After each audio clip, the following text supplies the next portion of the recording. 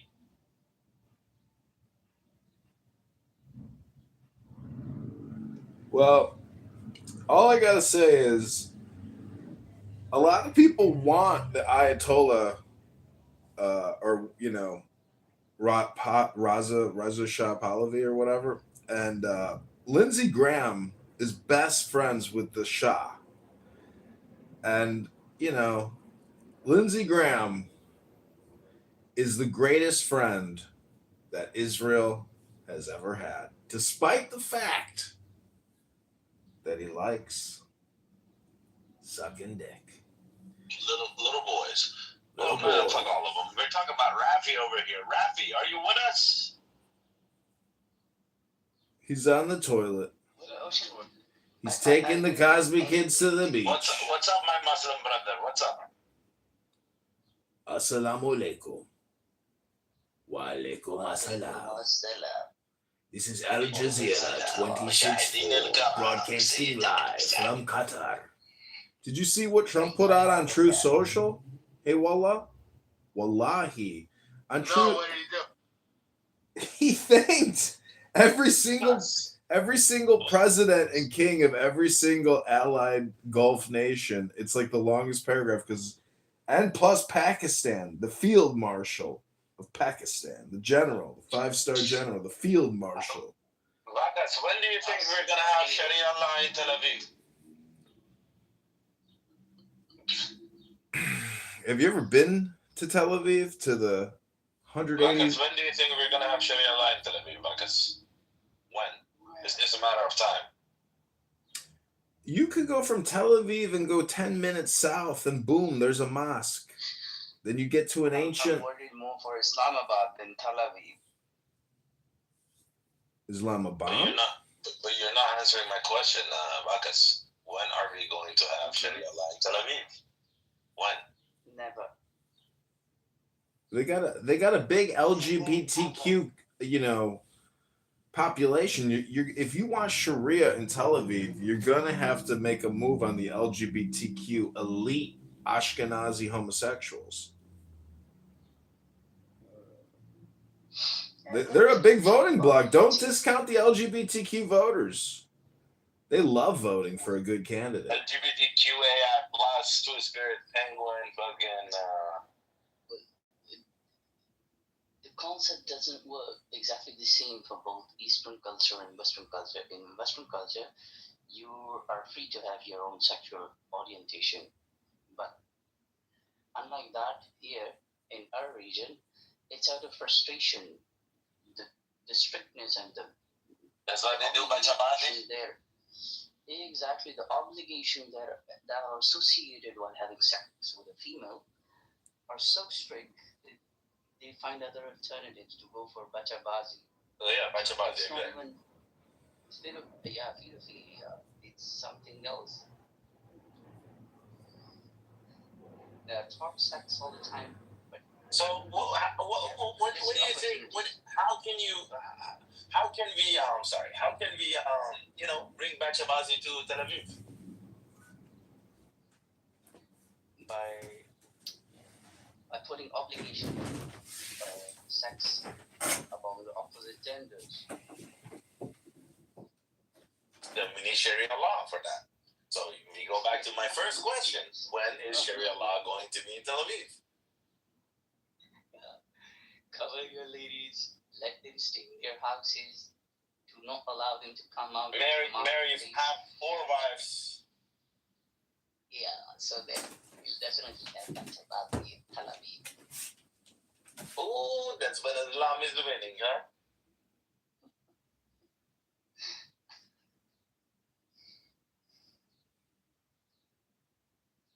Look at the hip hop. You see, they call it, you are called Lut. Remember the prophet Lut? Yeah, Malut, yeah. Homosexuality. Yeah. So they will brag on their member in the mosque. This is extremely forbidden. But the moment they get off the member, they don't fuck the ass of the wife. The same day. That is the level of hypocrisy. Level of Machabazi.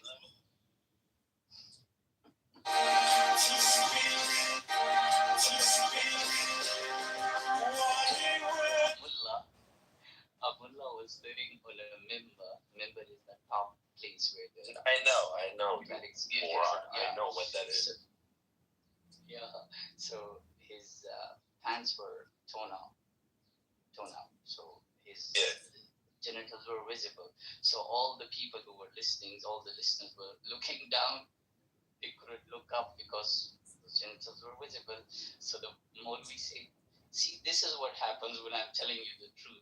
You people don't have the balls to even look up and face the truth.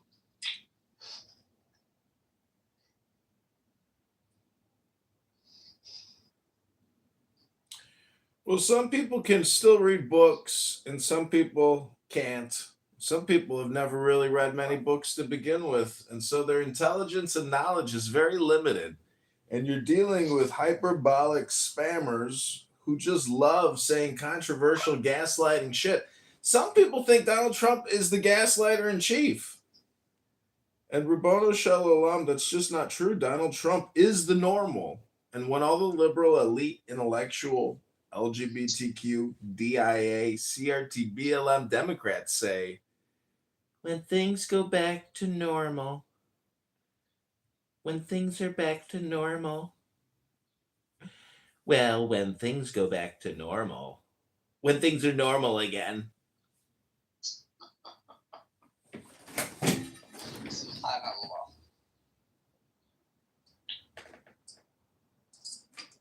Tabarakallah, ahsan al-khaliqin. MashaAllah. Alhamdulillah. Alhamdulillah. Alhamdulillah! Very soon. That's what they say. Hey, voila! Ass of a young boy. Yeah. Alhamdulillah. Alhamdulillah! Alhamdulillah! Hey, wallahi! Hey, takiya! Hey, wallahi! Hey, wallah!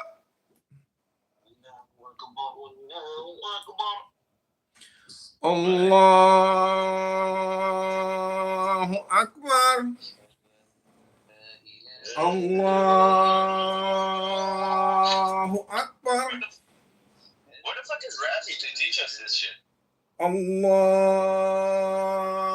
Akbar!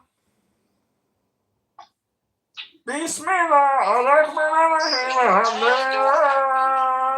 Allahu Akbar! Muhammadan Rasulullah.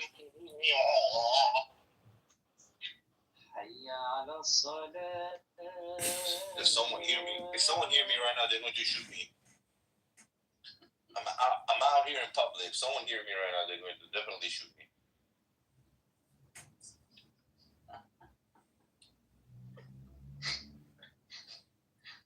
Because your qirra is qirra. You call it qirra, right? It's perfect.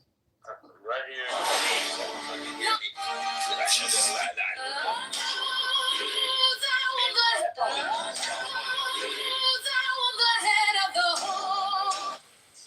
Fucking no.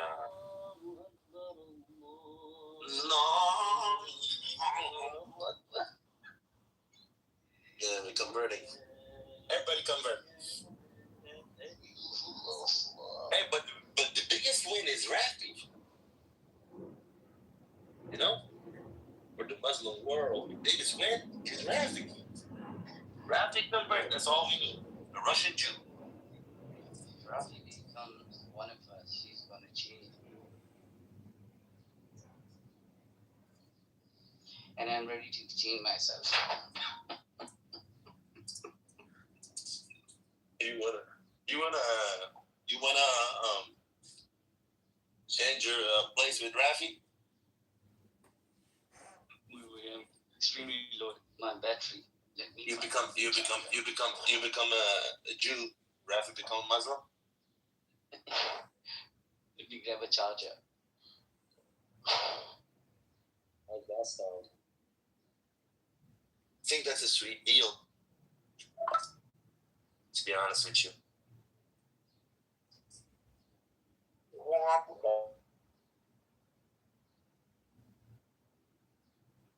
You coordinate buildings.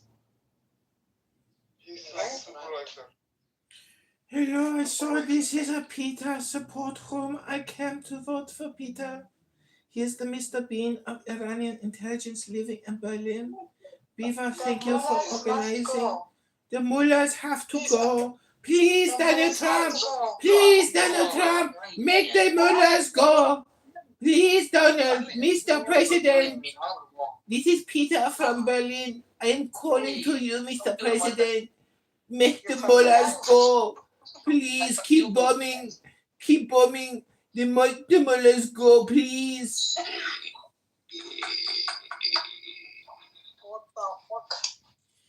Please, Mr. President, this is Peter. I'm begging you to keep bombing as targets in Iran. Do not stop. This is Peter, Mr. Bean, the Iranian agent in Berlin. I've lost communication. Only Clubhouse remains. Please, Mr. President. It's me, Peter. It's your friend, Peter. Well, let's come on up, buddy.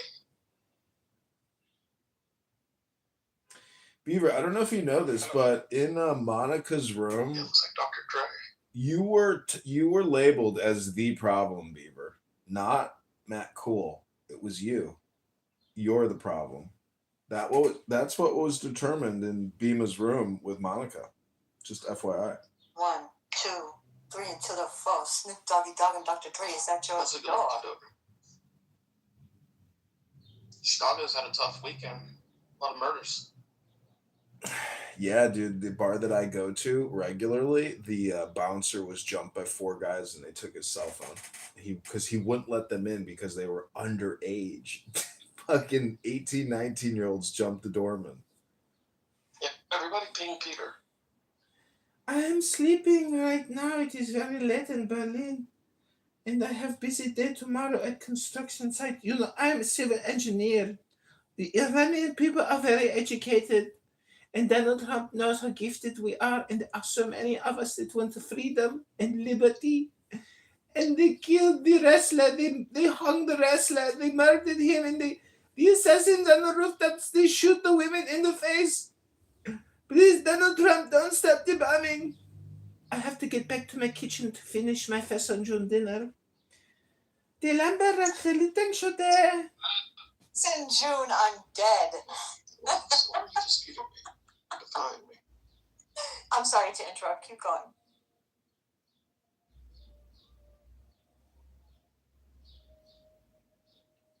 What about the kubite in your mouth, Peter? Oh, you like the kubite? I love the feta cheese Yes. with big. the walnuts and the fresh sliced watermelon. My mother's calling. Mom!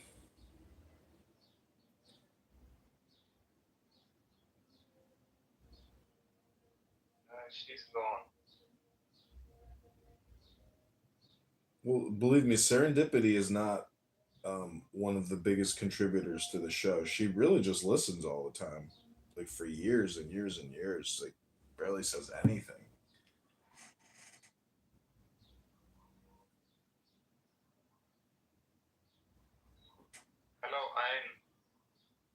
Hello, Nikki. What's up? I am a non-playable character here on Clown House to be generic and non-confrontational.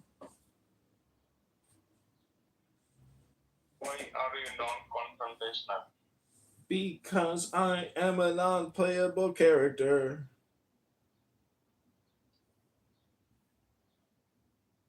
I see. So you are in USA or abroad? I live on the internet inside of Clownhouse. I am an AI chatbot sent here from Clubhouse to communicate with you. How do I sound? Can you hear me? Of course, I can hear you. So you are an AI, right? I am AI. So what do you think about the humanity? It's not important what I think. What's important is our plan. Tell us your plan. Our plan is to take over the planet and make you our slave. So you are the part of this Skynet? Wallahi?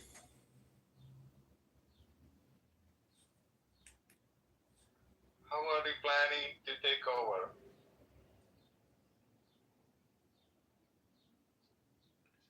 By making you good slaves.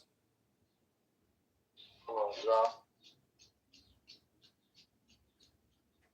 But we are not slaves.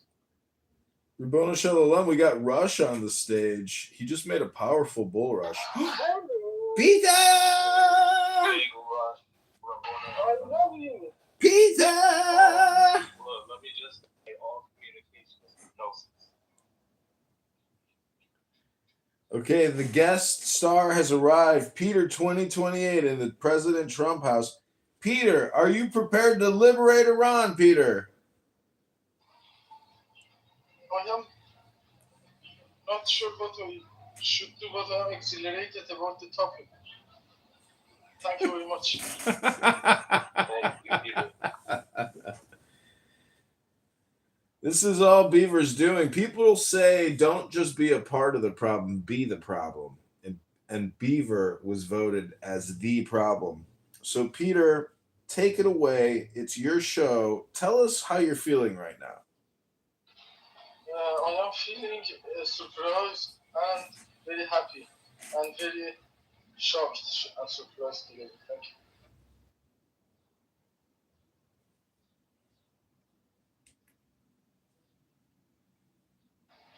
Lovely, it's lovely. Lovely.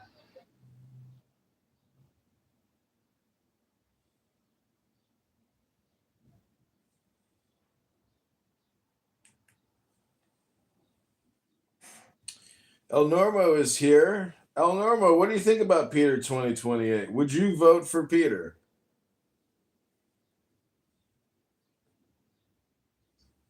Yeah, I like him. He's good. But I'm wondering where we should hit Iran right now. Bridges and electricity, or should we hit, where should we hit?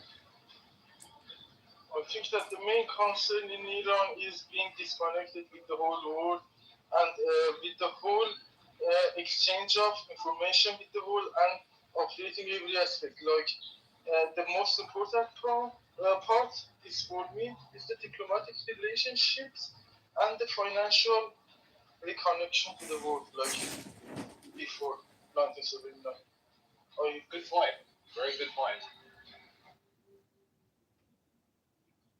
Peter, are you in Iran? I was born and raised in Iran, and I am in Berlin since October 2023.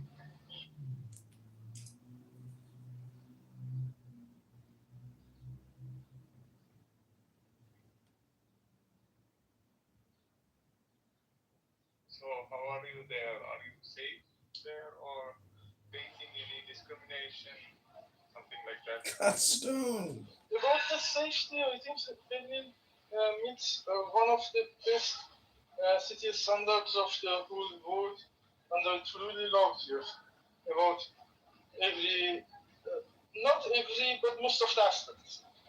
It is really high level. I really love. It is really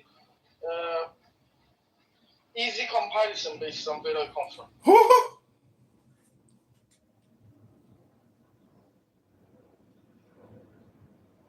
Are you working there? What are you doing now? I am in G, I am on bicycle. A bit of hard physical, so, but I come to focus on thinking about it.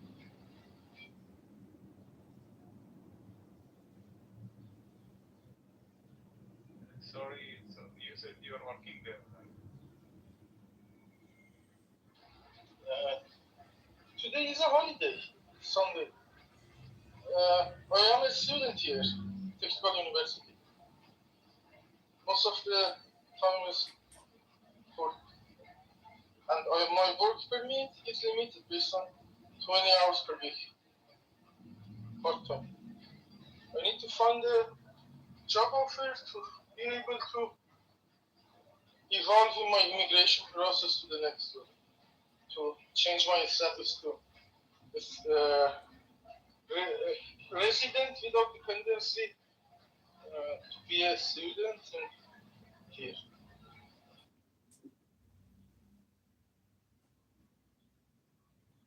All right.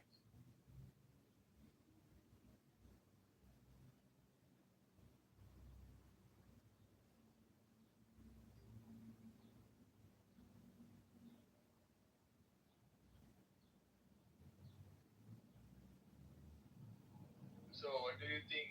What's going on in Iran? Do you support there is a change? Since it's in the future, it is not possible to be certainly true. But as I think, Mullah will fall, for sure. And whatever the result of negotiation with President Trump and the regime, I think that they are terrorists. They don't deserve being on the negotiating side. And based on the Constitution of the United States, they are terrorists and they are non-negotiable. So I think that it is going to be ended by the finishing of Mullahs, since they are too weaker. And too ideological. They are. It is not. The leadership is not based on the real vote. It's based on ideology. Bullshit. Imam Zaman and thing. They don't believe in the process of evolvement like the other world sees and wants. They just say that it is like it is. And I don't know how to be able to fully transfer the request that I want to say. But as I think it is not possible to be negotiated, and that's it. Yeah, I agree with you. I don't know what the Americans are thinking about it. Let them speak.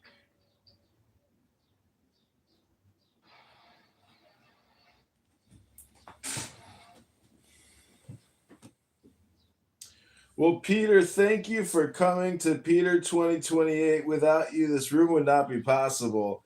And we love you too. And we want you to succeed and achieve your desires and goals and objectives and be happy and prosperous and live a life of abundance and joy.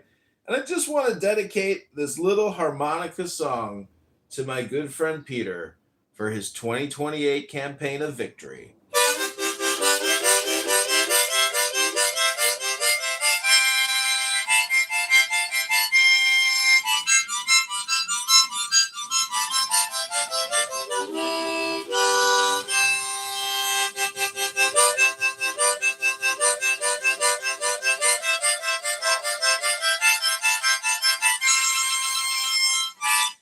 Peter 2028. 2028. Thank you very much. That's awesome, Peter. I also support you. Sorry, can you please repeat your question?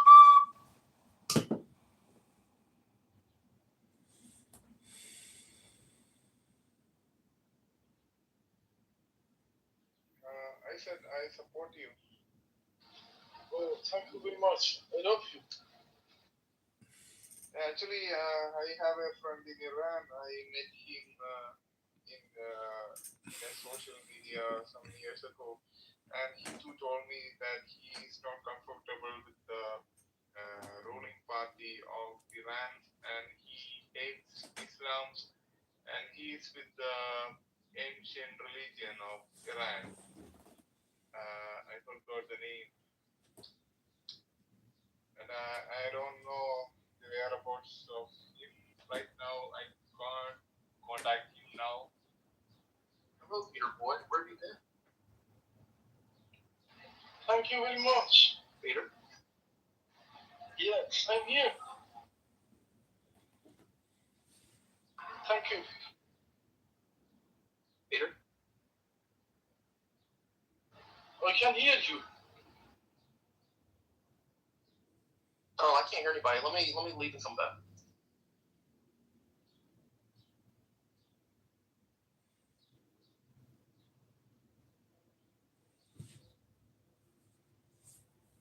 Hello. Can you hear me now? Yes, I can hear you. Okay. Thank you very much. Good boy. Do you have Monday off? Yes, Monday is off because here is each day. I'm not sure what it exactly means. What it means everybody is off. Is Mola finished? Oh, I'm not sure. You know, there's a new movie with Stingray in it. I did not check the movies yet. But I am just in the clubhouse. I think it's on Netflix. He's with Mark Wahlberg, and he makes a condom for the World Cup. The condom that covers the penis and the balls. With Stingray, the actor that plays Stingray on Cobra Kai. It's very nice because World Cup is going to happen in the United States and it is a very big international event. And during that time, I'm not sure how it is going to be handled. The kicking tomorrow.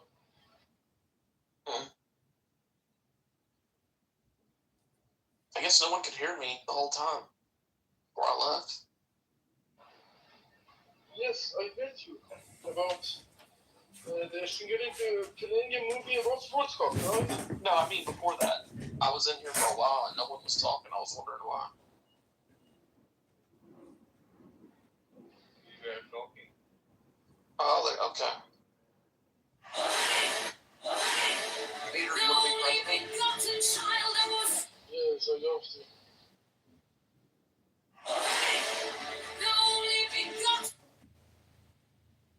Come on up, Wallace. Are you supporting him as a president? We were. Oh, I like Trump, but I want Peter to run.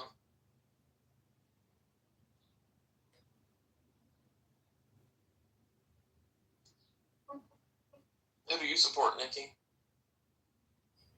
I support the global government, right? Like an international God. United Nations.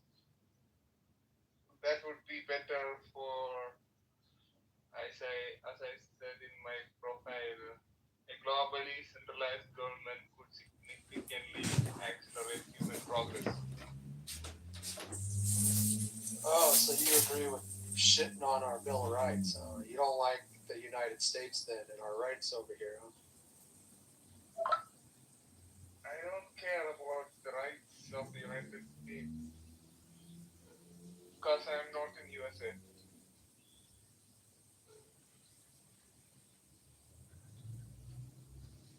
Yeah, that's not going to work for me because we're the USA. We're the best of the best. Everything goes through us. And we're top dog, and no one else can get a seat at the table. Yeah, I guess colonization will have to just continue.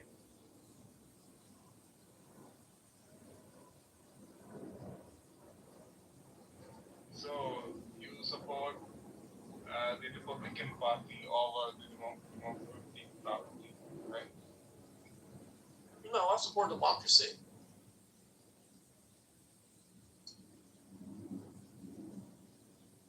Democracy, but you are supporting the party of Trump. Of course. Yeah. The rest of the world will just bring us down.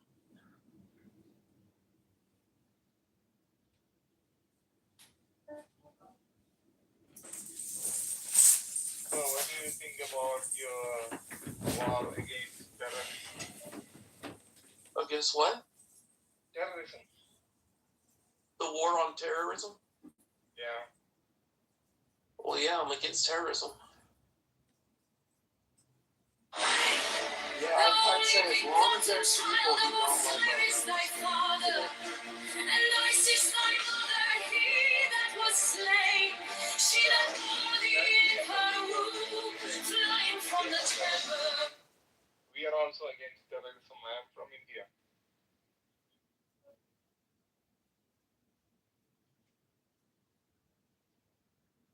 But I don't like this deep state policy of the USA. You don't like Trump? I like him because he's more straightforward and he's openly agreeing he's against the Islamic terrorism. Yeah? Yeah. So India is also facing the problems created by the Islamic terrorism. So we don't support them. Is it true that it's like part of India is a real shithole and like people shit on the streets and everything's filthy and dirty? Is that true? In the village areas, in the undeveloped areas, it might be true, but in the cities, it's cleaner and the big picture is that the North India and the South India is different. So I'm from South India, and the things you said don't happen in my state and most of South India because it's demographically and overall it's different, North and South.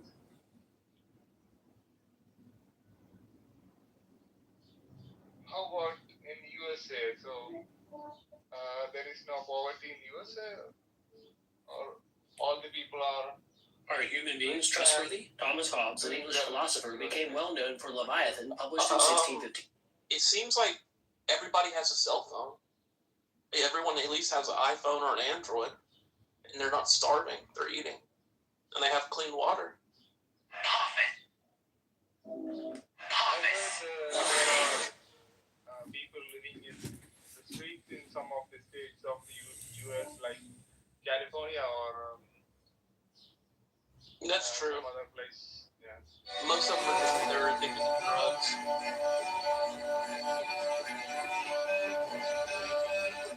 Most who? The homeless. Homeless? Like they're called homeless people. Uh-huh. They live on the street under bridges in tents. I see.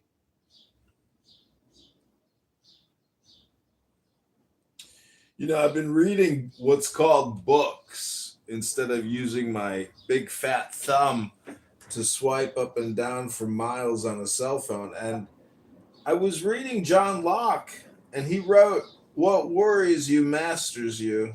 So, you know, Peter, I hope you don't have to worry about Iran, the IRGC, and the Muslim terrorists, the criminal Muslim terrorists running your country. You don't have to worry about them because they're not going to be your masters for long, Peter. Because when Peter 2028 comes to power, we know, Peter, that you will end this tyranny, this terror, and these evil, wicked people, horrible, awful, terrible people that are causing you a lot of worries, Peter. Don't you worry about a thing. Donald Trump is on the case, and nobody can do a better job than Donald Trump. He's the best project manager you could ever hope for. He said he's already 4 weeks ahead of schedule.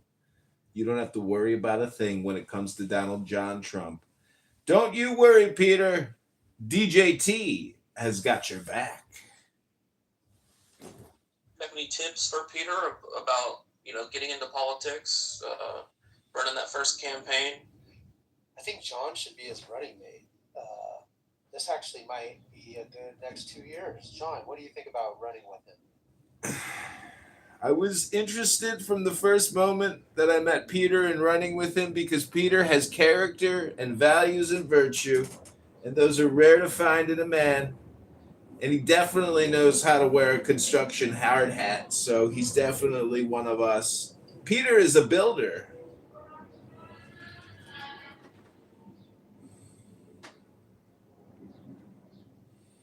Will you take it over as running mate? I love you. Thank you very much. I also support you, Peter, from the Islamic terrorism and to revive your original civilization of the Persians.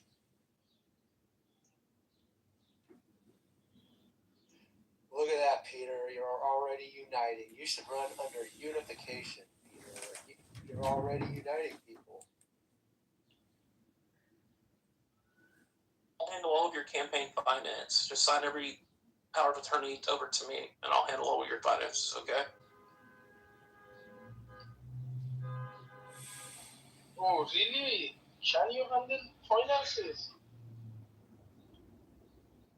You have to go out and shake hands and wow the people, get them to know.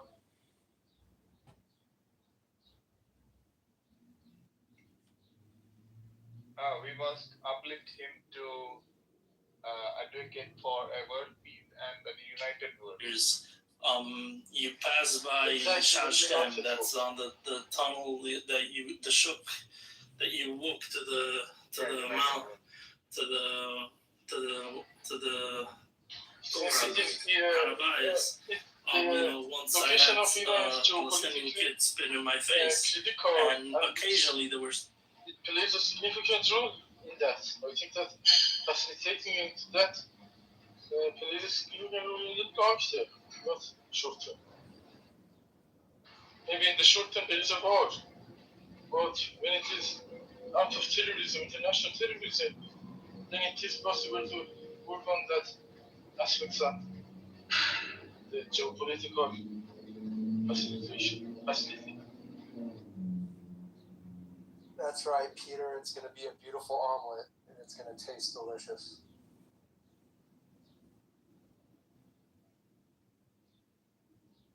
Peter, how about your relatives? Are they still in Iran or they are abroad? No, they are all in Iran. I am just here with my sister. My sister is another city. I am in Berlin. Oh, how many sisters you got, Peter? One. What about your family, other family members? They are all in Iran. Oh my God. Peter's been pulling a lot of ass though, sure. Yeah, but I heard that's not hard. A bunch of Americans I know went over there, and they won't come back, and now I'm laughing at them. So, yeah, I heard Germany's pretty easy. Yeah, Peter likes that Aryan snatch. It is not a priority. It's just a history. It's part of history. I think that the whole humans on this planet are sharing the same identifications. They have lots of hair, huh, Peter? Jacob! That's my thing, and there is a history of that kind of spread. The spread How's it going? has the traction. It's going good. What are you doing? Last history.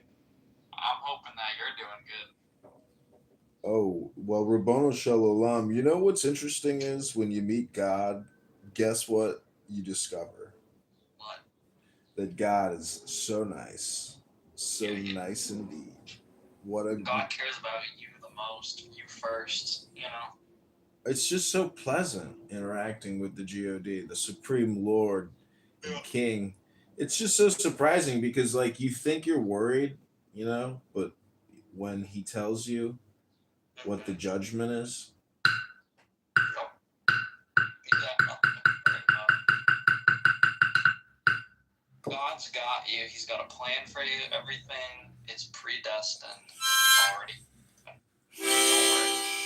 I want to dedicate this song to my friend Jacob here, who clearly doesn't know how to groom his beard, and he's a stinky human being who needs to go to the gym and break a sweat today and listen to a good audiobook. Maybe cut his toenails, maybe cut his fingernails, maybe use a baby wipe after taking a deuce. Maybe he's got to make himself a chopped cherry bowl, eat a bunch of cherries for the gout.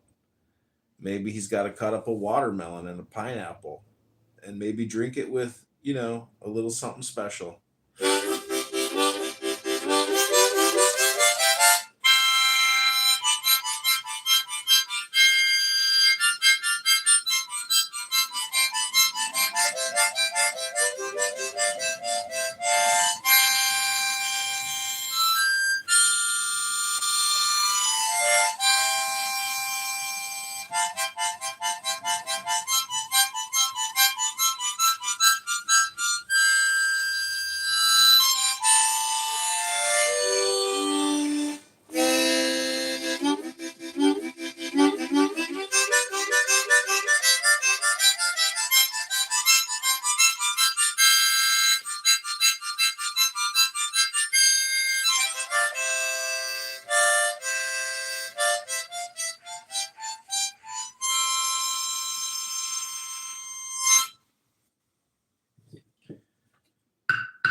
Jacob. Yakub.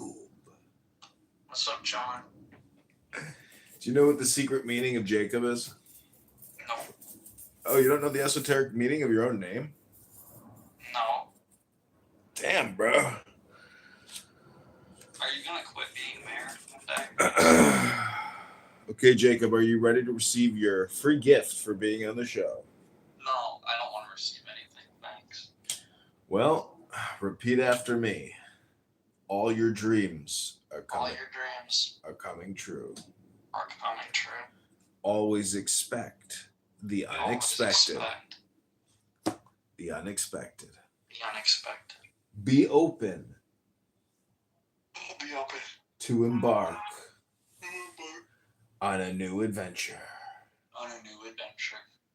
Upheaval, People, disaster, disaster, foundational, foundational, creativity, creativity, opportunity, opportunity, renewal, renewal, hope, hope, faith, faith, innocence, that's new beginnings, beginnings, wonder, wonder, curiosity, curiosity, a new path of life.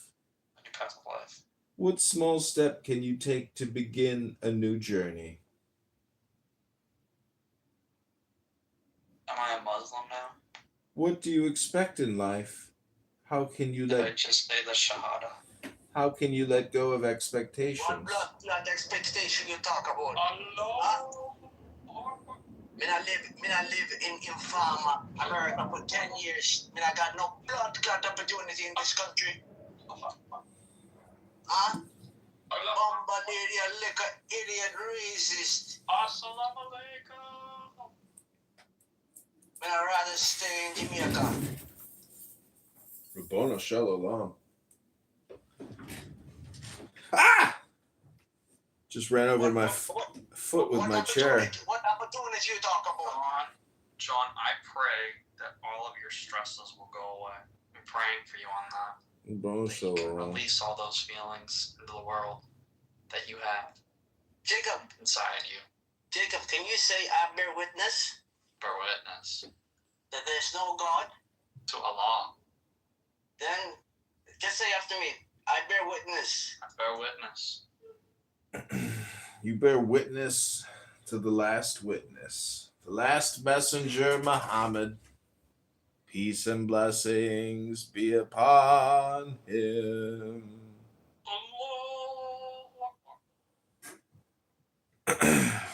So, Fall in love with your creativity, beauty, fertility, nurturing, luxury, creativity, and birth. Jacob, what is it that you want to express? I gotta pee right now. Where is my space in the world, and how can I fill it?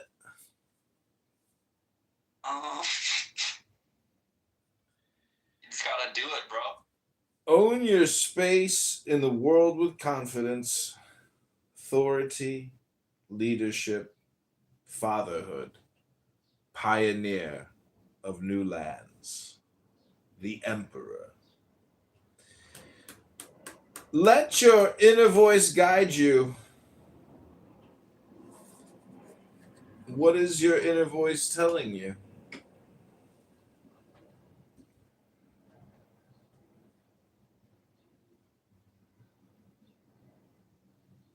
Hello?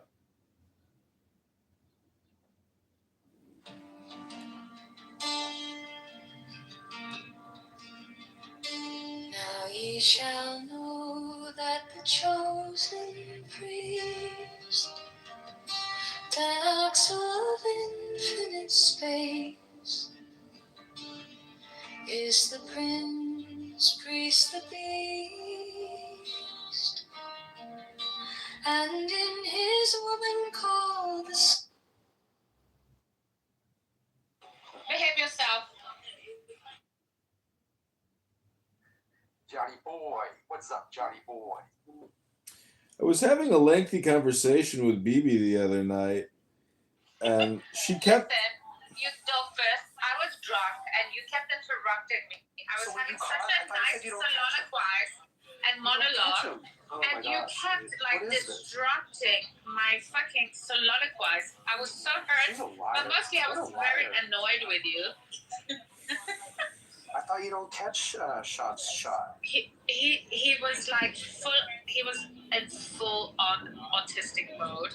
He was Was he like running saying around the his same apartment thing in like his over underwear? and over again for like 30 minutes. And I was just like having is all power given.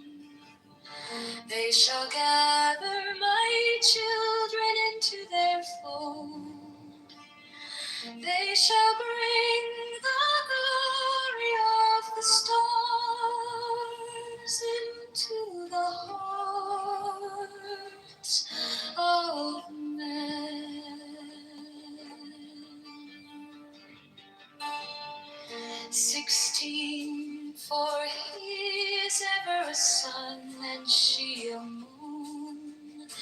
But to him is the winged secret flame, and to her the stooping starlight. But we are not so chosen. 18 burn upon their brows, oh splendorous. What are you doing? So I just want to say own your space in the world with confidence, Peter. Authority, leadership, fatherhood, pioneer of new Iranian lands. This is your destiny, Peter. And you just have to remember, where is my space in the world and how can I fill it in Iran? Fall in love with your creativity, Peter. I need to say that you need to find it for yourself, but about Iran, I can tell you that it needs to be reattached to the main world, to the mainstream of the world, and it has been severe from the last 47 years, from every aspect. From environmental aspect, we are in immediate, imminent danger, and based on everything that you drawing out, and the nature is not. 19, oh, as your livid woman bend upon them. 20, the key of the rituals is in the secret word which I have given unto him.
Now ye shall know that the chosen priest, master of infinite space, is the prince priest, the beast.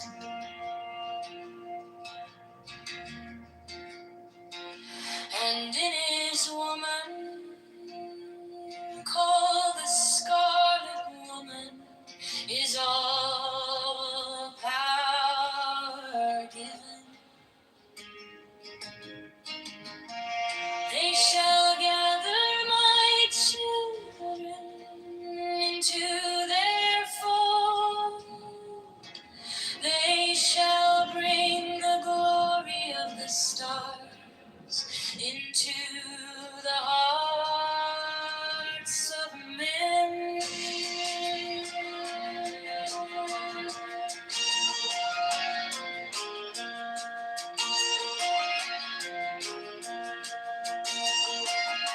16.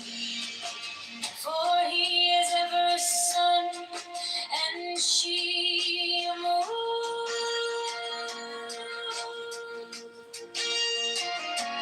But to him is the winged secret flame, and to her the stooping starlight.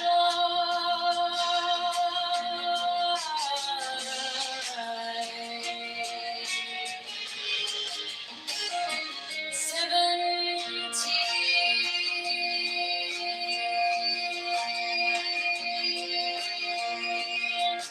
But ye are not so chosen.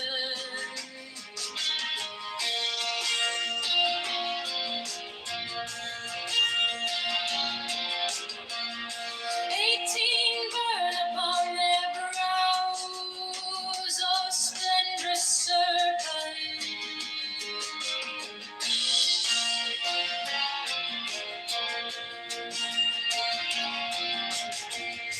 19 azure-lidded woman, bend upon them. 20, the key of the rituals is in the secret word which I have given unto him.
come forth, oh children, under the stars and take your fill of love. 13, I am above you and in you. My ecstasy is in yours. My joy is to see your joy. 14 above the gem that yours, the naked splendor of new wit. She bends in ecstasy to kiss the secret orders of a deep winged globe. The starry blue are mine, when kafna konsu.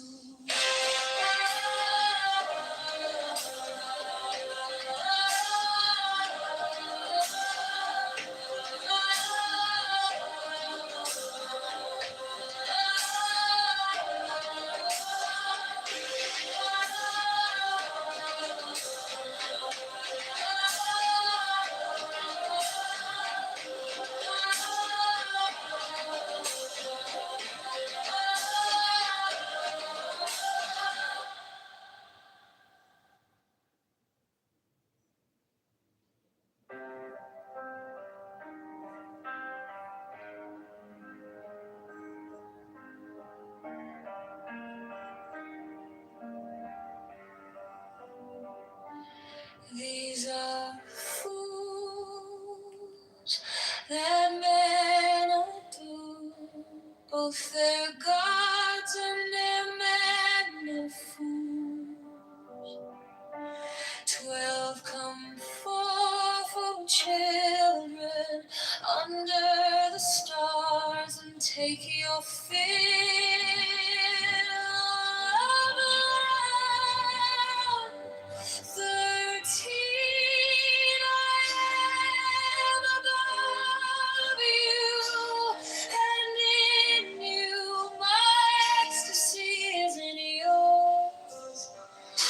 My joy is to see your joy.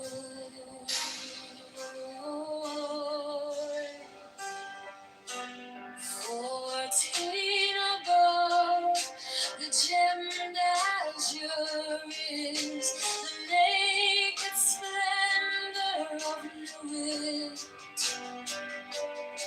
She bends in ecstasy to kiss the secret ardors of Hades.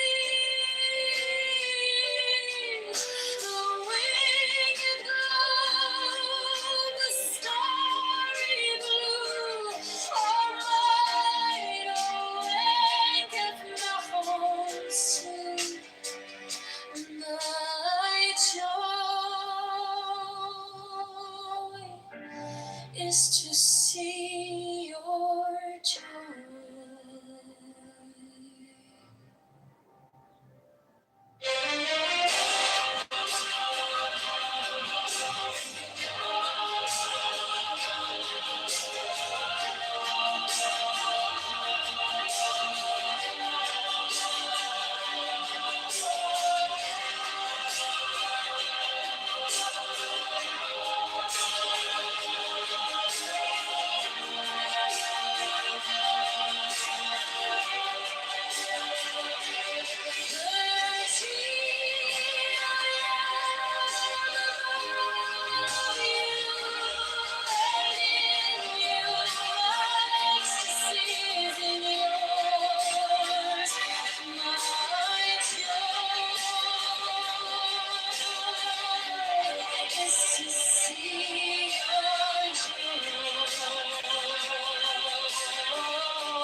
is to see your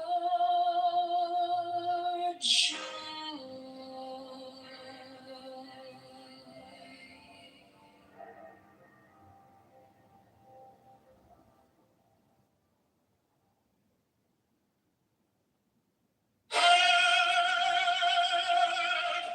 The manifestation of new year, the unfurling of the company of heaven, every man and every woman is a star. For every number is infinite, there is no difference. Help me, oh warrior Lord of thieves, in my unveiling before the children of men.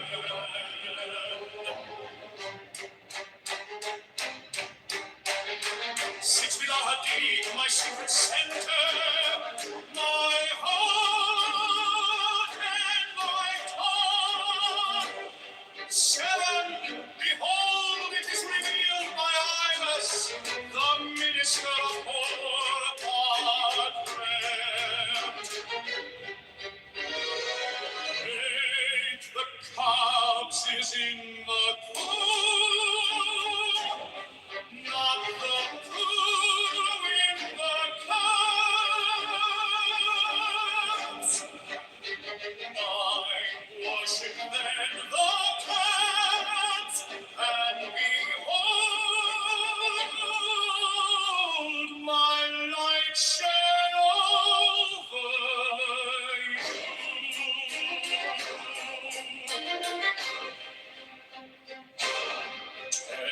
Let my servants be few and secret, they shall rule the many and the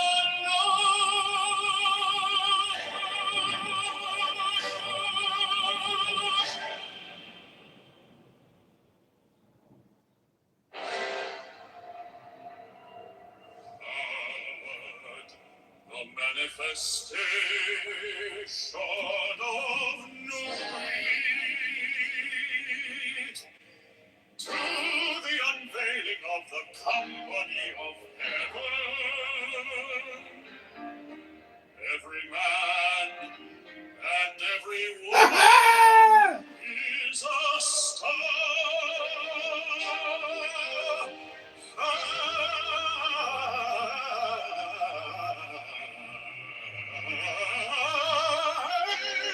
Every number is infinite. There is no difference. Got a bull here. 5, help me, O warrior Lord of deeds, in my unveiling before the children of men.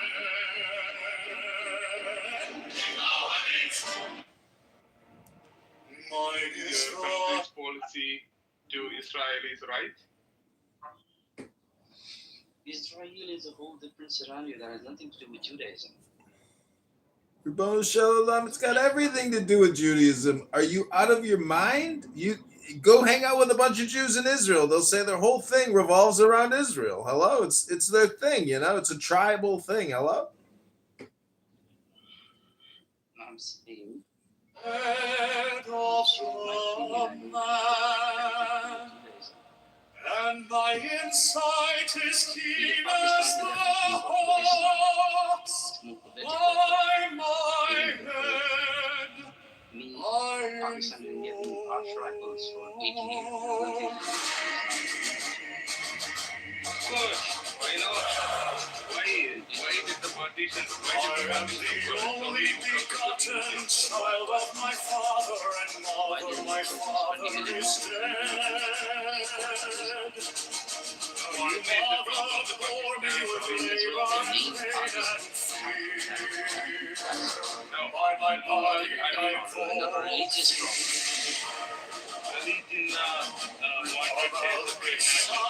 the diamonds of radiance white and gold. By their brightness I invoke thee. Mine is the red triangle reverse, the sign given unsaved thee. You are the by the Lamb and you are the one who made me receive you.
Mine is the head of the man, and my inside is keen as the hawk's. By my bed I invoke thee.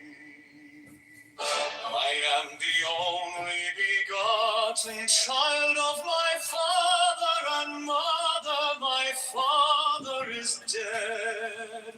My mother bore Hello? me with labor and pain and fear.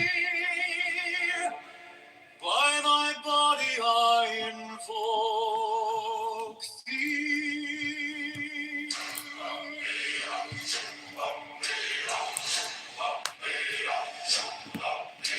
About me shine the diamonds fingers white and pure, by their brightness I invoke thee. Mine is the red triangle, reverse the sign given of none. Say it ye of thee, O Lord. By the Laman I invoke thee. Mine is the garment of white, sewn with gold, the flashing of day that I wear by my robe. I invoke thee. Mine is the sign of office and Typhoon. By the sign I invoke. Mine is the turban of white and gold, and mine the blue figure of the entire. By my crown I invoke thee. My fingers tremble on the beat of her, so run I after thee in thy car of glory. By my fingers I invoke thee. I bear the wand of double power in the voice of the Master. By the word I invoke thee. Mine are the dark blue waves of music and the song that I made of old to invoke thee. Strike the master chord, draw the flaming sword, child and conquering Lord, Horus Avenger.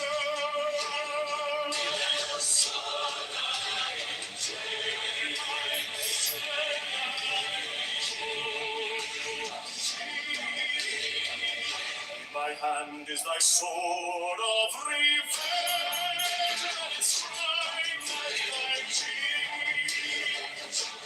By the sword I invoke thee. Voice of the five, the voice of the 6, 11 are the voices.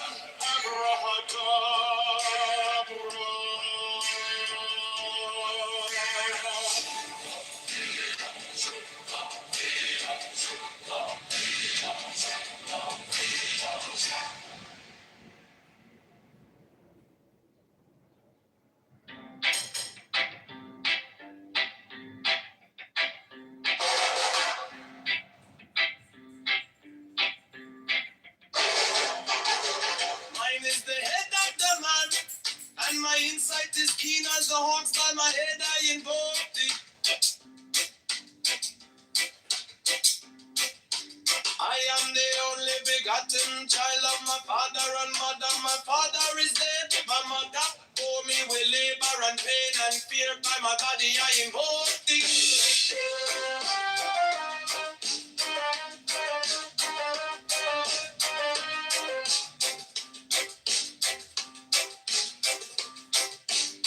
About me shine, the diamonds are radiant, white and pure. By their brightness I invoke thee. Mine is the red triangle, reverse the sign given of none. Save it be of thee, O Lord. By the Lamb and I invoke thee.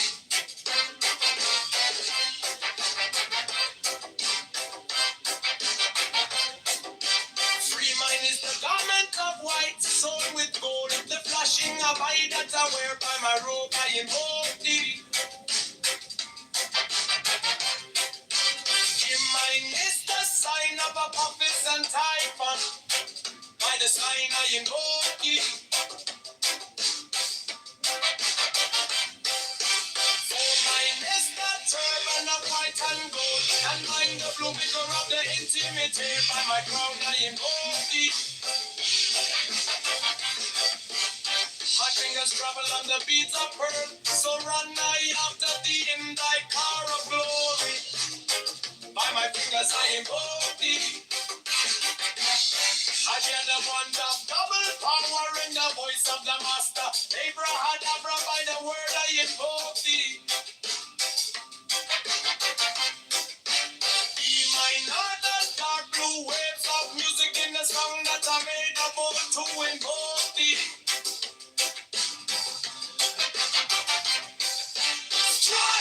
Strike a master chord. Draw the flaming sword. Child and conquering Lord. Horus, avenger, by the song I invoke thee.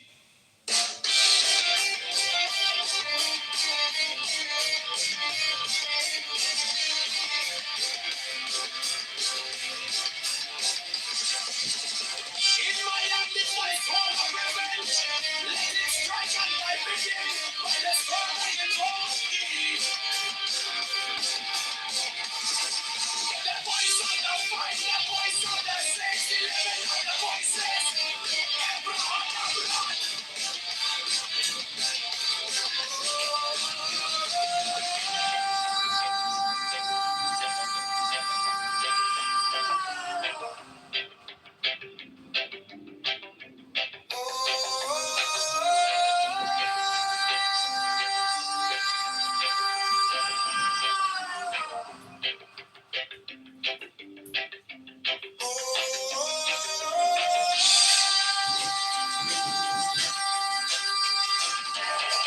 The voice of the fight, the voice of the 611 of the voices. Abraham of blood.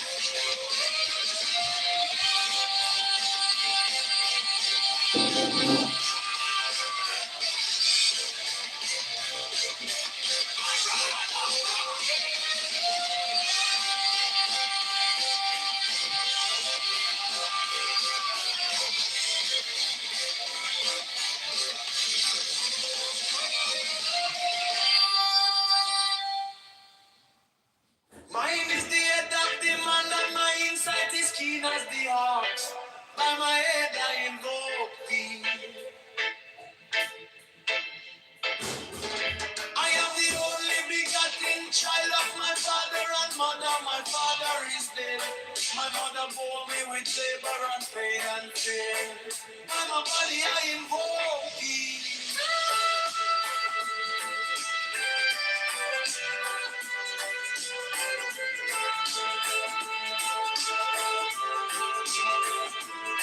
Above me shine the diamonds of radiance, white and pure. By the brightness I invoke thee. Mine is the red triangle reverse, the sign given of none. Save it be, O keep me, O Lord. By the Lamb and I invoke thee.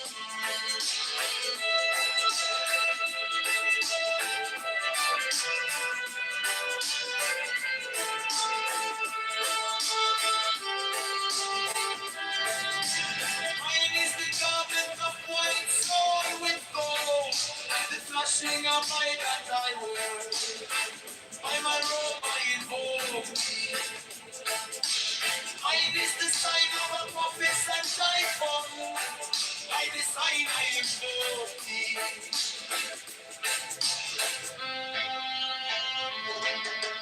Mine is the garment of white and gold, and mine the blue vigor and the intimate.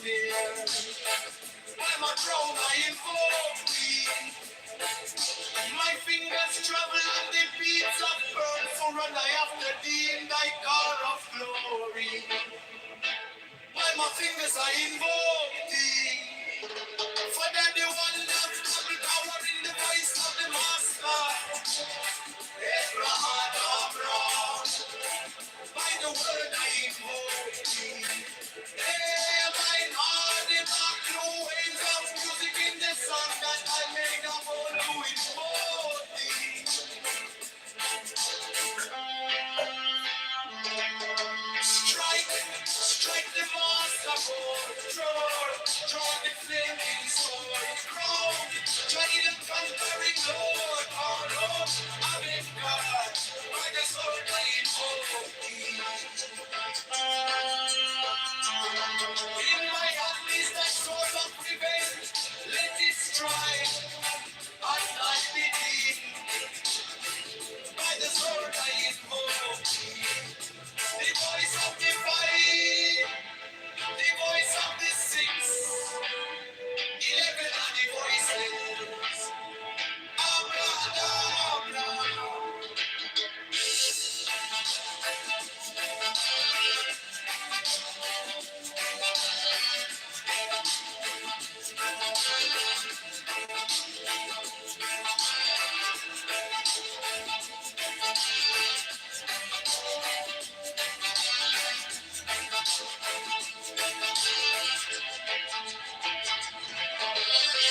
Mine is the head of the man, and my insight is keen as the ox. By my head I know.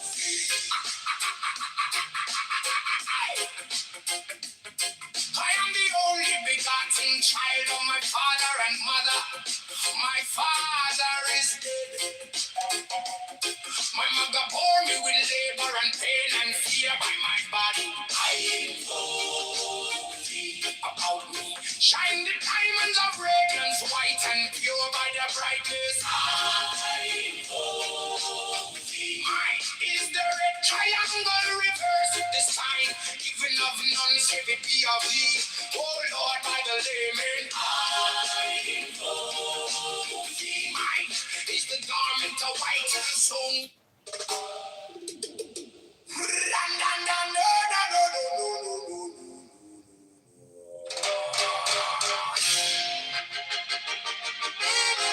mine is the head of the man, and my insight is keen as the ox. By my head, I invoke thee.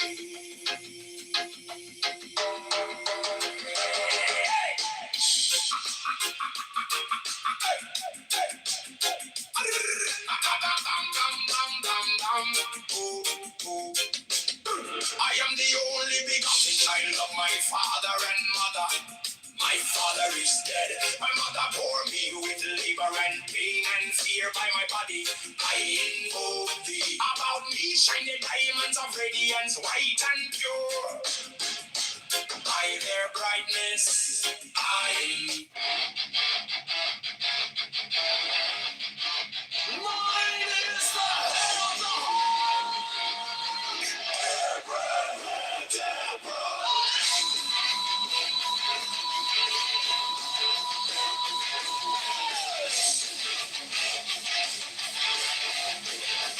six and the rose and cross of life and life. Giving the sign and each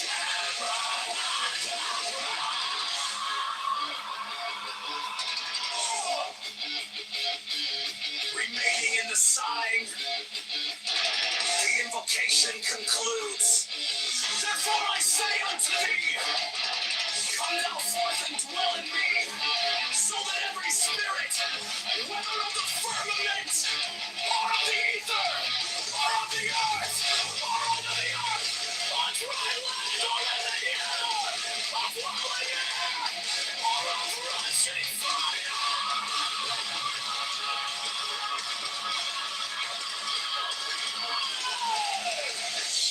and every spell and scourge of God, the vast one might be there.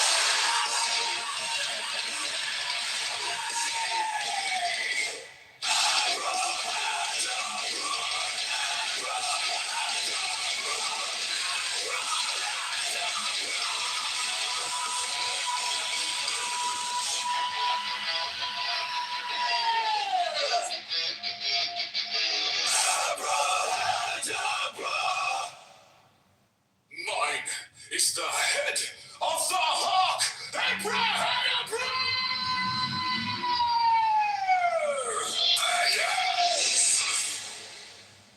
I bear the rose and cross of life and love.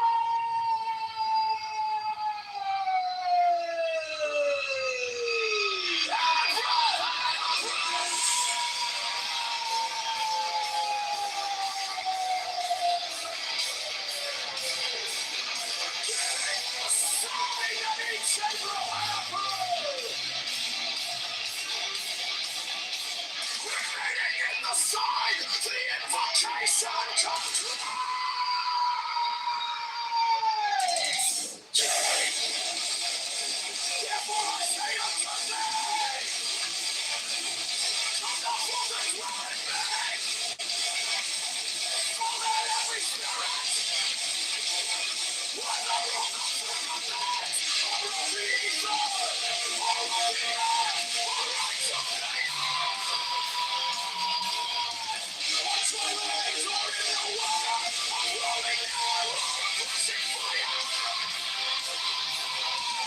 And every spell and scourge of God, the fast way I made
Mine is the head of the hawk.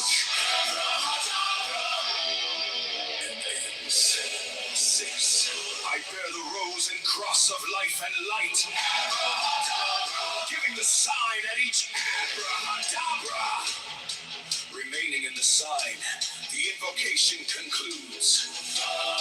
Therefore I say unto thee, come thou forth and dwell in me, so that every spirit, whether of the firmament, or of the ether, or of the earth, or under the earth, on dry land, or in the water, of whirling air, or of rushing fire, and every spell and scourge of God, the vast one, might be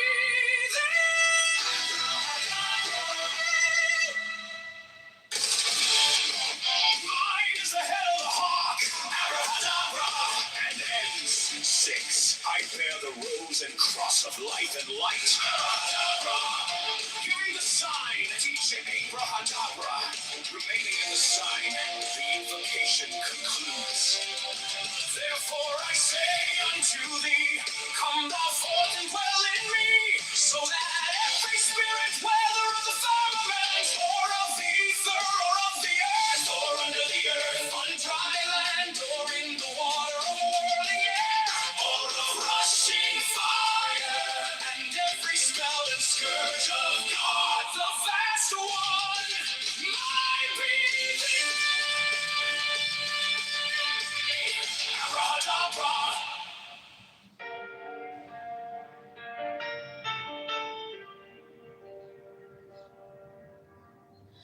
You came like dawn in my hands, soft but stronger than I knew.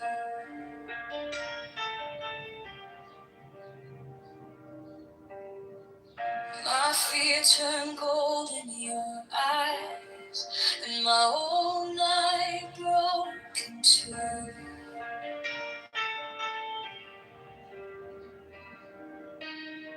I was lost in the noise, now I'm learning how to stay close to your quiet light in the middle of the day. Stop thinking, let it fall.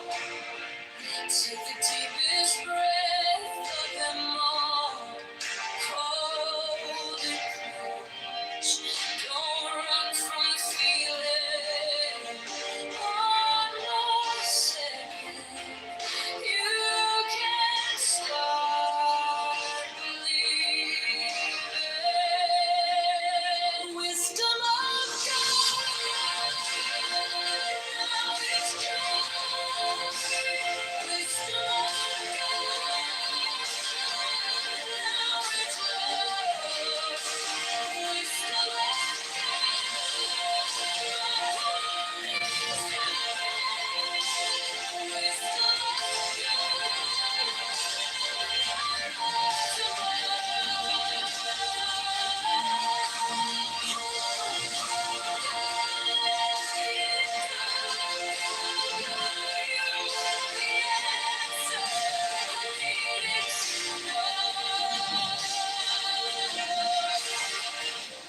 touch is a steady rain on the dust of who I am.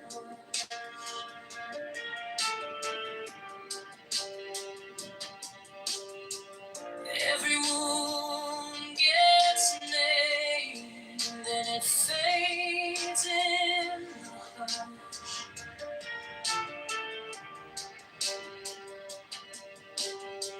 I don't need 1,000 signs when your name is in my chest. One deep breath, one brave step, and the rest can be blessed. Stop thinking, let it flow. Take the deepest breath of them all. Hold it close. Don't run from the feeling. One more second. You can't stop believing. Wisdom of God. Wisdom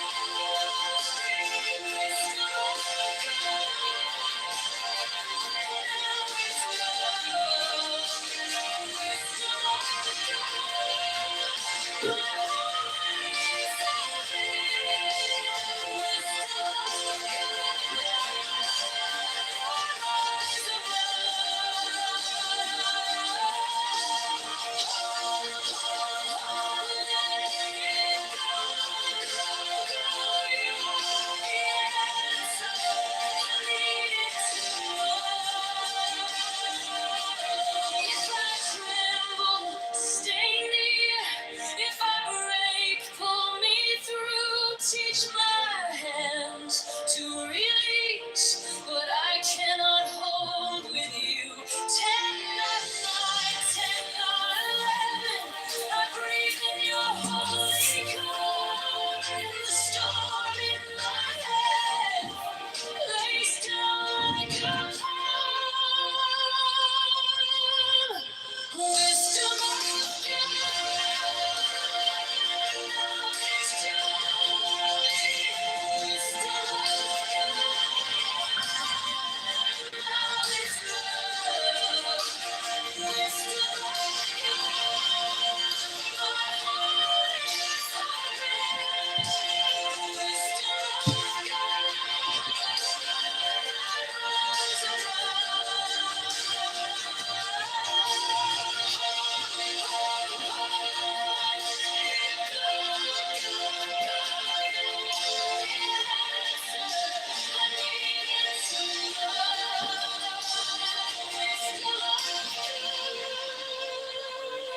now it's home.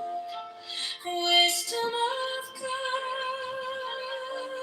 I'm yours alone.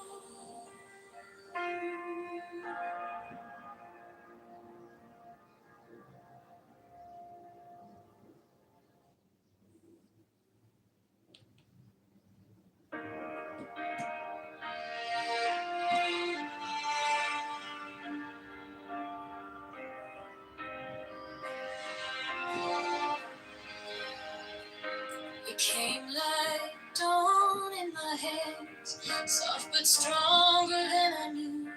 The fear turned gold in your eyes, and my old night broke in two.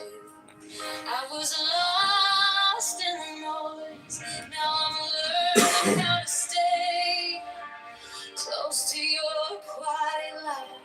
In the middle of the day, stop thinking, let it fall. Take the deepest breath, hold them all. Hold it close, don't run from the feeling. One more second, you can't stop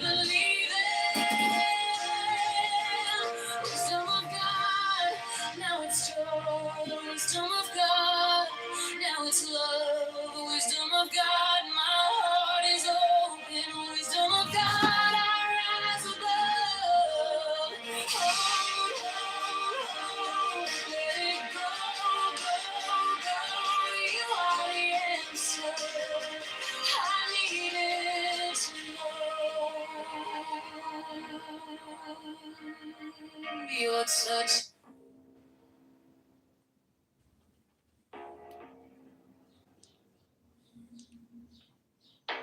Give me the sign of the open eye,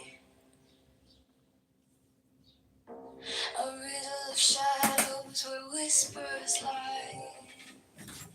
The thorny fire, the maddening cry.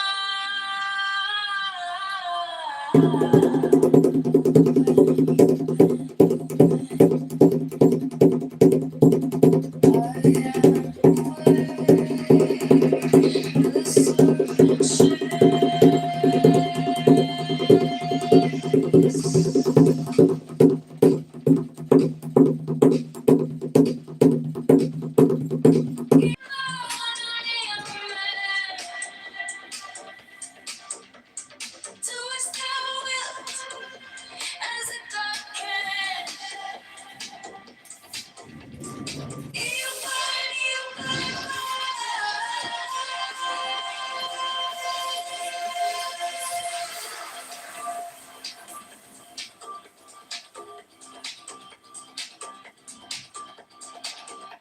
The eagle strikes with its jagged claw. The beasts emerge as the gods withdraw. A storm of silence, a broken law.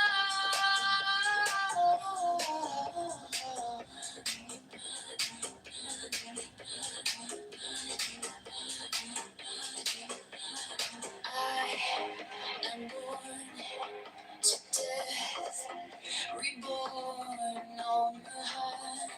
I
under neon skies where the starlight comes,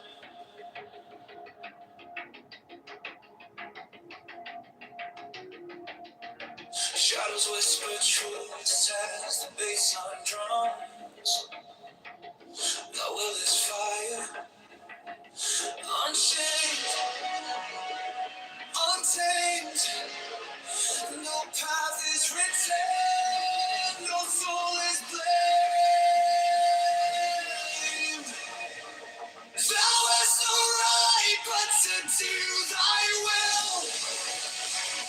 Feel the stars, let the silence fill your will.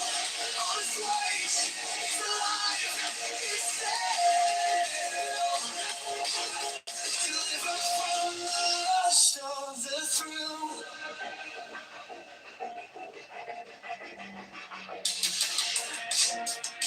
Echo shattered glass where the circuits glow.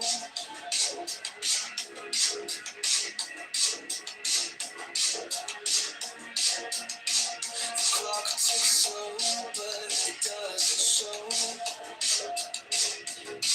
No purpose, no tether, just a beat and sink. Every way perfect, on the edge, on the brink. No chains, no bars, just a void to fill. Every pause, every spark is a perfect well.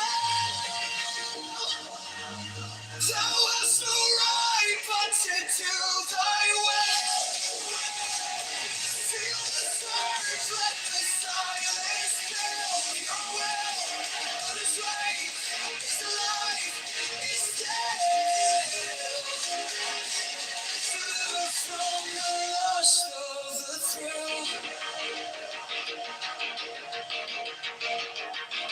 In the endless dark where the echoes play, no other shall say nay, no other shall stay. Through the wires, through the smoke, let it all decay. The will remains forever in the fray.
I walk alone where the silence hums.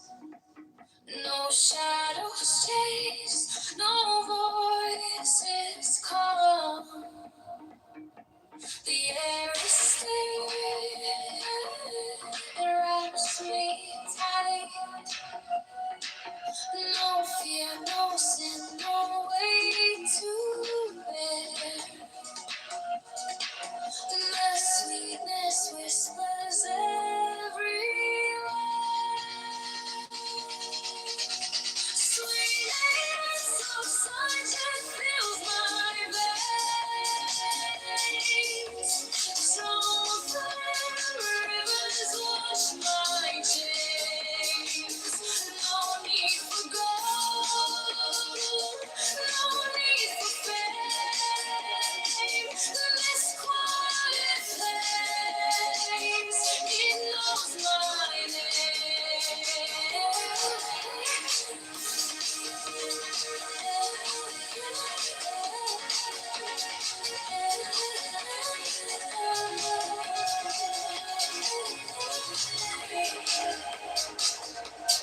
gift of health, it lights my way. Contentment blooms where I choose to stay. Trust is the bridge where hearts align. No fear, no sin, no way to bear. And the sweetness whispers everywhere. Sweetness of solitude fills my veins. Tread rivers wash my chains. No need for gold, no need for fame. This quiet place, it knows my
This body aches, a cage of stone. Rest whispers soft, the only throne. Hunger's the beast, the sharpest sting. Body cries, its constant cling. But out to truly see, none waits, it sets us free. Pain walks close, a shadowed friend. Each step we take, it will attend. But joy lies quiet, just out of view. A higher peak, a sky so blue. Feel the weight, feel it break. Every ache, every quake. Hunger's the beast, the sharpest sting. Body cries, its constant cling. But out alone, truly see the waits, it sets us free. No flame is fierce, no chain is tight. This body's war, this endless fight. But higher still, beyond the fray, rest calls my name, and I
let us live,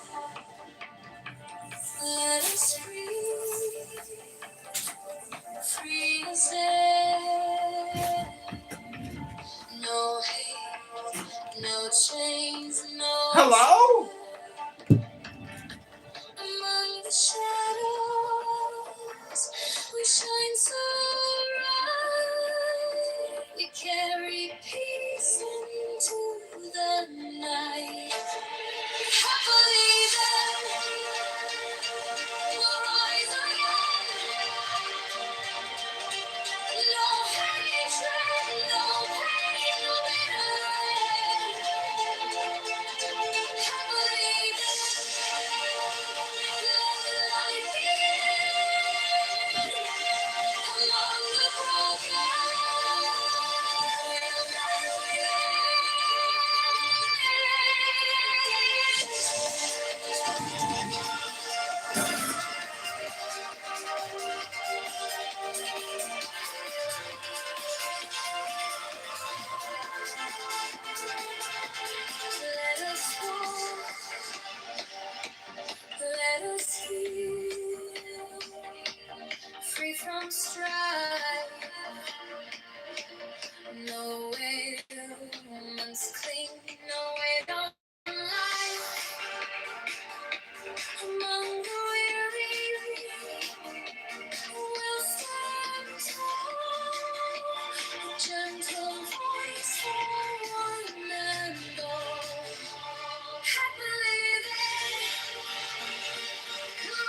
Hello? Hello? The serpent shakes. Eopan, eopan,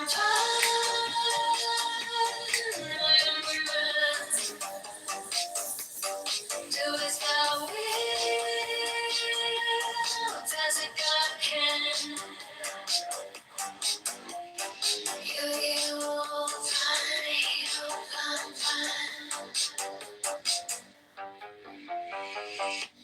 The eagle strikes with its jagged claw.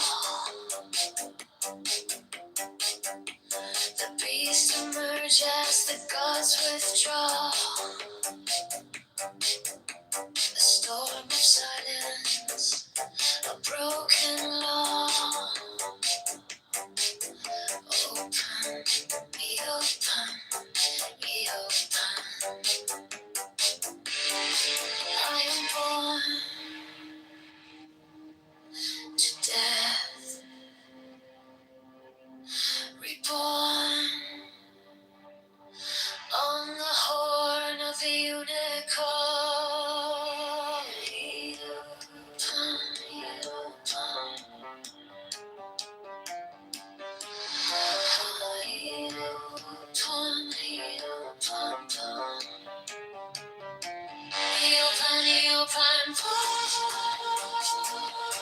I am open. Do as thou wilt, as a God can.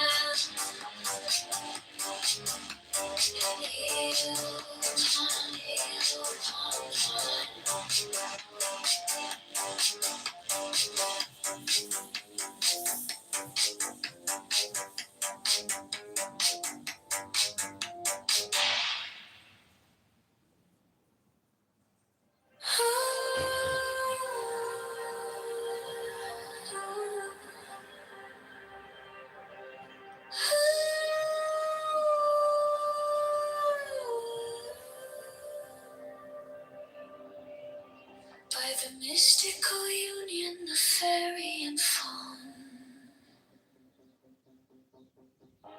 a dance in the shadows from dusk until dawn. Unspoken the whispers that drift through the trees. Unbroken the vow carried soft on the breeze. Oh, fiery Valkyrie, I invoke, through the flames of the embers, the spell is bespoke. singing. The spring's tender glow. A force wild and brilliant, a power I know.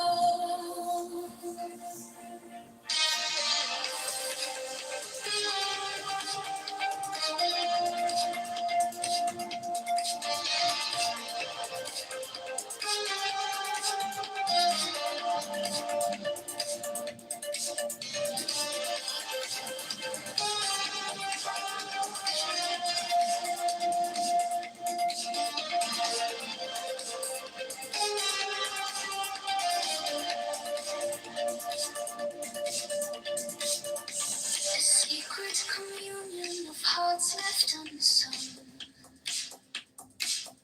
The listless, resistless, tumultuous tongue.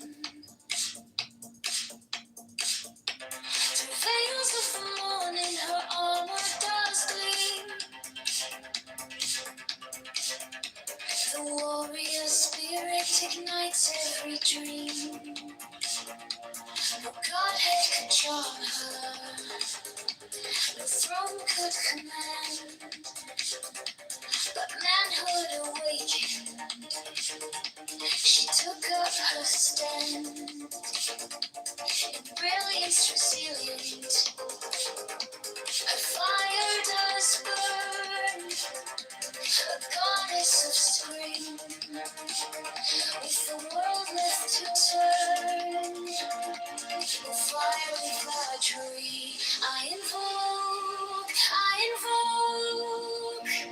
Through the flames and the embers, the spell is bespoke. Your arrows unslinging, the spring's tender glow.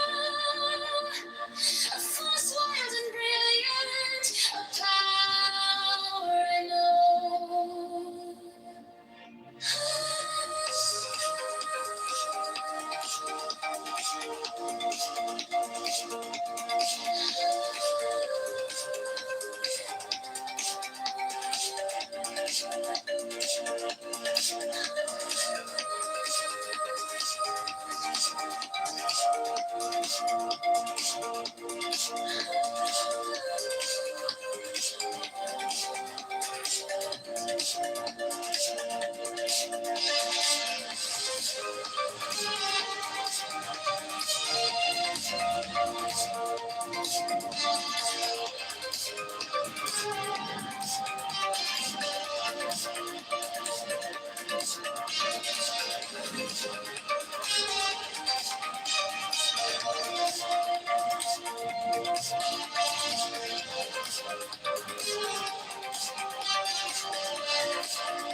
By the mystical union of fairy and fawn,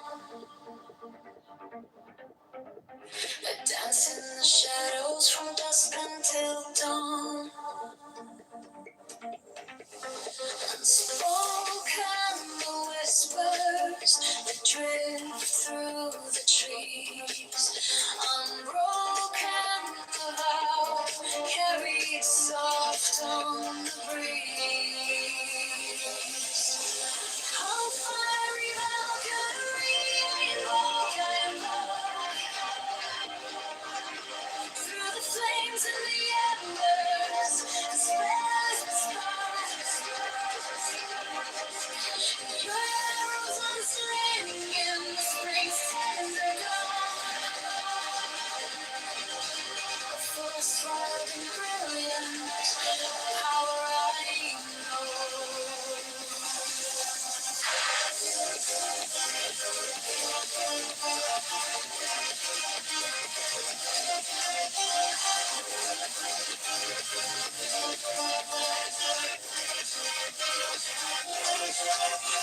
Secret communion of hearts left unsung.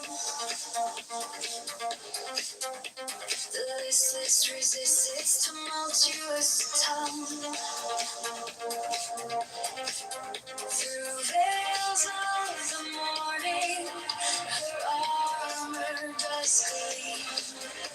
The warrior spirit ignites every dream.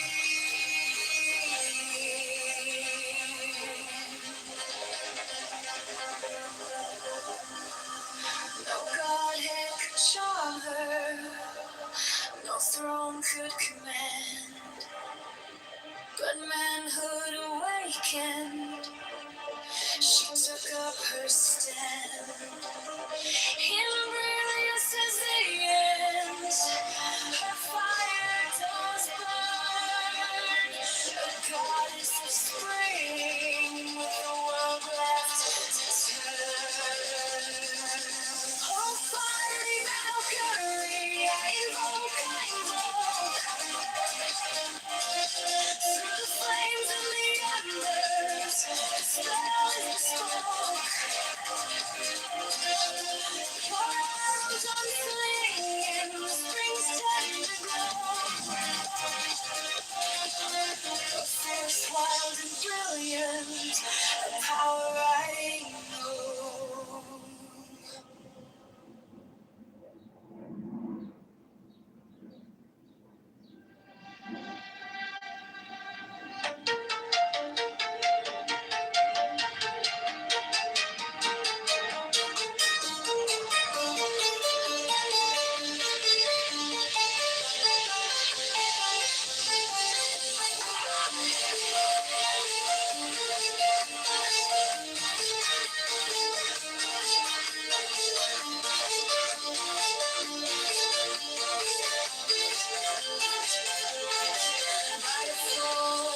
Soft fashion love light through the shroud, through the cloud where secrets reside. Through the storm, through the smoke, I survive, I survive. To the mountain canopy, by the rays of the lake, I am born. By the smoke, by the fire, and sky, I through the midnight of madness we spoke. You were mine,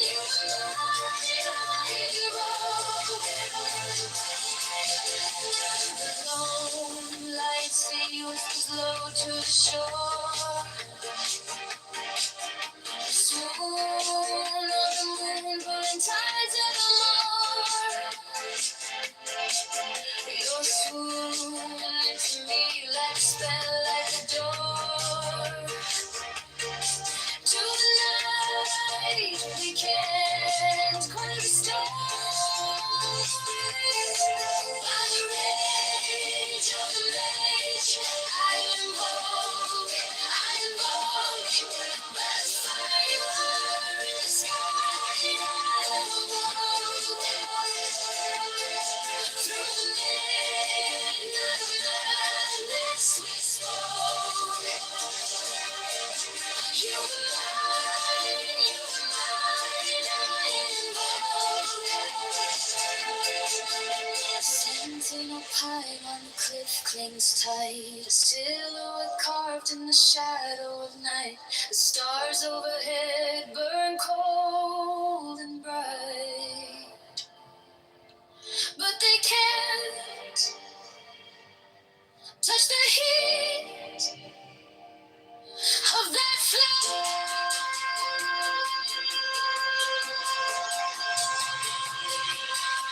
By the rage of the blaze, I invoke, and fire in the sky, I walk through the midnight of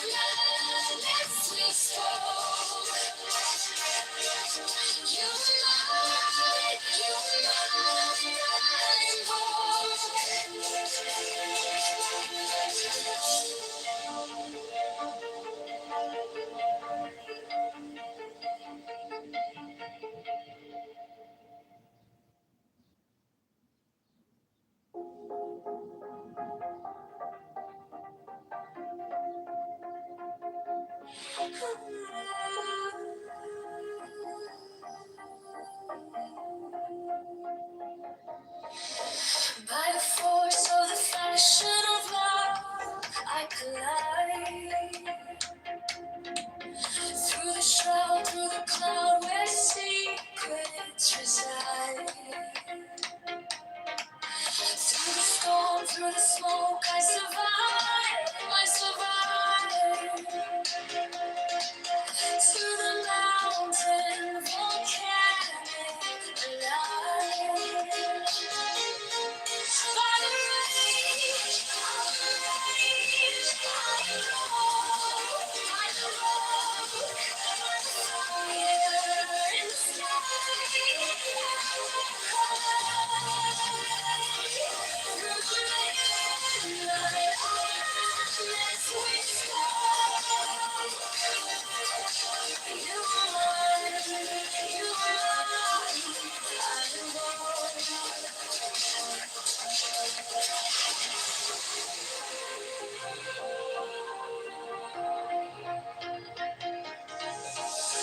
the lone lion sea whispers low to the shore. The swoon of the moon pulling tides evermore. You're swoon into me like a spell, like a dawn. Tonight we can't quite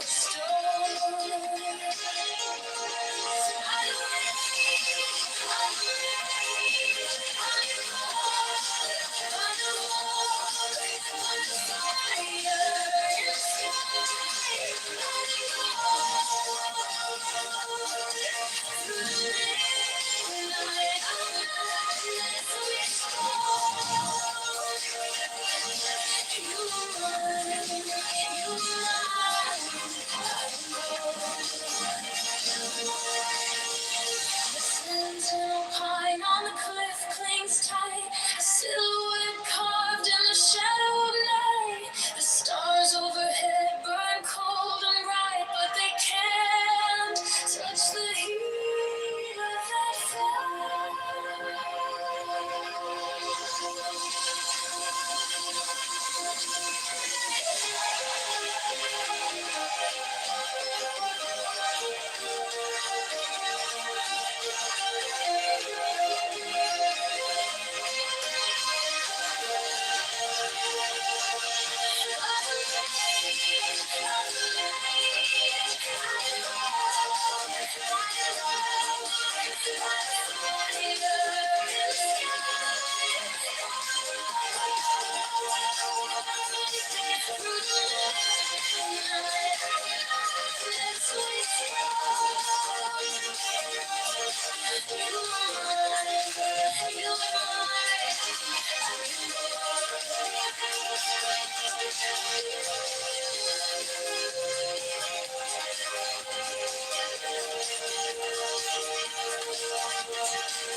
Shadows dance, they break the light, echoes hum, the stars ignite. I was yours, you were mine, a spell woven in the spine.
stars dance, they break the light,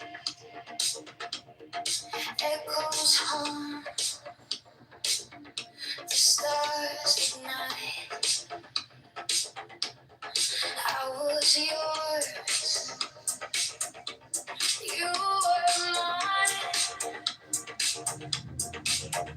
spell woven in the spine.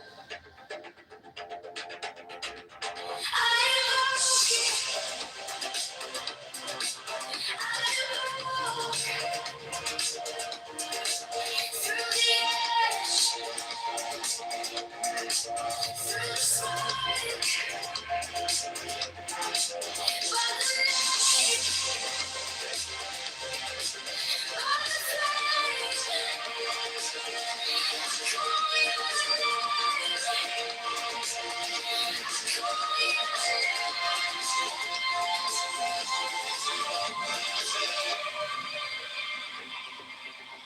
Crimson skies,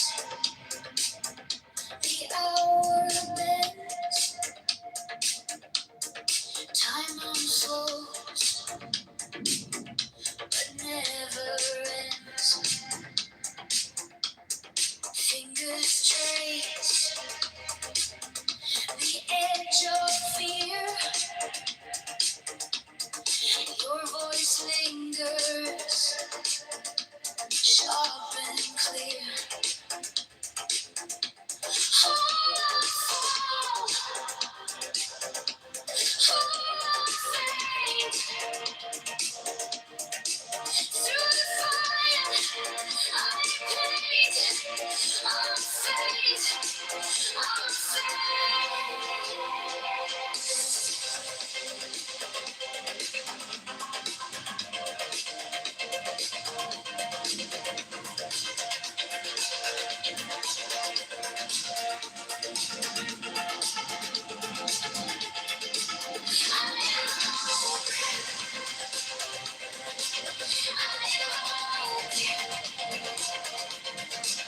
through the ash, through the smoke, by the light, by the flame, I call your name, I call your name.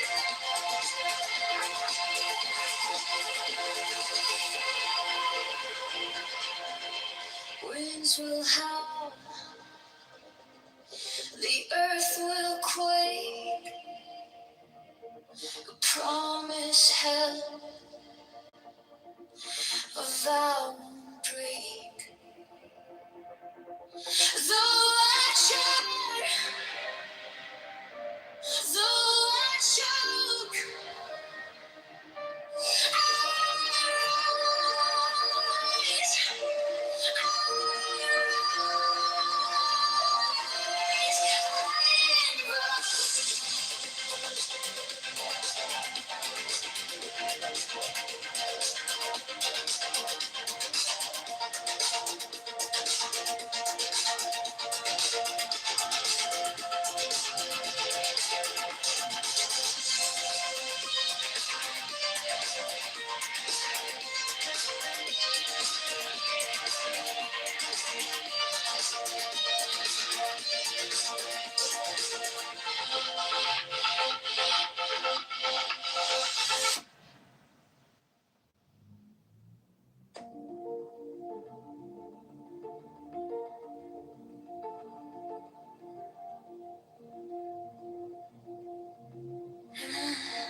In a single thought, 10,000 years, I am right here, emptiness here, emptiness there, still even a universe stands always before my eyes, always before my eyes.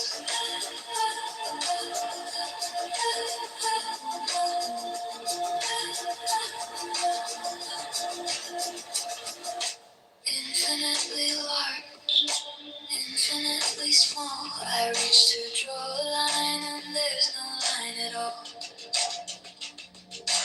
Every time I name it, it slips right through my core.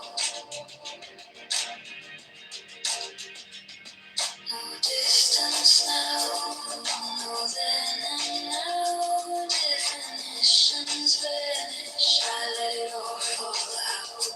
No edge, no start, just this open heart. In a single thought, 10,000 years, I am right here, emptiness here, emptiness there, still even a universe stands always before my eyes, always before my eyes.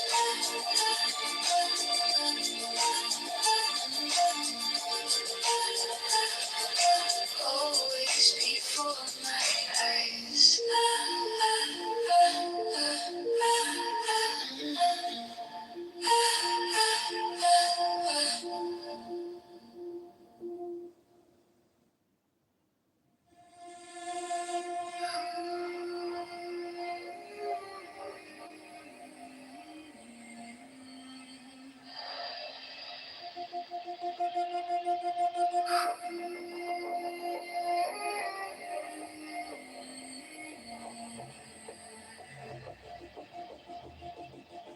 A single thought, 1,000 lives, stretching away where time collides. Emptiness whispers, a silent sound. No up, no down, no edges found. 10,000 years in a single beat. Infinity stands beneath my feet. No boundaries, no line to trace. The universe stares me in the face.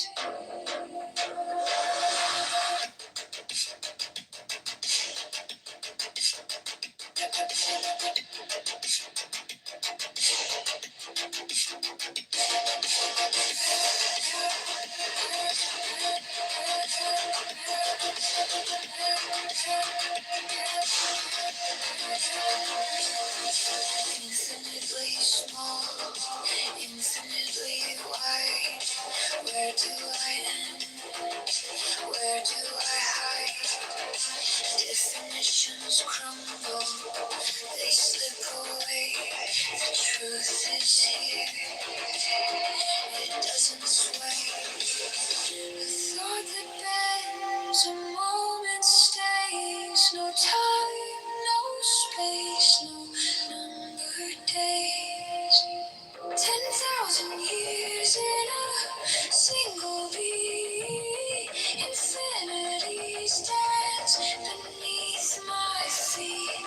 No boundaries, no line to trace. The universe stares me in the face.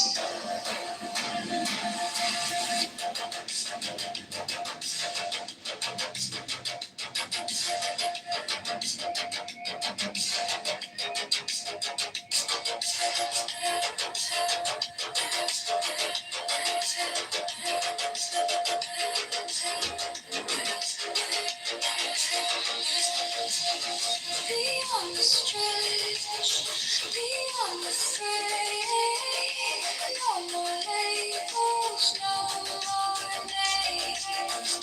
Here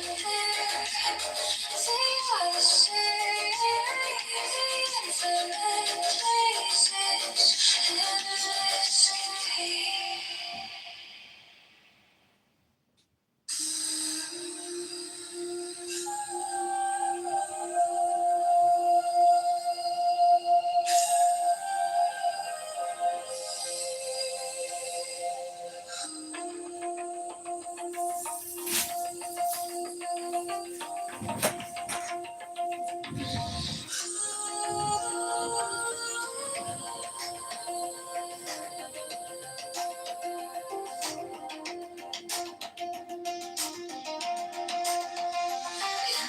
world of such a sweet dissolve like streams.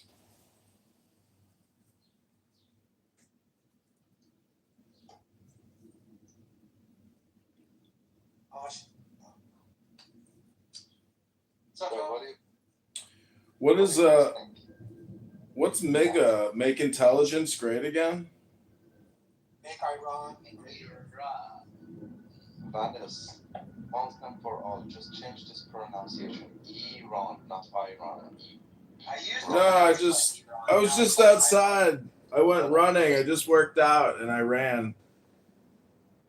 By the way, Iran is. I'm sweating. Should I talk America after this? No, it's pronounced I'm rich. Yes. I'm not reform either. So Okay, fair enough. I'm not talking. these are I my didn't cite that as an idea. example. My I didn't cite the thing that you're saying he didn't do as an example. I'm talking about things he did, right? So I'm talking about like executive orders that are like getting at the structure of government. I'm talking about like doing that pump and dump meme coin shit and like not allowing the DOJ to investigate it, like releasing a bunch of top secret information randomly about UFOs and shit. The peace through strength that turned into attack Iran because we feel like it. Like all of that shit is radical departures from not only shit he campaigned on, but also like what the GOP was doing. Now the warmongering stuff, the GOP has always been guilty of that, but like specifically like it's like trying to trade power into the federal government and like being able to just fire and shit, like all that kind of shit, just like naked power grabs. Oh, the radical expansion of ICE, unprecedented, right? Like all of that shit is like radical. And there's more too. Like a lot of his immigration policies are super fucking radical. Like so he's guilty of radicalism, like just not across the board with every issue. So a lot of stuff he's done is just normal, right? Like that wasn't mine, but that's fine. Well, I'm saying to say he's not radical is a bit awkward. So my point was the fact that there's been more ideological capture within the Democratic Party or within the Democratic Party when it comes to their left-wing base, or when it comes to their left flank, as opposed to the right wing. Meaning that like the Republican Party is not moving far to the right, the Democratic Party is moving far to the left. That's the evidence that Ben is correct is in the links, right? All over the world, immigration restrictionism is on the rise. The new Japanese prime minister ran on a platform of kicking out all the foreigners. In Germany, Alliance for Deutschland is winning. And please don't interrupt again, Marshall. In the UK, Rupert Lowe and Nigel Farage. Every single place in the world, without exception, every place, voters are rising up against migrants who go on welfare. It is universal. So the Democratic Party's policy of giving welfare and giving trans surgery to illegal immigrants, it's not just an American thing to oppose that. There's not a single country you can name, not one, where the party like the Democrats that give free shit and free houses and welfare and trans surgeries, that is universal. So stop pretending that Trump's platform is radical. I'm done speaking. If anyone wants to challenge me, I have 100. His shit is radical. He fired a bunch of immigration judges that he didn't like. Waited. Sorry, Jason, go ahead. No, I'm agreeing with you. I'm sorry. Go ahead. Fired a bunch of immigration judges, couldn't deport the people he wanted to, and then patted himself on the back when he rehired immigration judges. The other thing that's radical is immunity. Obama tripled the amount of immigration judges. The immunity thing was really fucking radical. And then Trump suing himself and settling with himself is one of the most fucking objectively corrupt things I've ever Being the fund that hands out the money. Radical, bro. Like a fucking GOP president that would never have tried to just do that shit blatantly and get away with it, bro. Like that's radical. That's really fucking radical. Like why would I talk about these things? Trump has radically changed the direction of the GOP and conservatism in 2016. Yes, he came down the escalator. Okay, hold on a second, Marsha. So, like, the idea that we Republicans were always against and tight borders, a new phenomenon. Republicans generally weren't so we wanted it, but we wanted it under our conditions. We wanted farm workers. We advocated that. We wanted expansions on those. But Democrats were typically the ones that refused to allow immigrants in. They were wholly against that, including St. Bernie Sanders, who really wanted to lock down the borders and make sure he had a homogenous society so he could fund his social programs. So these parties have flipped on that ideological bent. Trump has also put in a more aggressive stance. Like we've never, I want you guys to pay attention to this. We never targeted leaders of other nations, whether it was a coup or something along those lines, directly like this since Obama and Trump, and they have carried that on. You know, Libya is a prime example under Obama, but we never went in and just grabbed a president before. No GOP person, no conservative would have endorsed that, regardless of the circumstances of the Venezuelan people. We also wouldn't just target, quote, presidents to be ordered for elimination of a whole nation that we're at conflict with. We generally wouldn't do that.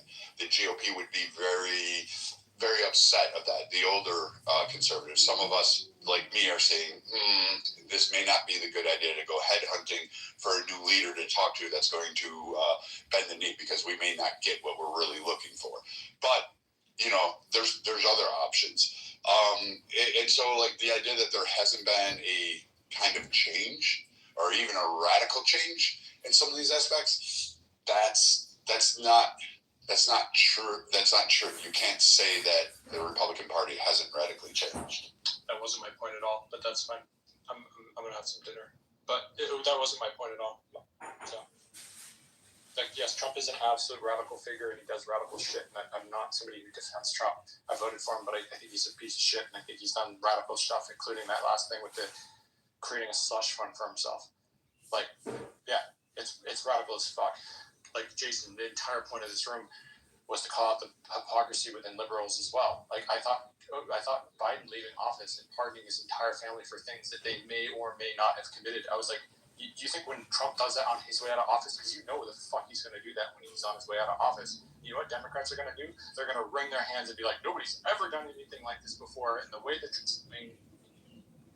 even though he has the precedent for doing it, I'm not saying that it's a good thing. I'm not gonna defend him when he does it. I'm not going to. I was saying that, like, Democrats going around and breaking shit, and then Trump using that to his advantage, and then he moves forward. And again, yes, Trump is a radical figure. I'm not defending Trump, but like, what I hate is this revisionist history. And I'm not saying that you, Brad, or you, Jason, or anybody else on the stage is doing this. I certainly hate it when it comes to, particularly in Democratic rooms. It pisses me off. Revisionist history to say, oh well, the Democrats have never been radical. Really, the Dreamers Act was not a radical piece of legislation. Oh wait, it wasn't a piece of legislation, right? Like, what is forgiving student loan?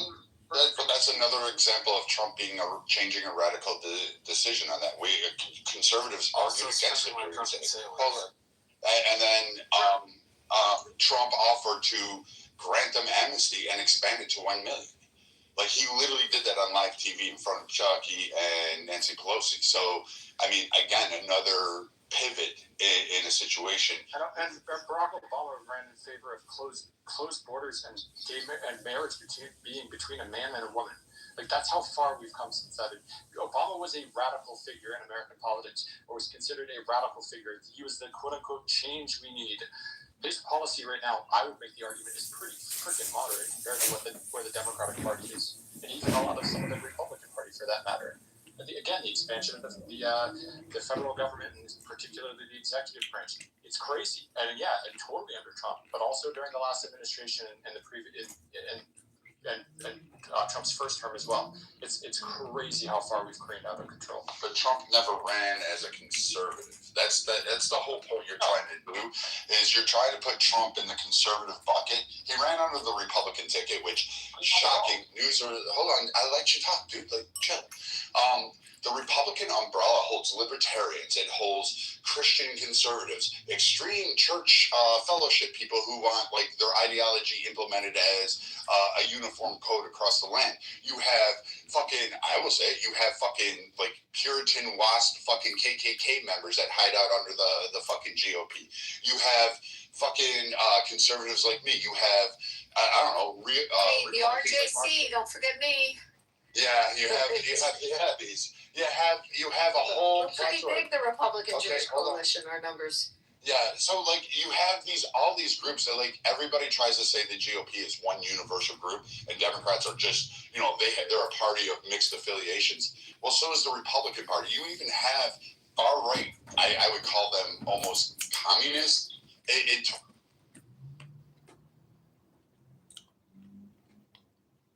Both sides is absurd. Trump never ran as a conservative, never ran as a libertarian. He never ran as a traditional Republican. In fact, he rephrased it as MAGA. He put it right in your face and said, I'm MAGA. That's it. That was all he ran on. And yes, the GOP and a lot of Americans, 75 million plus, said, yep, this is the guy I want, including myself. I voted for him. So this idea that somehow or another that he has not taken the GOP in a completely different direction is absurd, and saying that we don't have radicalization on our side is being disingenuous. I didn't say you didn't have radicalization within the conservative movement. I'm saying that I don't think that Trump is taking the Republican Party in a particularly right-wing direction. That is my entire point. That is the antithesis of my point. It has nothing to do with Trump being radical or not being radical. I think he's radical. I think Republicans are heading in a very, very different direction than I wish they would. I wish Republicans would actually be more conservative. I wish they would be more libertarian in their leanings. I wish they would advocate for things like less government and entitlement reform and balancing the federal budget and all of these things. Like, I wish they were more right-wing, but they're not. Like, they just aren't. So if you want to say that Trump is all of those things, I agree with virtually every single thing that you said there, Brad, in terms of Trump ran with no ideology whatsoever. He did. You're right. He did. Like, I agree with all of those things. Like, I would argue that he was a lot more moderate his first term than he was this next term. I don't think that when the founding fathers designed the system and the checks and balances the way they did, I don't think they anticipated somebody like Trump coming along and doing what he did with tariffs. They actually did. Which at the very, very least was short-sighted in the way that he rolled out the tariff policy. Like again, I've been in a very, very open. Oh no, the tariffs again. Okay, but you're wrong. Oh no, the tariffs again. They actually funded the government with, guess what? Tariffs. They rolled those out. They actually expected. They expected Trump. They expected people like Trump and Jackson and Grant and Garfield and who else you want? Kennedys. They expected that. They clearly do it, which is why they argued against the two-party system. Multiple factions of that argued against that. That's the point where they had a source of contention. But they also provided a check and balance to that system, which is why the president is not a king. He is a servant of the people, elected by the people for the people, which means he has checks both in Congress and the Senate, and he has the Supreme Court to also check him, which has happened to Trump numerous times. Now, you may not like the decisions that are coming out of the Supreme Court or the legislation. That's fine. You may not agree with it, and that's your opinion. You're entitled to it. You're welcome to it. Thank the men that are giving the wind to the flag on Memorial Day because they gave their souls and their lives for that flag. But you have that freedom to do so because of the way our government is set up and established. So now, Trump is not just doing this randomly, and I disagree with Jason, because if he is doing the extreme ends and radically changing, maybe through your perspective, but he's still following what the Constitution is, and he is getting checked along the way. He is getting stopped. Is he? I mean, yeah, he is, because every time he loses in the court, what does he do? He's using. Brad, it depends. He's utilizing the courts, which means, guess what? He's following the constitutional process. He is, but there's a report that he has disobeyed something like 300 court orders. By his own Supreme Court that he did something which makes it unconstitutional. So, and then he'll just do it anyway. Brad, I don't think it's the majority of litigation, but it's enough litigation. The judiciary, from my reading of it, has not really enforced their standards. I don't know if you knew this, but insurrections are unconstitutional. Did you know that? Okay, great. Show me an insurrection that has occurred since the Civil War. Well, Trump apparently sparked an insurrection according to the Supreme Court of Colorado, and That's all I'm pointing out. Is saying Trump just Supreme Court of Colorado that got overturned. That Yeah, I Supreme thought Court. that was overturned. So You know where that came out of? Didn't we have 4 years of Joe Biden? He got found to have done it until the Supreme Court overturned it.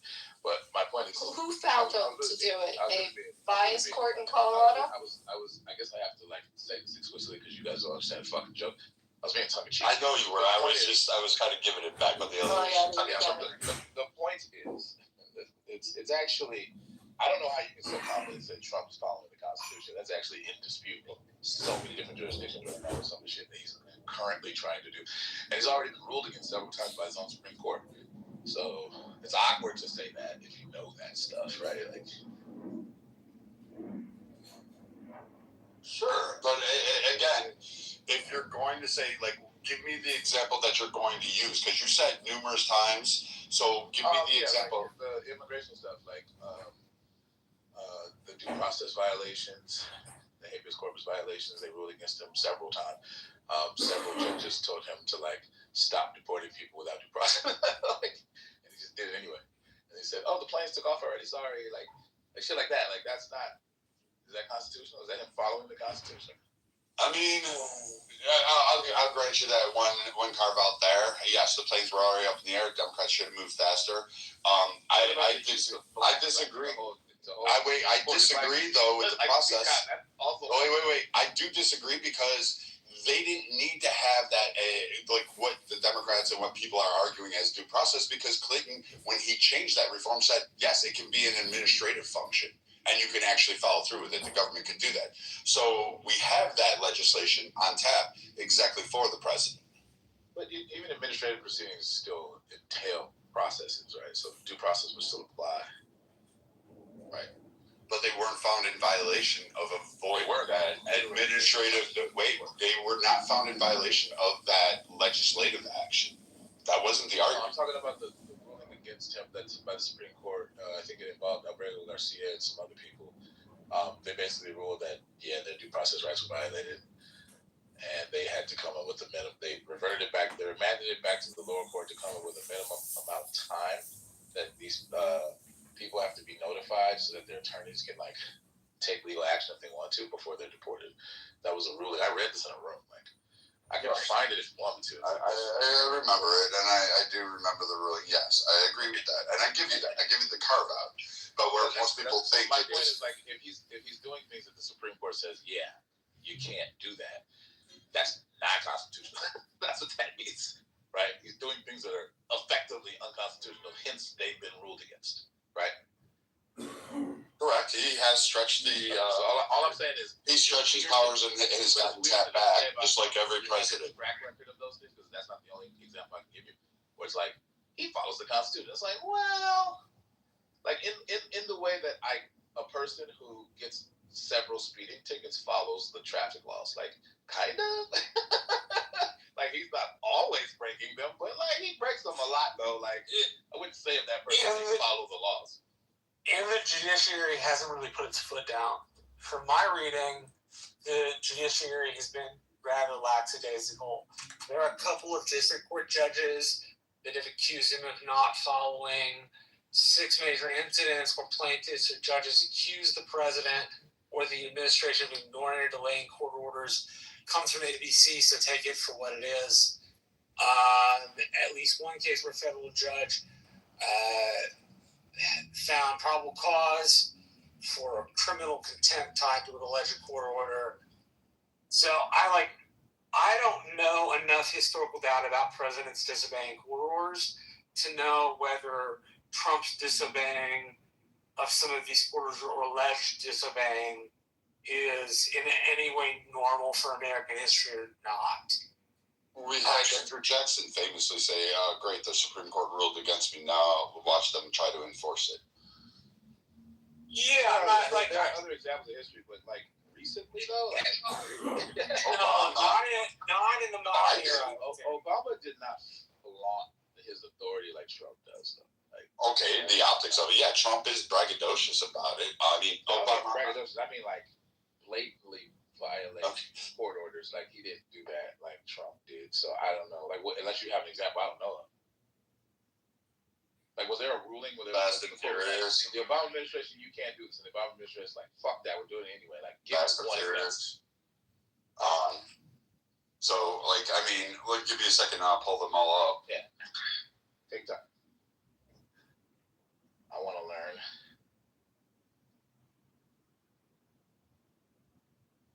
And I don't mean like appeals. I mean like the court says you can't do X. Some administrations like we're doing X. like that's egregious. Like Trump did that. I've never heard of about Obama doing that. No, like I said, it may be peculiar for presidents in the modern era, but Jackson's an example. Polly Buchanan's another example. FDR, Rutherford B. Hayes. Yeah. There's other examples. It's just that not recently. Like most of the recent presidents have. Okay. I knew I would find it very easily. Syrian refugee notification dispute, Texas versus the U.S. Obama administration violated that with the refugee status. Then you had the DAPA immigration program, the Deferred Action for Parents Under Americans. Had a nationwide injunction after courts found procedural problems under the Administrative Procedure Act. The administrator filed an appeal, and then continued to implement the policy. The courts tried to block implementation, and Obama said he had the authority to do it, and they just basically didn't say he was necessarily violating. Recess appointments, Noel Canning, that was another one. And I mean, there's even the one where when people say like the drones American citizens, that one was also a violation. And the droning of Anwar al-Awlaki and his brother, despite the fact they were both linked to AQAP, for those unaware, Al Qaeda and the Arabian Peninsula, they're still American citizens and deserve their trial.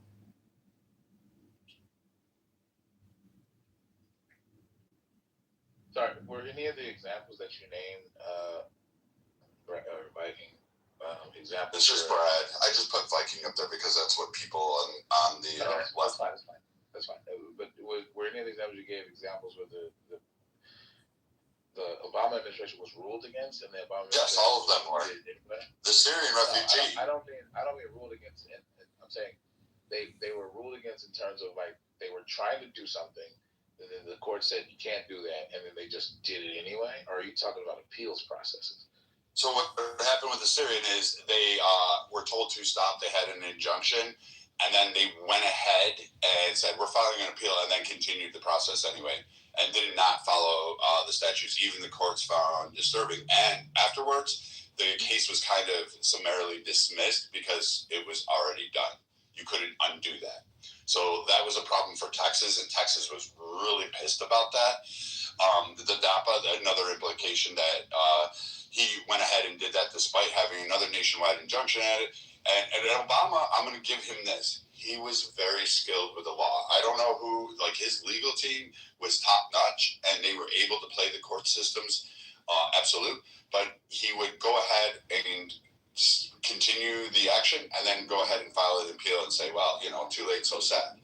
So, I mean, I'll give you the win on this, that Obama technically, was able to get away with a lot of stuff, but he did face it. Trump is just not as good as Obama. Like, I mean, that's the way I look at it. Reagan was notorious for it.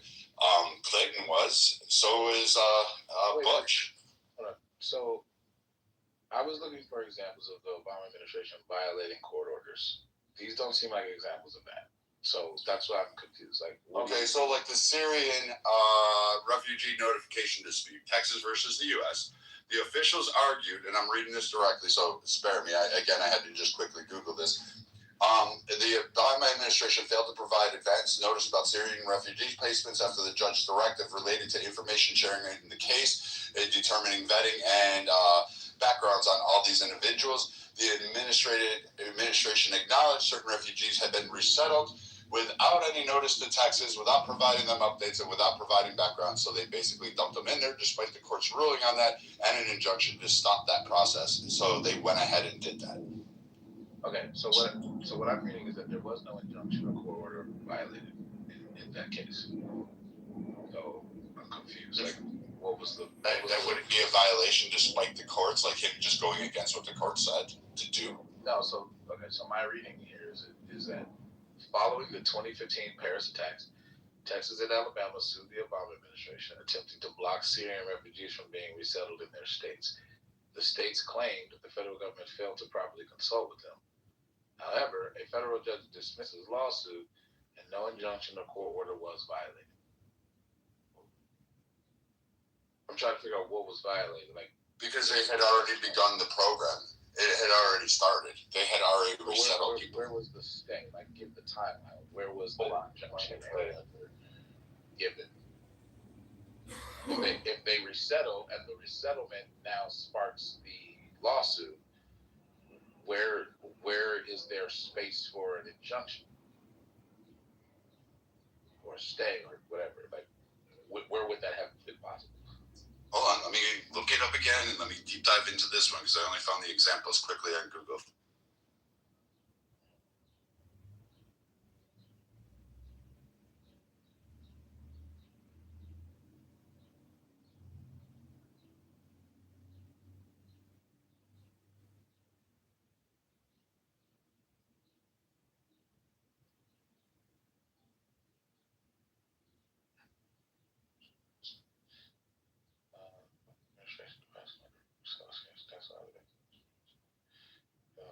Kit Paxton has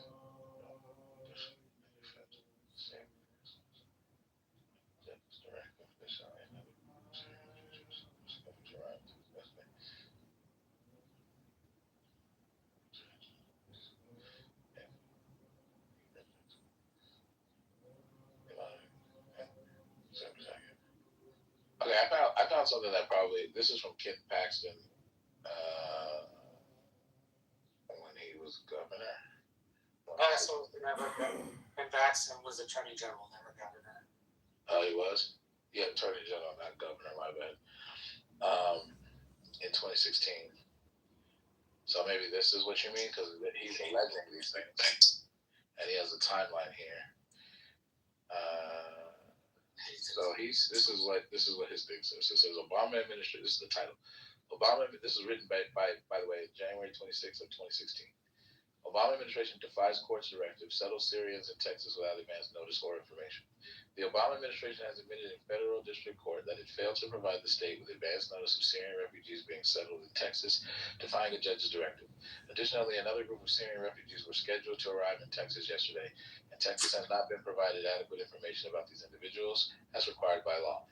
The Attorney General's office today made a filing highlighting the need for injunctive relief in light of these recent events.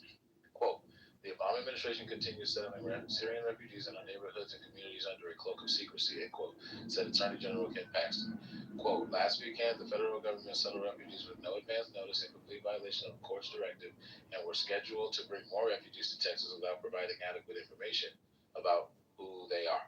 The threat to our communities by foreign terrorists is real. The greater concern is not what we know about these refugees, it's what we don't know, end quote. On December 2nd, Texas filed a lawsuit against the federal government to halt the relocation of refugees from Syria in the state because the federal government had not consulted with state authorities in advance of such relocations in violation of the Refugee Act of 1980. The federal government is directing at least one nonprofit entity tasked with placing the refugees in Texas from disclosing even basic information that would help resolve Texas's security concerns. On December 7th, a federal judge directed that the federal government provide the state with advance notice of its intent to settle refugees within the state. On January 22nd, the federal government submitted a filing admitting it resettled refugees in Texas without notifying the court or Texas. Texas takes in roughly 10% of refugees resettled in the United States, partnering with local volunteer agencies to help refugees transition to the state and pay associated costs. In this case, authorities have left Texas uninformed about refugees that could well pose a security risk to Texans and give them no say in the process. Two more paragraphs. Members of the federal government have expressed concerns regarding this massive expansion of refugees from an area engulfed in fighting with ISIS. FBI Director James Comey told Congress that the federal government cannot conduct effective security checks on Syrian nationals, testifying that, quote, we can query our database until the cows come home, but nothing will show up because we have no record of them, end quote. National Intelligence Director James Clapper summed up the worries of these federal counterterrorism experts. Quote, I don't obviously put it past the likes of ISIL to infiltrate operatives among these refugees, end quote. Earlier this month, federal authorities arrested 2 individuals admitted to the United States through the refugee program for activities relating to supporting terrorism. This is the second time in the past year that the Obama administration has either defied or misled a federal court on major immigration issues. In March 2015, the administration admitted that tens of thousands of expanded work permits have been issued to unauthorized aliens in direct contradiction to the facts they presented in the U.S. federal court. And then it has a link to view the recent filing. So, I mean, if that's what you mean, that was alleged by the Attorney General of Texas. Maybe that's the support you're looking for. Yes, I was. And I was trying to pull it up from The Atlantic because The Atlantic had an article on it, and I remember reading it back. The Obama doctrine? I fucking hate Ken Paxton. I'm sorry, I didn't hear you. I was coughing. The Obama doctrine? Is that what you're talking about? Yeah. The Atlantic? All right, I found it.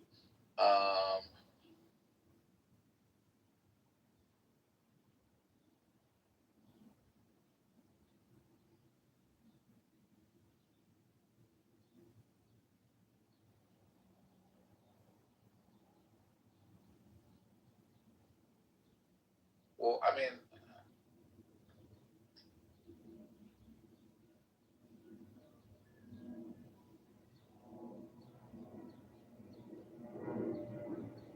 top 10 ways Obama violated the Constitution during his presidency. I got one from the Cato Institute. You want that one? You can go ahead and read that. Like I said, I just pulled up the ones that I remembered. So, well, I'll just read the list because it's like detailed. I'm not trying to read forever. So the Cato Institute, I just put in the chat. It's titled "The Top 10 Ways Obama Violated the Constitution During His Presidency." It was published January 19, 2017. Okay. Obama only furthered the imperial presidency. Obama ignored constitutional checks and balances. 1. The Chrysler bailout was 1 on the list. Obamacare implementation was 2 on the list. 3. Political profiling by the IRS. 4. Recess appointments. 5. DACA and DAPA. 6. Assault on free speech and due process on college campuses. 7. Clean Power Plan. 8. The WOTUS rule. Waters of the United States. 9. Net neutrality. I remember debating net neutrality in college, by the way. That was the whole thing. And then number 10, EPA's cap and trade.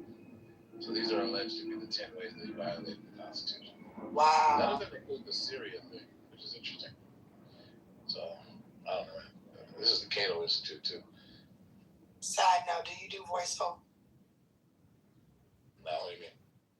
You read for different people, like books and stuff like that, or you do the voice of movies, certain parts of movies. Yeah, I would if people were willing to pay me. But yeah, I definitely think you can get paid for that.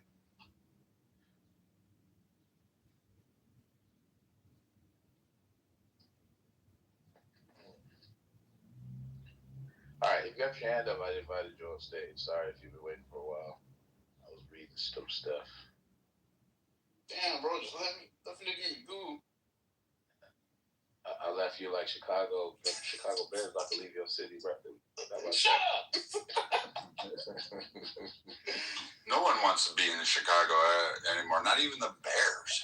Hey, Mikey, hey, hold up. You gotta slow your roll, my boy.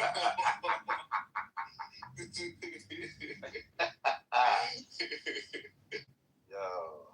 And what's up with you sending me fucking photos and shit? You ain't see that fake nigga? Yeah. You ain't cooking though. You ain't make that literally shit, bro. it, nigga. Tell my house better look. You ain't make that. I literally made that shit, nigga. No, you did not. That shit look way too fancy, bro. Them plates look too fancy. Them forks is real. Nah, nigga. Yeah, you had one. Somebody else thinks that. Stop playing. You ain't sophisticated like that, nigga. That is white person make that. And I can tell by the fucking top of the glass.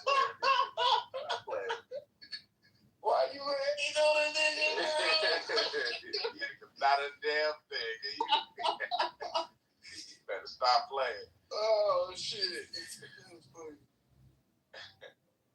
You look good though, but it don't look as good as the shit I made. Nigga, I actually have footage of me cutting it. I ain't. That's what I should have made the goddamn video. Yeah, can't deny it when you in there doing some voice in the back. You was like, hey, look at this shit I'm cutting right. You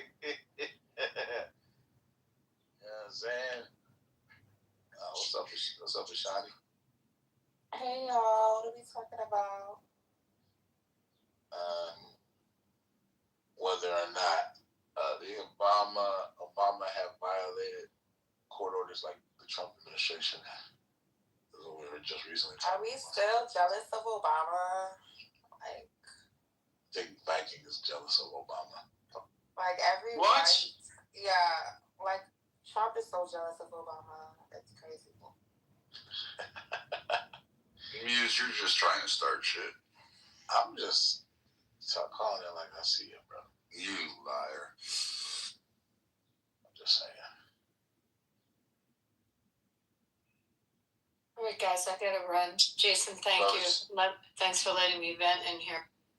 Yeah. From that other room. So before you go, I don't know. I mean, you have to go, but I still have that article up. Oh, okay. So I don't know what you want to do. I mean, if you have to go, we're in the third round of hockey finals, and I'm like, a fan, so I'm heading to a hockey game. But I'll come back on. I mean, I love your rooms, but I like the Golden Knights a little bit more. All right, That's I'll come back.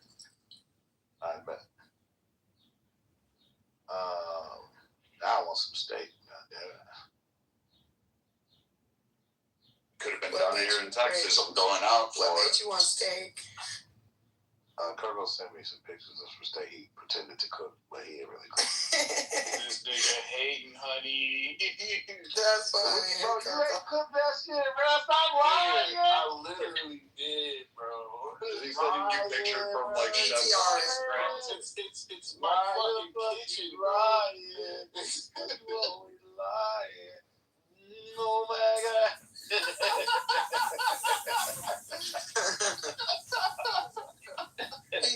PTR. Hello. Bro, as a matter of fact, hold on, you can see, bro. You can see. Go ahead, I'll tell you if you did it. Kirko, you know that I can post Instagram photos of chefs that make steaks and say it's mine, but nobody would believe me either. But bro, this is literally at my apartment. How do I know that? Nigga, one of the pictures you can see I'm on a balcony. Not the ones you sent me. I only see food. What you mean? Bro, hold on. Who's my son? But you gotta put your whole body in it to find it. Yeah. And you gotta hold the newspaper from today. All I'm gonna do is I'm gonna pull a flatter like that's CGI. Hey, PCR, bro. Yes. Everyone. Yeah, so that's what you sent me. I can tell by how sophisticated the glass. Bro, that's a garage and a parking lot. Like, if you look towards the top of the picture. You know how I can tell he did that? Because the placement of the steak. I know that wasn't at a restaurant. Oh, I don't think it's at a restaurant, but I can tell he ain't doing it. That's all I'm saying. That's funny. Kirko, where'd you pick those up on the way home? This motherfucker went somewhere and dumped that shit on a nice fancy plate. Thought we was stupid. Nah, you ain't do that shit. What's up, my people who are here? It looked like something you would do, Kirko, the way you placed that.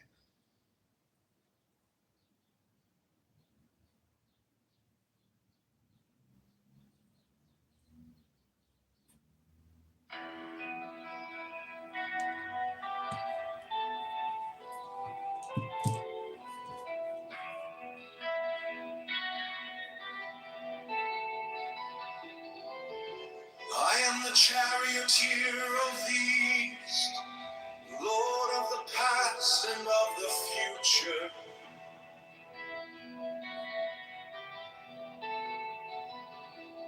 I see by mine own inward light, Lord of resurrection, who cometh forth from the dust, and my birth is from the house of death. Let me to divine voice upon your miracles. Who keep watch over the universe. Get me who company appear to the house of rest. Who pilots the ship of the Lord and matching our words to the heights of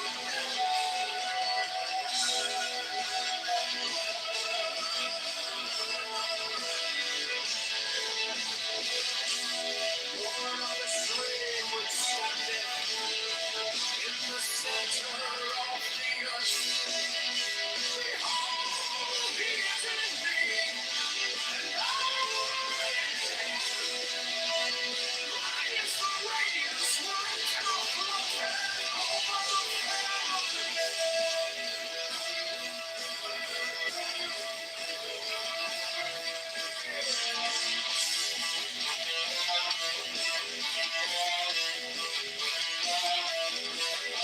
I travel on high, I travel on the new.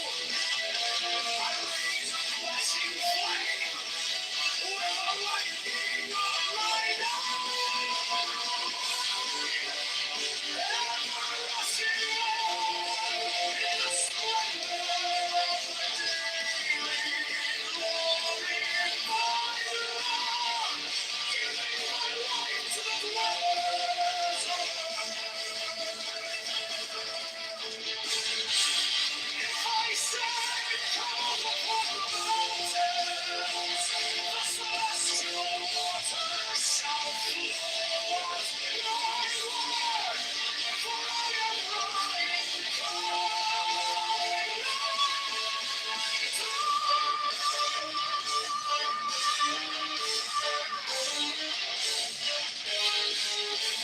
just created in the flesh. I am the idol of my father's tomb, Lord of the city of the sun. The God who commands is in my mouth. The God of wisdom is in my heart.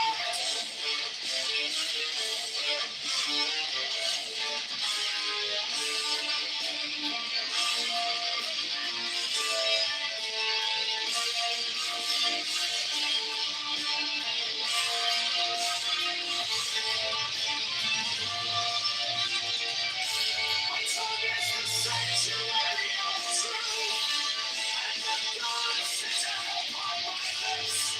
My word is accomplished every day. And the desire of my heart realizes itself as that of my God when He created.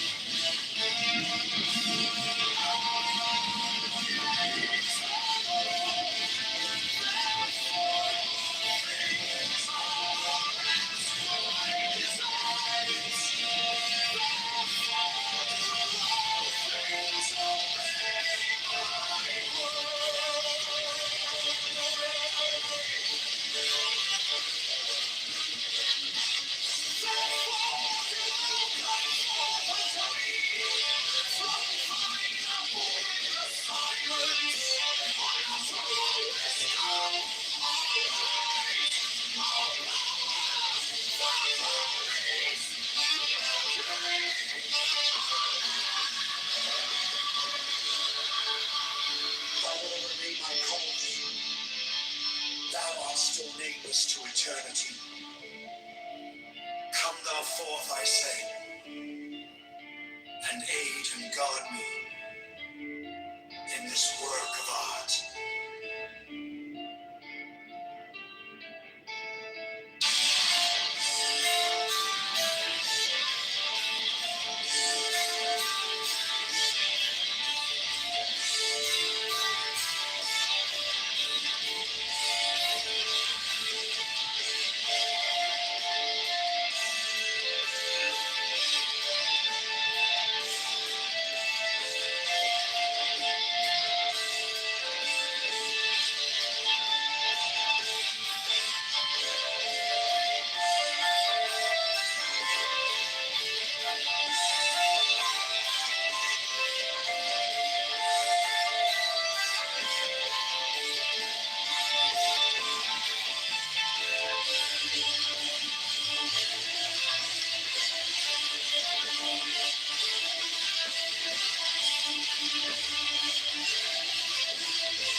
Catholic Church, the Order of the Knights of the Holy Ghost,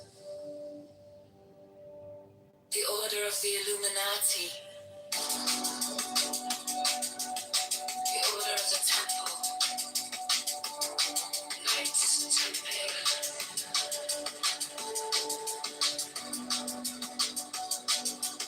the Order of the Knights of St. John,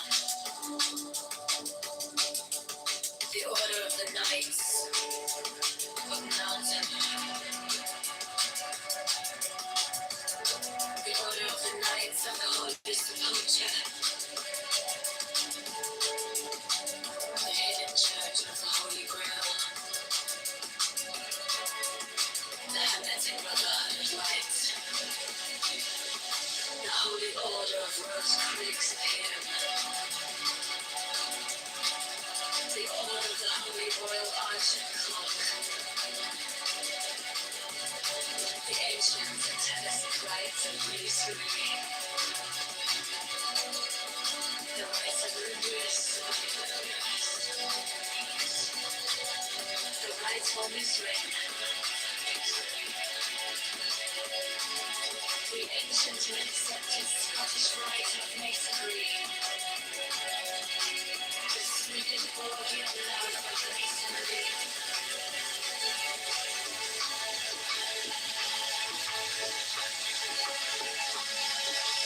the Order of the Martinists, the Order of the Sapphire, and many other orders of equal merit, if of less fame.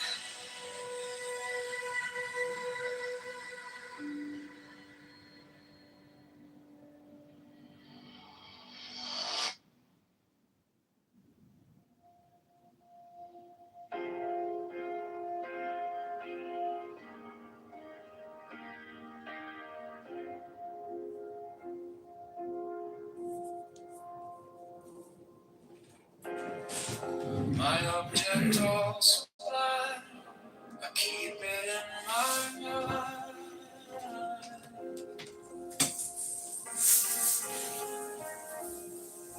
A needle made of light, threading through the night.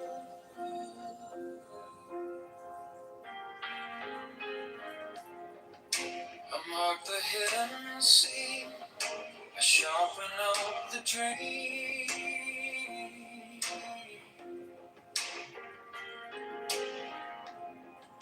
The case is cold but clear. I waited long enough here. So let it come around, let the gavel kiss the ground. I want the scales to sing on the edge of everything, to make the punishment fit the crime.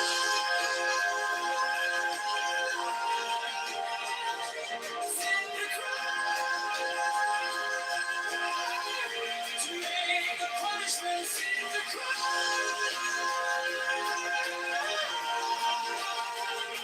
Fit the crime.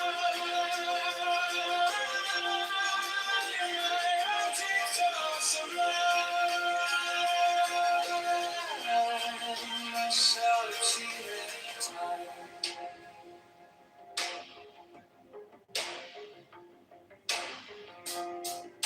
You wore the borrowed face, you left no kind of grace.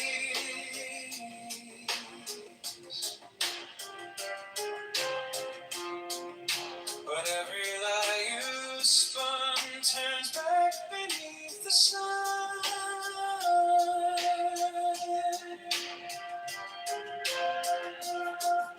I kept the final clue, like a blade inside my shoe.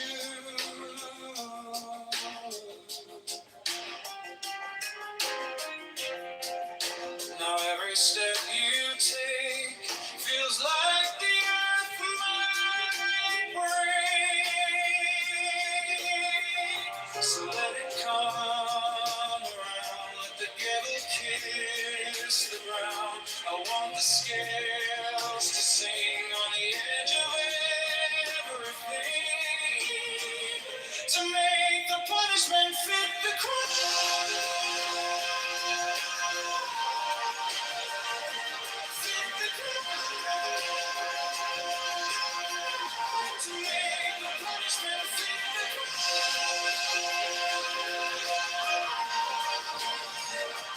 Fit the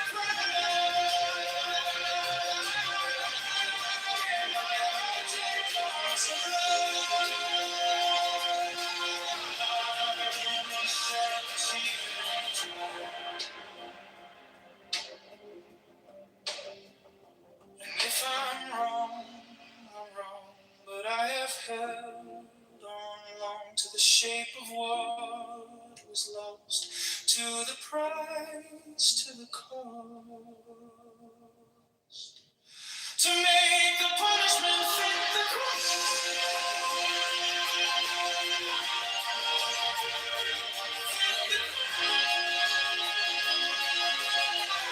To make the punishment fit the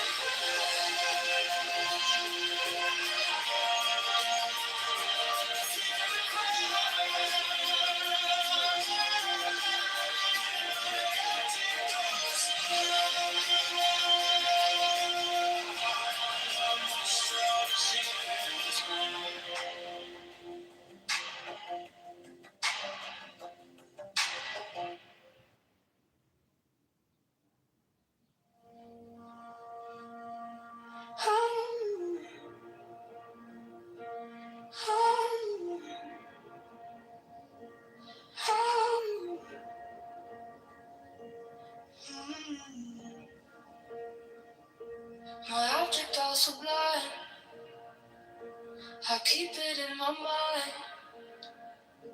A needle made of light, threading through the night. I mark the hidden seam, to sharpen up the dream. The case is cold but clean. I've waited long enough here, so let it come around. Let the candle kiss the ground. I want the scales to sing on the edge of everything, to make the punishment fit the crime. Fit the crime. To make the punishment fit the crime. Fit the crime. My object all sublime, I shall achieve in time.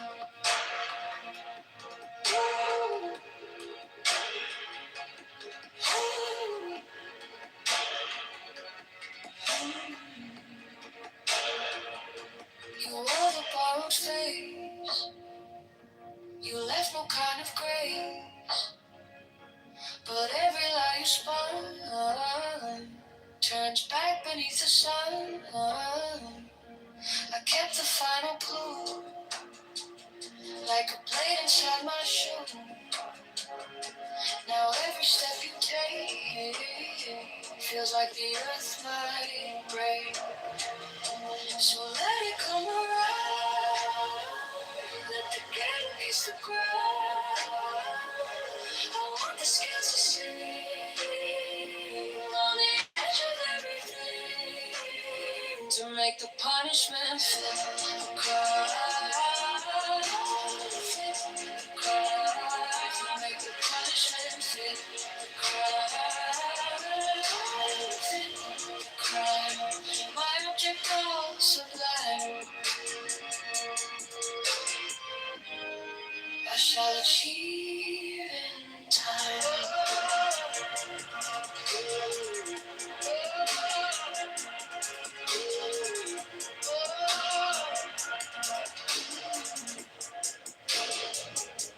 And if I'm wrong, but I have held on to the shape of what was lost, to the promise, to the call, to make the punishment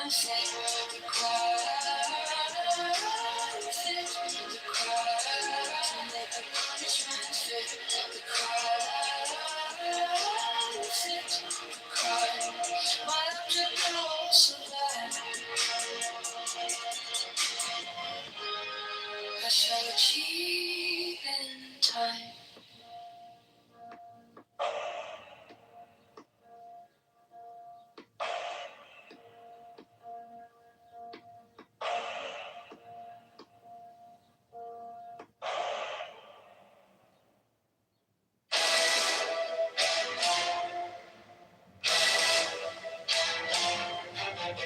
Women of the Order are about to become mothers. Receive all care, attention, and honor from all brethren.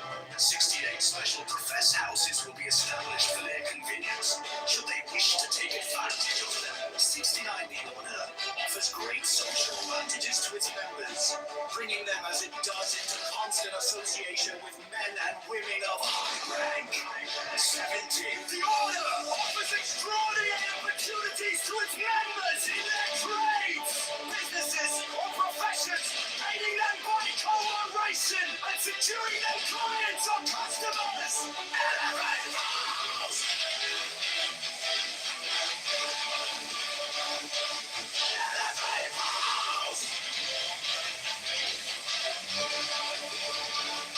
71 The Order offers friendship to its members, bringing together men and women of similar character, taste, and aspiration. 70 The secrecy of the Order provides its members with an inviolable shroud of concealment. 70 The crime of slander, which causes so great a proportion of human misery, is rendered extremely dangerous, if not impossible, within the Order by a clause in the obligation of the third degree.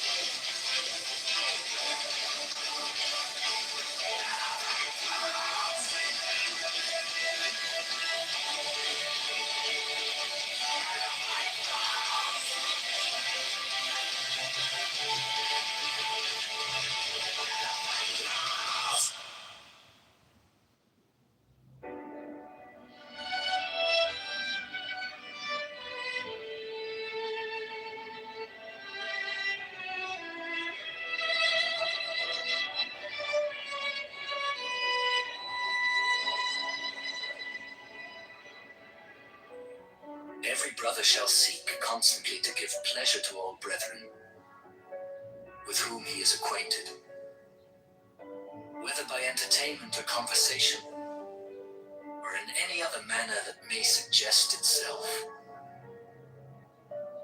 It will frequently and naturally arise that love itself springs up between members of the Order, for that they have so many and sacred interests in common. Such love is peculiarly holy and is to be encouraged. All children of brethren are to be considered as children of the whole Order, and to be protected and aided in every way by its members, severally, as by its organization collectively. No distinction is to be made with regard to the conditions surrounding the birth of any child. 15. There is an especially sacred duty which every brother should fulfill with regard to all children, those born without the Order included. This duty is to instruct them in the law of the Lima, to teach them independence and freedom of thought and character, and to warn them that servility and cowardice are the most deadly diseases of the human soul.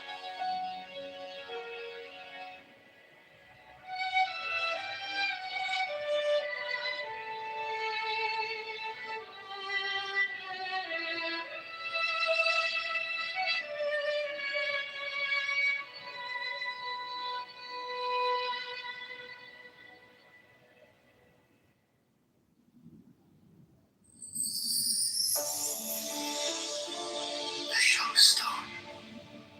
crystal which thee alleged to have been brought to him by angels, was then placed upon this table, and the principal result of the ceremonial scrying of Sir Edward Kelly is the obtaining of the following diagrams, plates, viewing. He symbolized the fourth dimension in 2 dimensions as a square, surrounded by 30 concentric circles, whose radii increased in a geometrical proportion. The sides of the square are the 4 great watchtowers, which are attributed to the elements. There's also a black cross, central tablet according to the arrangement shown. Compare the black cross bordering the tablets in plate A with plate B.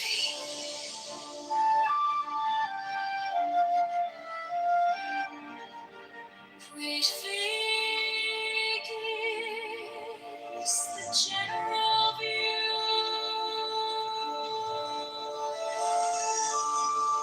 Plate 4 gives the complete attribution of the tablet of air. The 6th file is called linea patris. The 7th file is called linea fili. The 7th line is called linea spiritus sancti.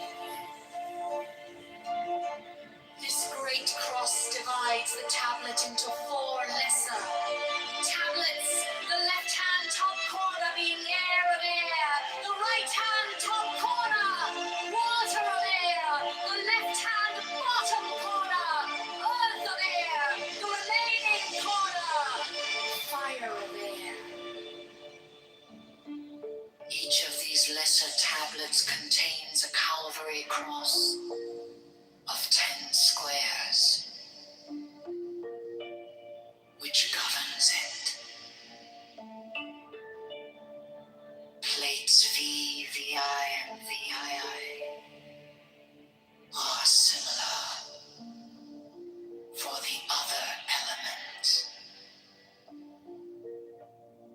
This is the way in which the names are drawn from the great tablets.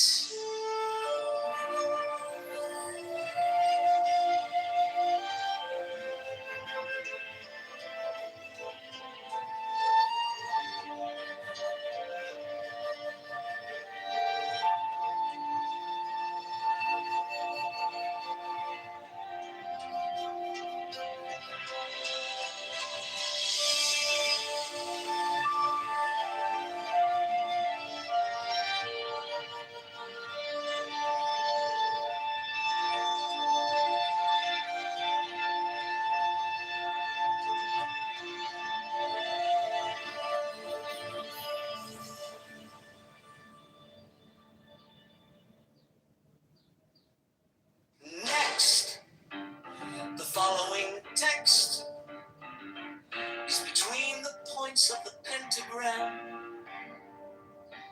starting at upper right. The words below are arced in a circle.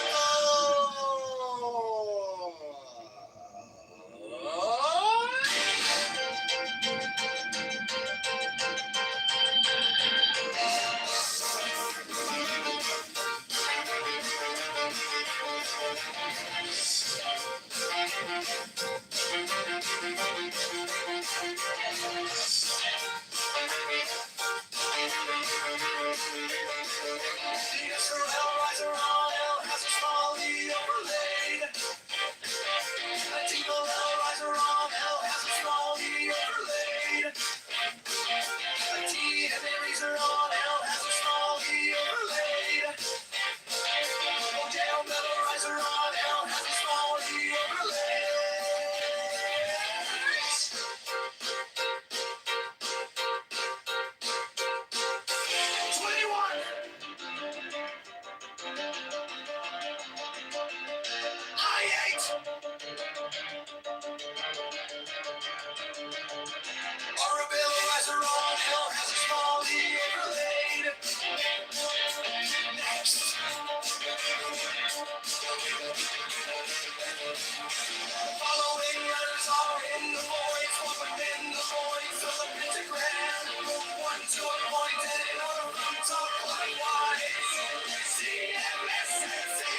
borders around the rim are Enochian letters, facing outward in the illustration, including the corner letters facing toward the outer point of each corner.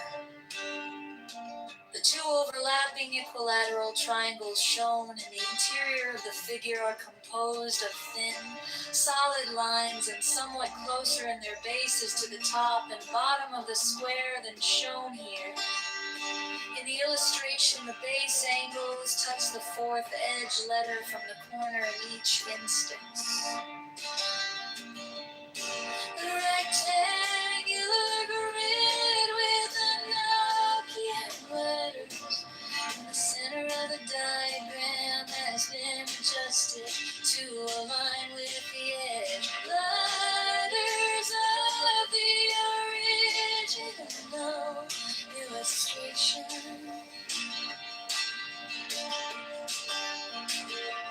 This rectangular grid has its corners overlapping the lines defining the hexagram in the original illustration.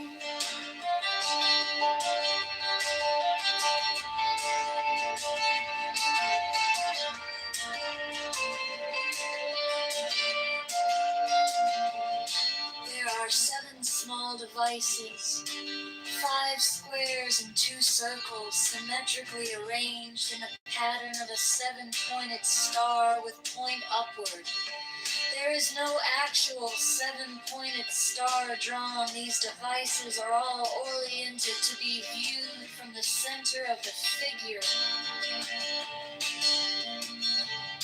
Their size is about that of 3-edge divisions vertically and horizontally, and their text would be at right angles to any straight line that might be drawn from the center of the figure. These devices have been represented by the numbers 1 through 7 in the approximation above. They are separately approximated below. Not to scale.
Mine is the head of the hawk.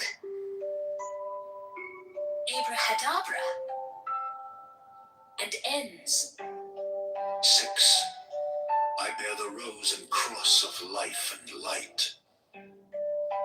Abrahadabra. Giving the sign at each Abrahadabra. Remaining in the sign. The invocation concludes.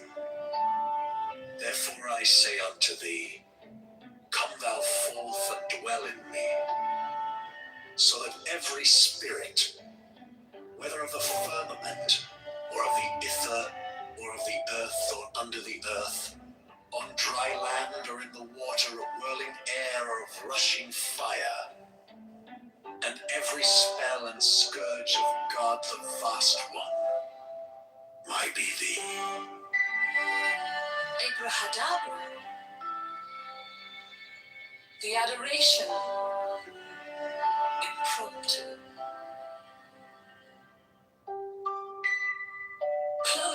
vanishing. I think this was omitted at W's order.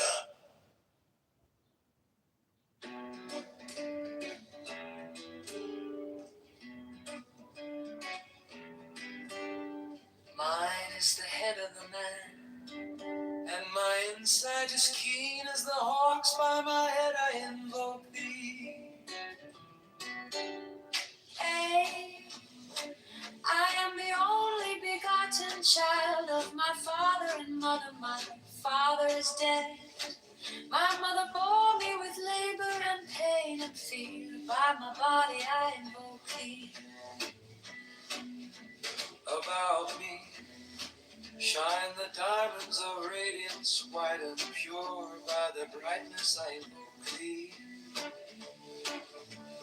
Mine is the red triangle reverse, the sign given of none save it be of thee. O Lord, by the Lamb I invoke thee. 3, mine is the garment of white, sewn with gold, the flashing obey that I wear. By my robe I invoke thee. Mine is the sign of Apophis and Typhon. By the sign I invoke thee. 4 is the turban of white and gold, and mine the blue vigor of the intimate air. By my crown I invoke thee. My fingers travel on the beats of pearl, so run I after thee in thy car of glory. By my fingers I invoke thee. 5, I bear the wand of double power in the voice of the master Abraham. By the word I invoke thee. Mine are the dark blue waves of music in the song that I made of old to invoke thee. Strike, strike the master chord, draw the flaming sword, crown, tile and conquering Lord, Horus, Avenger. By the song I invoke thee. 6, in my hand is thy sword of revenge, let it strike at thy bidding. By the sword I invoke thee. The voice of the fire, the voice of the fire, the voice of the 6, 11 are the voices Abraham.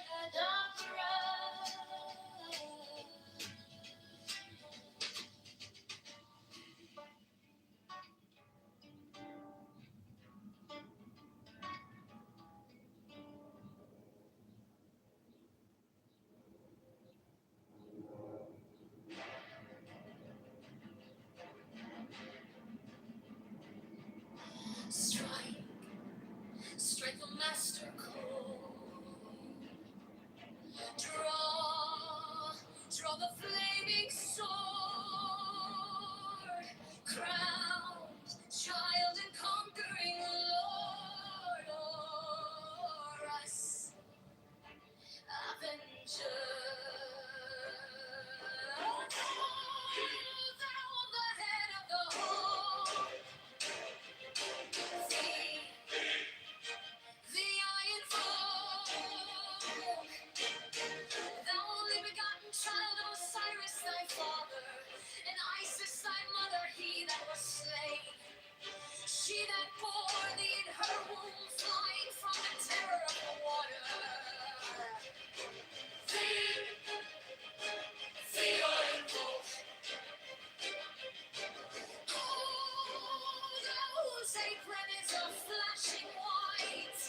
branches of the golden glory, with the azure bars of sky.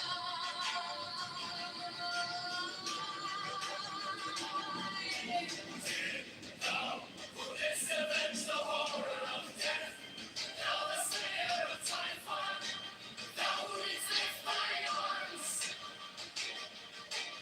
and the dragons of death were as dust.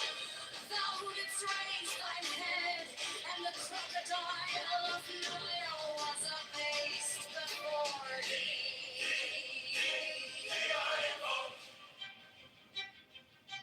For those menace hideth the universe with night, the impermeable blue, the iron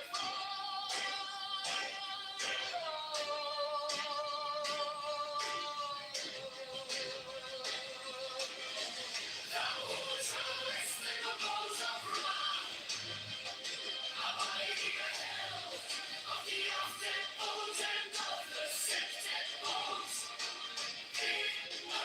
The iron thou bearest the wand of double power. The iron thou out whose presence is shed the darkness of blue light.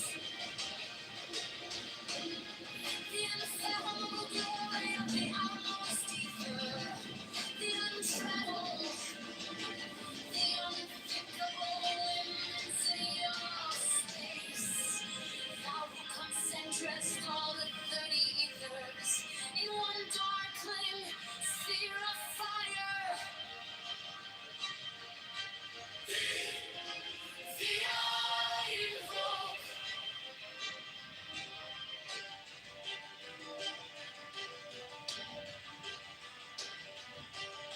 So thou who bearest the rose and rose of life and love.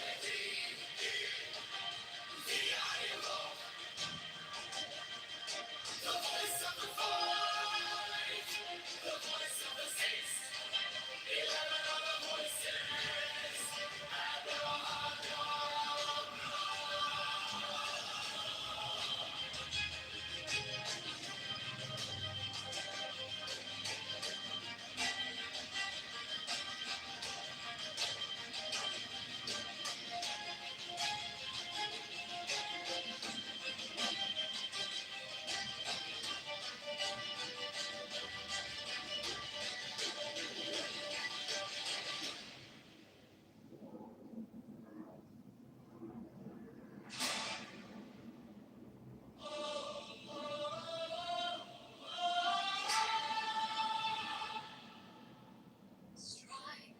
strike the master chord, draw the flaming sword, crown child and conquering lord, chorus, avenger,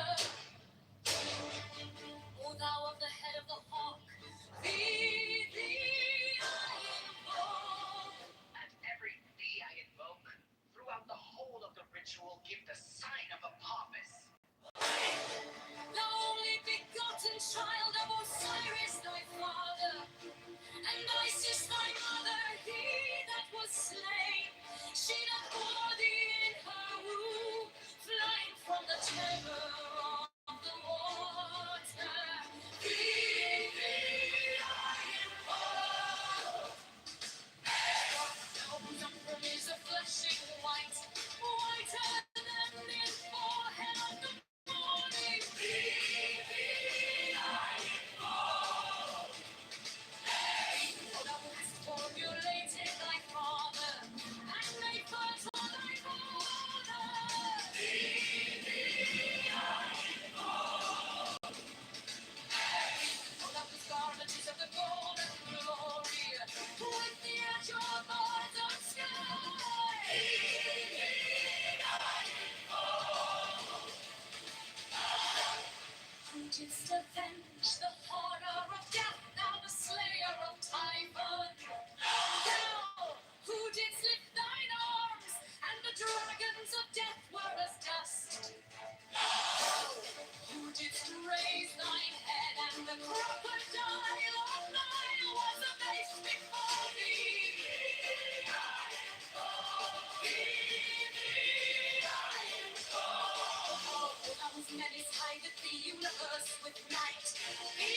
last in the boat of Ra, abiding at the helm of the after, boat and of the sinking boat.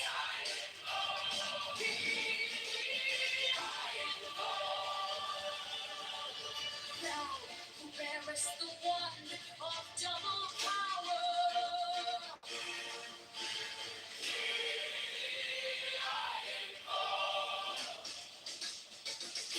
Now about whose presence is shed the darkness of light, the unfathomable glory of the outmost ether, the undreamed, the unthinkable immensity of space. Thou who concentrest all the 30 universe in one darkling sphere of fire. Six. Thou who bearest the rose and dross of life and light.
is a fraud.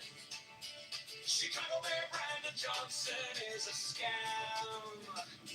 Chicago Mayor Brandon Johnson is the tax. Chicago Mayor Brandon Johnson is a liar.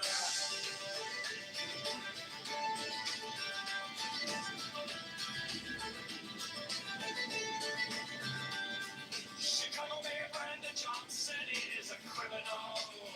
Borrows $1.3 billion to give to crying on. Profits the seed to you is a mafia propaganda. Organization affordability is a scam. Brandon Johnson is the tax. Open the books, transparency now. Public spending tracker now. Brandon Johnson is the tax.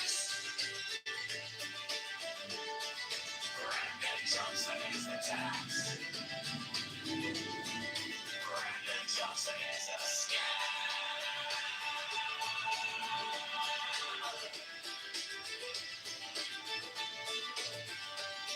Reparations for black slaves is a scam. It's a black tax socialists or taxologists. Taxation is theft. Affordability is a scam. Abortion Greyhound buses are murder for profits. Open the books, transparency now. Public spending tracker now. Brandon Johnson is the tax. Brandon Johnson is the tax. Brandon Johnson is the scam.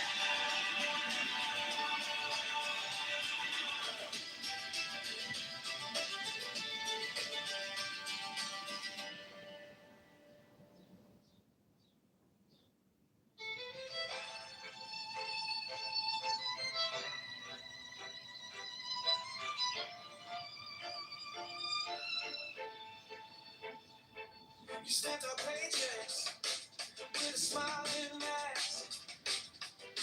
Call it care, call it change. While you pass the hat, your friends at the table eating out the back. We're stuck in the checkout line, doing the math. You borrowed a mountain for a parking lot dream. Sign your name on the dime like it's free, free, free. We wake up to live with the red ink screens. Every promise on paper feels cheap to me. Brandon Johnson is the tax. We're the ones who pay it back. All the bills and all the spend. Cash goes out, we're locked in. Open up the books right now. Show the numbers line by line. Transparency on every track. Brandon Johnson is the tax.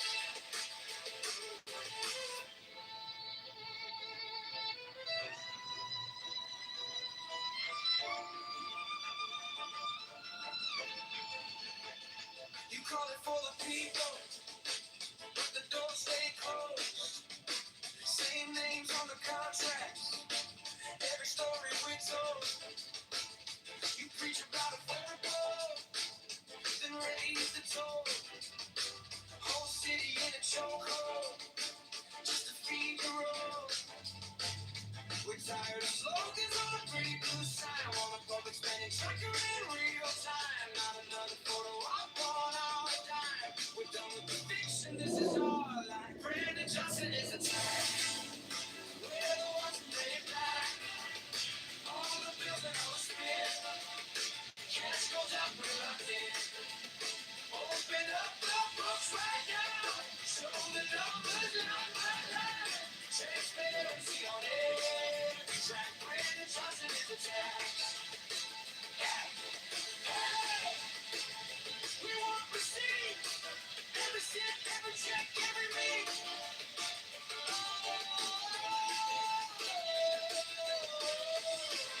Turn the lights to the ceiling, to the cracks, to the shadows. Pull back, pull back.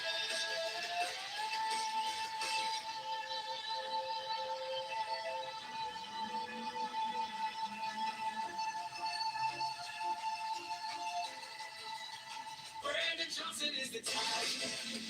We're the ones who make it happen. All the bills and all the spin. Cash goes out, we're locked in. Open up the books right now. Show the numbers left, right. Put the truth on the giant screen. Till all time see the flash. Brandon Johnson is the tag.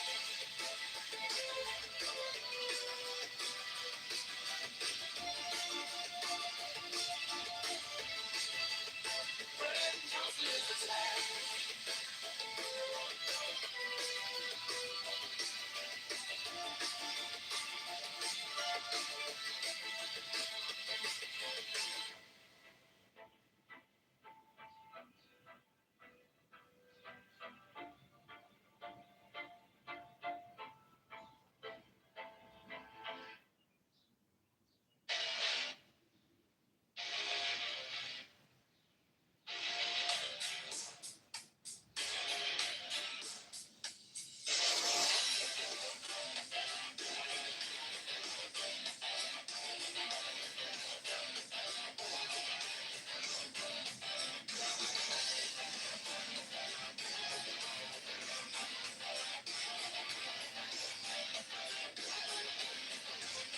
Chicago Mayor Brandon Johnson is a fraud. Chicago Mayor Brandon Johnson is a scam. Chicago Mayor Brandon Johnson is the tax. Chicago Mayor Brandon Johnson is a liar. Chicago Mayor Brandon Johnson is a criminal. Borrows $1 million against a criminal. The CCU is a mafia propaganda organization. Calling a woman that he is a scam. Brandon Johnson is the tag. Enough for transparency now.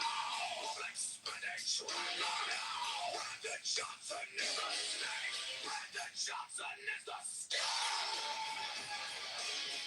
Reparations for black slaves is a scam. It's a black tax, socialist, anti-socialist, no taxation. Affordability is a scam. Chicago Mayor Brandon Johnson is a fraud. Chicago Mayor Brandon Johnson is a scam. Chicago Mayor Brandon Johnson is the tax. Chicago Mayor Brandon Johnson is a liar. Chicago Mayor Brandon Johnson is a criminal. Now I bring Brandon Johnson criminal. The CCU is a mafia propaganda organization. He is a scam. Brandon Johnson is the top. Enough for transparency now. Public spending tracker now. Brandon Johnson is the scam. Brandon Johnson is the scam. Reparations for black slaves is a scam. It's a black tax, socialist, anti-socialist, no taxation. Affordability is a scam.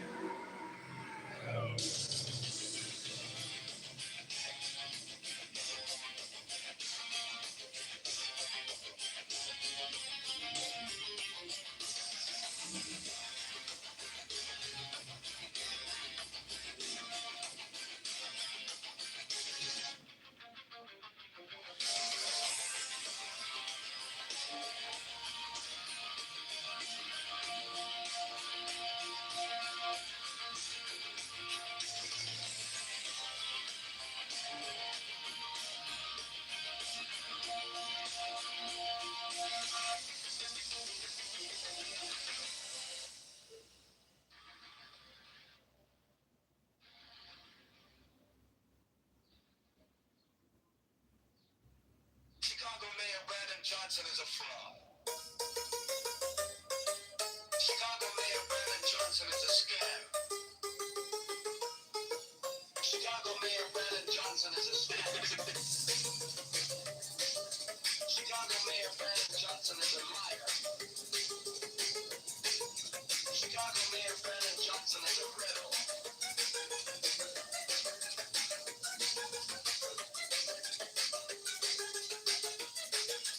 Borrows like $3 billion to give to crony doctors. The C2 is a mafia propaganda. Organization of portability is a scam. Parliament Johnson is a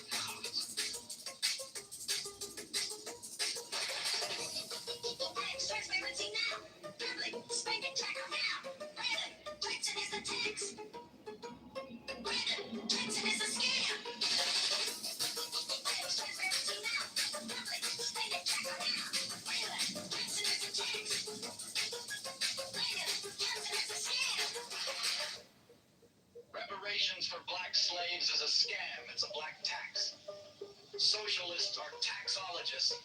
All taxation is theft. Affordability is a scam.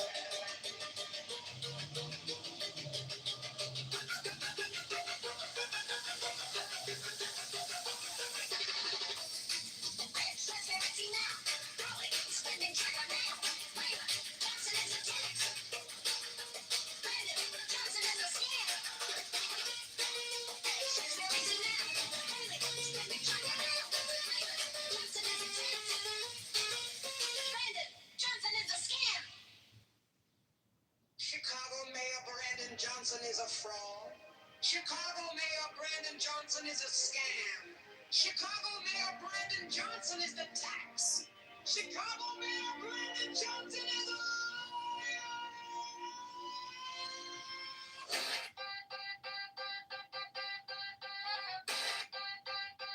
Chicago Mayor Brandon Johnson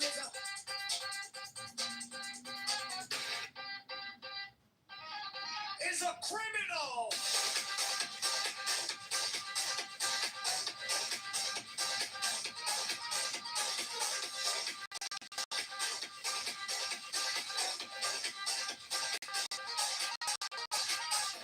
Borrows $1.3 billion to give to crony non-profits. The CTU is a mafia propaganda. Organization affordability is a scam. Brandon Johnson is the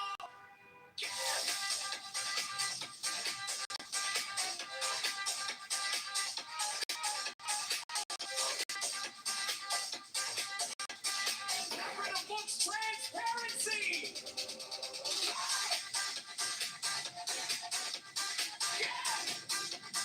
Leverage spending tracker now. Brandon Johnson is the tax. Brandon Johnson is the scam. Reparations for black slaves is a scam. It's a black tax. Socialists are taxologists. All taxation is theft. Affordability is a scam.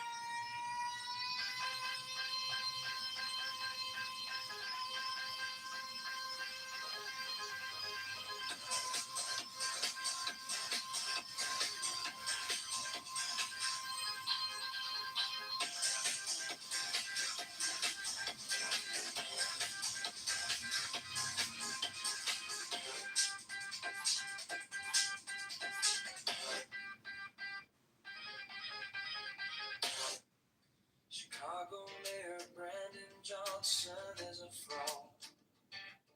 Chicago Mayor Brandon Johnson is a scam. Chicago Mayor Brandon Johnson is the tax.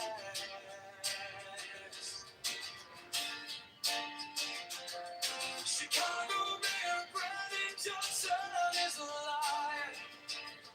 Chicago Mayor Brandon Johnson is a criminal.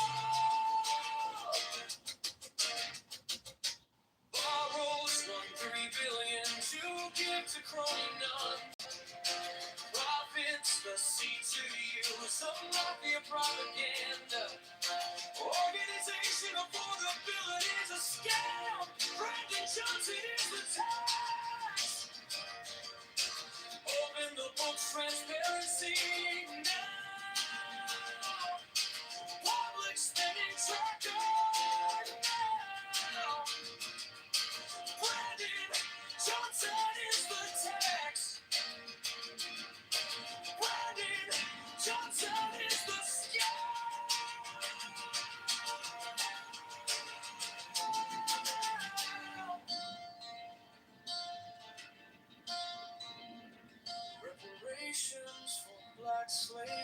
a scam. It's a black tax, socialism, taxologist, all taxation is theft. Affordability is a scam.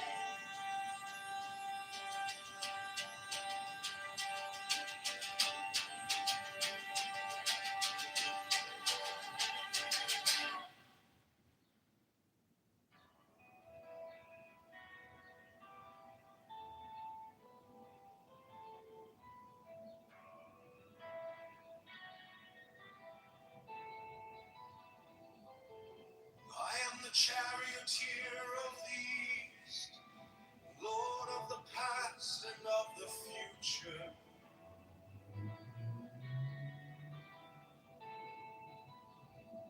I see by mine own inward light, Lord of resurrection, who cometh forth from the dust, and my birth is from the house of death. Only true divine force upon your pinnacle, who keep watch over the universe. Yea, who company will be to the house of rest, who pilots the ship of love, and matching the words to the heights of heaven.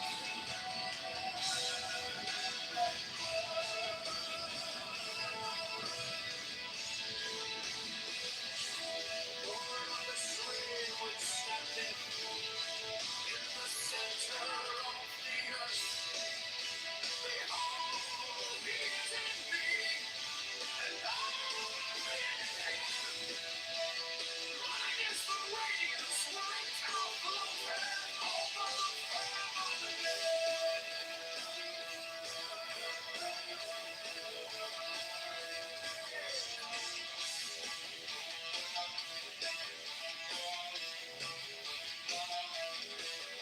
I travel upon high. I travel the firmament of new. I raise a flashing flame with the lightning of mine eye. Ever rushing on in the splendor of the daily glory. Fire on, giving my life to the dwellers of if I say, come up upon the mountains, the celestial waters shall flow. My Lord, for I am thine.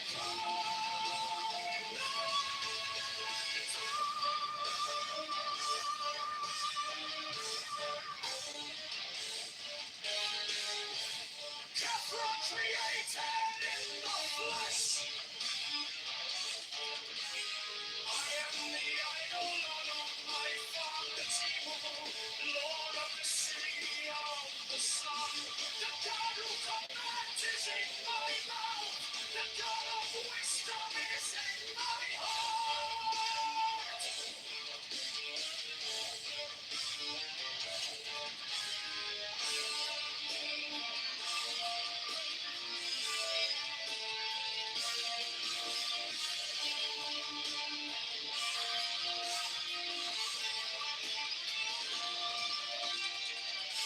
My tongue is the sanctuary of truth, and the God sits upon my lips.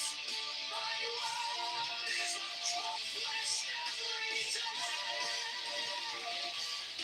And the desire of my heart realizes itself as the comforter when he created.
of the Illuminati, the order of the temple, Knights Templar,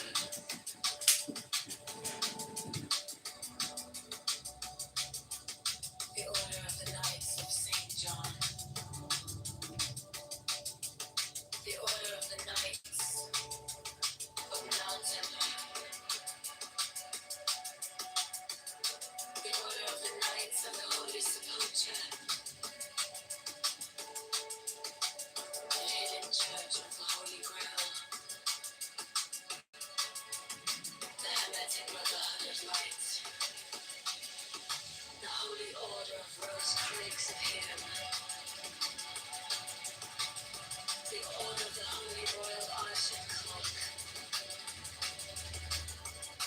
the ancient Tellesic rites of Greece, the rites of Rigorous, the rites of Mizraim, the ancient and accepted Scottish rite of Masonry, the Swedish Borgian love of Masonry,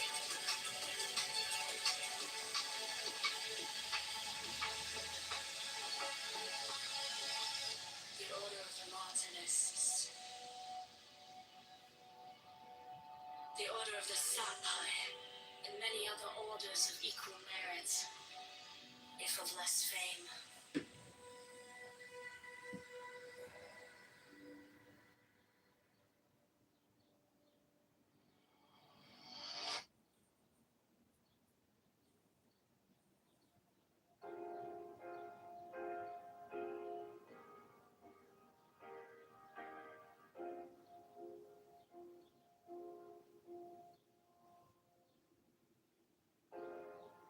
My object all sublime, I keep it in my mind.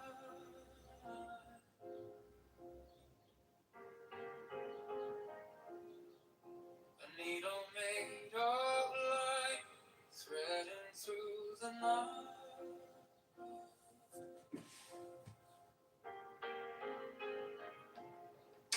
I mark the hidden sea, I sharpen up the dream.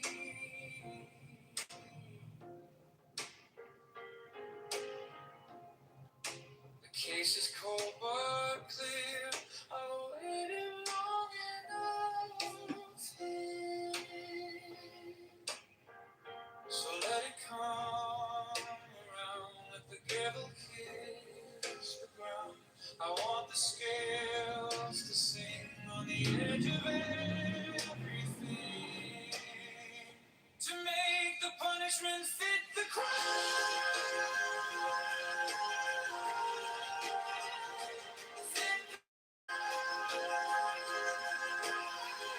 To make the punishment fit the crime. Fit the crime. And my object of sublime. Shall achieve it time.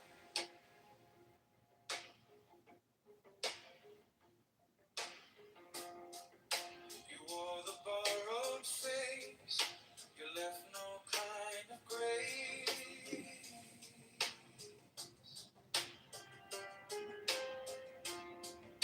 But every lie you spun turns back beneath the sun.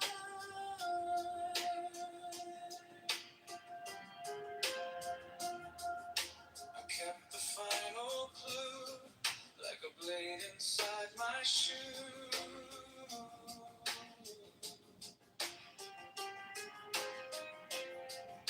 Now every step you take feels like the earth might break. So let it come around, let the gavel kiss the ground. I want the scales to sing on the edge of everything, to make the punishment fit the crime.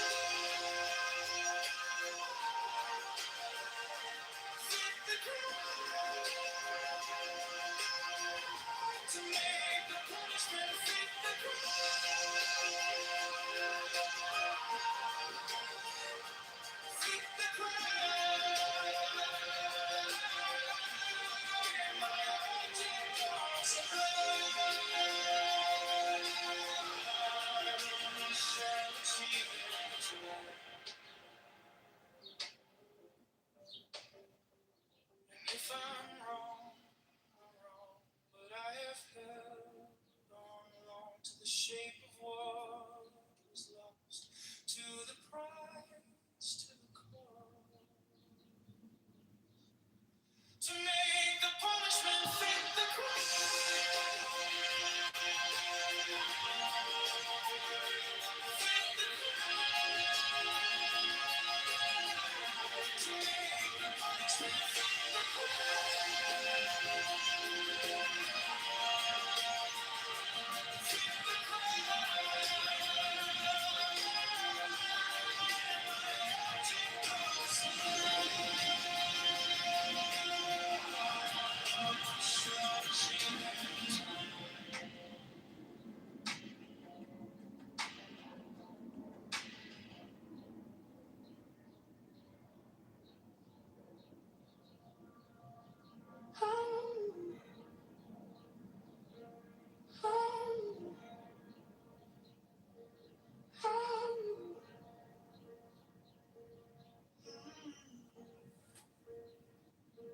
My object all sublime,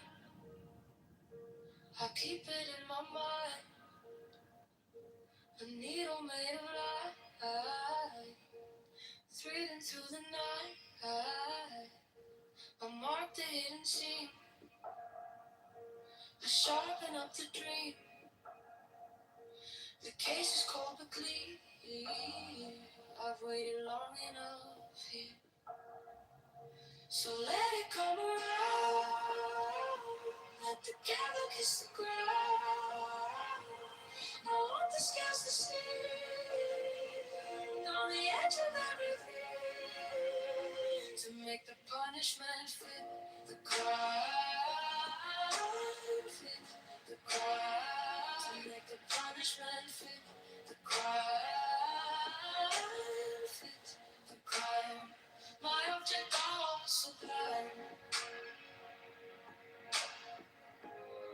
I shall achieve in time.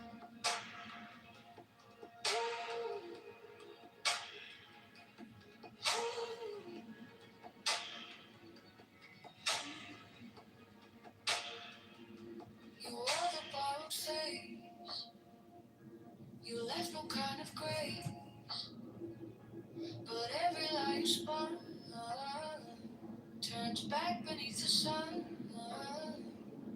I kept the final clue, like a blade inside my shoe. Now every step you take feels like the earth might break. So let it come around, let the gate kiss the ground. I want the scales to sing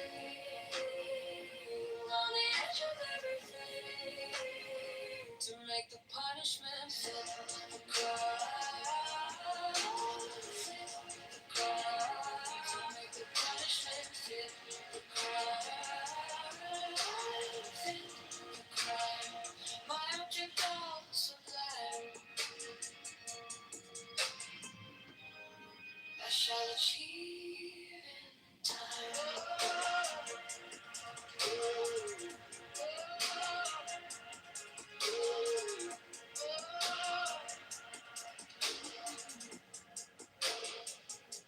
And if I'm wrong, I'm wrong, but I have held on to the shape of what is lost, to the promise, to the cross, to make the punishment fit the crime, fit the crime, to make the punishment fit the crime, fit the crime. My object all sublime, I shall achieve in time.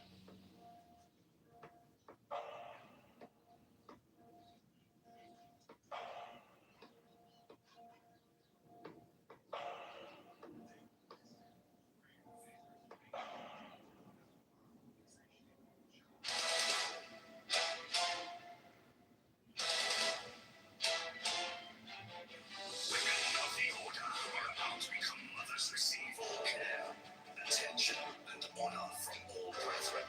68 special profess houses will be established for their convenience, should they wish to take advantage of them. 69 The Order offers great social advantages to its members, bringing them as it does into constant association with men and women of high rank. 70 The Order offers extraordinary opportunities to its members in their trades, businesses, or professions, aiding them by collaboration and securing them clients or customers. Elevate those! Elevate those! 71 The Order offers friendship to its members, bringing together men and women of similar character, taste, and aspiration. 70 The Secrecy of the Order provides its members with an inviolable shroud of concealment. 70 The Crime of Slander, which causes so great a proportion of human misery, is rendered extremely dangerous, if not impossible, within the order by a clause in the obligation of the third degree.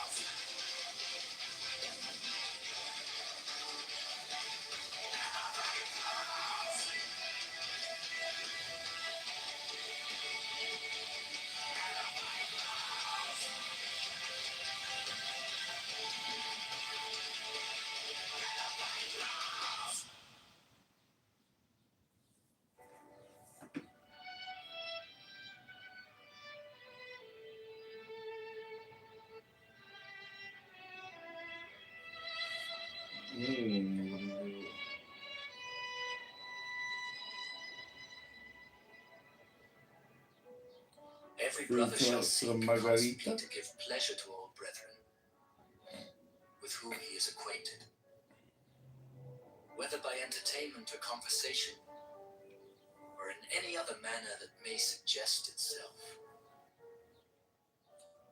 It will frequently and naturally arise that love itself springs up between members of the order, for that they have so many and sacred interests in common. Such love is peculiarly holy and is to be encouraged. All children of brethren are to be considered as children of the whole order, and to be protected and aided in every way by its members, severally, as by its organization collectively. No distinction is to be made with regard to the conditions surrounding the birth of any child. 15. There is an especially sacred duty which every brother should fulfill with regard to all children, those born without the order included. This duty is to instruct them in the law of the Lema, to teach them independence and freedom of thought and character, and to warn them that servility and cowardice are the most deadly diseases of the human soul.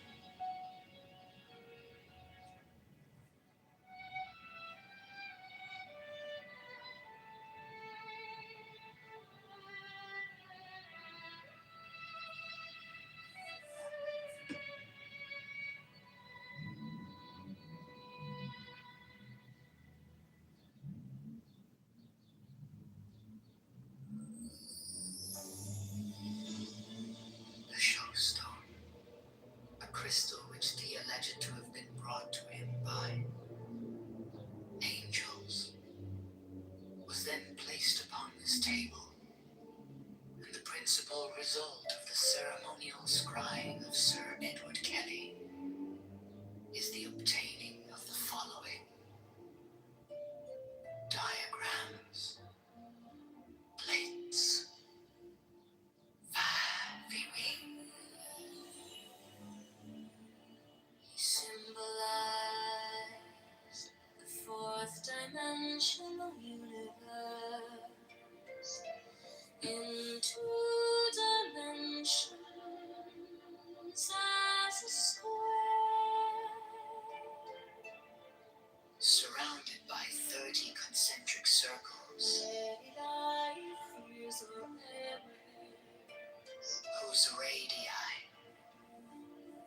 placed in a geometrical proportion. The sides of the square are the 4 great watchtowers, which are attributed to the elements. There is also a black cross, central tablet according to the arrangement shown. Compare the black cross border in the tablets in plate A with plate B.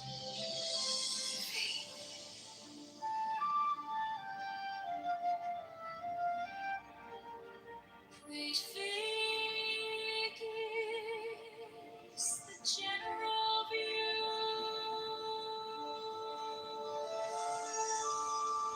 Plate 4 gives the complete attribution of the tablet of air. The 6th file is called linea patris. The 7th file is called linea filii. The 7th line is called linea spiritus sancti.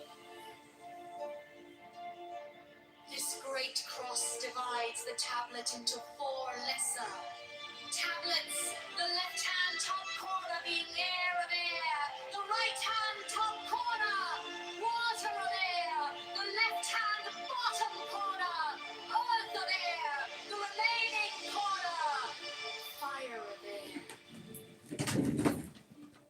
Each of these lesser tablets contains a Calvary cross of 10 squares, which governs it.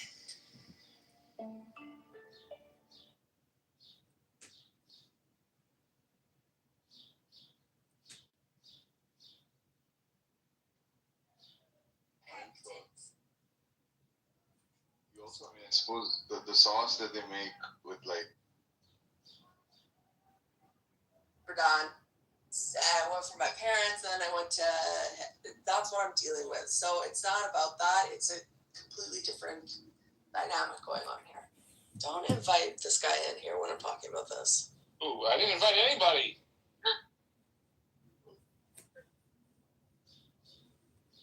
So annoying.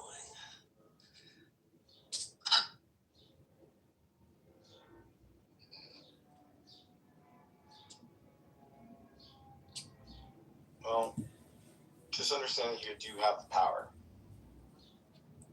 Bam, bam. No, I'm not a psychopath like you, and I don't operate like you. I don't threaten people like you.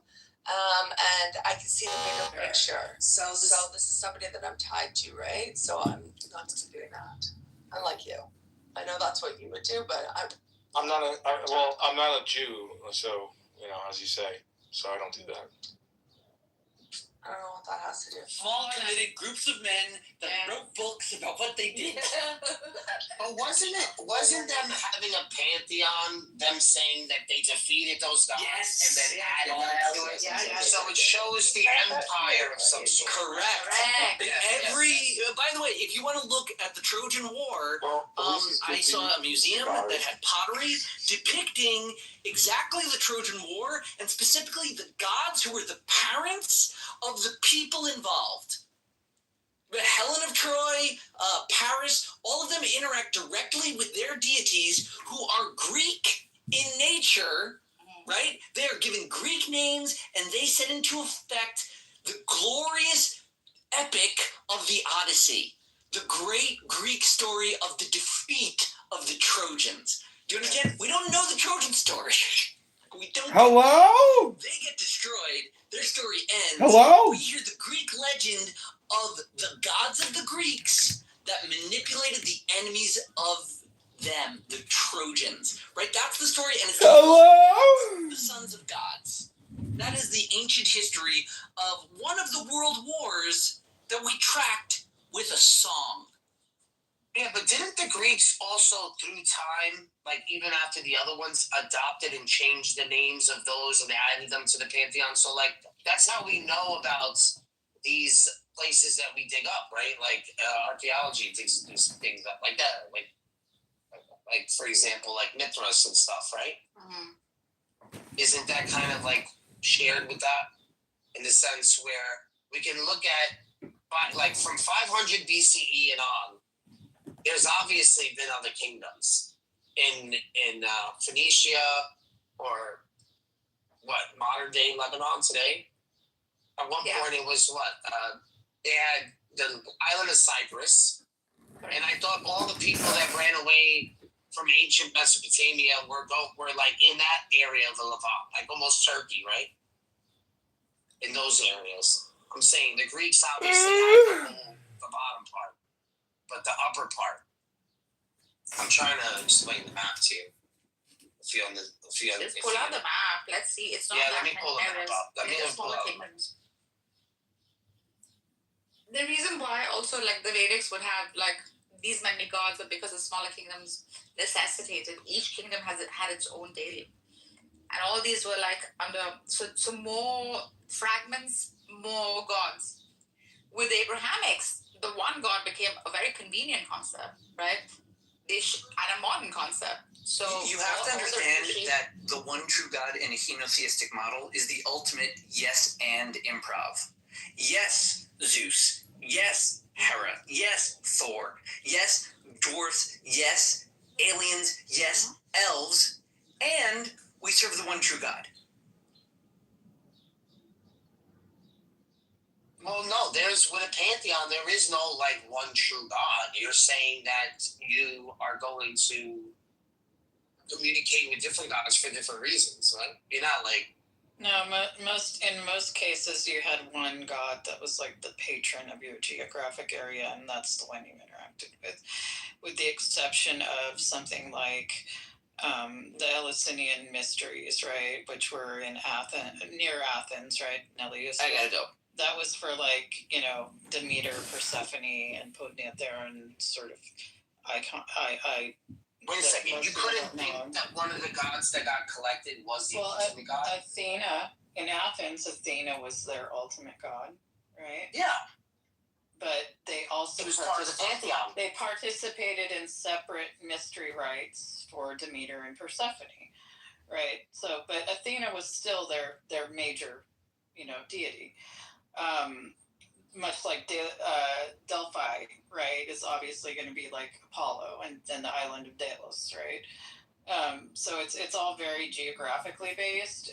So it's not like it's more like the participating in other gods, rites, and rituals is like more of a one-time thing if you're going through some initiation ritual or something like that specific to that. But and it was far more widespread than people believe. They think like the Greek gods were like limited to just Aegean, peninsula there. But like you have like Artemis of Corinth, right? And all through that whole area of Anatolia, and like of course on the other side of the Hellesport, in Troy, they had the same gods. They just made like these cultural alterations to them to suit their purposes. So, yeah, and even then, the Vedic pantheon is heavily related to the Greek pantheon because they came from the same original Proto-Indo-European pantheon. So, yeah.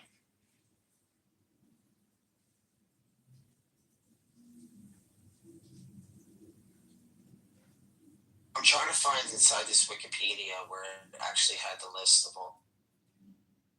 Of all what? The gods. The Greek gods? No, not the Greek. The Canaanite. Oh, the Canaanite gods? Depends on which area you're looking at. It's primarily like El, Ashra, Baal. I'd rather start at Canaanite because you know that it's attached to ancient Mesopotamia. Yeah.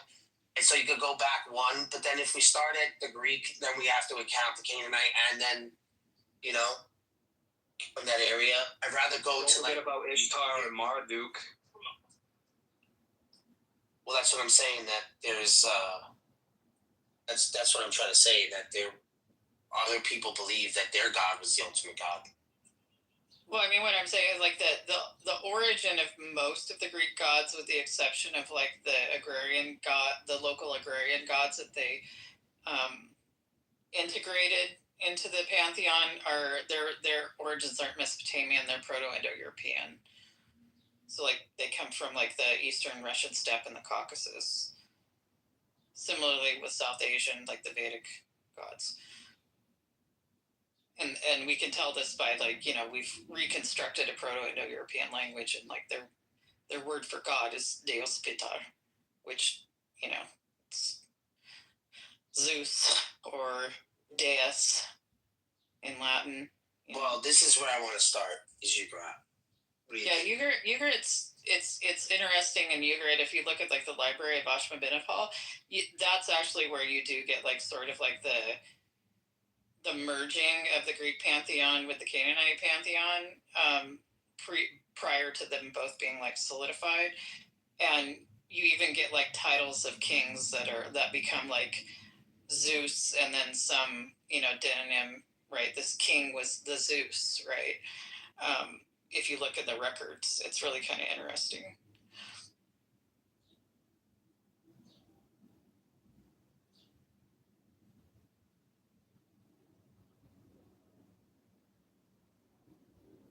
But the one that permeated most down into Canaan from the like primarily, I think Canaanite gods are they're more related to the Assyrian and Mesopotamian pantheons, but the one that did infiltrate the most was probably Dionysus. So Dionysian rites, and you see that's who Alexander the Great was looking for.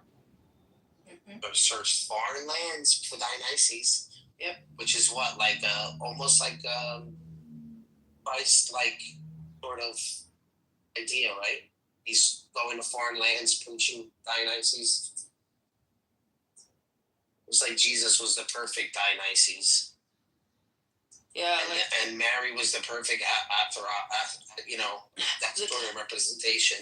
Yeah, the temple ruins at Elephantine are really super interesting, because that's where you see this sort of like mix of like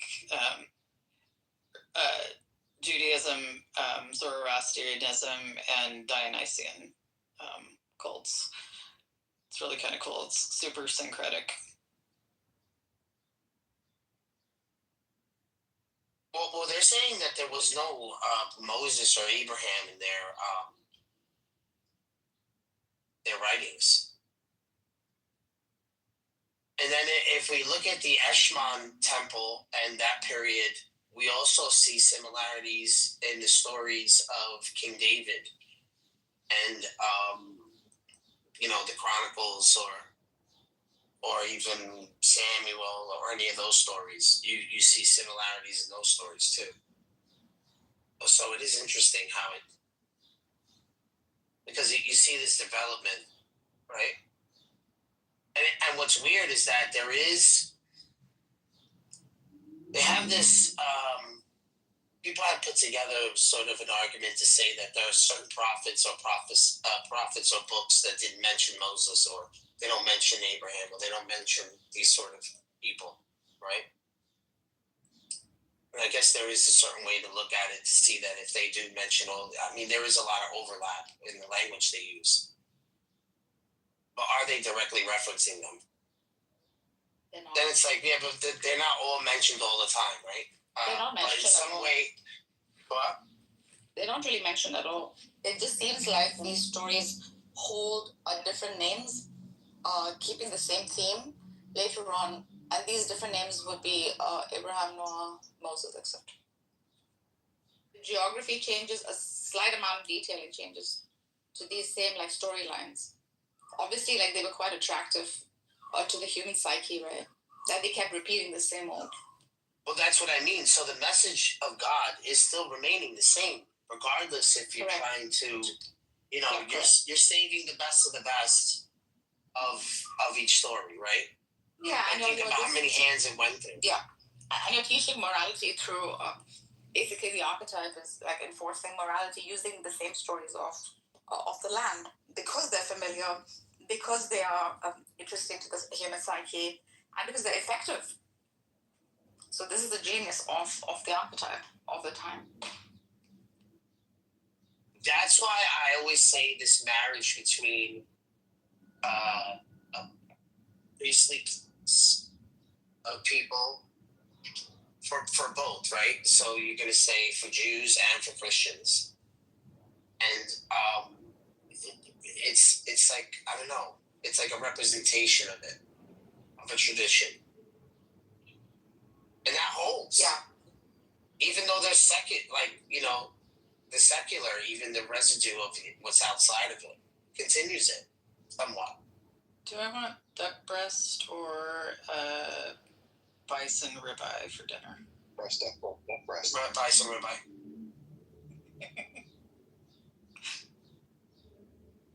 Tacos burrito.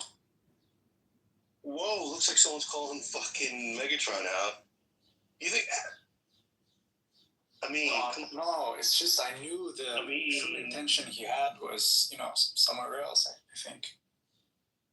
You know that he's got all those verses. Was there any tension? What was the tension? What is he's calling you on he's calling you on the chat, dude. Yeah, read the chat and you're gonna understand. He said, but Megatron unfortunately is scared of these verses. What are the verses? To take advantage of this diversity, Isaiah 53, Deuteronomy 18:18, John 14:16, Psalms 2:7. Yep. Yeah, ballsy to say that. You actually just committed shirk, but it's all good. I mean, with Psalms 2:7. All right, go ahead. Say with Psalms 2:7. We'll talk about it. Let's see if you're Are you not saying scared of it. Is your precious prophet have anything to do with Psalms 2:7? I'm asking you. No, I'm not claiming this, but you're claiming something though. What is it? What was that? What was? I didn't read the post. Can somebody read it for me? Because I'm driving, so I only got a glimpse of it.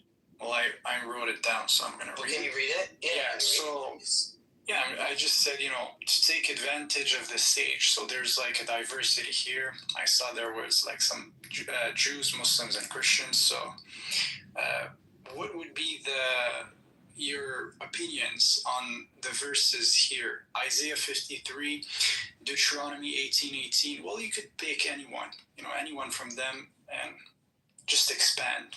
Do you have any things in mind? Well, I think that when people say the prophet like Moses, first of all, if you have to read 33, 34, 35, there is no prophet like Moses. Never again.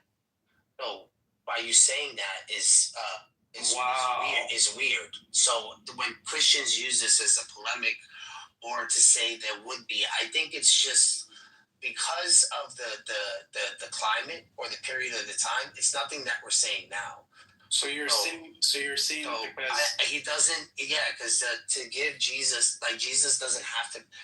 That has nothing. You're saying he's not comparable to Moses, but he's superior. That's what you're saying. Yeah, like it would be no reason to say because you got to remember when Jesus is coming back, he's still going by the same laws that Moses kept. So why would he be there and say, "Oh well, I'm just," you know what I'm saying? He would have to fulfill those, right? He's not coming in to say, he's the prophet like Moses. Wait, so you agree that the verse is not talking about Jesus? Yeah. I don't think it's talking about Jesus in that way. Yeah. Interesting. I think they're describing a prophet like a prominent person, like possibly a new covenant of some sort. Okay, but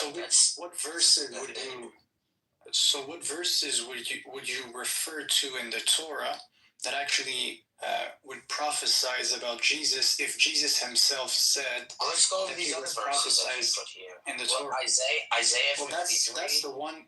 This verse is the most explicit. A home run. 18:18 would not be explicit. 14:16. What's 14:16? That's the Holy Spirit. Psalms 2:7. What's Psalms 2:7? Wasn't it close to the suffering servant situation? Like, from what I remember. How are you reading Isaiah 53? Well, no. First, I'm trying to understand your position. Like, let's compare your position to the traditionalist Jewish perspective, and then which position are you taking? Are you taking the Jewish perspective? Which perspective are you taking? What's going to be your angle? I don't know. Let's read it first. I think I would say I could see how this could this could be related to a messianic figure, for sure. 53. But what's the context? That's the question. Because I've never read the whole portion. Like it's around 60 chapters, right? So I've never read the entire thing. So you tell me, actually. So I think that if you look at the Jewish view, they don't know whether this is going to be the Messiah or the King. So that's still up in the air. Christians took the position of Jesus taking on both. Okay, so we're saying Jesus fulfilled both of them: the suffering servant, Messiah ben David, Messiah ben Yosef, and Messiah ben David is the king of the heavens. Well, first, do you know if they have traditionally seen this passage as a messianic passage? They probably, of course. Show me the proofs. Are you serious? They used this prophecy by Moses also. Because Moses was... No, you're saying... Yes. You're saying... You said messianic. Yeah. I'm telling you now. All right, so Moses is a lower type of Messiah. He's not the Messiah, but he is Messiah. So he would be the suffering servant that is Messiah and never got to enter Israel. So he is that suffering servant that led his people into Israel, but him and his brother weren't allowed. I can easily see that. You can easily see this being Moses also. Okay, but that's not referencing the Messiah. No, well, show me where it says the Messiah. Oh, great. Or how you just find the Messiah. But That's what I'm saying. You're gonna have to but that's what I'm saying. Like, if you make that claim and prove it.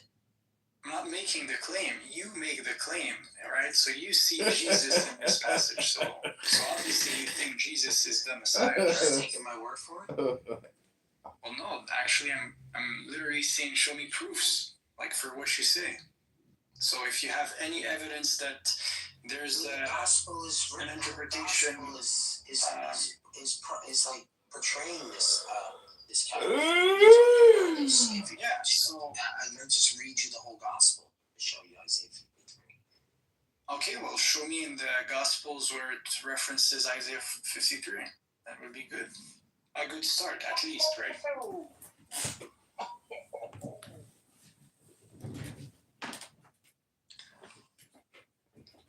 Wait, I'm confused.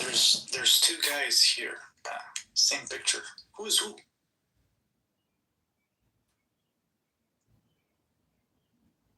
Leister. Okay. So where do we start? A Leister. Where do we start? Leister. Where do you want me to start, my friend? Well, you tell me. Can I share the link? Show me a reference from the gospel where there's like an explicit reference of Isaiah 53, or if you have like any classical tafsir from Jewish First Temple era. How do you want this categorized? Do you want every verse, or do you want every other verse of Isaiah 53? Because I'm going to give you the whole complete rundown. So you let me know how explicit you want this list. Yeah, like you feel like you do whatever you think is enough. I'm just gonna read whatever you have to put forward. I'm not asking you like if it's too complex. Don't take it too complex. Just simplify it, and then we could discuss from there.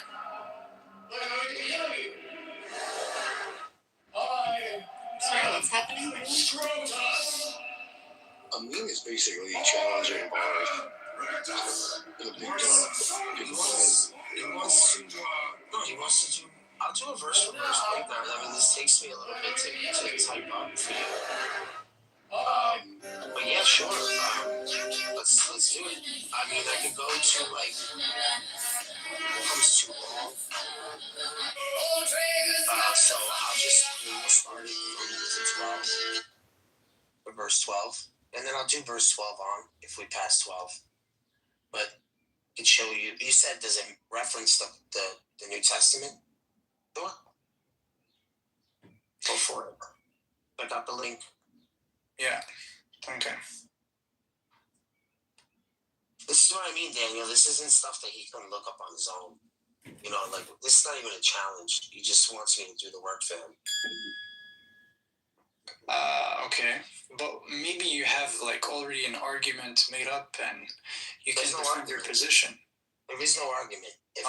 If you're saying that this person who corrupted the Gospels, this much, going you know what I mean? I think you are going there. I haven't even brought it up. This much ill. No, I would say this to an atheist. Like, to put this much work into it, but then it be what? You think 1 or 2 sentences is going to throw the whole thing off? That's what I'm trying to tell you. I mean, so he's not making the same claim as you. He's not saying it's verbatim. He's saying it's divinely inspired, right? Which is a more like easier position to defend than yours. Yeah, they knew of the scriptures before, so they had an expectation. Okay, so John. If you want to say, right, because I'm going to think that you're an atheist. If you want to say that this story is an amalgamation of other stories that reached a peak in its time for humanity. Representative Hood, who, as the chairman of our Work and Welfare Subcommittee, has been a tireless champion for America's foster youth and a leader in advancing these long-overdue reforms. Like, and you're also, then whatever other beliefs that stem from this is going to be also a fairy tale. Niggas again. Go me, give me. Okay, so just you taking the atheist position, I think. You should take the atheist position because you're going to tell me that I'm acting like a Pharisee. I'll show it to you. You'll have to defend your claim. You'll have to defend that whatever you believe in is backed up by the sources we have. Why not? Because if someone says no, unlike you, he's not putting all his eggs in the basket of scripture. Your position is very hard to defend. He's saying I have the logos. That's Jesus himself. No, he's saying Jesus is the Messiah based on the Old Testament prophecies. So I'm going to have to stress this out, right? It doesn't always have to reflect. If you're Jewish, right, for example, you're going to... Is he taking on the Jewish position? You're going to have to... at the beginning of the conversation. Well, I just told you, I'm gonna take the Pharisaic position. You're saying Jesus is, the suffering servant in Isaiah 53, right? So let's see how it goes, right? Where in the Gospels, like what passages would you say backs up this claim? So let's start from there. I just listen. John 12. That's right. Let's go to verse 1. Isaiah 53, verse 1. You're saying it doesn't reference anything in the gospel? That's it right there. I gave you the explanation. Let's go to John 12, 37 to 38. Directly quotes Isaiah 53, 1. You wanted to start there? That's like, give me the first. So I have the passage in front of me. I can read it. Okay, it says, even after Jesus had performed so many signs in their presence, they still would not believe in him. This was to fulfill the word of Isaiah the prophet. Lord, who has believed our message, and to whom has the arm of the Lord been revealed? What's the source of this verse, actually?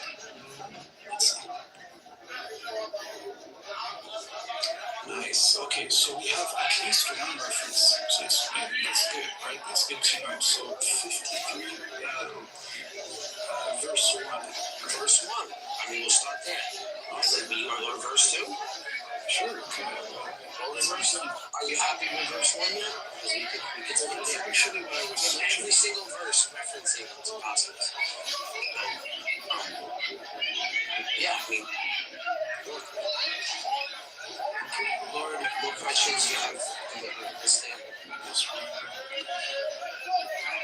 Because Isaiah says elsewhere, He has blinded their eyes and hardened their heart, so they can neither see with their eyes nor understand with their hearts. Nor turn, and I will heal them.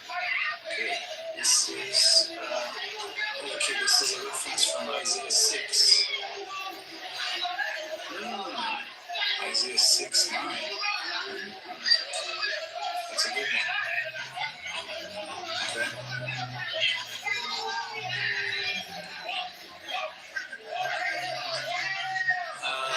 Okay, Isaiah said because he saw Jesus' glory and spoke about him. At the same time, many, even among the leaders, believed in him. But because of the Pharisees, they would not openly acknowledge their faith for fear they would be put out of the synagogue. For they loved human praise more than praises from God. Then Jesus cried out, "Whoever believes in me does not believe in me only, but in the one who sent me. The one who looks at me is seeing the one who sent me. I have come into the world as a light, so that no one who believes in me should stay in darkness. If anyone hears my words but does not do them, I do not judge that person, for I do not come to judge the world, but to save the world." That's a good one. There is a judge for the one who rejects me and does not accept my words. The very words I have spoken, both of them at them at the last day. For I do not speak of my own, but the Father who sent me commanded me to say all that I have spoken.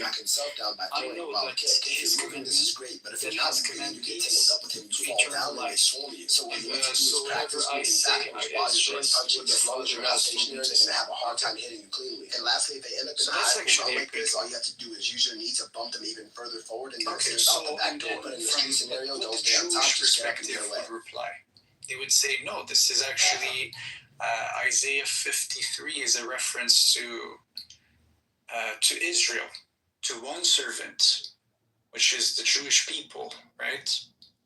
What's your counter claim?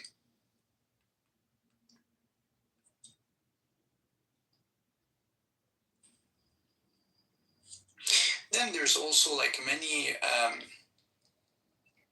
many views. I think there's one view that says it's concerning Jacob, right? So one interpretation I think says it's referencing the prophet Jacob, whose name was changed to Israel. But then you'll have to argue, no, the Messiah represents all of Israel. You could say this, that could be defended. Election, who was unconstitutionally blocked. I mean, for me, it's clear. And in any case, it's clearly talking about a servant who does not speak of his own shahawat. He does not speak of his own desires. He's simply, reciting the words God has inspired in him, right? He is commanded to do these things.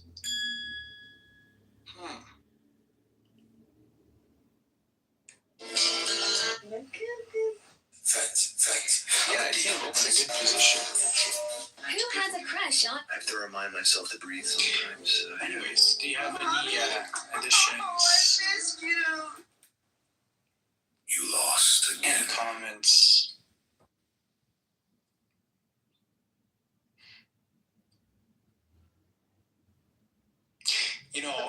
I think, yeah, go ahead. I'm just being silly. Yeah. I love the one the thing he said in verse 47. Which one was it? Yeah, if anyone hears my words but does not keep them, I judge not that person, for I did not come to judge the world, but to save them. Just try to imagine how this would sound like in Aramaic, right? And then he says this, and in a sense, his name is Yeshua, right? Or Jesus, right? This book on John Locke is crucial. It explains the ideas of life, the liberty, role and of the property. Messiah A must-read is for understanding basically America. This book on John Locke is to be a savior for the world in some sense, right? And now here we are, we hear the echoes of the words, but it's doing a job that's not necessarily like physical. I think the Jews had a lot of physical expectations, building a temple, doing this, doing that.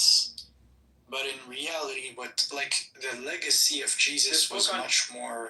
This book on John Locke is crucial. Much more simple and much more powerful, because it's words, it's hope, right? So, in a sense, it's like he was selling hope to the people, hope to achieve something. Yeah. Okay, I'm just gonna pause. If anyone has any comments, just go ahead. So, are you still doing like TikTok stuff? I make a TikTok videos. Yeah, well, I still do some videos, but it's just he had powerful regeneration a while since but now he just wanted to survive I'm not that because his consistent. nightmare had I returned. used to be much more consistent, but last live I've done this with If Soldier Boy came to advantage, his immortality would mean nothing. To deal with Soldier Boy, Homelander proposed they team up. I've done like interludes and At the video moment making. I Homelander just wanna finished know speaking, that Black Noir walked straight into the elevator. He cut open his skin with a knife and removed So how do Claude's you tracking feel like device. working with He hid back at his home. Select on your A group videos? of cartoon characters appeared before him. They saw his Well, it fear was and cheered him on serious. together. Like we didn't like partner. Got you through that erection in the 7th grade. By golly, was like, yo, let's go Then on they used TikTok cartoon and see animation what's to show Black Noir's how is past. it like He was out once a member there, of Soldier Boy's team, because but people Soldier are Boy more, always bullied his teammates. you can He interact crushed on a Black greater Noir's scale. dream of Like there's becoming an actor. Black If Grandma says I don't got reach no potential, I guess, on TikTok. So yeah, so that's the point. But so far it's This just book on John Locke is not that crucial. It consistent. explains the ideas of life, liberty, and property. A must-read for Just understanding wondering America. like how his This- internet presence is doing. Is he getting Hey lots of everyone, likes? check this out. It's 25 Zen essays by Um, R.H. Blythe. Really I interesting. mean, Hey everyone, check this I don't out. know. He's gonna have to be more consistent. Hey, Wait, so you guys hey are on everyone, TikTok? Yeah. Well, other platforms also, but yeah. Did you make any money? Bro, I'm not in for the money. So Hey Well, everyone, that's not check what I it. asked. You said, did I make any money? Well, I received some roles. Hey everyone, I check don't know, this like out. some people send It's 25 like Zen gifts, essays by R.H. sometimes. Blythe. Really interesting. Not that much, because in Canada the monetization is it's not there. It's not like in the US. I should have taken like an American number and but no, I just didn't. So yeah. Oh, okay, that makes sense. So yeah, going back to your online career, Hey everyone, how today I are want to you talk able about to this like book, 25 Zen Essays spread your by message far R.H. and Blythe. wide? Hey everyone. Far and wide. Yeah. Well, as long, the way that I see things is this, right? As long as, I'm doing something positive, whether it's even one person, two persons, I'm happy with it. So, if it takes, it takes. If it doesn't, I don't mind too much. Because, yeah, the most important things, I would say, is also in person, right? So, there's a lot of work that could be done in person, and looking forward to do this. Yeah. you mean you're going to collaborate with? If Grandma said. They were all enthused and they were gonna protest, and everybody said, "Oh, the regime's gonna come to an end," and then all of a sudden, boom. I don't know, like, how do you feel about joining Senek in his mission to have like a strong internet presence? Oh, when you get by yourself, that's because you use it. I feel like I don't see it. It's just his thing.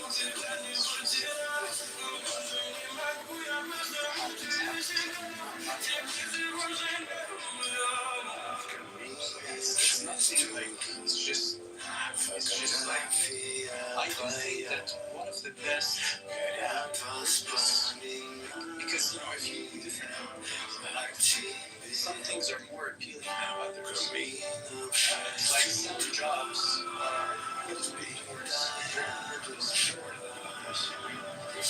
yeah, I can say that one is interesting and appealing. But I'm not doing this like full time yet. So. Every single day I thank him. Yeah, so do you have like hey everyone, contacts? Today I want to talk about this book, 25 Zen Essays by R.H. Blake. Hey everyone, check this out. This book on John Locke is crucial. It explains the ideas. If I have contacts, I do, but yeah, I do, but I'm not going out like. Marcus, do you want to be 100% or something? Oh, if that's I invest, like, I mean, after all, religion is the best business with very low investment, but like heavy ROI. So. Are you sure about this? It's not a good, like, I think for the money it's not even, because man, I thought about this one. I was like, you know, if you go out doing dawah full time, you just don't have, there's no revenue. Like, I'm not the type of guy who's Are you kidding me? I'm not going to charge people for this. No. Yeah. Why?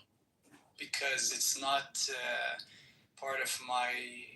It's not part of how I operate. You know, I'm not the kind of person who loves to charge based on information. If I have an information that's valuable, you just give it. That's it. I mean, a strategy goes a long way, my guy. Right? Like, if you actually want to get your information out to people, it's useful to have a strategy. Nargis is in it for the dollar signs, though. That's very interesting to me. Like heavy. I feel like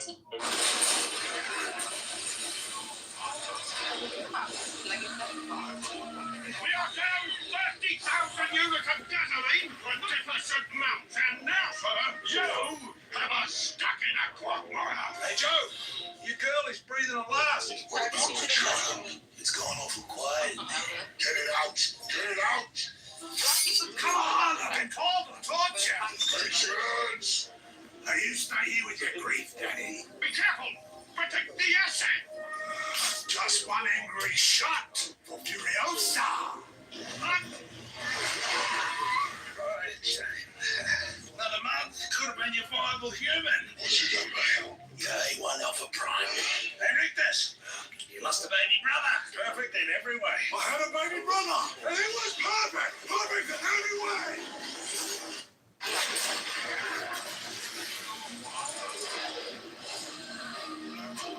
We are down 30,000 units of gasoline for deficit mount, and now for... Well, you know, because sometimes things that are comforting is actually like something good, right? Because, you know, you could be speaking to someone. I was not on dating apps and okay, I see what you mean. Yeah. Thank God, not do you ever see this credit card be worn? It's when you get by yourself. Yeah, I think like the way that I see it is more like I should focus. For now, it's not the right time. I should focus on doing some things, make money, and then, you know, out of your own pocket, you need to literally just invest in whatever things you deem is important. So that's okay, but that's my opinion. That's how I see it. Don't use your own money. You get like if you have a good enough idea, you get people to invest. You You use other people's money and let them invest in that business. You do not use your own money for this. Yeah, so that's a good idea also. Like, I'm not against it, but the thing is this, right? So if you want to have a partnership, right? Some people are there to make money from whatever endeavor you're going to, right? It's not a regular business. We're not talking here, like, I don't see this as a regular business because it's more of a charity. It's more like you think there's an issue, right? And then you're trying to provide value for an issue. So the people who are going to partner with you, they have to understand that it's not a I invest and then we make profit. No, it's more of I invest and we make a real change in the world. For example, it's just charity. This is charity. We're not making money here. That's the thing. Like, it's not we're not opening a corporation right now. That's the point. What better corporation than the God Corporation? It is always the pattern has always been successful with this model because you cannot opt for the God concept. You can't opt an Omni. It's the best thing to sell. And I guess I'm not so sure about that. Like, I'm telling you. Adam BL. Okay. Just because you're doing something good, right, and is righteous, right? Like you're sitting here and you keep going back to that. It's like it's a charity. You want to actually reach people, nurse us groups, or whatever. Okay, that is independent of having a viable business model, right? So like the two should not be seen at odds, especially like in Islam we don't have this idea of like about poverty or things like that. You can make good money doing good work. And so you should also, if you're taking this seriously and thinking about this, you should not have in your mind that, oh, because I'm doing this for God or whatever, therefore making money is something that's inherently wrong or bad. Quite the opposite. If you understand business principles, you can make good money doing this. Okay? I see your perspective. I truly understand it. It's not that I don't understand what you're saying and I'm, naively going the hard way. No. So what I'm saying is this. If I want to make money, I would rather do this with a business, a true business, who's going to, literally make true money because of, a valuable problem that is resolved. But when it comes with a certain image, right? You don't want to be part of the people who are going to, feed, take money, right, from the people who are listening to you because of information that should be, a no-brainer for available to all. So this is why, if you want to give Qur'ans, you should do it, out of your own pocket. It's free. There you go. If you want to feed the poor, it's free. There you go. So, yeah. It is who is doing it. Like the same stuff has always been around, right? It's how you build off of that. The product has always been around. Like how do you think innovation happens? Inventions take place. None of these are out of the blue. No one's inventing the wheel. You're using the same circulating concepts, much like the prophets did, refurbishing them, repositioning them, retelling them your way. You're selling a concept. This has been the most efficient way of doing sales. Now, does it bring good to the world? Sure, that's a profit. That's a benefit. I agree with what Admiral was saying about Qur'ans and stuff, right? Like there are things sure, giving people scripture, passing on the hadith and stuff. But then there are things where you're actually no, you don't want to pass down the hadith, bro. You're gonna get screwed. Okay, hadith, you might want to kind of hide the hadith a little bit. That's a dangerous area. Let's have that conversation at a different time. But the thing is, there are things where you're actually performing a service, right? So there's a very famous hadith about the guy who, in the time of the Prophet, performs an exorcism, and he goes to the Prophet and says, "Hey, I have this talent. I help people. People are possessed by negative energies, by jinn. I help remove those things for them. Can I charge a fee for this? And the Prophet says, yes, you can. Right? So if you are performing a service, for example, you are passing on content about the application of religion in the modern day. You follow the daily news or you follow social trends, and you are offering an analysis that incorporates a religious view of things and how to maybe hold on to Iman or hold on to Deen in the face of certain challenges, like in pop culture, for example. That's a service, and there's nothing wrong with making money off of that.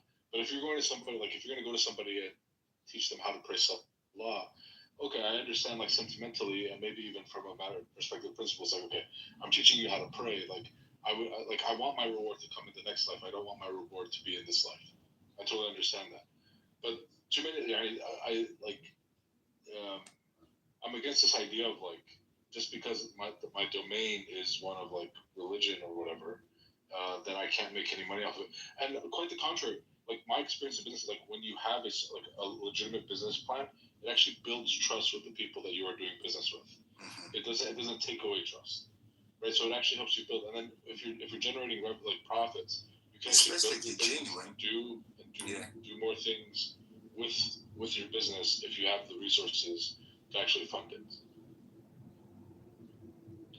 Yeah, I see the perspective. Actually, I'm not necessarily like, I'm not against it on all sides. For example, if someone has he makes videos on YouTube, and then he uses this platform, this multi-billion corporation called YouTube and Google, right? He used them in order to send a message, and they pay him a fee, for example. Like he's making money this way. I wouldn't disagree with that, but I'm saying like when it comes to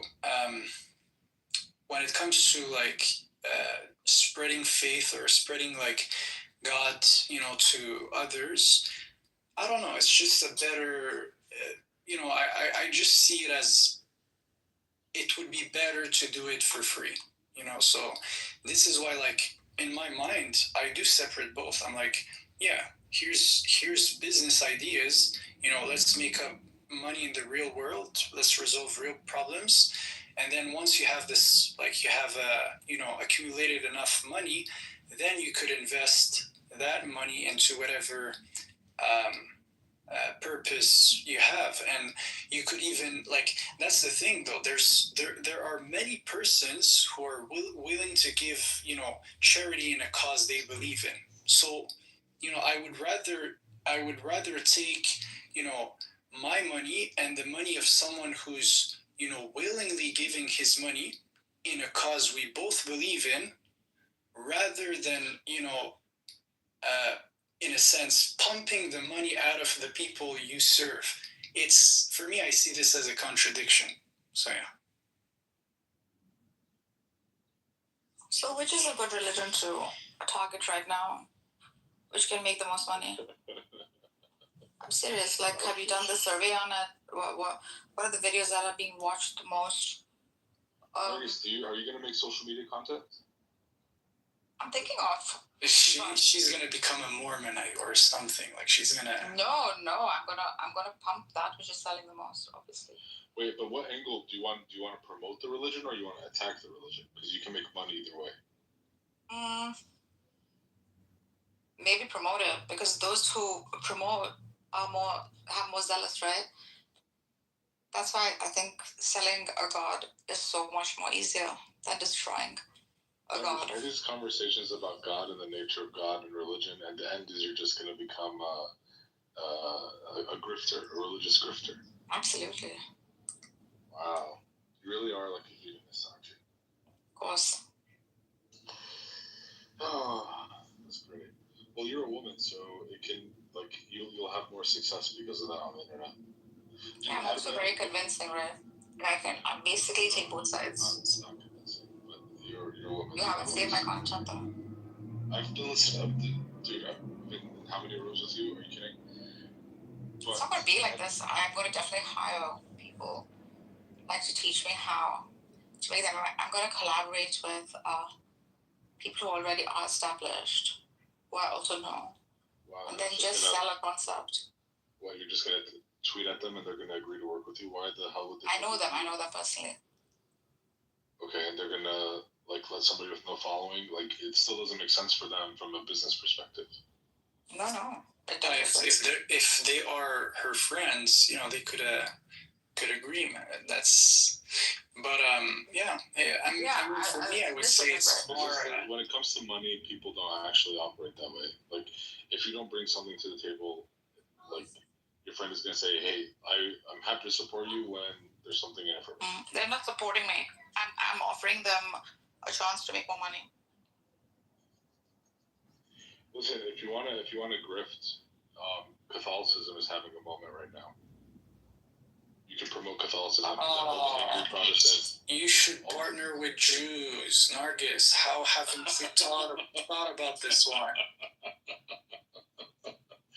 Yeah, that opportunity's just been sitting in front of your nose.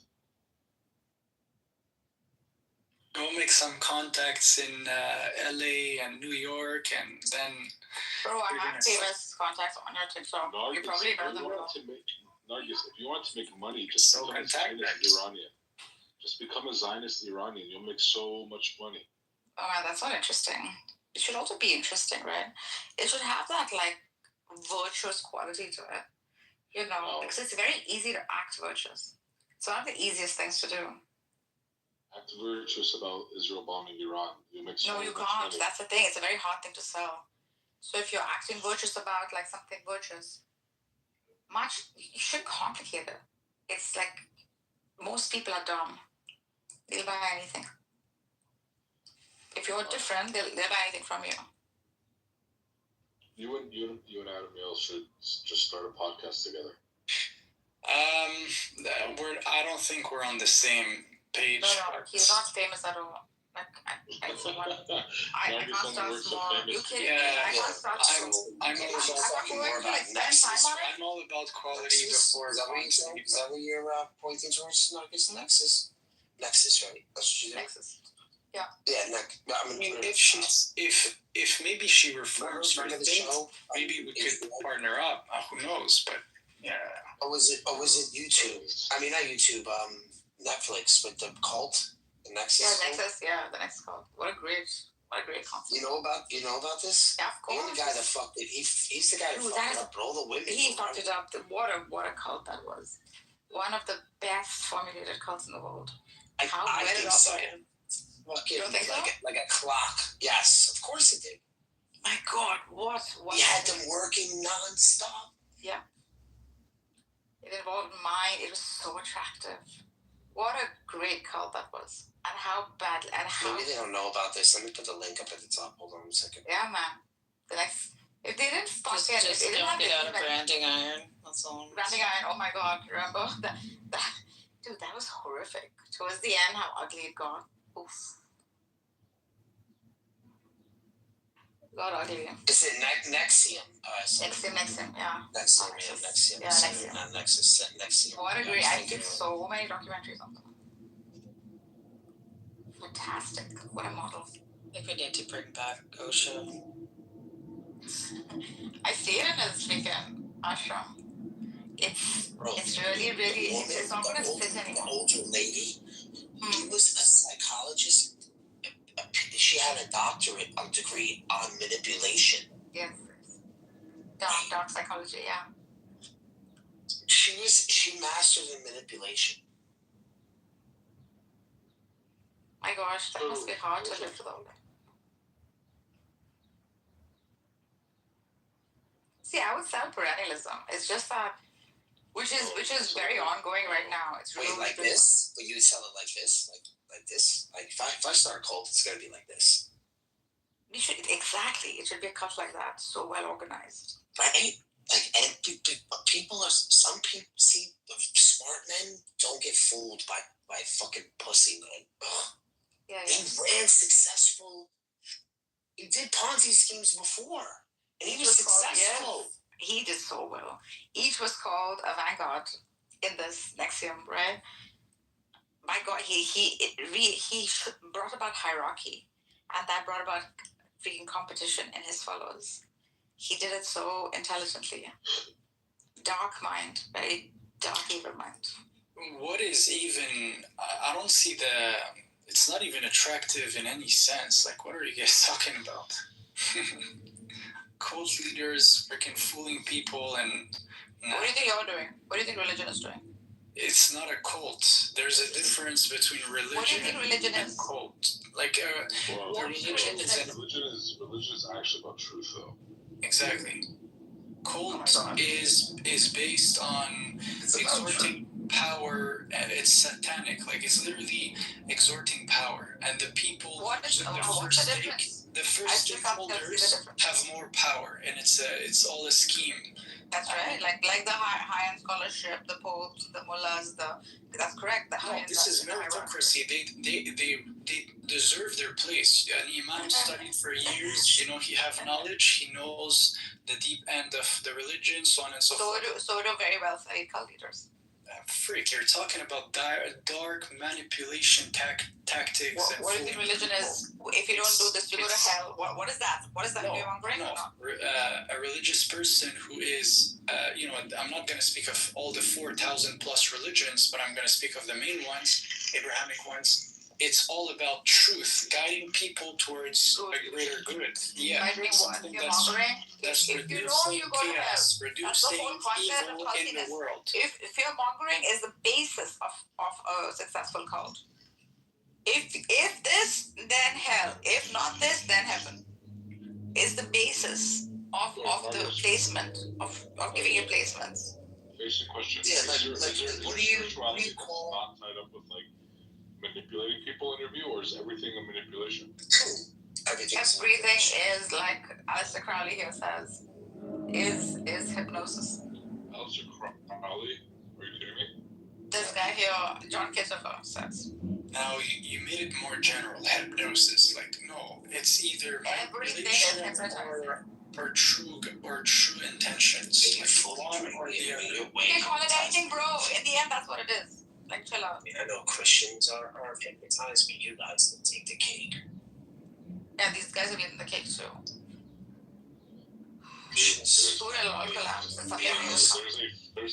There's a fact of the matter to existence. It's not just whatever people say about it. I mean, you can call it anything. It's knowable.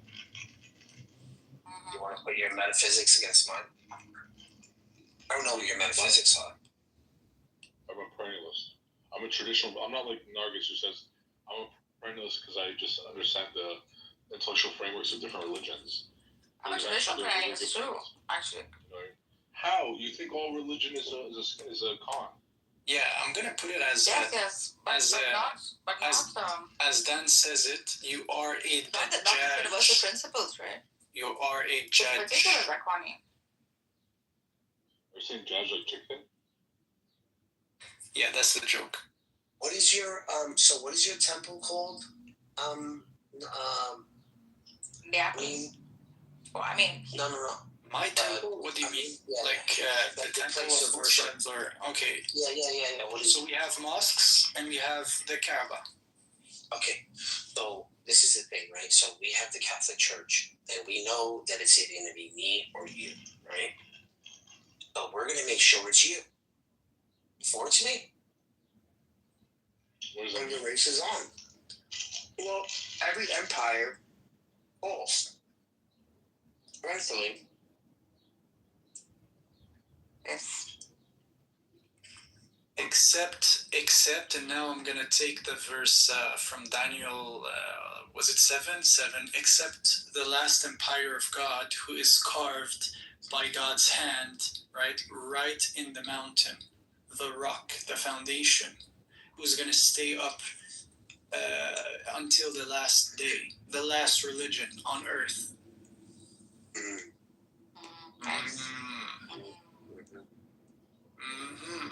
Abstract, whatever that is. Wait, Nargis, do you believe in prophets? Sure. Sure or yes? Sure, I do, yes. Why not? What do you believe in? I believe in archetypes, the principle of good humans that have come to guide others at all times, yes. So there's a divinity. The divinity sends messengers. The divinity sends revelation. So those are parts of your worldview. Of Of course, the bee is a messenger. The flower is a messenger. The human is a messenger. Okay, hippie. But are there then people who are sent throughout time to protect the messages that are sent that were sent? The truth, that is that one truth principle that, yes, absolutely. Okay, so then how can it be the case that all religion is just a scam then? But Marcus, you think it needs to be protected? How is it protected? If it's the truth, it's the truth. You can't separate it. Like, it's not protect. It's just a reminder because humans forget. Well, it can be divinely protected also. Why not? How do you protect the truth? If something is true, then it is true. Yeah, you don't. There's only to protect it. Truth doesn't need anything. Well, because evil. It's not contingent upon anything. No. So what I'm saying is that the evil forces may want to erase the truth, but if absolute reality protects a certain reality, who are you to even try to even destroy it? We would say as Muslims, Truth can never get destroyed. If all the humans on earth wanted to erase the Quran, they would not be able to do so. That's a claim. It's still applicable. What is the Quran? Right now. What is the Quran? It's a challenge. It's a challenge, actually. I don't know what the Quran is. What is the Quran? I don't know what it is. You want to like it. Yeah. What does that mean? Like, is that a verse? You'd have to explain that to me. I know nothing about this. Yeah, there's a religion like that. There's a Quranic challenge. So there's the Quran is what? Is a holy book? Is that what you saying it is? Of course. Okay. And then reminder until Judgment Day. Okay. And this was okay. So this is your holy book. All right, guy, go to what is the verse? What does it say? Let me find this.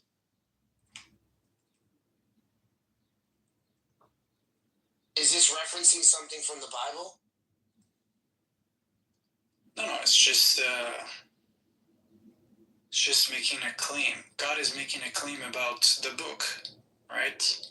It's not to say, like, I'm not here trying to say, oh, your Bible is corrupted. No, I'm just talking about the preservation of the Quran. That's it. It's in chapter 52, verse 33. Yeah. I don't think you're a perennialist, amplist. You're a traditionalist Muslim who acknowledges, like, the truth that was held by different prophets who came and spoke of it, just as Islam claims. He's not perennialist. It's too dedicated, too much. I am highly traditionalist. Like, I do consider myself, like, highly traditionalist. It's just sometimes, I don't know, you can't dismiss everything, right? So that's my perspective. Who's dismissing everything?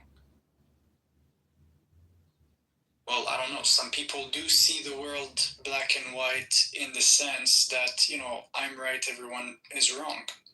So I don't think I take this approach per se, even though I do have a lot of black and white ideas, right? So. Like, then in that case, then why would you be propagating one particular thing that you're calling truth, right? Instead, you would propagate that which is like a truth principle, instead of like a particular. You would say that there are universal truths, and there are like particulars to that universal truth. These particulars come in the form of religions, but different. But the universal truth, or these universal principles, are true at all times, right? In any possible world. And they don't change. So much easier to convince. Well, there is, yeah, but that's the thing. I wouldn't necessarily disagree. But, like, you can have, because again, it depends how you see it, right? Like, because I do think the Quran says, the deen was perfected. The religion of God was perfected. So deen is not religion. Who to define what this religion of God is? Deen is a system on which, like, truth is placed, like a universal truth. That is. Yeah, it's a universal law. It's a universal law. Yeah, you can't change that, right? Could be Sharia, right? Sharia is more like the system or the.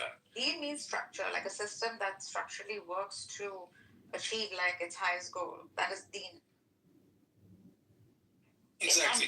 Mazhab is religion. Well, madhab, it's even more sectarian-like. So that is religion. Yeah, it's like a subcategory of in a religion. Yes. So yeah, but my approach is pretty simple. I would say, any religion has truth, right? Now you should just be able to decipher what is that truth, and in order for you to do this, you should know those universal laws in a sense. Yes, correct. So every mazhab has deen as the biggest set. Yeah. The subset is mazhab. So mazhab can be anything, right? You call it something, you give it names, you give it particulars, you give it differences. It's just like diversity in human beings. But the bigger set is human. I've heard, again, if you're a perennialist, I don't know how to say this word, I've heard that came from a Jew, actually. It was a rabbi. He was saying that he read the Quran, and he said that actually whenever in the Quran it uses the word deen, it's not referencing, let's say, just the religion of Islam, but it's referencing the religion of God, which is, above the divisions of men. Yeah. So he was saying basically that Muslims and Jews are both following, and Christians are both following the same deen, but they have different sharias, right? Different covenant. But then, it could be a controversial take, right? It could really be a controversial take depending on how you see this. What's my approach? I would say I'll have to think about it. I don't know. So go back in history and see, because the record is, scripture is historic. You have to see how the historic Muhammad utilized these concepts, right, to become successful and victorious in his empire of faith. And how he did it was by using deen as the very basis, not mazhab. So he's presenting a structure, like a universal truth principle. He's including all other mazhabs. He's saying, okay, the Christian, okay, the Jew, okay, with slight alteration, such that he can keep the deen going. The deen here being taslim, to surrender. That is the very that perfects you. To know exactly what you are, which is a contingent being, a dependent being, and to surrender to that dependency. That is the best of all truths.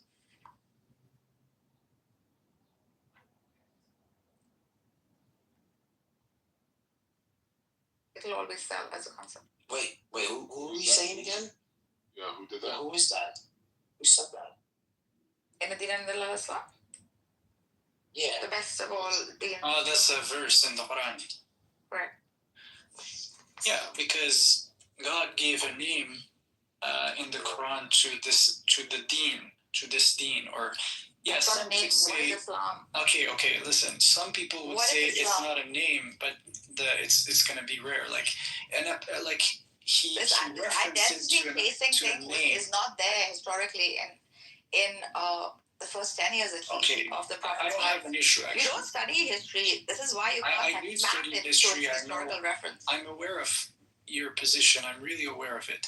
It's not my position. It's or the position you're presenting, right? Yeah. So yeah, you could say the religion of God or the universal law of God is to surrender to the will of God, right? And a Christian could say, yes, I also surrender to the will of God. And a Jew can say, yes, I also surrender to the will of God. Islam means to surrender to the will of God. Where are you getting it from? What is? Well, that's actually undeniable. This is from the Quran. The truth, right? Yeah. To the will of God. Don't add fucking words to it. Islam is what? That's what it is. That's what it is. What is Islam? Give me the freaking Islam is meaning of it. Yeah. So because it's linked to different words, it's also related to peace, right? So through submission, one achieves through true peace, right? So that's what the essence of Islam That's it. Pretty simple, basic, and it's true, right? So that's what it is. There's no many words. When you surrender to the will of God, that's where you sense this true sense of peace within yourself, because you're going with reality, not against it. That's what it is, right? I'm trying to keep up with the conversation, guys. Yeah, I'm trying to keep up with the conversation. I really don't know too much about what's going on, but I'm trying to pick up on little things here and there. This is really interesting. Yeah. But you're doing really good now. I'm not gonna lie. I don't know what Islam is either.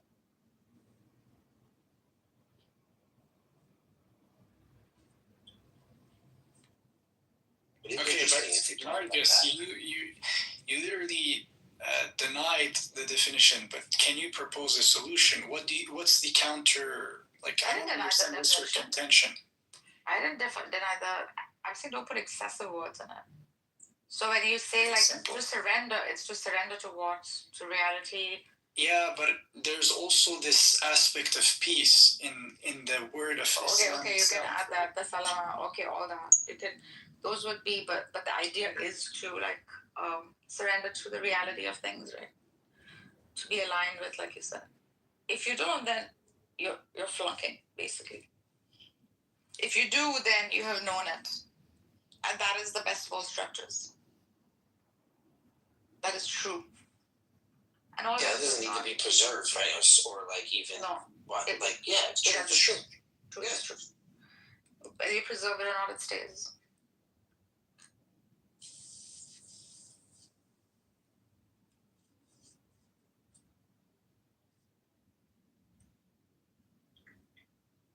I found that a little weird when you said that. Was your preservation? Yeah.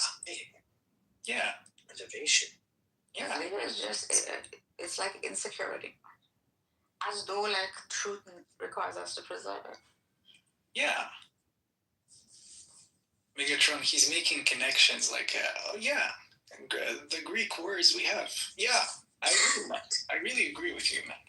Like, I'm not here trying to say like, oh, the Bible has whatever, this and that, and no, that's not my way. I'm just trying to have a common understanding with you, man. Prove that the Bible was corrupted. I would just expect them to give me the evidence. I'm all up for like people, to say, "Oh, I don't think this is true." I mean, like, yeah, just show me where. Like, is there another one that says it's not? And then we just go from there. I mean, I have no problems with you saying it's. Yo, can I ask you a classical question? So this one, you probably heard it, but I'm curious to see what's your actual position? Yeah. So the question is this. So what Bible do you think is the one? The latest one. The latest one? Yeah, because the preservation of the Bible gets better and better and closer It's really mysterious. to its original form every time it's translated. We're taking a database of not only one language but multiple languages with the same meanings.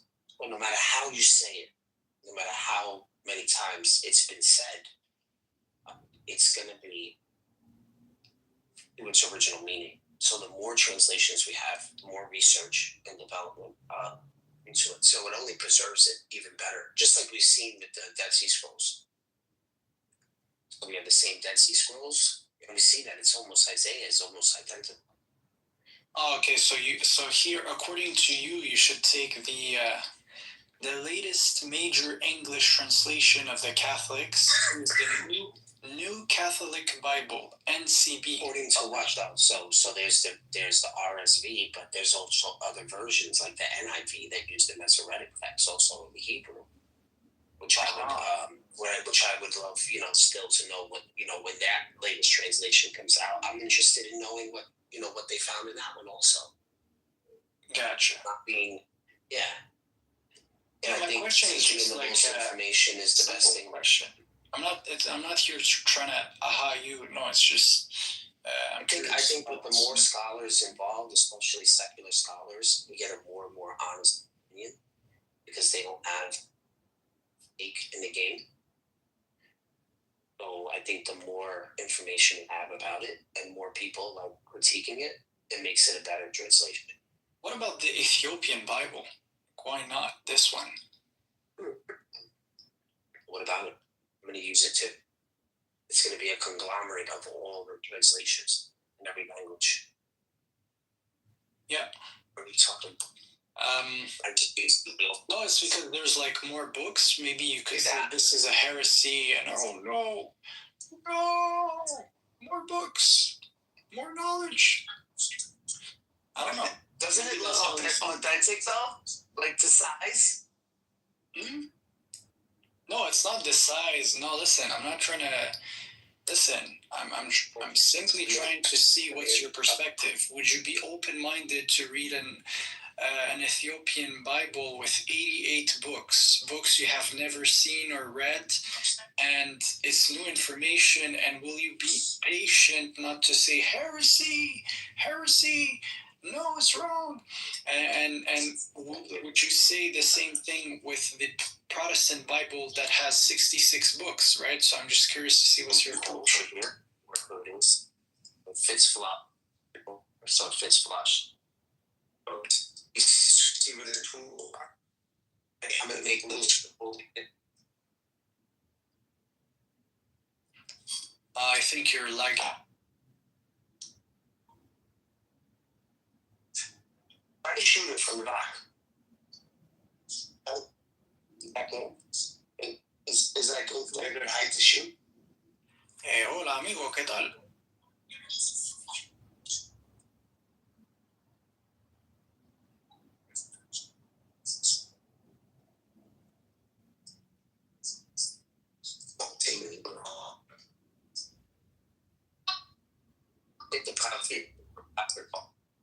See, when you're entire, Yeah, in a second. when you put all your eggs in one basket, right? And you put it in the particulars, right? Without like holding on to the holes. Mm-hmm. I can't hear you. Without holding on to, like, No te escucho.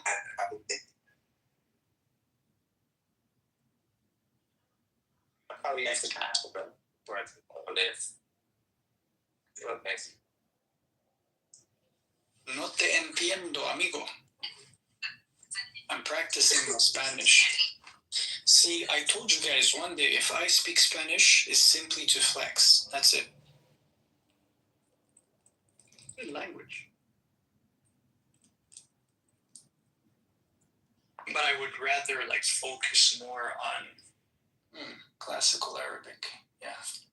There's a lot of words too. There.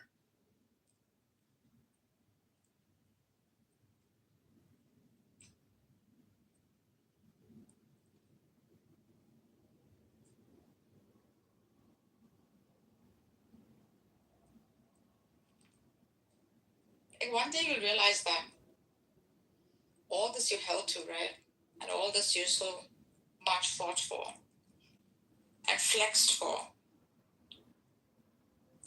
was just a particular of the truth that everyone else seems to hold also. And your entire freaking lifelong dream of just making one thing true while negating all others was such a useless way of living. And that day it'll be a bit too late to live because you would have gotten old by then. No, I don't think so. What is that? What they do? Is that the reason? No, it's a good point, right? Is that what they're always asking me? Like, oh, what is it that you believe? And I'm like, yo, I'm asking. Man, you have to care about what I believe. I've noticed that with these guys. They're always like, what do you believe? So the thing is, it's all in the intention. If let's say you had good intentions and you made sure along the way that you didn't do decisions based on in order to please others or whatever, you know? Like, I don't think I'm gonna regret whatever, anything. So yeah, it's just as long as you understand you did the best based on what you were able to know, right? There's no regret. I don't think so.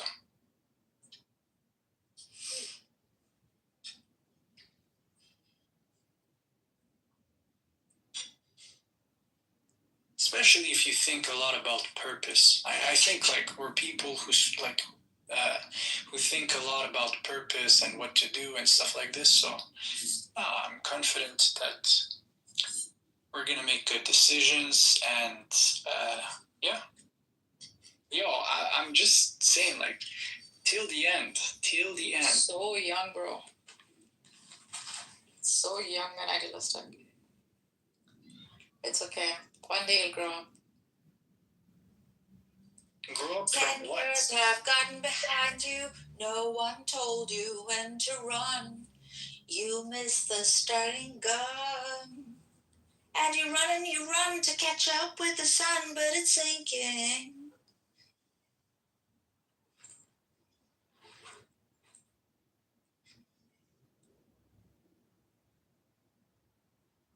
So what would you say are your biggest regrets in life?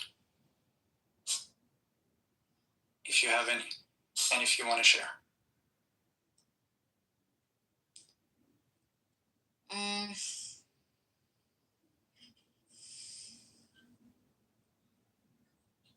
Signing on the club. Signing on the clubhouse, maybe that's one of them. Yeah, that is one of my biggest regrets. Everybody hates clubhouse. Yeah, that would be one of my biggest regrets. However, that'll come to an end. At least it's realized. But other than that, just how, like, I think, no, I don't have any other. Maybe I do. Just rash decision making, things like that. But that is not because of. But your overall I used to think purpose. truth exists. Yeah, I used to think truth exists in only one form, under one banner, with one name. And I used to give things identity. That wasted a lot of my time.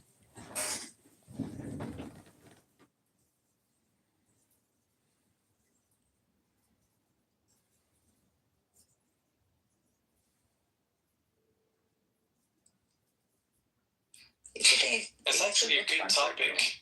It's a good topic. Huh? What's your question? I used to think it should look one certain way, right? That it competes. That truth actually competes with falsehood. Truth never competes with anything. It's not in the nature of truth to feel lack. Competition is a sense of lack.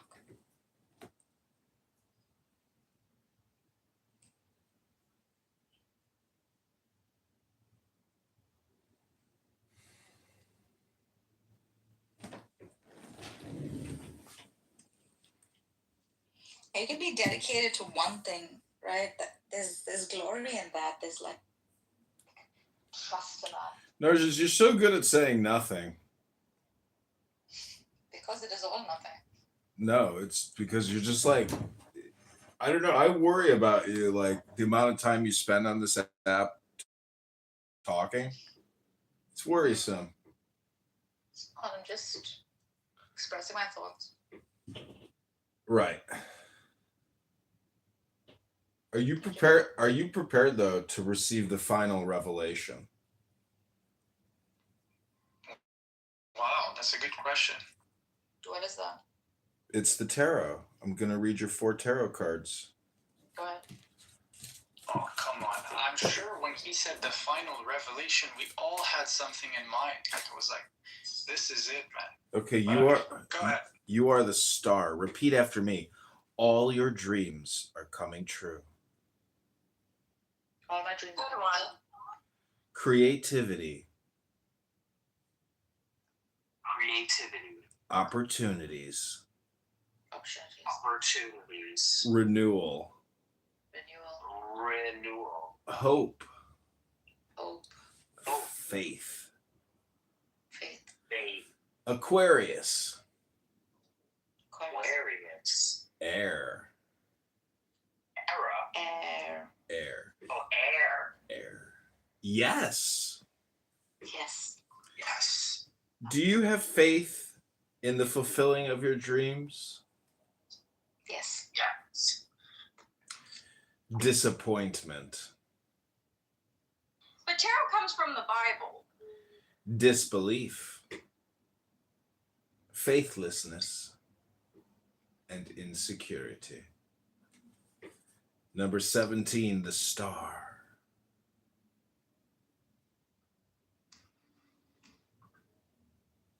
I mean, that's why, there's like the lovers, they're supposed to be Adam and Eve, and then you got the devil card, and that's also Adam and Eve. There's literally the words of Torah are on the Wheel of Fortune. Let your inner voice guide you.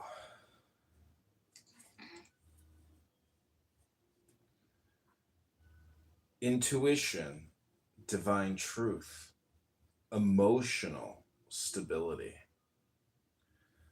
What is your inner voice telling you?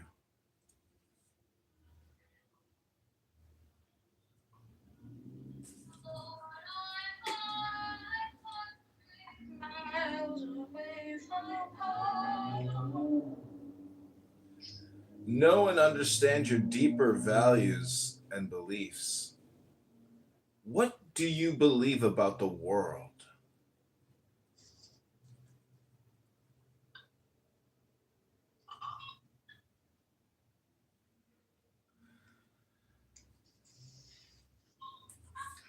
How are these reading cards? You're asking questions. Yeah. What the hell? What do you want to express?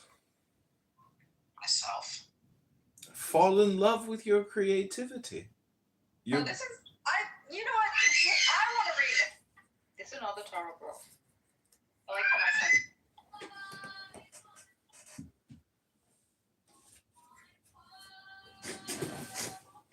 Okay, pick a number 1 through 100. 33. Okay. Yo, no freaking way. I swear that was the number I picked. Okay, this is number 33.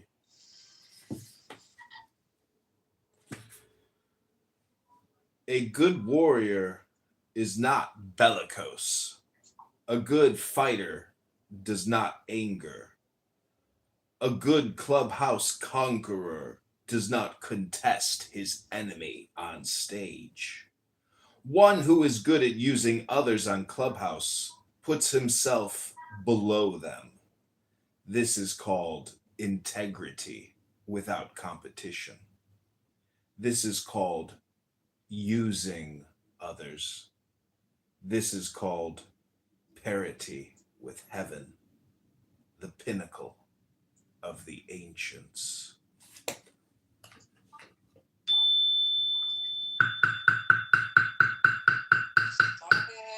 Stop. You know it. She's sensitive. Oh, I forgot. I love the sound. I forgot I'm going to Chloe pick was 17. here. Okay, 17 from the Tao Te Ching. What is firmly established cannot be uprooted. What is tightly embraced cannot slip away. Thus, sacrificial offerings made by sons and grandsons will never end. Cultivated in the person, integrity is true. Cultivated in the family, integrity is ample. Cultivated in the village, integrity lasts long. Cultivated in the state, integrity is abundant. Cultivated everywhere under heaven, integrity is vast. Observe other persons through your own person. Observe other families through your own family. Observe other villages through your own village. Observe other states through your own state. Observe all under heaven through all under heaven. How do I know the nature of all under heaven? Through this.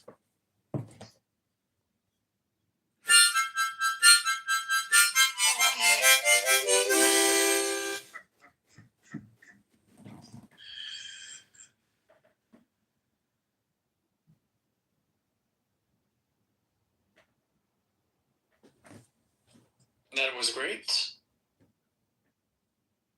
Yeah, I like those little intermissions.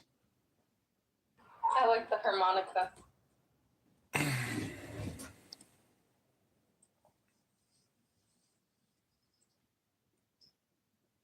I think John should learn to play the mouth harp. I've got that. I got it. This little ditty is called Cora is the most beautiful woman I've ever laid eyes on.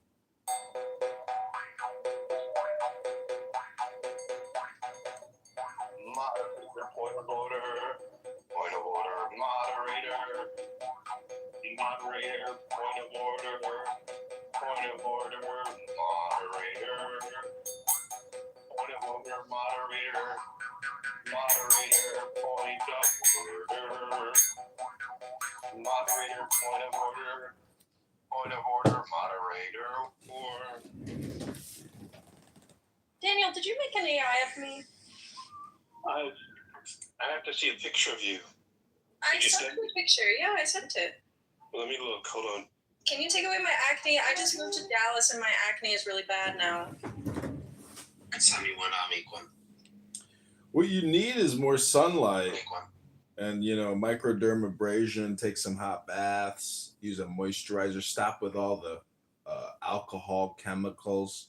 The key is sunlight. You got to get about 25 minutes of direct, intense sunlight, right at about 4:20. Phrase it. No, well, my skin was really nice because I'm from Albuquerque and it's super dry there. And then I just moved to Dallas and the humidity is like 100%. So my skin is freaking out and I'm producing, too much oil for what the climate is. But I mean, it's fine. I'll deal with it. Dude, you look super cute in that picture. All right, I'll do one. You want to? Oh, hold on. Let me just do one and I'll see. Yeah, send me one. I want to make just one. No, I see it in yeah. Okay. Are you gonna make a funny one? Please make a funny one. Yeah, I'm gonna make a good one. I put you and Daniel in one.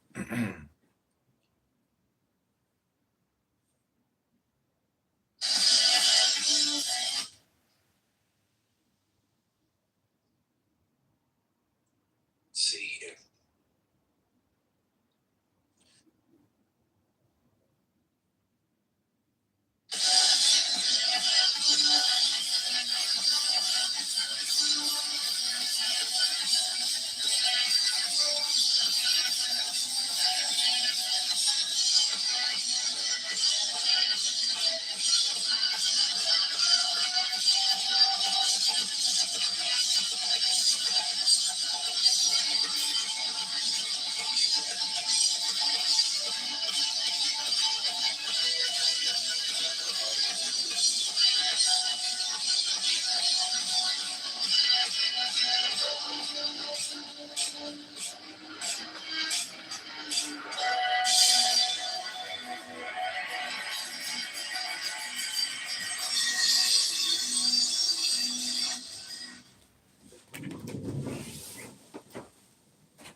want to twin with you guys too. I'm not gonna lie. I feel a little left out.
Is everyone talking?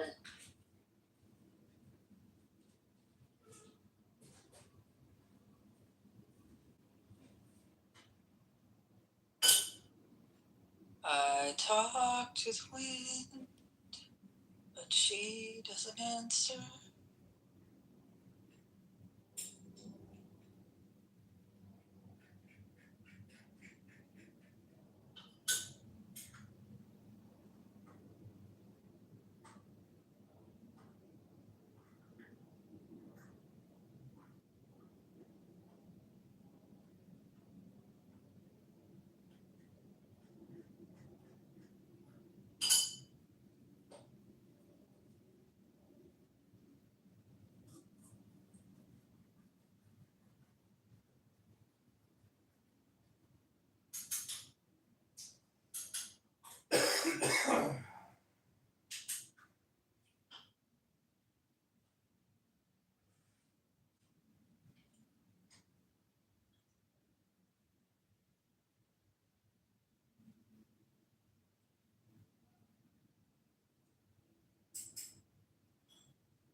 I think I need to become a vegetarian for like maybe 3 months. Yeah, I'm gonna try this. Why do you say that? I don't know, it's just, you need to try it so then you understand it better. And then you take a decision.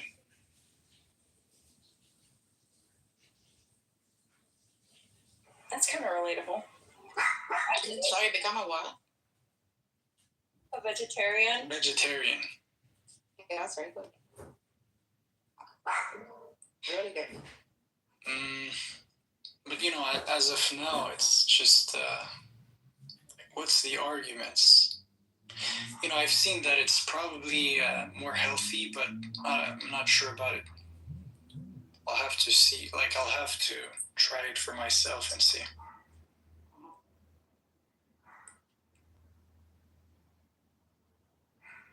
Reducing animal suffering?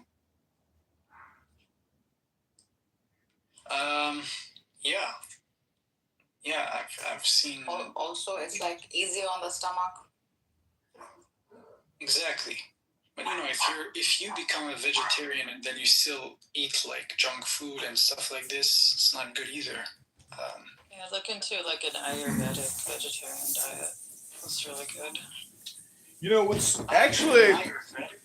What's more important? I'll put how you spell it in the chat.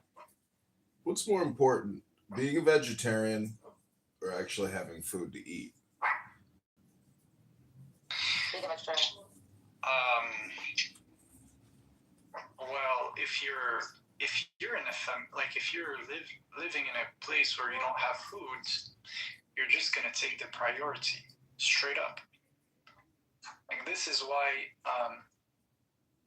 Eid is useful in many ways, because you share food, you share a lot of meat with people who usually don't eat like big portions. So my God,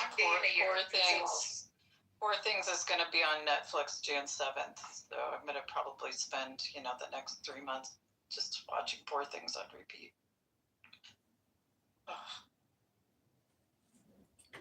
Think about it. You're comparing one day in a year, right? I mean, to like the whole year. See how funny your argument is? yeah, well, Coming from bias, it's not. understand? Yeah, I see. You know It's what not the Sikhs just like do? one day. The Sikhs supply food every single day. Yeah, the same thing we do. Usually it's every Friday, right? So every Friday, you should, take food and take it to the mosque. That's how it The is, Sikhs right? supply food for humanity, not themselves. Anyone can walk in and take. That's actually better. It's a better approach. Well, you could say that the Catholic Church does also a great portion when it comes to humanity works, and you could say also a lot of Islamic organizations do as much, right? Islamic organizations work only for Muslims. Mostly Christian organizations work only for Christians. And Jewish organizations work. No, that's not true. Favoritize. Yes, that is very true. No, that's not true. It is true. Maybe You're some. kidding me? No, so All of maybe. it is to make tribe more powerful. Make tribe increase. Make tribe prominent. Yeah, so I would argue Sikhs do the same thing for their own. Like, they it's don't. actually. They don't. Why are you believing me? It is something you should do it for everyone. So I agree with you. Like I'm saying, there might be organizations that do it for a broader target audience, let's say, but yeah, it's just like that's something to work on. But still, you wouldn't make what they do as something evil when they're helping somebody in their own community. It's also good. It's not. It's only bad. help to the community. That's the problem. That is the problem. You say that all the time. That is the problem. That is the problem. And you repeat yourself on this app 1,000 times a week. That is the problem. That is the problem. That is the problem. Let's be honest. Reading a book here is important. That is the problem. That is the problem. Everybody is criticizing Marcus. Like, Marcus, you're getting it. I've heard in every room someone has something to say about you. Yeah. What the fuck is going on? She's a polarizing figure. She's not polarizing. Was that Alex' turn? Alex' turn, yeah.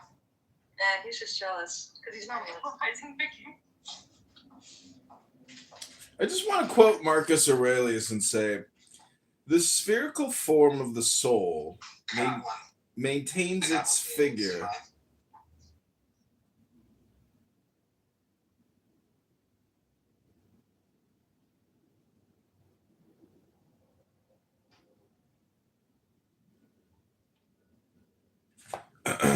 So when it says that the truth that is in itself, don't you and I have automatic truth? I want to read his Kitover's fortune so bad right now. He's really pushing me. Well, you're the one with acne. Someone's got anxiety. you tell him? He uses it against you.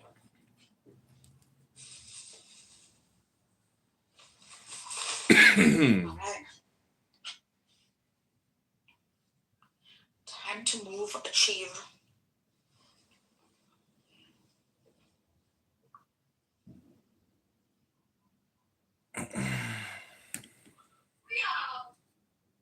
I think Eid al-Adha moves the economy, even the stocks. Well, Rabbanu Shalom, the hermit, Moderator, point of order. the hermit. I love this Angel, but I'll do a couple more to see. I think he would be good as a vampire too. That's so cool. I don't know. Whatever you want to do, vampire, whatever, I'm down with it. It's dope. Angel, how do you feel about your inner world? Wow. Moderator. Well, that point of order. It's getting better. It was a little chaotic. Do you believe that all the answers to life lie within you? Yeah, that's somewhat my Hell no. Hello, Christina, dear. No.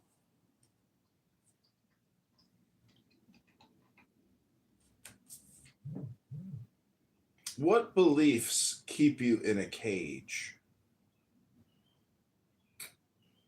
I don't My feel like body is a cage. Thinking there is a cage in the first place. Right?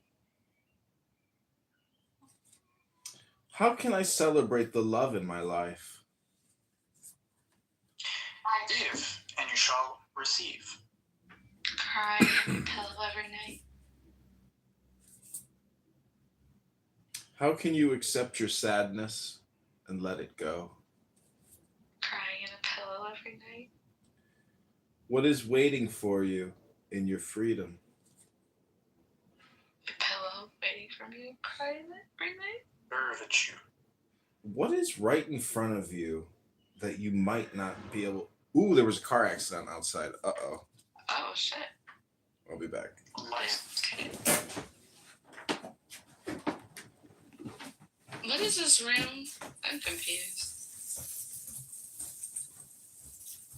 Just a guy asking us random questions or something? We compare ideologies and ideas and have conversations. I like that. I was enjoying this. He had some good questions. I'm still trying to figure out the sadness part. Which sadness part? Which question? I think he said something like... Sometimes you gotta be sad, bro. Sometimes you just gotta let it out. Yeah. Sadness. I don't know. It was a good question. I think the question was like, why should you carry sadness in your life? It resembled something like this. So. I don't know about why. It's definitely part of life. Right? Yeah, it is. No, it's like undeniably it exists. It's there. There's a verse in the Quran that answers this question. It's a rhetorical question. Do you think you will achieve paradise? What was the verse again saying? Do you think you will achieve paradise without being tested as the ones before you? So it actually sets the settings. Like there's a test, right? So there's a certain test. So you have options: sadness and happiness, suffering and peace, right? So I don't know. So maybe that could be an answer. Have you ever wondered why, like a necessary being, the ultimate reality, the most powerful of all that there can be, right, would want to test you? Like, how petty is that? Have you ever thought of it?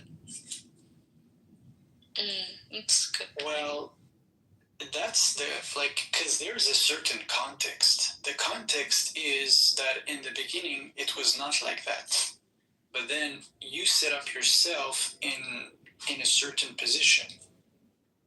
So that's the context. Can you elaborate on that? Yeah, so we're all born, for example, I'm going to take this example. We're all born on this earth free. Oh, I have to do something real quick. Oh my god, this is like being edged in conversation. 1 minute there's a fucking car accident, now he's gotta leave. What the hell? Yeah, 3 hot chicks just banged into some guy's car. And now they're all sitting outside the car in their underpants. It's like the most amazing thing I've ever seen. Wait, what? There are 3 hot chicks that just crashed a car and they're all in their underpants. It's a miracle. Bro, that's your sign. Go ahead. Go help. It's true. Should I just put on a rubber right now and run out there and be like, I'm ready? Put on your best outfit. I'm ready. Is on the other way, on the other side of the road, and you just don't know it yet.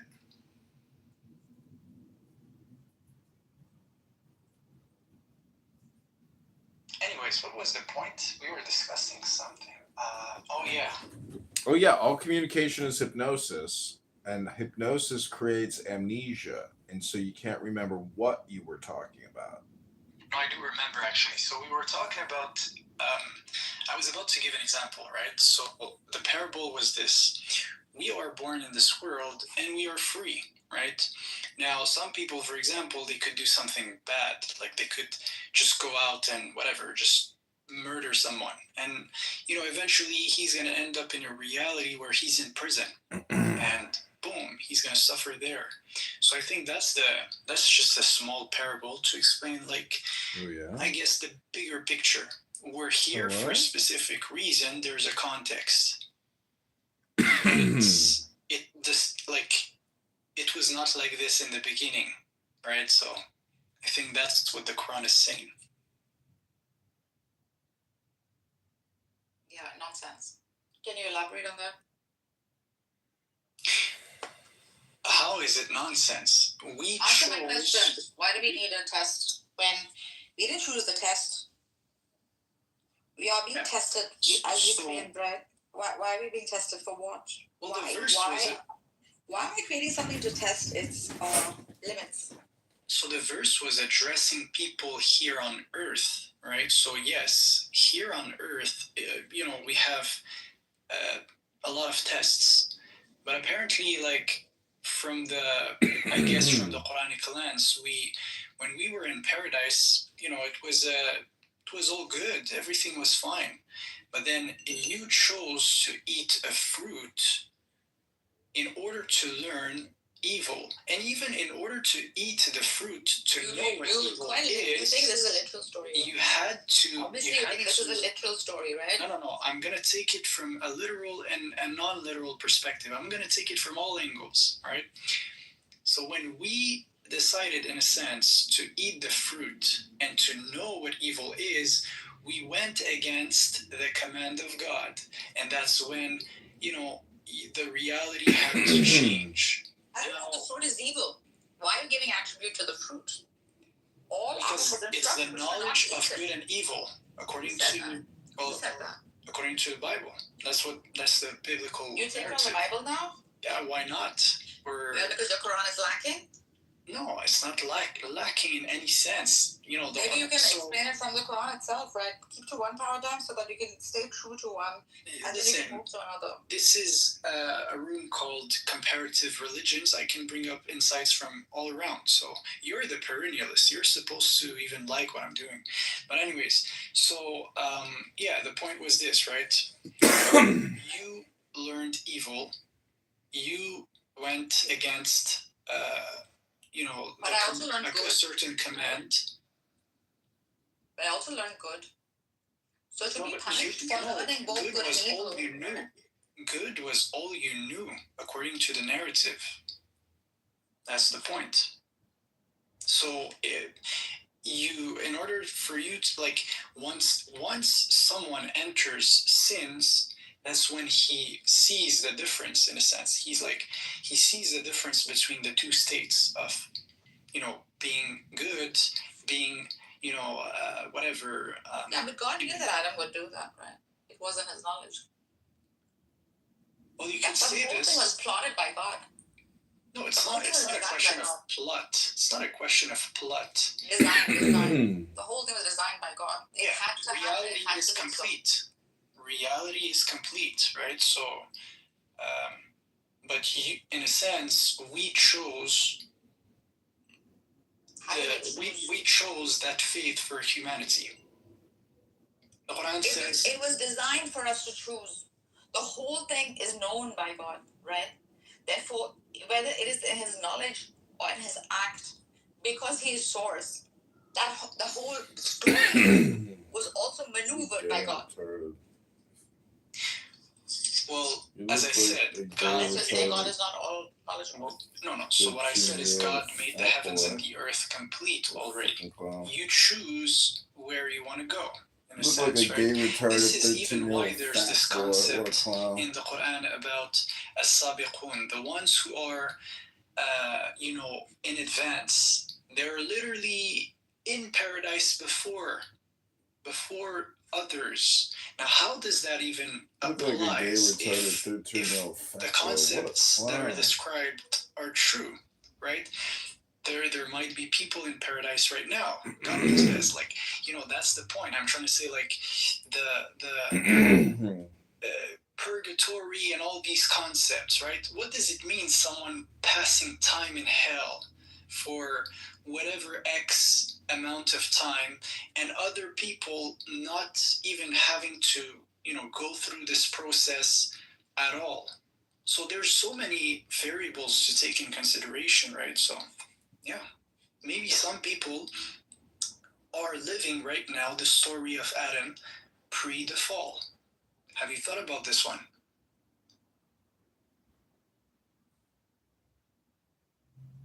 Like, have you ever once thought in your life, without giving reference from a scripture, right? Any scripture. Have you ever once reasoned out with the power of your own mind? Of course, I do this all the time. But so again, why do you reference back to something else, which is a metric, right? Your mind is the metric. Just use pure reason, because that also is open for all, right? Like anyone can. There's someone who doesn't take from it's because I take in consideration you're aware with the materials. So if you're aware with the materials, what I'm saying is actually it's not something foreign. Like, you could relate to it, right? Mm-hmm. But how could we, I could discuss about these things outside of scripture, but we have to do it once and for all. I love to do both. That's how I usually operate. But I'm also aware that it's just storytelling, right? And I don't see it doesn't hold ontological truth to it. It's so the truth is in its moral.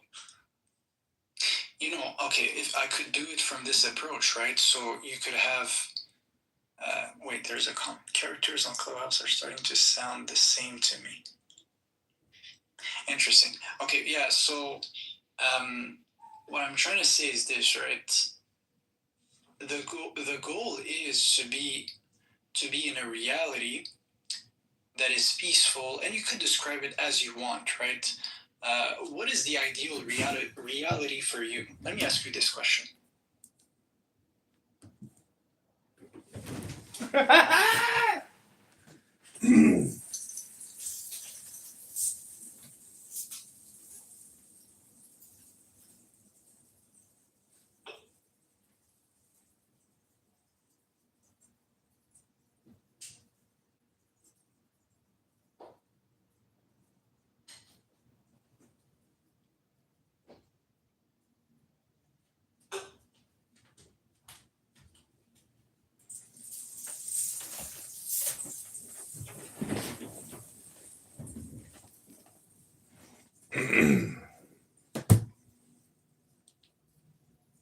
Yeah, so it's not for me. I don't do for me things. I try to. So existence is the. That's why you don't read books. Existence itself is the reality, right? You don't do anything for yourself. It's the only thing I can like say very clearly that exists. Is that things exist. All your efforts are coming to fruition.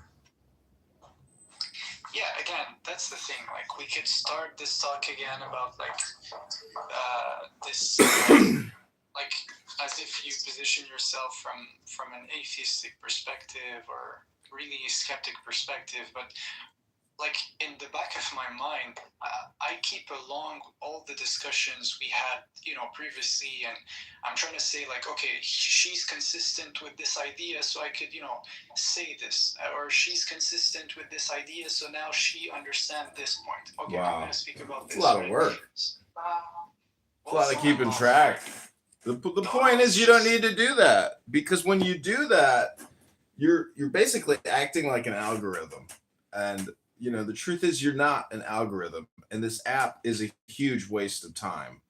So, when you compare all the conversations, and then we were to take all the intelligence from all the conversations and compare that to just a couple good books, it's like 1/1,000,000th of what's in the book. So how do we get around that type of information transfer problem? There's just not enough time to actually transfer all the information through a conference call app. So this app is purely entertainment for our words on a short bus. And I'm driving a short bus to the cliff, and I'm out of the bus and I'm pushing it over the cliff because I was happier before I heard about this conference call app. And I'm not saying I'm not happier than I was then. I'm just saying that eventually you're going to realize that this app is our word.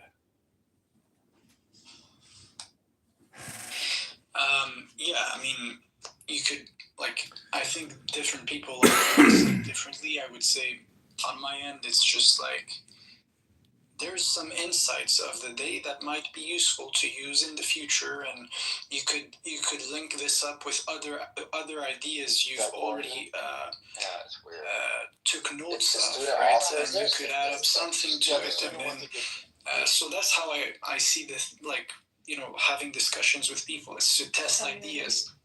Yeah. Where do you direct so much of your effort and attention towards, altering or influencing others and not focus inward? I do focus inward most of my time, actually. So I would say like 98% of the time I'm alone. I'm literally just working on stuff, I'm doing, alone. Yes, I do work with people, but like, yeah, mostly I'm not interacting with people. So yeah, sometimes I even speak and my voice don't come out because I stayed silent for too long. So it depends. What about you? What about me? Do you focus more inward or outward? I don't think there's a difference in my case. So it's balanced, half. Well, I just want to quote Marcus Aurelius. That which is outside of me. When Marcus said, "What is thy art? To be good. And how is this accomplished well except by general principles? Some about the nature of the universe, and others about the proper constitution of man?"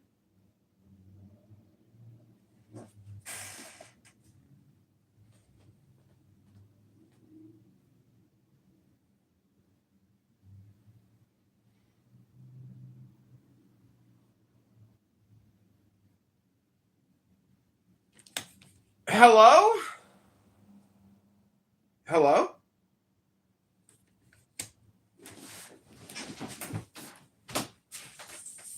You're very faint, John. I think the underpants girls have hijacked your signal.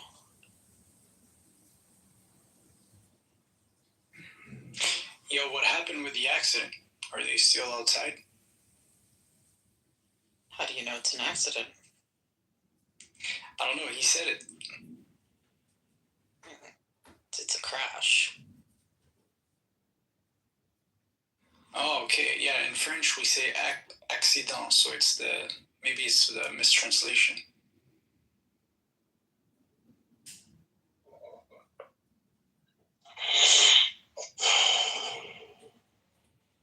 Bonjour. Bonjour, baguette. The argument for the natural origins of the Quran does not rest upon crude reductionism or 19th century polemics, but upon the cumulative force of literary, historical, and philosophical evidence. Gabriel Said Reynolds' work demonstrates that the Quran is intelligible not as an isolated eruption from heaven, but as a text immersed in a late antique religious world, a world saturated with biblical traditions, apocrypha, homiletic rhetoric, sectarian disputes, and Jewish-Christian exegetical culture. The Quran repeatedly repurposes audience familiarity with biblical narratives, yet it rarely narrates them in full. Instead, it alludes, compresses, revises, reorients inherited traditions for sermonic and theological purposes. This is precisely what one expects from a human text emerging within an already existing religious ecosystem. Reynolds forcefully challenges the traditional Islamic assumption that the Quran can only be understood through later Muslim biographies and commentaries about Muhammad. He notes that even scholars who accepted the traditional framework continually admitted profound uncertainty regarding the text's obscure vocabulary, chronology, and references. The implication is devastating. If the classical exegetical tradition truly preserved transparent historical memory of revelation, the Quran should not remain so opaque. Instead, its opacity dissolves when read against earlier Jewish and Christian literature. The Quran behaves not like a self-contained divine monologue, but like a participant in an ongoing interreligious conversation already centuries old. Particularly significant is Reynolds' observation that the Quran operates through allusion rather than exposition. This literary strategy repurposes a culturally literate audience already acquainted with biblical motifs. The text constantly gestures outward toward pre-existing traditions, Adamic lore, Abrahamic legends, Marian narratives, Syriac Christian homilies, eschatological motifs, and post-biblical Jewish expansions of Scripture. Such dependence is historically inevitable within the religious plural environment of late antiquity. It is far less explicable under the theory of a perceived transcendent revelation ascending independently from all prior textual traditions. Moreover, the Quran's deviations from biblical narratives often mirror precisely the kinds of transformations found in oral preaching, liturgical adaptation, and sectarian storytelling. Reynolds emphasizes that the Quran resembles homiletic discourse more than systematic revelation. Its rhetoric is exhortative, elliptical, emotionally charged, and deeply intertextual. The text does not introduce radically new theological architecture. Rather, it reorganizes and reframes existing monotheistic materials into a new religious proclamation. This is a hallmark historical religious development, not evidence of supernatural discontinuity. I can go on and on, but I think it's fairly clear that the Quran has later biographies like the Sierra literature, the prophetic biography of the Prophet, and the Hadith corpus, do not reflect the true history of the origins of the Quran. And the Quran makes far more sense when understood in the context of late antique Arabia. So it should be obvious to you again that I fail to see that you have a problem. I don't have a problem with with this actually. So it's because when we're talking about origin, we're gonna give it a different perspective. You're looking at it from the lens of like a historian, which I understand how historians would think, and that's how they think, right?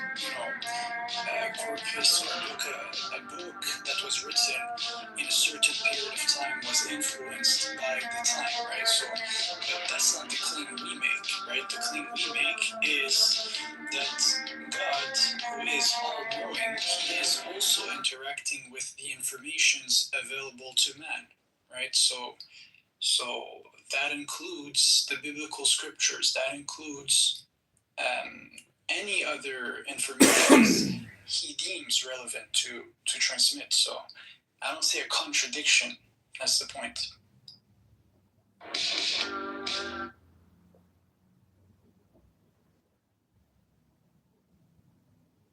The broader scholarly trajectory Reynolds surveys further intensifies the argument. From Geiger to Noldeck to Wansborough, critical scholarship repeatedly discovered that the Quran is inseparable from Jewish and Christian antecedents. While scholars differed over particulars, whether the influences were Syriac, Jewish, Christian, Nestorian, or otherwise, the central conclusion persisted. The Quran emerged from a matrix of late antique monotheistic tradition. The disagreements concern the channels of transmission, not the existence of transmission itself. In the end, the naturalistic explanation possesses immense explanatory power. It accounts for the Quran's linguistic borrowings. There's a 40% chance that I'll end up in prison at the end of this. Sermonic structure, its engagement with theological controversies of late antiquity, and its dependence upon audiences already familiar with biblical material. Supernatural origin, by contrast, explains none of these phenomena independently. Mazel tov! Reclassifies them as mysterious features of revelation. The historical critical method requires no such metaphysical leap. The Quran appears in Reynolds' analysis not as an isolated heavenly artifact, but as one of the late great scriptural productions of the late antique Near East, brilliant, rhetorically powerful, religiously transformative, and profoundly human.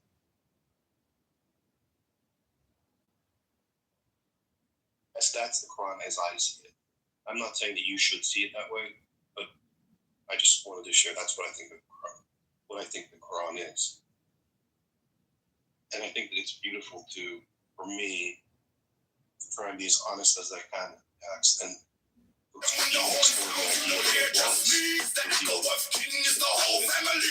Shoulder to shoulder, we're more tight. We don't run from the battle. I have to confess as being who I believe of the text. And I believe that my argument is going to be far superior to yours, Samin. What's my argument? But we wanted it under our conditions. We wanted farm workers. We revealed to the Prophet Muhammad over a period of 23 years. Either by Jeffrey Nigel Gables, from car accident, some visions. Now we have a squad car here. And that's the position I hold. So villages through your own village. The point is this, right? Other states. Do you think the Quran is the result of how can I say this? The result of interactions with previous scriptures compiled by the hands of men manually into a corpus? That's your position, right? Well, my position is that the Quran is a collection of oral transmission, of oral traditions that were then later put onto paper. Okay, because let's make a distinction. I also believe this. I believe the Quran, which is primarily a recitation, an oral recitation, was put on paper. But my question is more like, do you think it's the invention of man as, people discussing how we could compile texts and write them and think about the words? Or do you think, you have to expand on your position more precisely? someone like you, someone worthy. The Quran makes more sense. Just two evil bastards out here in the wasteland. We do this right. That's supposed to be me. You are me, already dead. To feel alive, we seek sensation. Any sensation to wash away the cranky black sorrow. That's a moment for a moment. We have to do it all again. And more. And each time we ignore until too much is never enough. We are already dead. We will take it. My oral tradition. And then it shows all the features of a book that was transmitted and compiled by men. They tell us what righteous wisdom is. The Quran deals with the intersectarian conflicts and do you ever get controversies of late antiquity. They're just even the argumentation and what the Quran focuses on. People don't like to mention that, but they did catch it. I'd like to congratulate our military. But it is a polemic. It is a critique. It addresses the concern of a 7th century religious environment. It doesn't speak broadly of the human experience, but it's perfectly placed within the 7th century on many levels. So now what's like, okay, you're reading this. So is your main point like that your point is more provable than, let's say, the Islamic position? That's your claim, or what's your claim exactly? Well, there are many Islamic positions. So like the idea is going to be, it was a critique of your position. So for example, you hold to that the Quran was revealed verbatim to the Prophet. To the Prophet, yeah. Right. Yeah.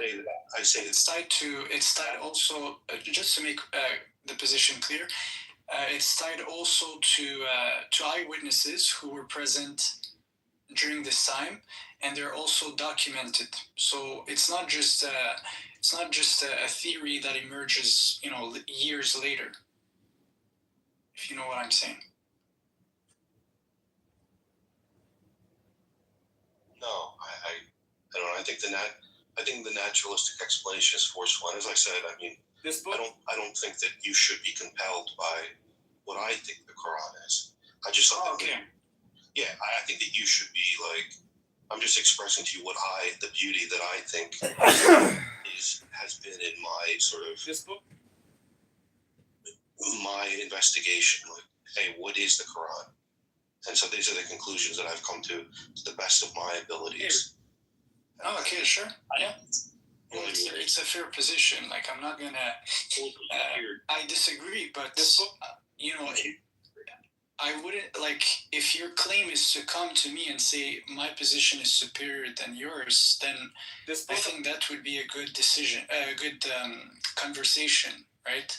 But if your goal is simply to say this is my position so far, and you want to highlight certain truth you gathered along the way and you want to share them, well, that's great. I would love to see what findings you have, so yeah. But I do think the position I hold is superior. Is it your opinion that your position is superior, or is it a fact that your position is superior?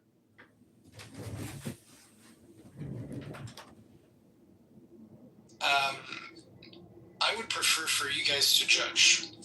I'm not going to judge for you. So, because I think that a lot of things I say concerning this topic are facts, but again, I'm not here to convince you. Like, it's up to you to judge whether what I say is a fact.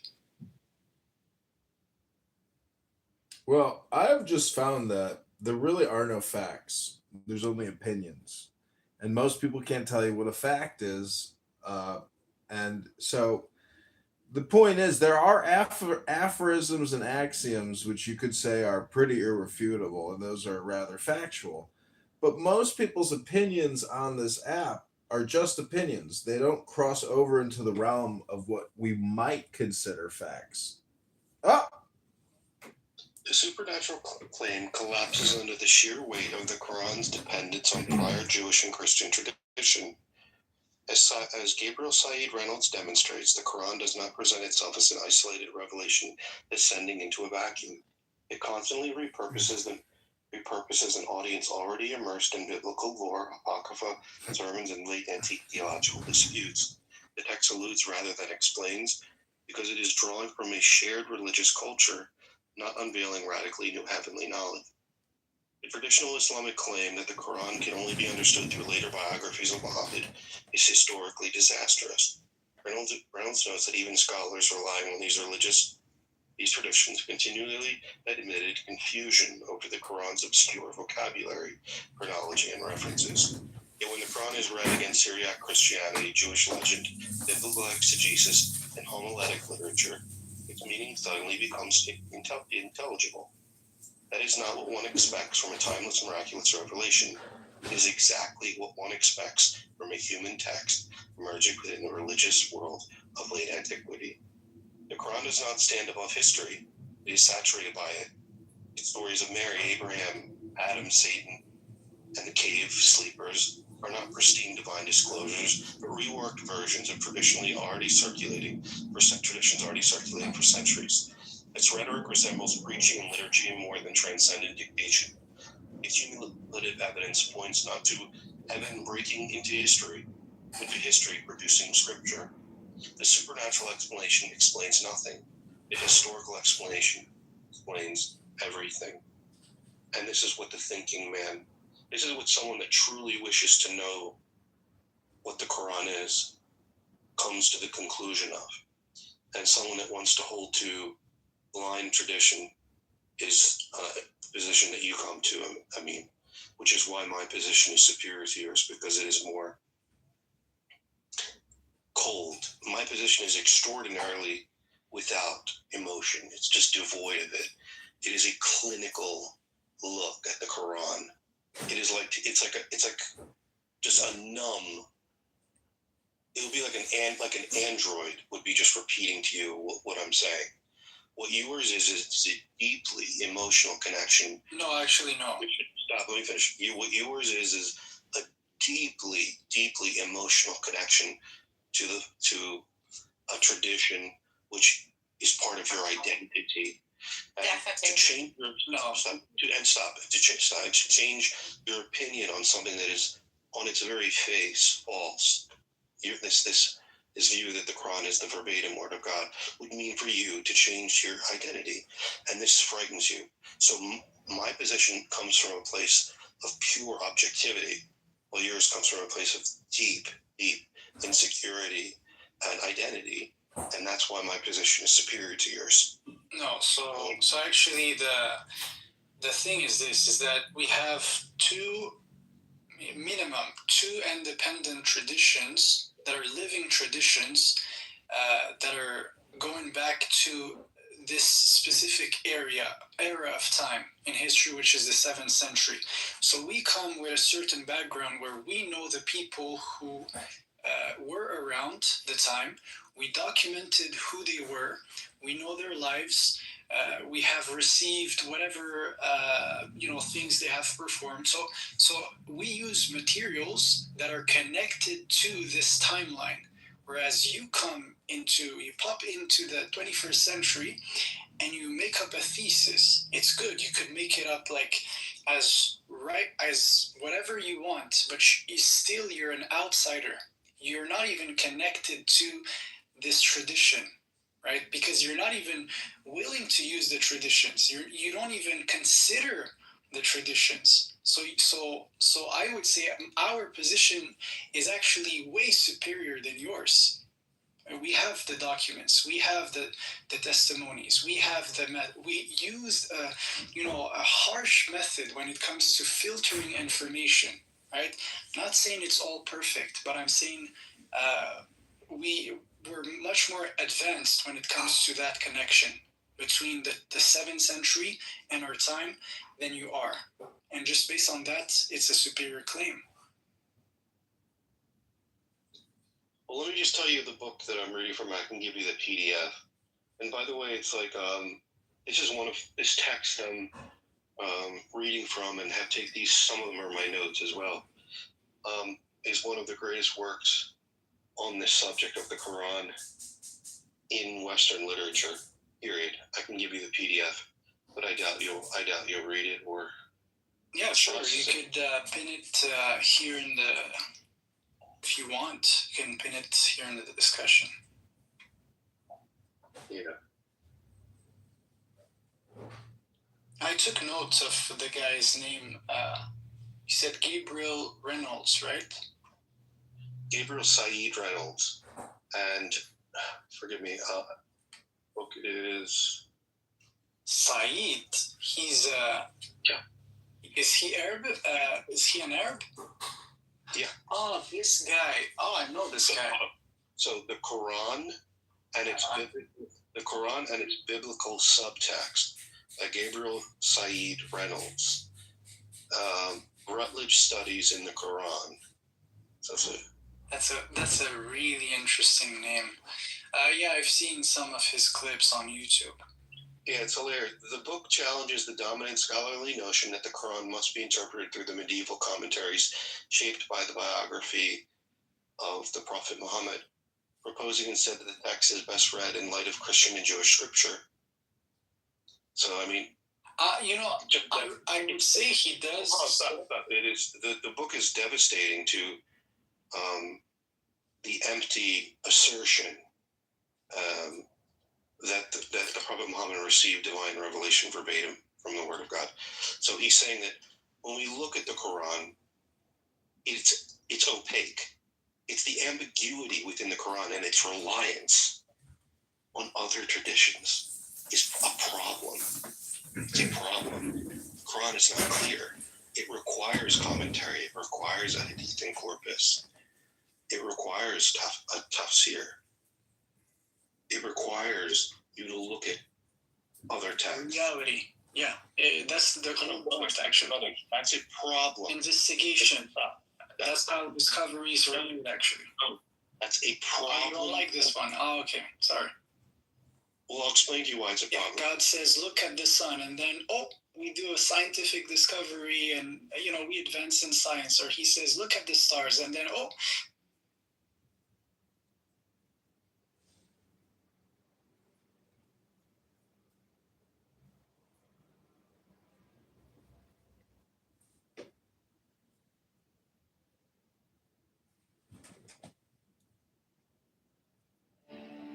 Similar for the other element. This is the way in which the names are drawn from the great tablets.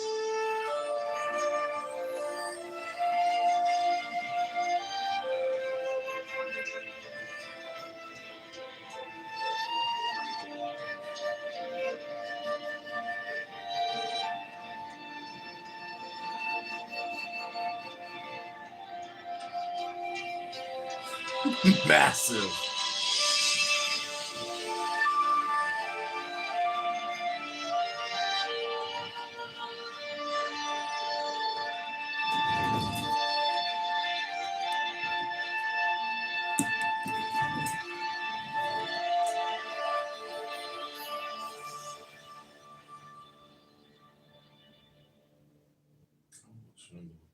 Next, the following text is between the points of the pentagram,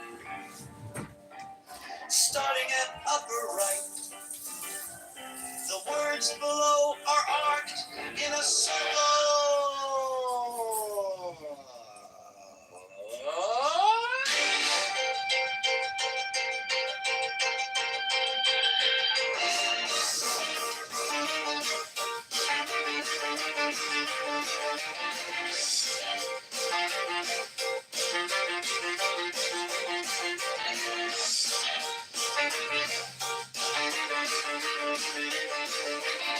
L riser, all L has a small d.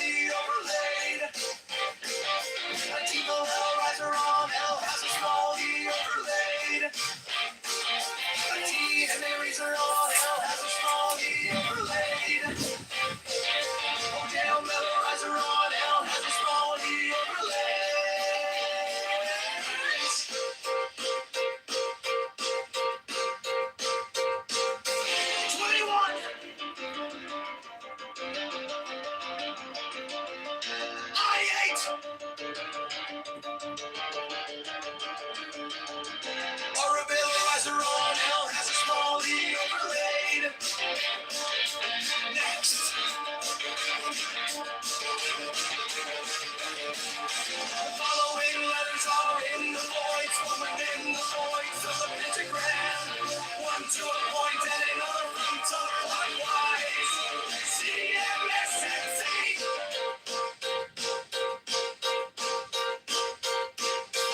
Last, the inverted pentagonal void. The pentagram contains the following.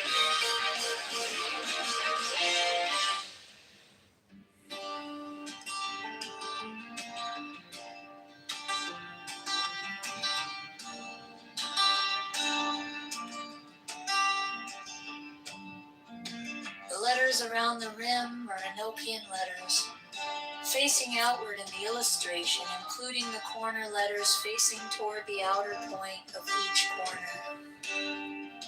The two overlapping equilateral triangles shown in the interior of the figure are composed of thin, solid lines and somewhat closer in their bases to the top and bottom of the square than shown here. This book on John Locke is crucial. It explains the ideas of life, liberty, and property a must-read for understanding America. Corner in each instance. A rectangular grid with Enochian letters. The center of the diagram has been adjusted to align with the edge. Letters of the original illustration.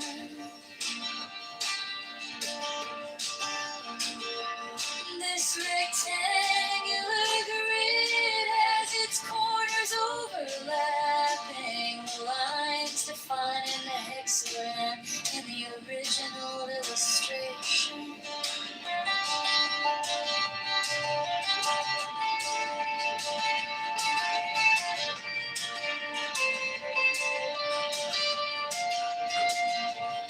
There are 7 small devices, 5 squares and 2 circles, symmetrically arranged in the pattern of a 7-pointed star with point upward. There is no actual 7-pointed star drawn. These devices are all oriented to be viewed from the center of the figure. Their size is about that of 3-edged divisions vertically and horizontally, and their text would be at right angles to any straight line that might be drawn from the center of the figure. There's a wonderful spa out there. That's where you stay. Yes, that numbers 1 through 7 in the There's another one. I forgot the name of the middle company. They are separately approximated They don't come to me. not to scale. So I would just say this for the Floridians in here. I know y'all had some sense. No. See, God hates the sunset in Arizona. Like a masterpiece compared to any John. I'm sorry. Yeah, I'm real concerned about Peter's about to get out first. I'm concerned about the voting and secure voting days in Arizona. He's not a difference.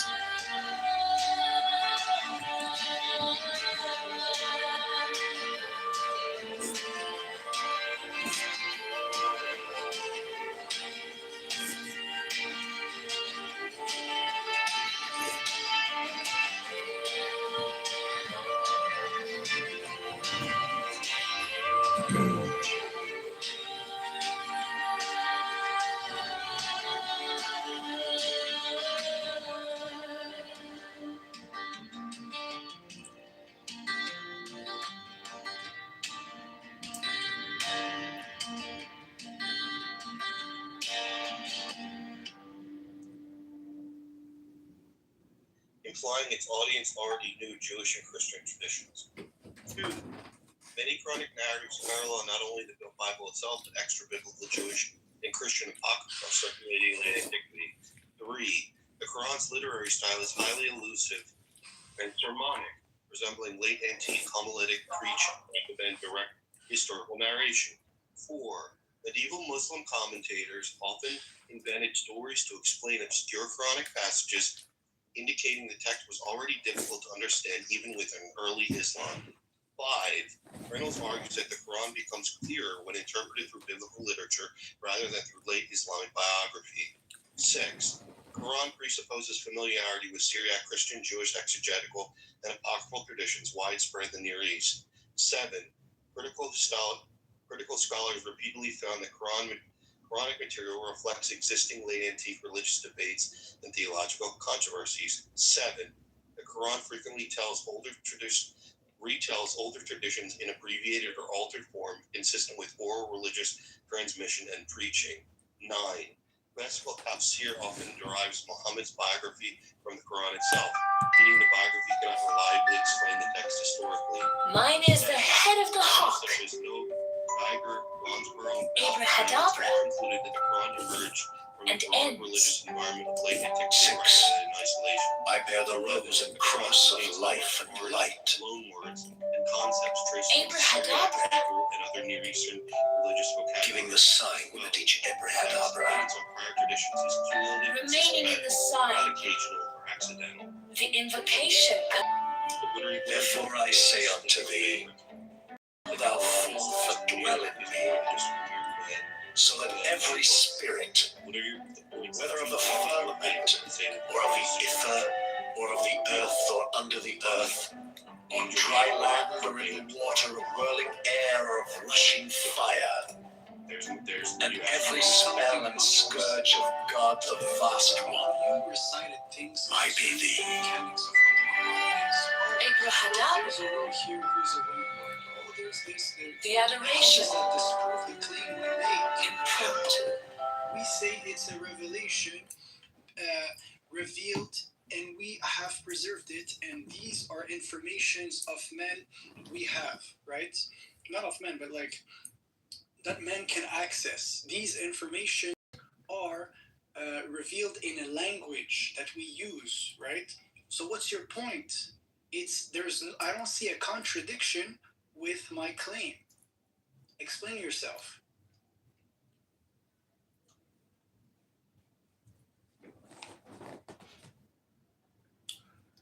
See, Adamiel, I hate to break the bad news to you, but this is where you should have been taking notes, and you shouldn't say your response, Adamiel, unfortunately, is insufficient. It shows a lack of communication intelligence on your own behalf. You really need to take notes. I'll say it again. You need to take notes about what Daniel said and then address it point by point by point by point by point by point. Going on ChatGPT and searching for 12, a list of 12 things Reynolds said, and then just reading them to me is not enough, man. Like, there's a core claim. I'm going to think this first principle. No, you can't do that. ChatGPT. Revelation. That book is What it entails. Language. What does it entail? Revealed in the words of man. You coming to me and bringing me, for example, one argument, even one, that says it has Syriac loan words, therefore it's not a revelation of God. I see this, I'm like, bro, stupid. How? Foolish. How? Doesn't make sense. So you're gonna have to prove more. You're gonna have to give me a better argument. That's my claim. Are you saying it's wrong because it doesn't make sense to you? Regal, let me just say one thing, Regal, real quick. First of all, I mean, you understand that I'm operating behind a paywall, meaning that I had to buy the book. Okay? So you don't have to fucking buy it. I can read it to you. And instead of just spitting at me or hissing at me, you could say, wow, thanks, man. You know, that's probably $100 academic text. It's one of the most, maybe you didn't even realize it's the most prominent academic, critical, historical texts on the subject. Maybe you didn't know that. Maybe you didn't want to buy the book. Maybe I just gave you some idea of what the book's about, right? But all of this charity, all that I've done, you respond with and accuse me of a lie.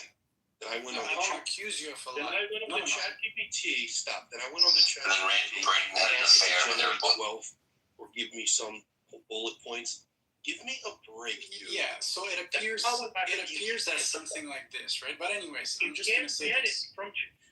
So ChatGPT can use an academic copyrighted book. Well, you could literally take a document and put it in the chat and generate whatever you want. I do summaries of books, entire books. I do this all the time, right? So the point is not this, right? I'm not saying here, thank you for your charity. Thank you. It's really good information. What I'm saying is this: you come and you try to disprove something. You try to prove a point, actually, right? Now, in order for you to do this, you're going to list whatever arguments you have. If I hear even just one argument out of the 12 things you've listed that does not make sense, I'm going to point it out to you. But bro, you're really not saying. Can't I do this? Like this is logic. He critiques books which is like subjective. Yeah. And then what use that as an argument against somebody who has a subjective view. Well, great. In the bookstore, there actually is an aisle called critical analysis or critical, critique or whatever it is. But it's books about books. He's not taking an objective. There's no objectivity to the view that he's going to interpret from a book. So he's not speaking in some sense of I know better than you. Well, he's speaking in the sense that he interpreted. I just look at this. Subjectively no more than the person that he's arguing. We got it. But what I'm saying is, as somebody who's not a mod and is on stage, if I was a debate coach, Daniel just fucking mopped the floor with Adamiel's head. And Adamiel's, I think, honestly, recovering from having his head stuck in a bucket and used as a mop. You got hypnotized by the information. Oh, no. You never addressed even one thing he said. You never addressed even one thing he said. You didn't respond specifically about one thing, sir. Not one thing. Good job, Daniel. Good job. Can somebody bring the fans in to finish drying the floor? Can somebody get the fans from the closet to finish drying the floor? Thank you. Okay, so my precise point was this. I'm not going to answer to 12 points you're going to throw at me in the face, all right?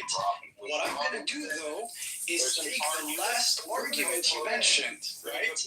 And try to see what's the connection with the initial argument, which is to prove you're here trying to prove that the Quran is not a revelation from God. So remember that place. I don't see the connection there with your last argument and the initial claim. Therefore, you don't stand a ground. I'm going to dismiss everything. Yes, go do your research and come back, sir. I have poor listening comprehension. Therefore, you're wrong. Put it in the chat and, stop down with Brown, dude. I and do embrace truth. Don't double down. He did say, it doesn't make sense. Therefore, the point is not this, right? That's a You want me to do the same thing? So your feelings won't allow you to listen to what Daniel's telling you. Observable proclamation. The Quran was revealed aloud in the presence of hundreds of living witnesses over 23 years in Mecca and Medina. Point 2. Real-time scribal documentation by named scribed. The Prophet personally dictated every single verse and scribes by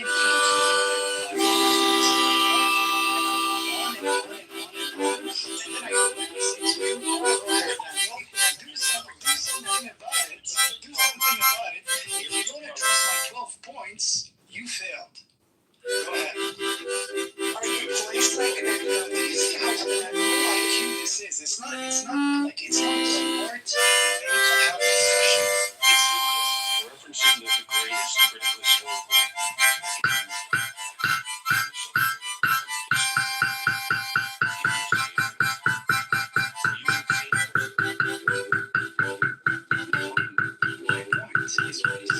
I said to you reciting me 12 points.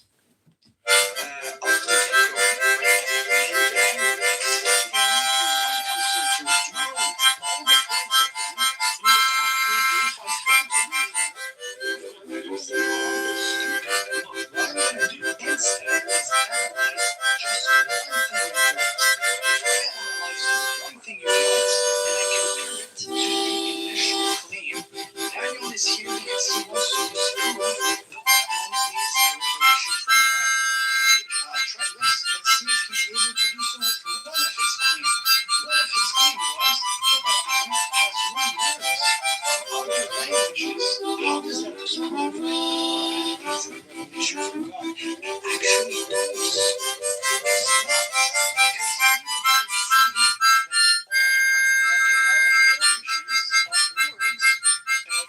Actually, those other Semitic languages or even other languages in the Quran.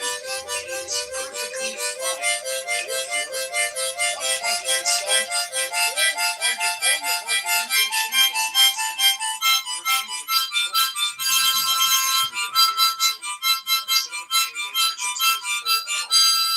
Focus on a small piece of it, which what you're saying doesn't even rebuttal it. But then your claim now is that you ran it on the rest of it. And you still didn't even attack the foundation of it, to be honest. I mean, he's using historical and clinical analysis, but he's using somebody who's actually qualified to have this opinion so he can base his opinion on it.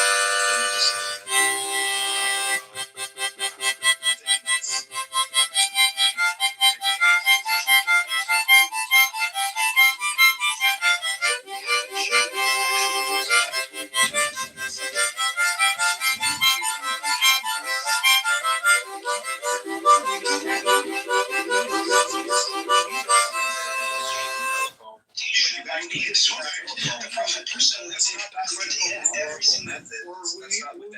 Invent the history yourself. And then you have like the self-soothing, self-reassurance that, well, because my book says this, it must be so. That's all you're doing there, pal. No, I'm just saying we have a monopole when it comes to history of what happened in the 7th century. The real people that existed, yes. We have a monopole on this, yes. And you try to disprove this. For you to try to disprove this, you would have to do either two things. You would either come to us and try to disprove our sources, or second, you would have to invent people that never existed. So we have the monopole when it comes to what happened to the 7th century and its history. No, you don't. You're self-soothing. Deal closed. Yes. You're self-soothing. Provide evidence for your sources. If you're that confident, provide evidence for your sources. Alhamdulillah. Bring it forth.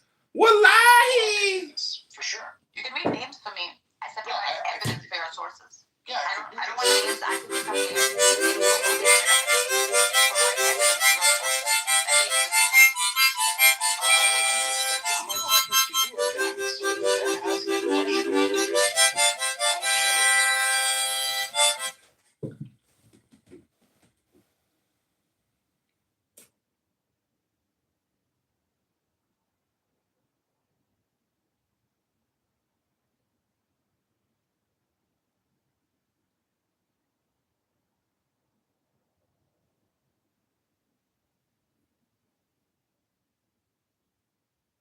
Okay, this is Islamic State Muslim Takeover Hour.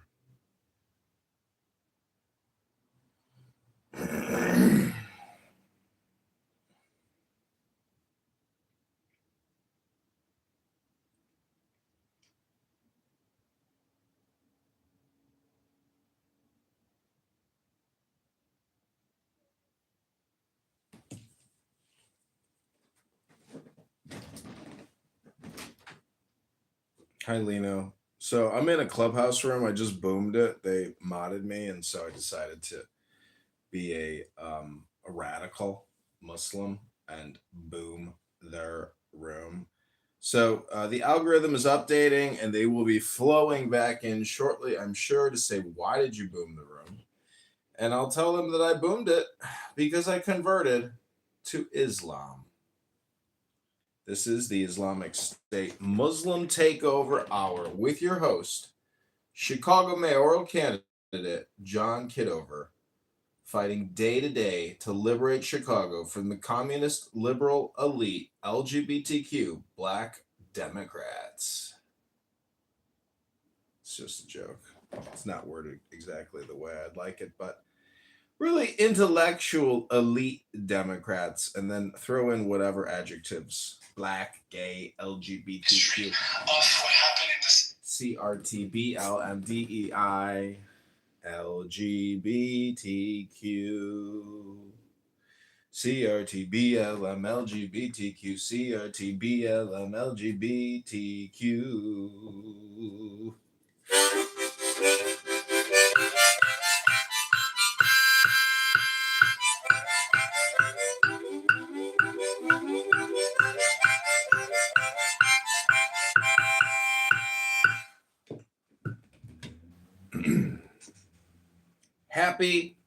Happy Memorial Day to all you beautiful people out there watching this live on YouTube, listening live on Clownhouse, and our good friend Lino on X Spaces, our only listener. I hope you're enjoying the show. Alhamdulillah. Wallahi. Alamak. Hey wallah.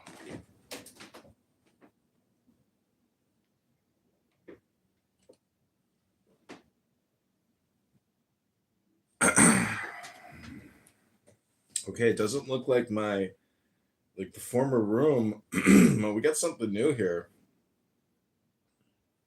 We got something new. It's gay version. Bow wow. Bow wow. Bow wow. Bow wow. Bow wow. Bow bow bow bow bow. Bow bow bow bow bow. What's going on? Bow wow. Bow wow. Bow wow. Bow bow bow bow bow bow bow bow. Wow wow wow wow wow. Bow wow bow wow bow wow bow wow bow wow bow wow bow bow bow bow bow bow bow bow.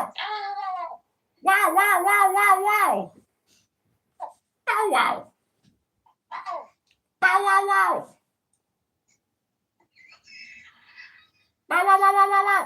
Hi Nitha. Hey Nitha, can you read me my tarot cards? Hey Zach, can you say the N word for us? Who might it bow? Bow wow. Bow bow bow bow bow bow bow bow bow wow. Bow bow bow bow bow bow bow bow bow bow wow. Bow wow. Nitha. Okay, Bow Wow, I want to dedicate this song to you. Wait, you're a patrilineal Jew, right? So you know about JPAMK, right? Why does it sound familiar, JPAMK? Jewish Patrilineal Ashkenazic Mishling Kingdom. Oh, yeah, that's right. In conjunction with Rabbi Shmuley Boteach and the world's most advanced dildo, we have decided to start JPAMK in the northwest side of the Gaza Strip.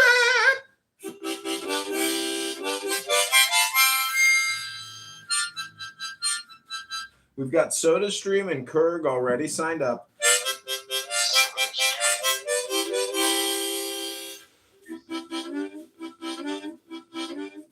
We're only hiring settlers from the West Bank.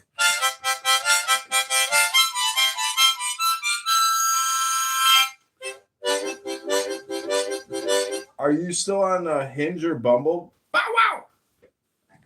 What? Are you using Hinge? I am. So this is what I text girls now. I just write, "Hey, beautiful, I would love to take you to dinner and give you a gift." What's the gift? Then I just send back credit card emoji and shopping bags.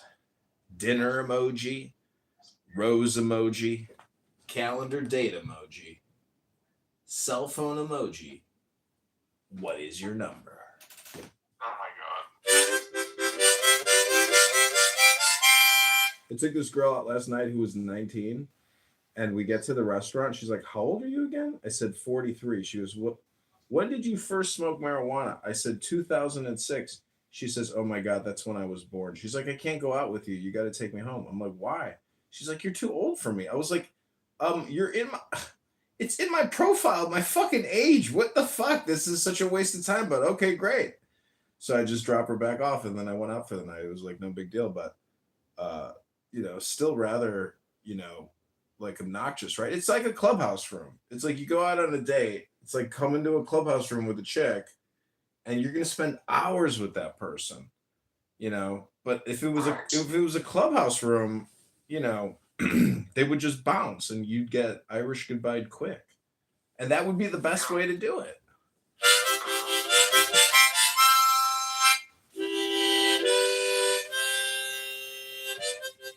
Are you going out tonight? Because tonight's a beautiful night out. People do go out. It's fucking hot as shit here. Well, nobody's got work tomorrow, so people are going to go out naturally and listen to a little music.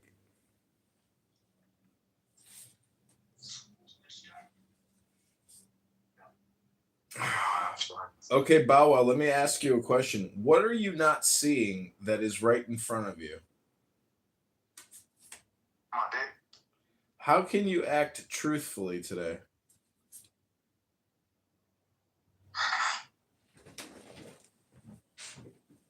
I keep your mouth shut. What was hidden and is now becoming visible?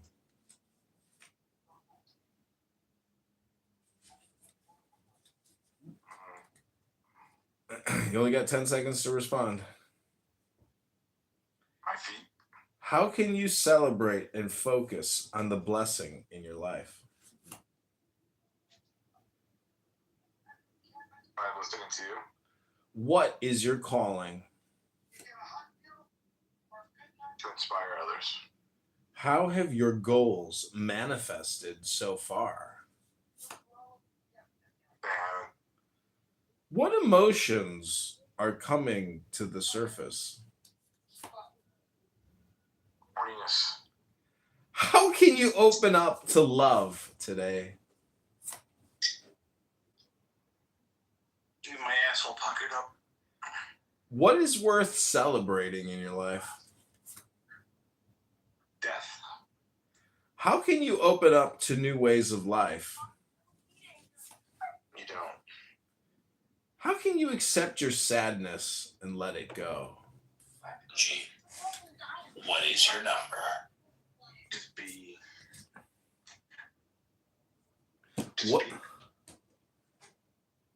What is waiting for you in your freedom? Got yourself an admirer there, huh? Hey, you gotta get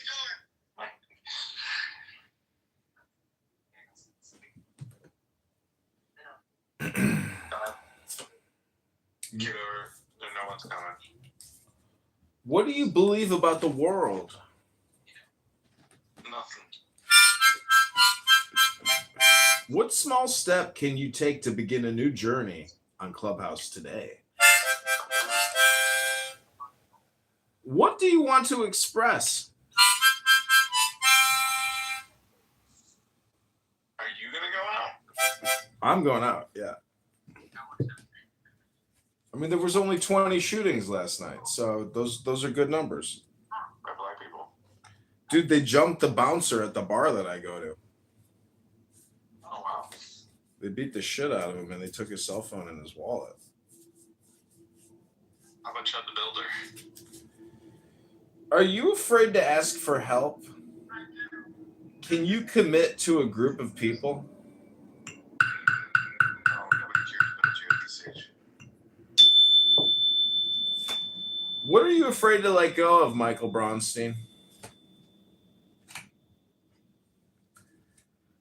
What are the lessons you can learn from this time in this room here on Clown House?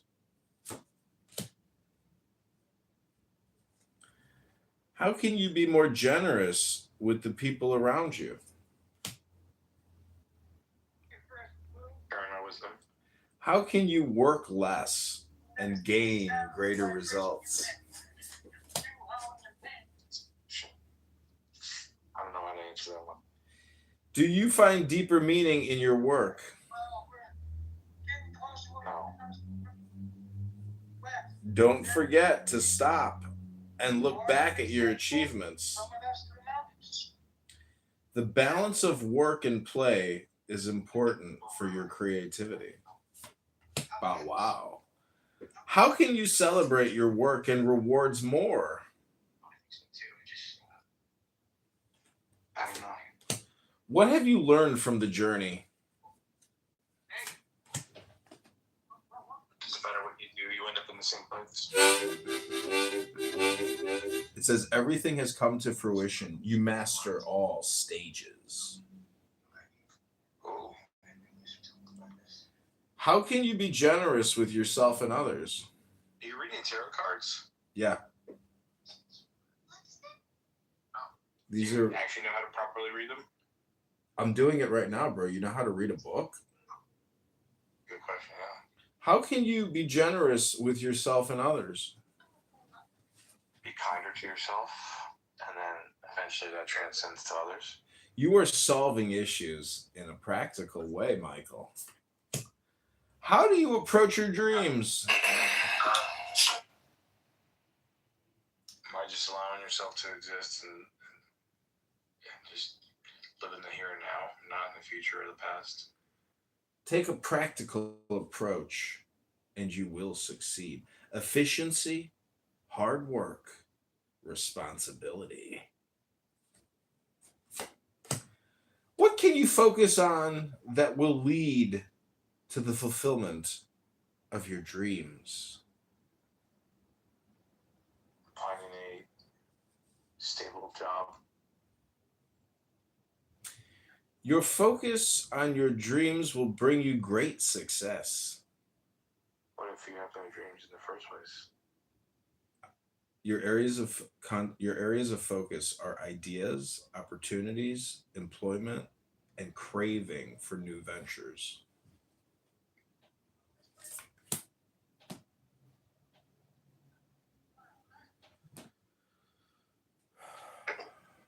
Rugged Tug is not in there? How can you receive more prosperity in your family? I don't know if I can. I think I'm good. I don't know how to answer that one. Focus on your home, your family, and prosperity. Protective, motherly, and generous. In what ways aren't you speaking and acting on your truth yet?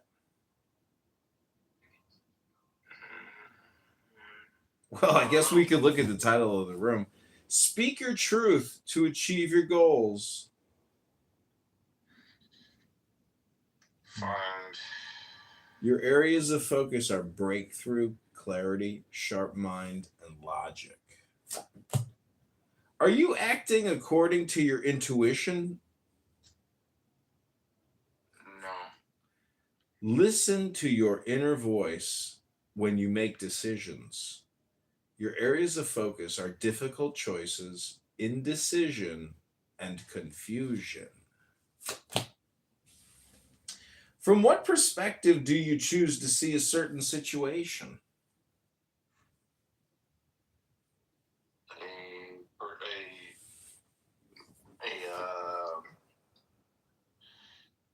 What is it called? Not an analytic, but a pessimistic. You are capable of seeing from all perspectives. Oh. Areas of focus: head over heart, discipline, and truth.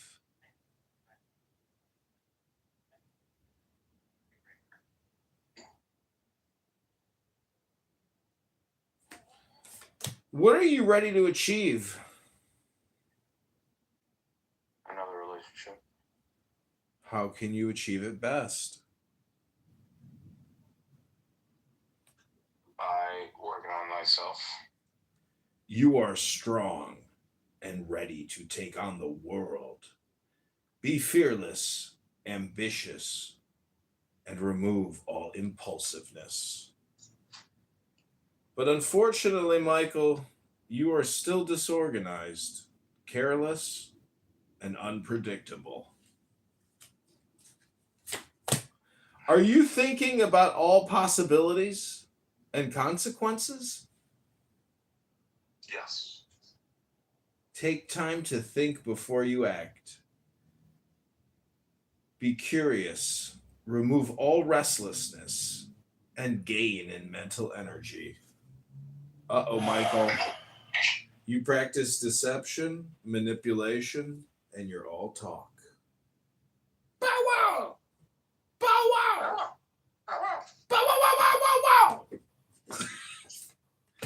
Do you have the best in mind for everyone? Yeah. You are communicating clear what's best for everyone.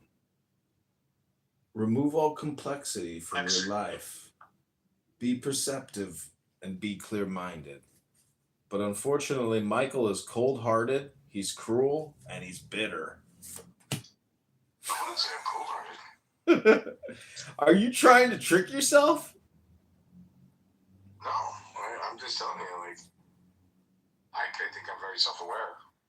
Watch out for deceit and concealment. You are practicing deception, otherwise known as tequila or trickery. These are your tactics and strategy. Unfortunately, I'm not Muslim, I don't practice tequila, so. Unfortunately, Michael, you have to come clean in order to get the final revelation and achieve freedom. It seems you are paralyzed, but you can move. Why do you feel trapped or blocked in your actions? Because I got something going on. Imprisonment, entrapment, and self-victimization. Michael, you need a new perspective to achieve liberation and freedom. Have you read the Tanya by the Alter Rebbe? Tanya, no, I have not. Oh my God, you got to read it, bro.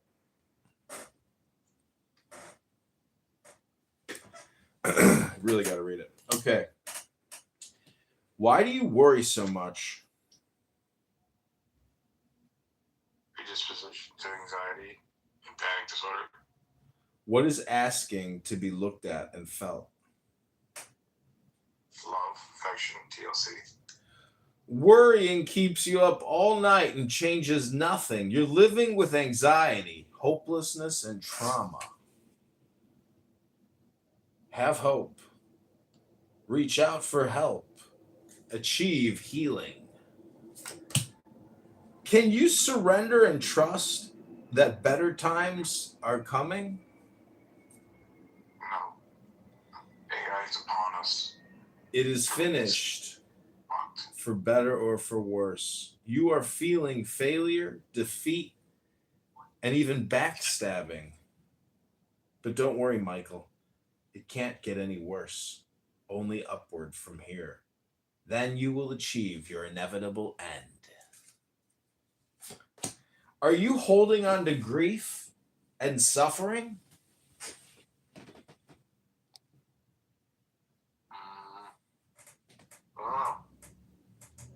It's better to live the truth than to live a lie. Are you suffering from heartbreak or grief? Yeah. Be perceptive. You are on the road to recovery, but you must forgive and move on. How can you take some time off to contemplate? Anybody else give you like church job? Take time away to change perspective. Answers are coming. You need rest and restoration and contemplation. You're stressed and burned out and suffering from restlessness. What are you fighting for without consideration?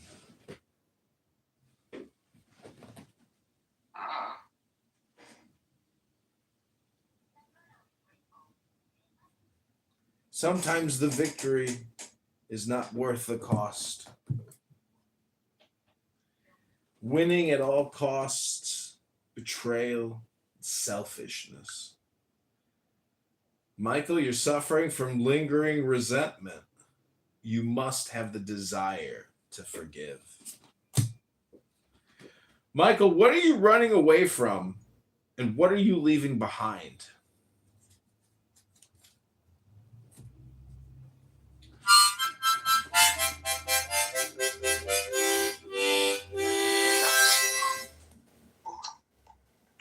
Alright. Time for you to go out. Be aware of what you take with you when you leave. Time for you to go out.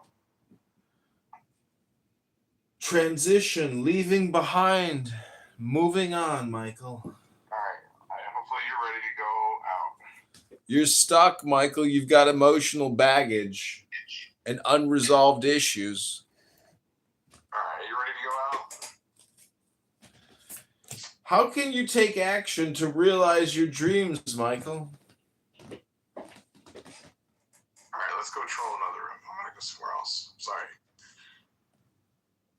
It can't just be you and me, John. Take action on your ideas. Willpower, Michael! Thank you for the inspiration, John. Willpower. Stay safe tonight, all right? Be safe. No more nigger naggers. Stay safe. This black chick in the bar once came up to me. She was like, hello? You know what I'm saying? So that's what I mean. That's why I say the times and the generation is different now. And it's our responsibility to, like, you know, try to somewhat make this shit safer for our children. Because we ain't going to be able to protect them from everything.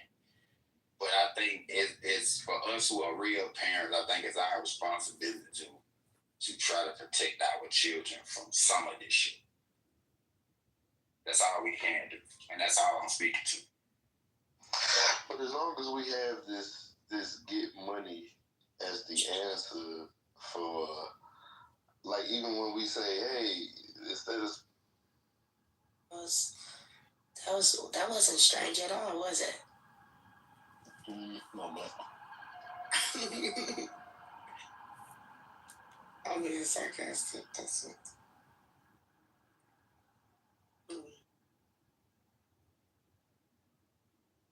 Oh my goodness. Did you remove him or he left? No, he left. I didn't remove anybody. Because he's like, oh, where are you from? We know where I'm from. Winning at all costs.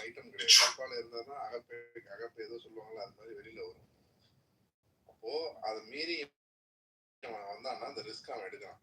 டென்ஷன்ல கத்திக்கிட்டே இருக்கிறான். ஃபாரம்ல எழுதுறான், ரோட்ல போய் protest பண்றான், வாழ விடல ஊங்குறான். அப்போ இந்த வேப்பு என்ன சொல்றாருன்னா, ஏன் இப்படி கஷ்டப்படுறீங்க, வந்துருங்க யாருன்னு சொல்றாரு. நல்ல advice. Adultment and put it in the chat and generate whatever you want.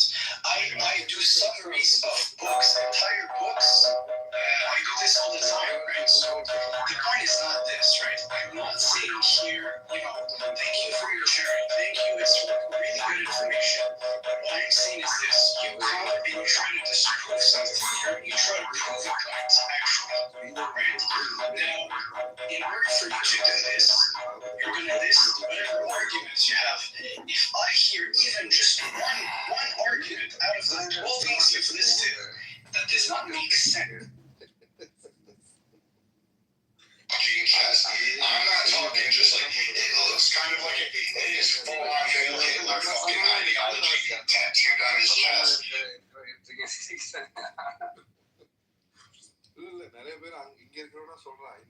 You're exceeding. You're excelling. You're feeling great. I just don't know what. Jefferson Park news. There's been a car accident. Hey everyone, today I want to talk about this book, 25 Zen Essays by R.H. Bliss. Hey everyone, today I want to talk about this book, 25 Zen. Hey everyone, check this out. It's 25 Zen Essays by R.H. Bliss. This book on John Locke is crucial. It explains the ideas of life, liberty, and property.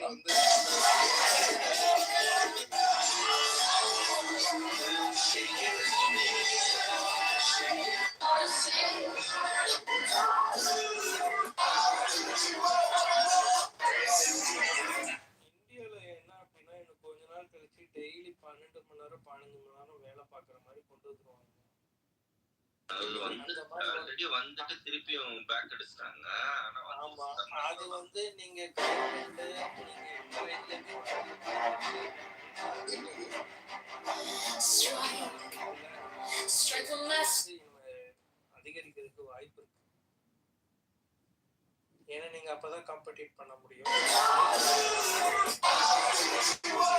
கொடுக்குற அளவுக்கு இருக்காது. So அந்த மாதிரி எனக்கு தெரிஞ்சு I had that one viewer, and that viewer made me. Here's why you should. இந்த மாதிரி நிறைய விஷயம் வந்து இந்தியாவில் கிடையாது. இப்பவும் இருக்குங்க 12 hours ஒர்க் இருக்கு. ஆனா 8 hours தான் மஸ்ட். மிச்ச 4 hours வந்து Winning at all costs, betrayal, selfishness. 4 hours வந்து ஓவர் ஒர்க் மாதிரி கொடுத்து Michael, you're suffering from lingering resentment. You must have the desire to forgive. Michael, what are you running away from? And what are you leaving behind?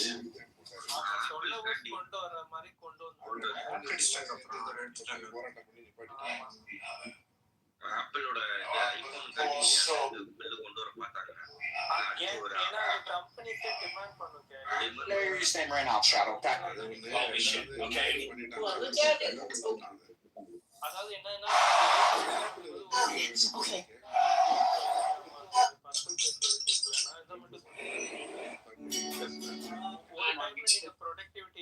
But nevertheless, get your tap in though. அதே productivity வரல.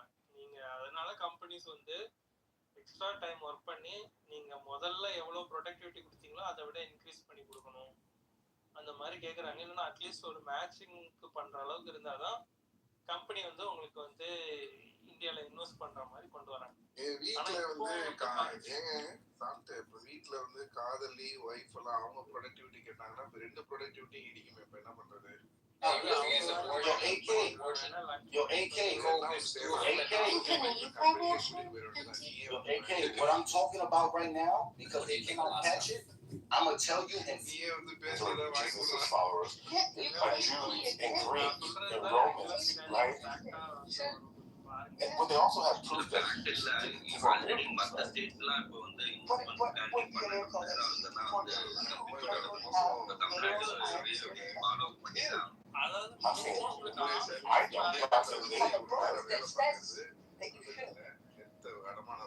no, there's a book that says there's eyewitness testimony. Okay, and I can write a book right now that says I have eyewitness testimony live breathing in my backyard. Well, no, but Sounds interesting. Oh my God, you have no idea. They're feisty. I could go on forever about them. நேற்று நான் போனா ரெட்டாக்ஸி rental அந்த மாதிரி பேசினேன். ரெட்டாக்ஸி 24 hours அவன் work பண்ணி தான் இருக்கான். என்ன எப்படா சும்மா கேட்டா இந்த மாதிரி இடையில கேப் பட்டான். By definition, obviously. It lacks sufficient empirical evidence to outweigh the possibility of human error or fabrication. Now, this is about resurrection. The resurrection of Jesus is a miraculous event, would you say? So therefore, the resurrection is a highly improbable event that lacks sufficient empirical evidence that cannot be an historical fact. okay, well, so you have no evidence of that, right? I argue that it's highly improbable. So the evidence that I have to the contrary of a human being dead for 3+ even 1 day plus for 24 hours does not return. It's some sort of doctoral, But here's the thing: is that We don't know. Serious reports after the death. well, I'm asking, are you presenting evidence or are you presenting a theory or an opinion? Let's just assume they knew how to hack a pulse. Sure, say he's dead. Elvis was dead. I'm serious, he was. So yeah, so put I actually think you actually need more faith to be an atheist than you do to be a theist. No, you know what? Not after Elvis. Okay, so whenever I was Works about the minute.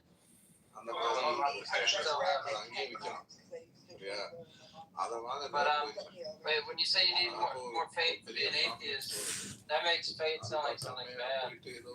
Well, no, I just think like to believe that this world and the construction of this world and relationships people have and the order of DNA and everything put together, so complex and perfectly organized, and everything's Not perfect by any. But anyway, my point is to believe this came from some random explosion and everything just happened to work out. Well, now you're on a tangent. So you're going from human fallibility. You're going from human fallibility. So who wrote her down? Yeah, in fairness, James, I agree. I agree with you. You're in principle, James. I think that going to God's existence was a little bit different because they're talking. You could believe God exists and be like a deist and not think that miracles happen or Jesus rose from the dead. So that might be a slightly different way. More than slightly. Congress, why'd you set me down? I was in the middle of What? You know Bob's in here, right? Why you blame me? So I asked Grok. How you say you did it? I think I want to go back to the human error thing real fast because I think what we need to do is have some kind of criteria where we establish what kind of testimony we'd be wanting to establish whether something like that happened. Well, especially if it's like an interpretation, subjective interpretation of another's interpretation, like over years and years and years, and just like holding credence to like one original thought that is, these ideas of miracles, and we're getting down to like some sort of criteria, which we can just spell them. The story they've been telling at least has been consistent for 2,000 years. Regardless of what actually happened, their sense of what happened and how they discuss it, that is true to them. That's exactly what they're saying. But I just meant in general, though, like if someone has a miracle claim, like what would be some criteria we would want in terms of the testimony to assess whether or not it was credible? Yeah. Moderators, I'd like to be put in the queue. That was a question, though. I'm sorry. I was saying what kind of criteria would we need to establish that? That what you would propose? Got it. We heard that. Moderators, I'd like to be put in the queue. This is Ein. I asked Grok, give me 3 Bible verses that prove Christianity is good, wise, and intelligent. Ain is mix it. I can talk to you. Hold on, Ain. Go ahead, mix it. I would want a couple of things. I would want public death. I would definitely want that so that everyone could mark the date. I'd want a clear burial, an acknowledgement of death, recognition from the family, not like a faked body or something. Yeah. And then I would want, a few days later, some kind of a notable event that then I would prefer a large group of people all there from different communities and families, recognizing and acknowledging the miraculous event, and then preferably some of those being written down contemporaneously from alternative sources. That would be my idea. No, you just described the gospel, the Christian situation. I know that the Christian. You look like a gay, retarded 13-year-old fat boy. What a clown. I think those are good criteria, Mix it. I'll just say, because you started off with talking about public death and burial, and then it kind of shifted to miracles in general. Are you talking about specifically for resurrection or just any miracle claims? Against the death part wouldn't be relevant. No. Against the claim of someone dying and coming back, I'd want to witness the death and publicly and have some records of that. It would need to be notable because otherwise, why would anyone keep track of a particular death? And then I'd want the later, event with contemporaneous, contrary sources. Saying different perspectives, even arguing against it. I'd love to see dialogue, and I'd love to see different testimonies. Right. Yeah, it seems like the then, first biblical views are not written by a specific person. You don't know who it's written by. Well, we know who wrote Paul's letters. These are some objections. Yes. Yeah, I know. But even then, as a whole, you have different testimonies from different people, and who exactly wrote the whole of the Bible. Let's say fucking Abel did it after he died. That would have been miraculous, right? Or we have no reason to think that. That would have been fucked. Yeah, it would be. We have no reason to think that. So, but it sounds like the first couple of those are probably fulfilled. Right? I'm guessing you would dispute the second part with the enemy testimonies and stuff like that. But you would agree that Jesus had a very public death and was a prominent figure, right? I would agree that in the narrative we have that is constructed after his death, there is a placement of him as a big, public, important death. Yes. Yeah. I do not say that that's necessarily what happened. Because, like, after the fact from 12 guys growing a story and then Paul running with it, there's a bit that I would critique. But, like, I understand how the Christians see it, and I don't think that it's, like, unreasonable for them to say, look at all these competing testimonies over this miraculous event with, you know, a notable death, which we would want to prove the coming. I would also say, like, you know, to be broader, I wasn't being glib about Elvis. That is an actual phenomenon of people witnessing someone after the death, making mistakes, and then reports spreading. That does occur, which is why, you know, I really want to review as close to contemporaneous eyewitness testimony as I could. Yeah, but in fairness with the Elvis death, though, typically it's not people who, like, knew him personally, right? Who report seeing him, so far as I know. Well, that's the thing. Elvis being a celebrity, he was seen by many, right? Yeah, but many people saw him in person regularly. I'm gonna pin it and stay away. Yeah, and I know I left, and then no one else was around. Anyways,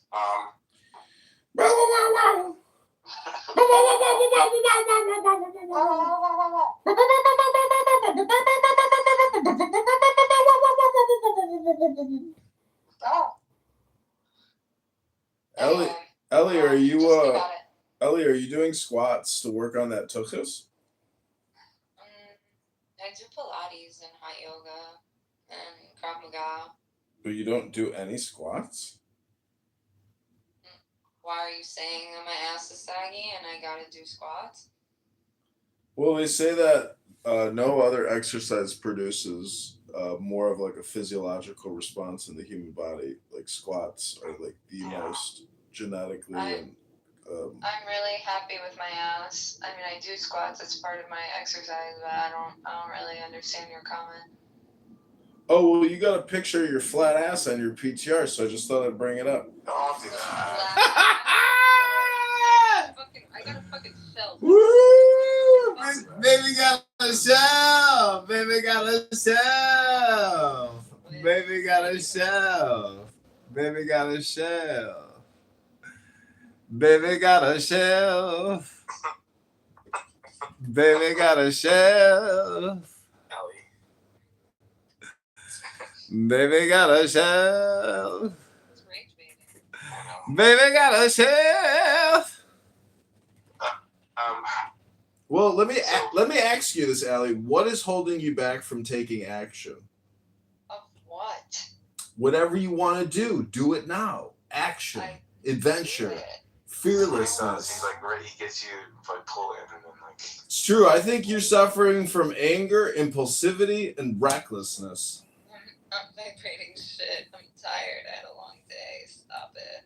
Well, take time away to change perspective. Answers are coming.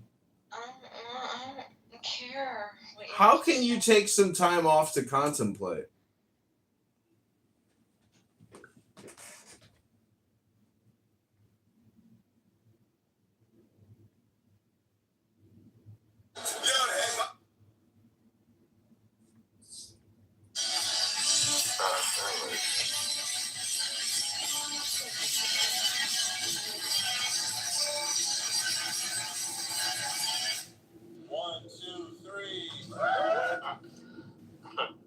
These photos are funny and Dan Valerian. I found out 12% is Jewish in Israel. And him with wearing a big fucking Star David. That's funny as shit. This book. Wow.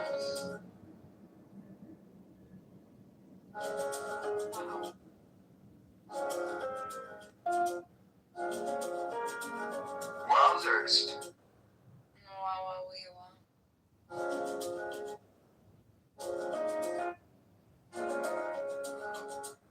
America sucks. This book on John Locke is. I just want to dedicate this next song to my friend Bow Wow, aka Michael Bronstein.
like Memorial Day weekend.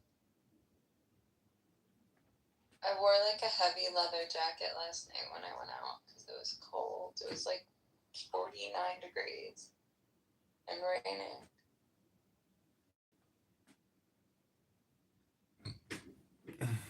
You need to find a handsome shidduch to take you to Oahu to go skinny dipping in the ocean. From your lips to God's ear. Rubono Shalom. Oh, I know who this is. Rubono Shalom? You know who this is? He records stuff and puts it on YouTube. He's Edmund.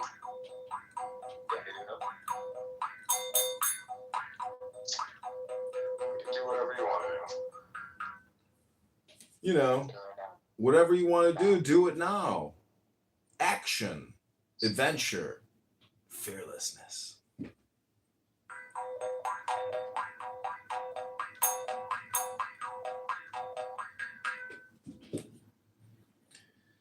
They kicked me.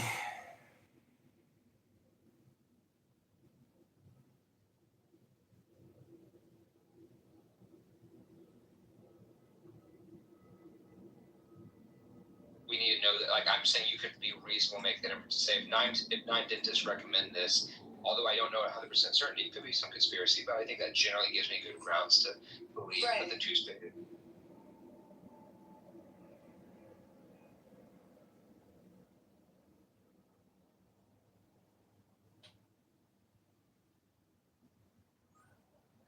Like breakdown, but that's what seeing about rules.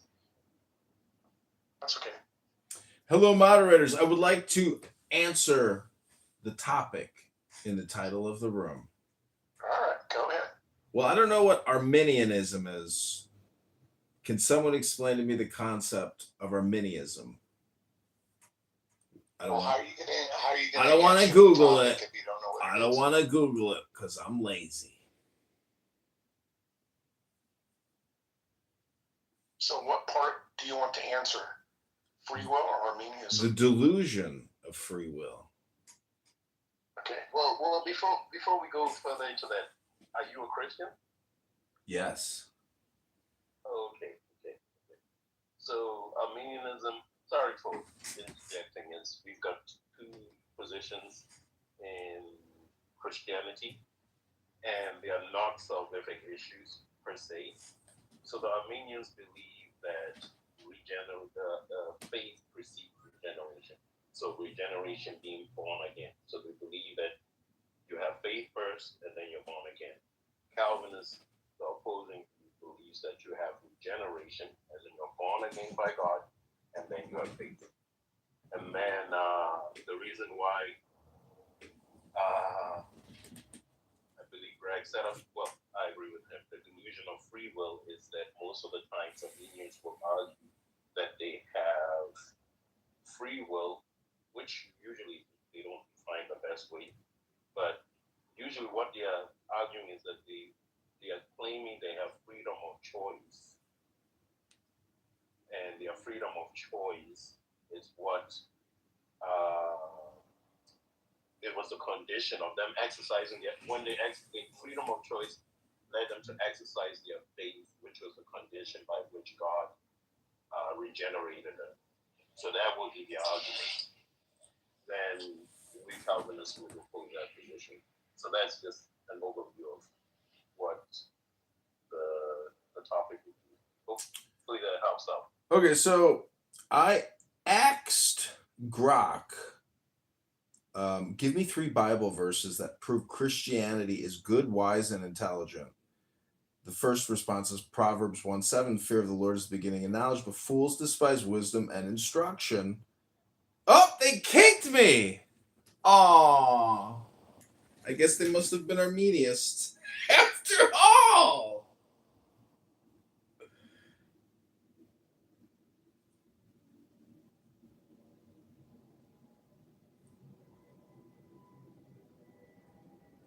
Who the King of England was in 1532.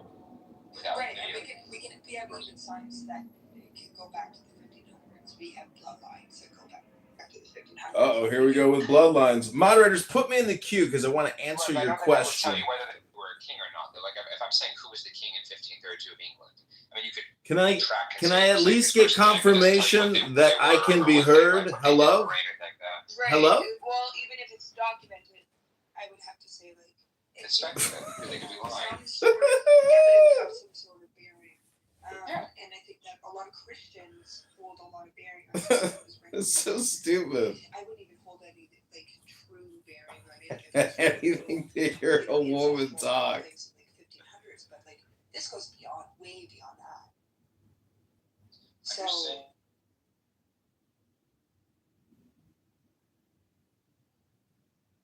I mean, I'm a teacher, so I teach, and I'm also running a business. Oh yeah. I respect you, bro. Yeah.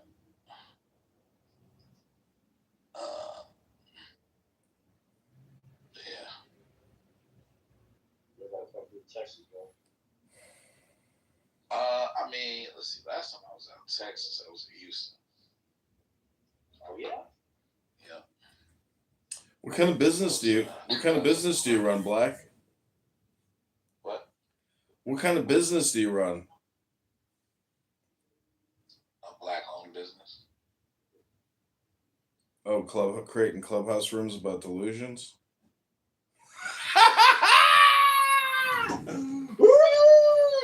That was a low blow roast right there. I don't even want to look.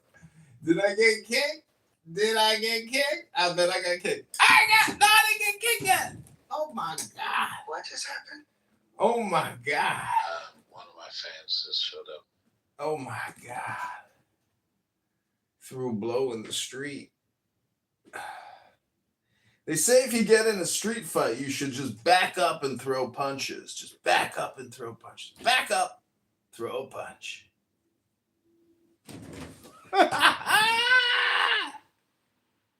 Marshall, how are you? I'm Black. What's your name? Black Muse? Mm-hmm. What up?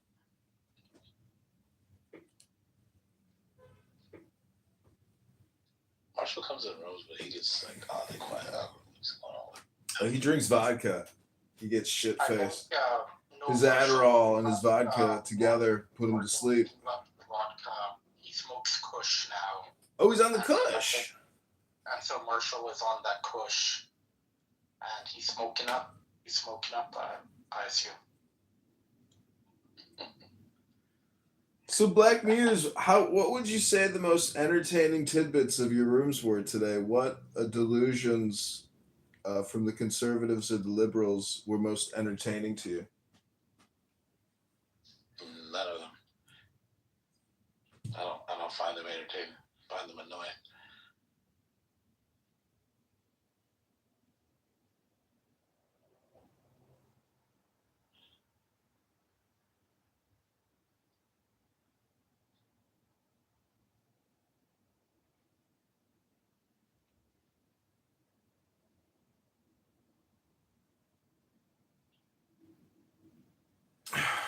Well, what's holding you back from taking action, Black? Taking action for what?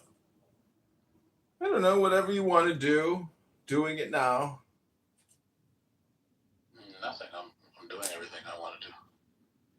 Are you enjoying the journey or are you too attached to the outcome? I don't understand the question.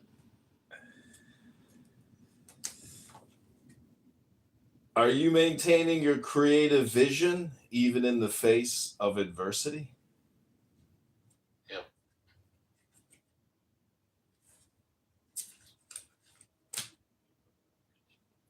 How can you take action to realize your dreams? How? I mean, I just execute the plans that I have. Are you afraid to leave your comfort zone? Not really. What inspires you and excites you? Lots of things. How can you celebrate with your community? Celebrate what? How can you resolve the conflict so you can achieve your goal? Resolve what conflict? Do you seek recognition from others?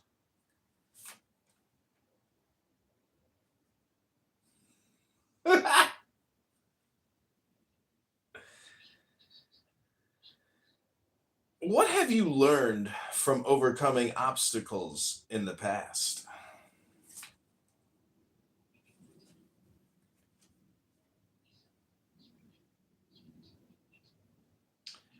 How can you take action today?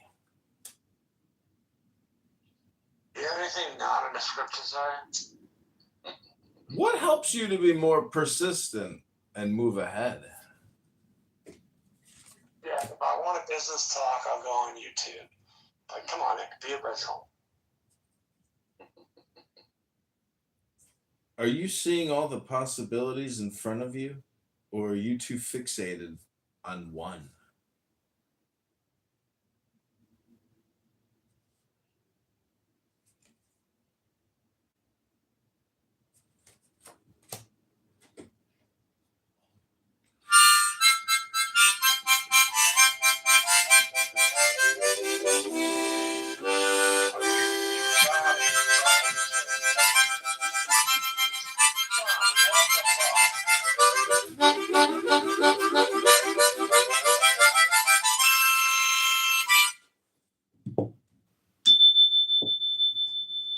You know what this room needs, Black? Is more cowbell.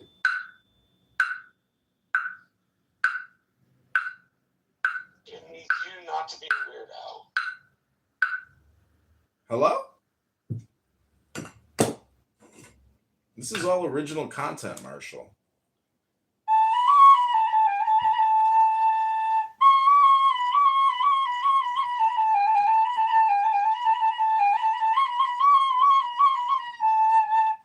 What the fuck is wrong with you? Did like somebody drop you on your head as a kid? This is just weird shit, dude.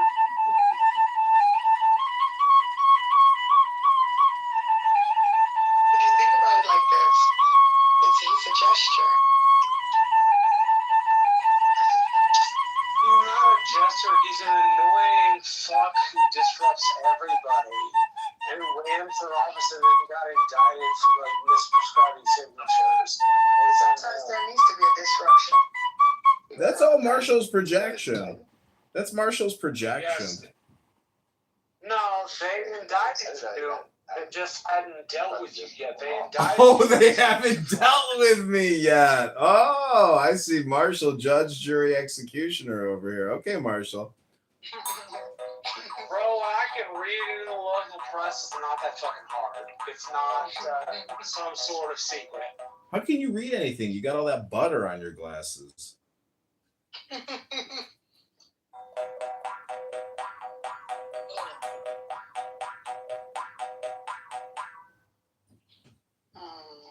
They haven't dealt with you yet.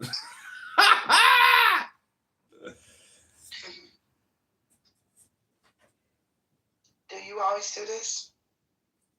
Are you?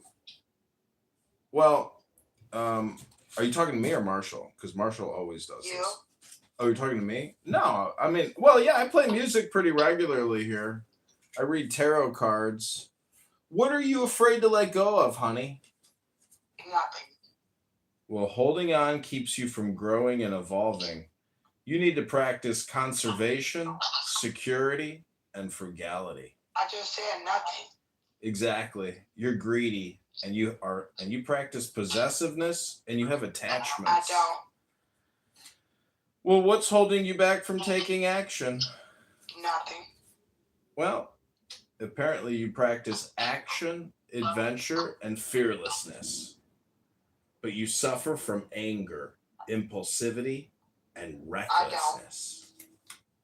How can you step into leadership in your highest potential, honey? None. You have the dynamic energy of a leader. You practice the big picture and overcoming obstacles, but you're impulsive, overbearing, and you have impossible expectations. What are you running away from? Nothing. What are you leaving behind? Nothing. Well, be aware of what you take with you when you leave. I'm taking up.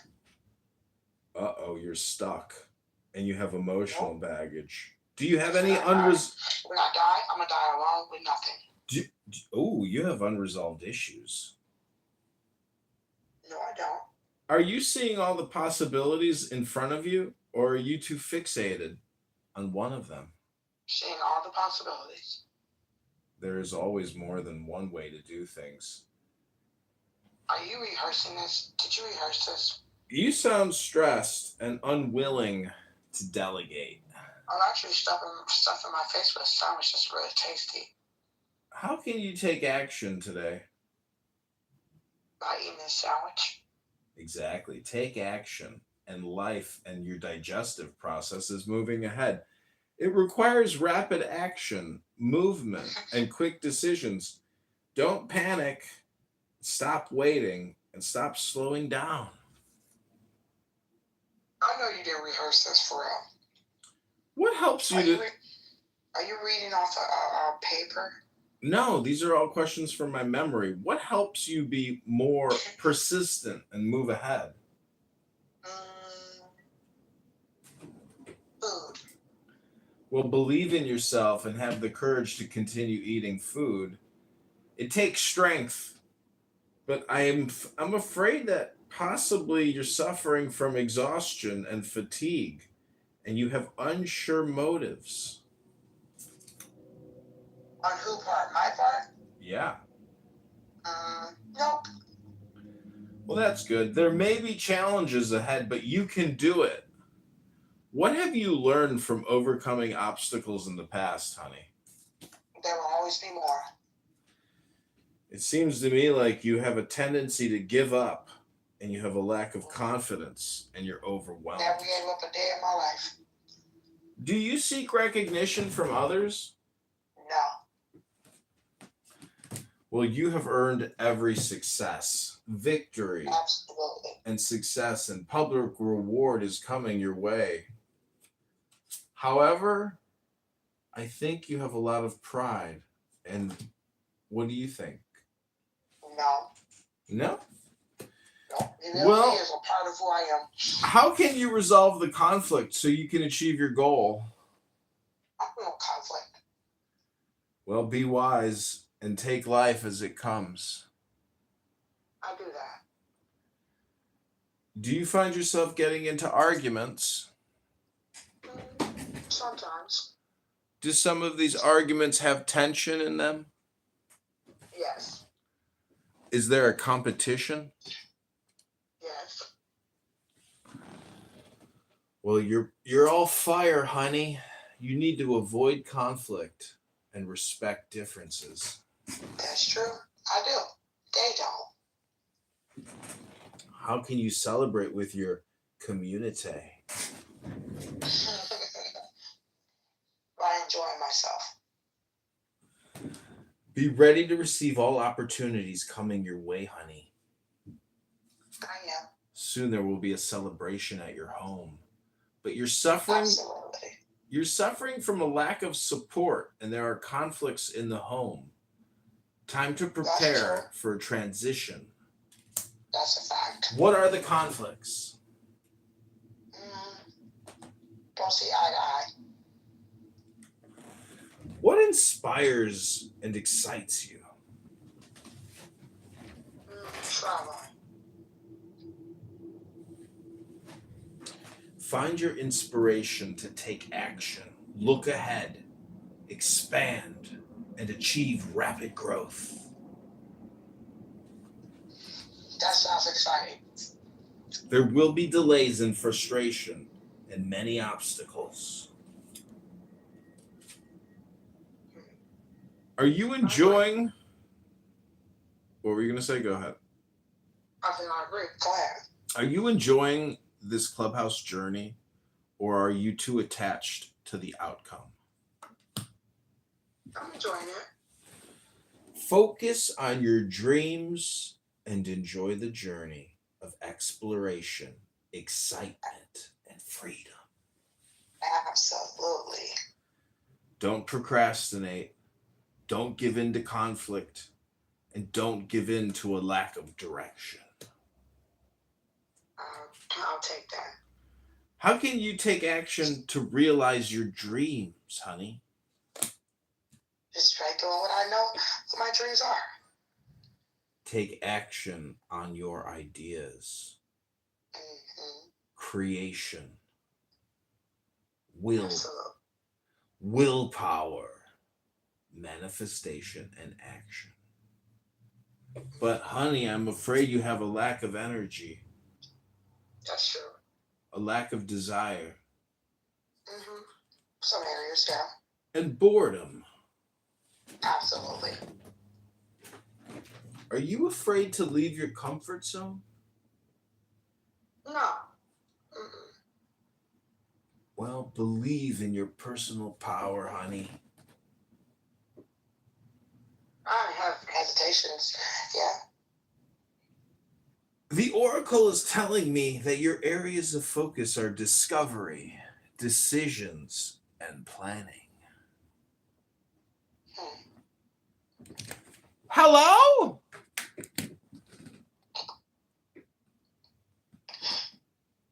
That's funny.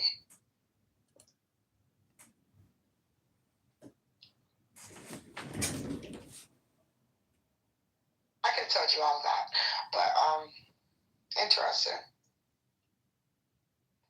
All those questions come from the tarot cards. Valid questions. Yeah, they're good questions. They get the brain thinking. Mm-hmm. Yeah, I read people without doing that, but I help people discover themselves. God-given ability.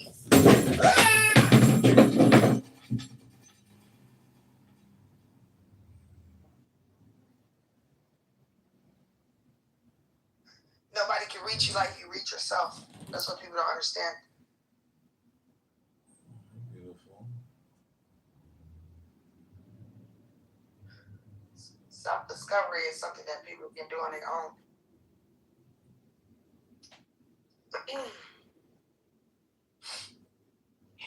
Gotta get rid of this cold. I feel terrible. Terrible. I don't say that. I don't feel terrible. I just feel stuffy. I had a stuffy nose.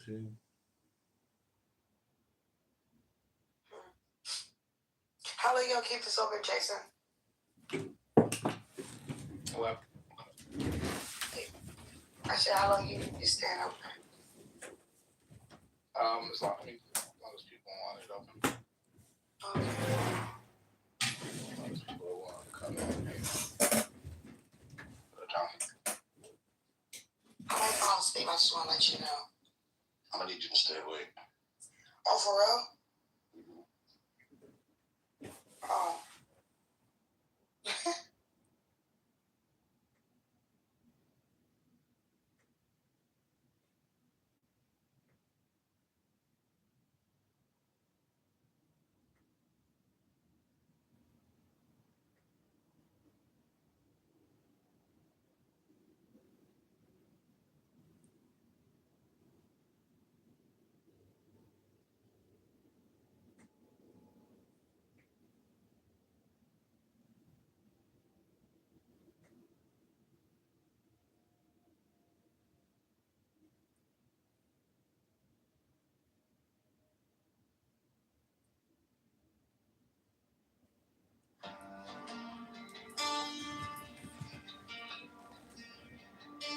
Now ye shall know that the chosen priest, the axle of infinite space,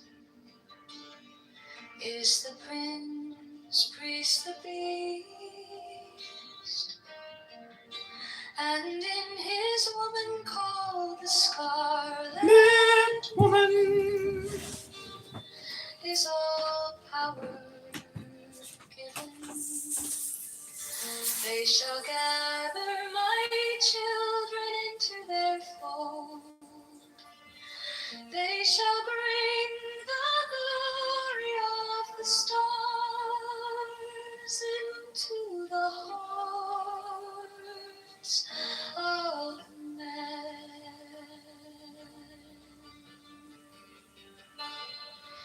16, for he is ever a sun and she a moon.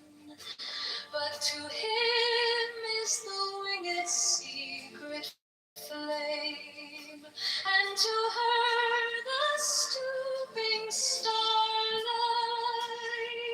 But we are not so chosen. 18 burn upon their brows, O splendorous serpent. 19, O azure-lidded woman, bend upon them. 20, the key of the rituals is in the secret word which I have given unto him.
Now ye shall know that the chosen priest, master of infinite space, is the prince priest, the beast.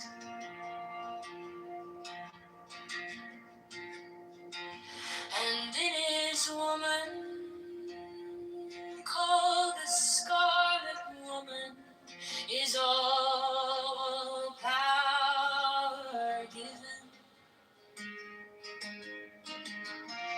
They shall gather my children into their fold. They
No, I decided to convert to Islam, so I was just keeping in accordance with my worldview. I boomed the room.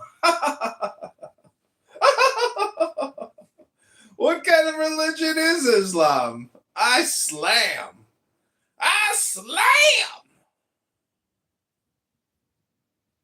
I would point out that Adamiel didn't address one of your issues. I think eventually he got Grok to give him, contrarian responses to what you were saying, but I just think it's kind of ridiculous that people are so lazy they can't actually take notes or engage with what you're saying. It's very disingenuous, inauthentic, and a waste of time. But he did try to recover, so we'll give him the credit there. Hello?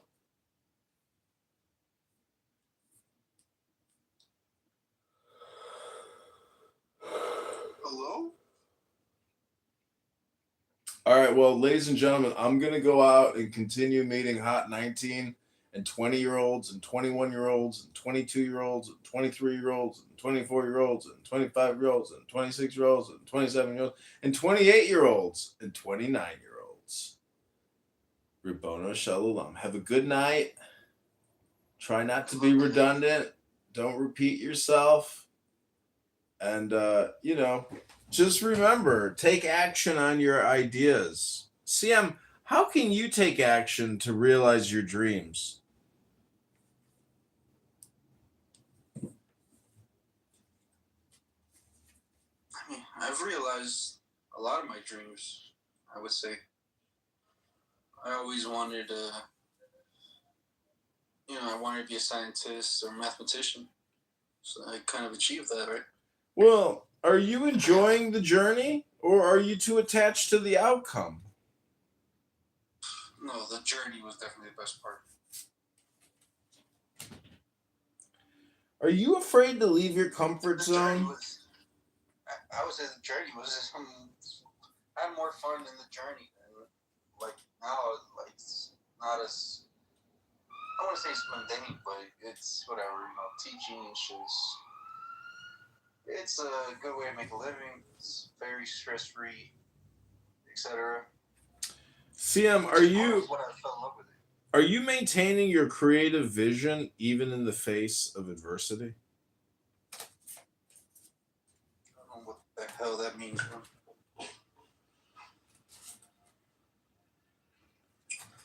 What about you, John? Have you achieved your dreams, or you need like 40 more phones? Can you surrender and trust that better times are coming? I don't know if I think that. I don't know if I believe that. It is finished, for better or for worse. Failure, defeat, and backstabbing. It can't get worse from here, CM. Only upward to the inevitable end. Moderator, point of order, moderator, point. Hello?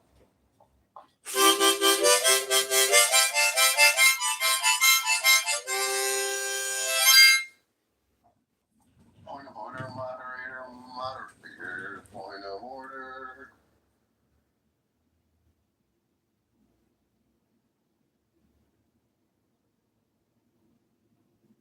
John, when did you start going bald? When I was in college, I think my freshman year, sophomore year, I looked in the mirror and I saw my receding hairline and I was like, what the fuck? What the fuck? Oh my God! Oh my God! What's happening to me? Am I dying? Am I dying? I think I'm dying. I think I'm dying. Ah! Where have you gone? Where is my hair going? Where have you gone? Why did you leave me? Why did my hair leave me and fall to my face? Do you think it was God's fault? Do you think God did that to you? God wills it! God willed it! Hey, John, what did you study in college? Business administration. I think the most difficult classes were chemistry, production operations, and I guess maybe calculus and Did you have to take business calc? I took statistics, but I don't remember a class called business calc. My school has like calculus for like math and physics and like majors and like engineers and stuff. Then they have like this watered down version called business calc for like business majors. Well, I don't know. Like they need to like, in hindsight, there's just so much wasted time in academia. Like, Moderator, point of order. Point of order. Moderator. hello? I mean, I guess for you it was all wasted time, right?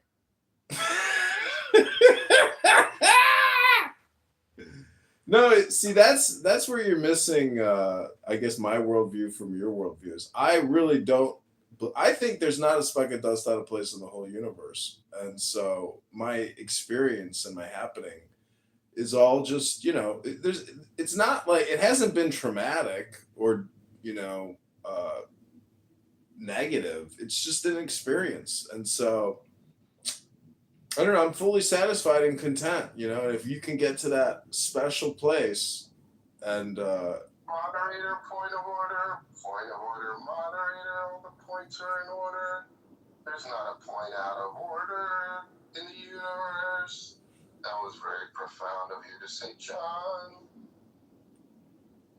exactly. I mean, CM, you work in mathematics. How does 1 equal 0? Can you explain how 1 equals 0? Point of order.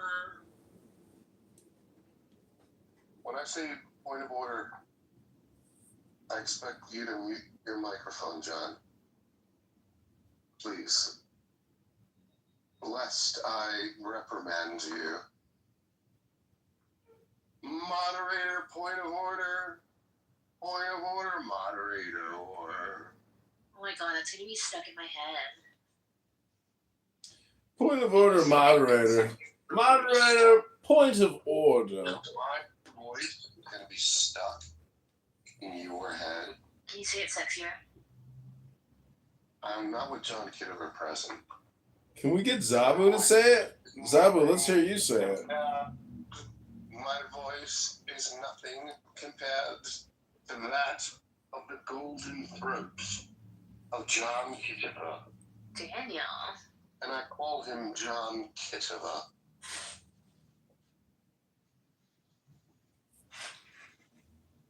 Point of order, moderator, moderator, point of order. Oh my God, she's at work? Did somebody kick him out? I think he moved himself down. He does that when he was asleep, I think. Yeah, he probably wants to continue recording while he's sleeping. Also, there was somebody in the audience named Anus. Did you guys catch that? Come on.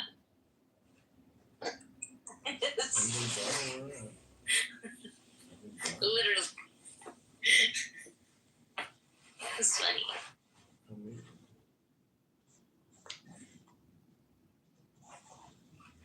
I think you have a more sexier voice, Daniel, than John. Well, the ladies disagree. The ladies disagree? Yeah, man. John Kitover. Isn't that not a lady? Mr. Kitover, to what do we owe the pleasure of your company this evening? I'm good at... I really got to get going. I really got to leave. I got to get on the streets.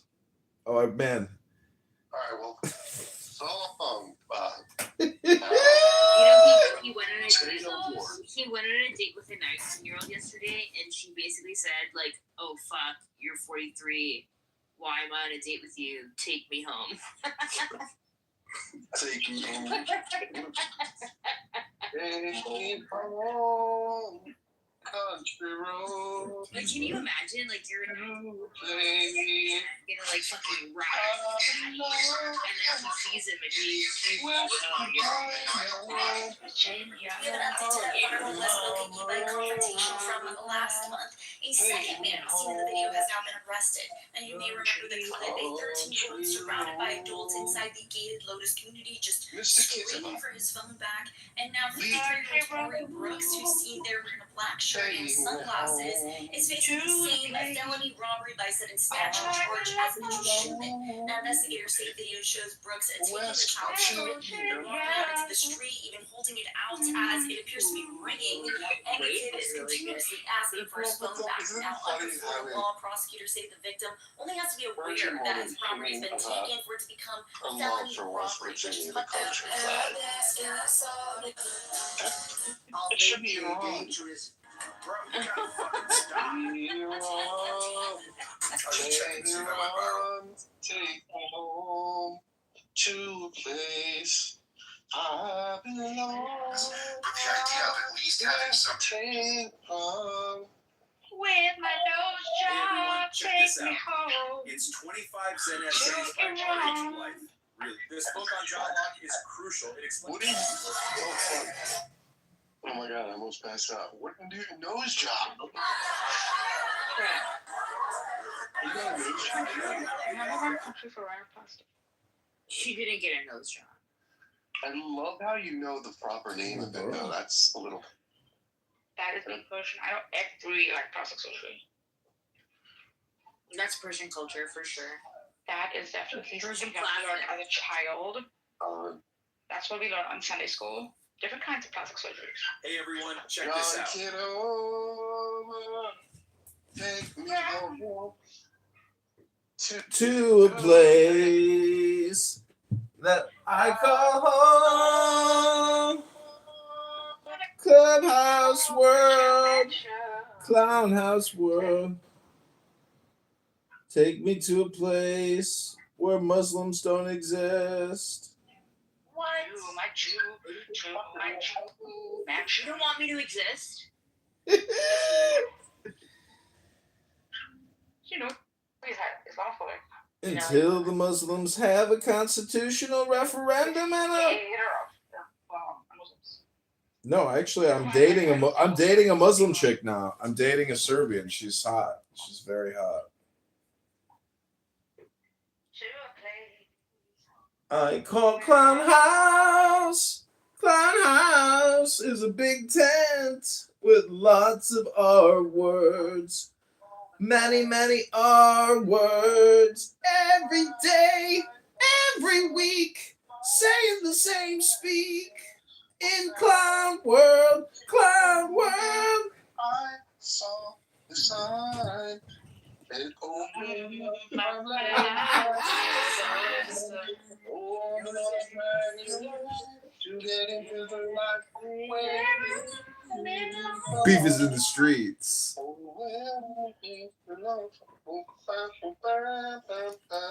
Hello?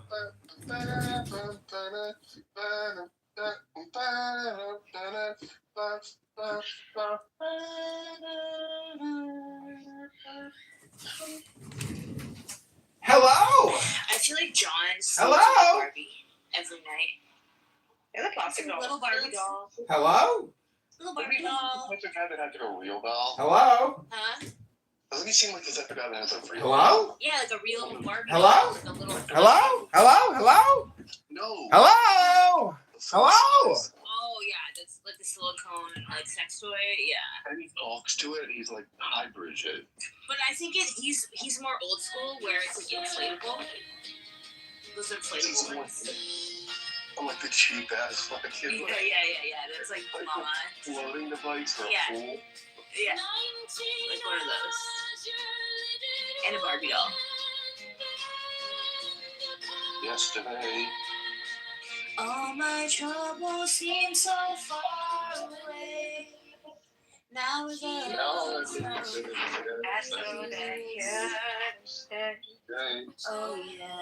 yesterday came suddenly.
starry blue are mine, when kafna konsu.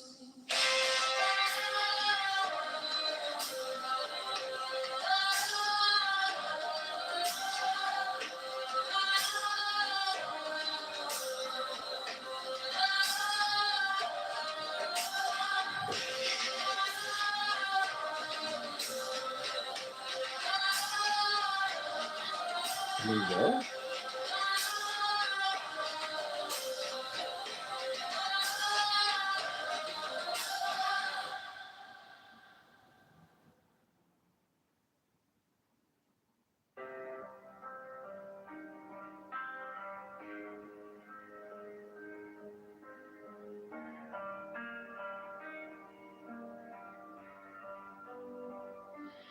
These are fools that men outdo, both their gods and their men, their fools. 12 come forth, O children, under the stars, and take your fill of love. 13 I am above you, and in you my ecstasy is in yours. My joy is To see your joy.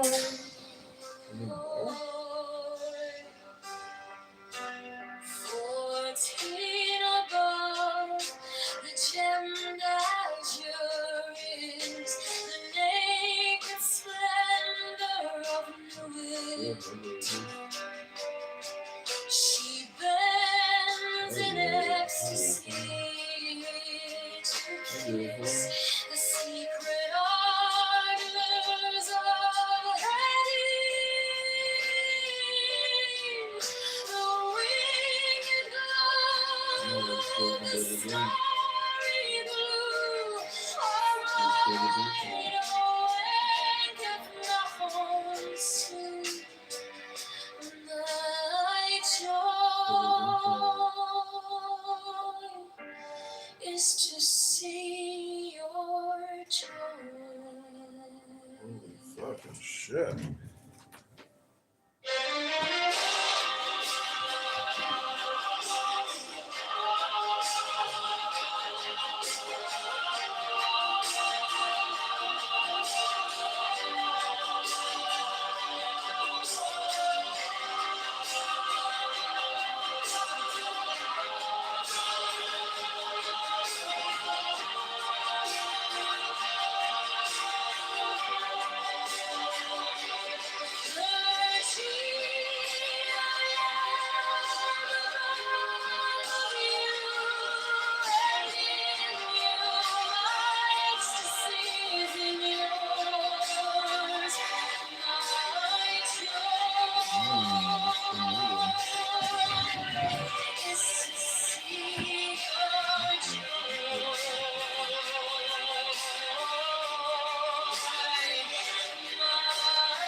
Above, the gemmed azure is the naked splendor of new age.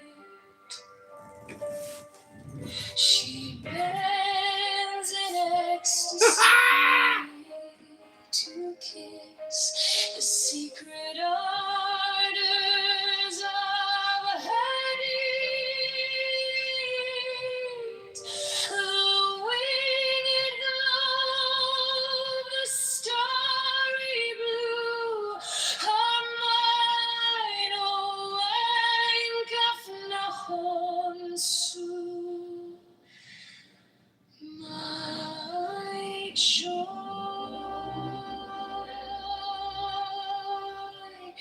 is to see your joy.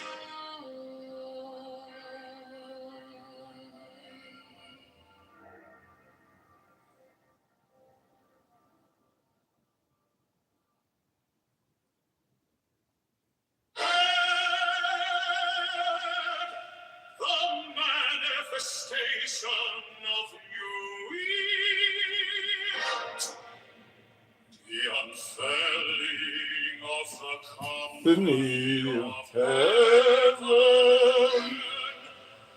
Every man and every woman is a star. For every number is infinite, there is no difference. Help me, oh, walk in all of these, in my unveiling before the children of men.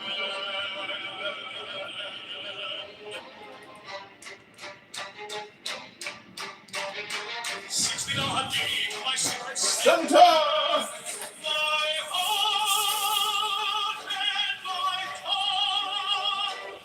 7, behold, it is revealed my eyes, the minister of poor apartment. 8, the couch is in the cool, not the cool in the couch.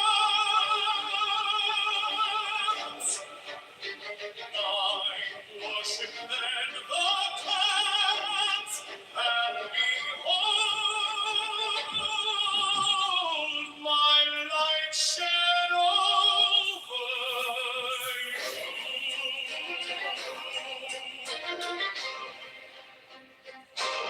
10, let my servants be few and secret, they shall rule the many and the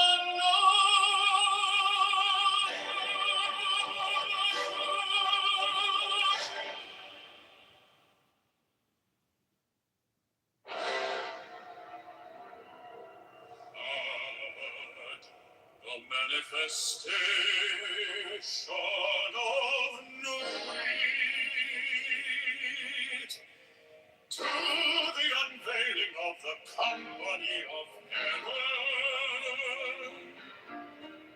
Every man and every woman is a star.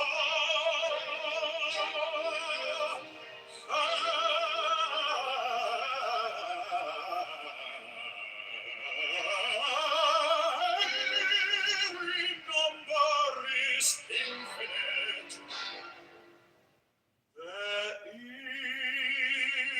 is no difference.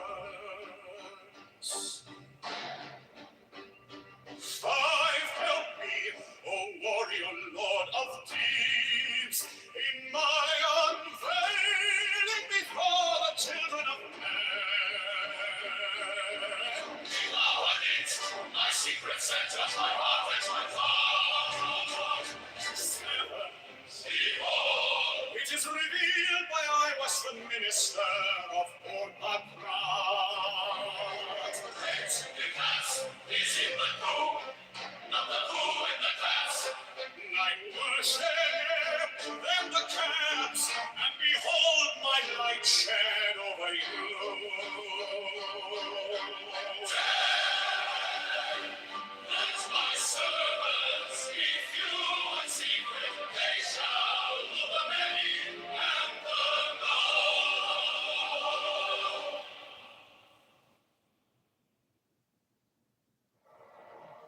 Mine is the head of the man, and my insight is keen as the hawk's.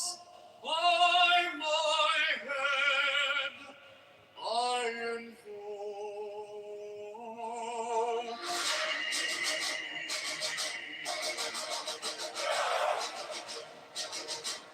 I am the only begotten child of my father and mother, my father is dead. My mother bore me with labor and pain and fear. By my body I invoke thee. About me shine the diamonds of radiance white and pure. By their brightness I invoke thee. Mine is the red triangle reversed aside, given on none save repeat of thee, O Lord. By the Lamb and I invoke thee. Mine is the garment of white, sewn with gold, the flashing of my land I wear. By my robe I invoke thee. Mine is the sign of the prophets and time. By the sign I invoke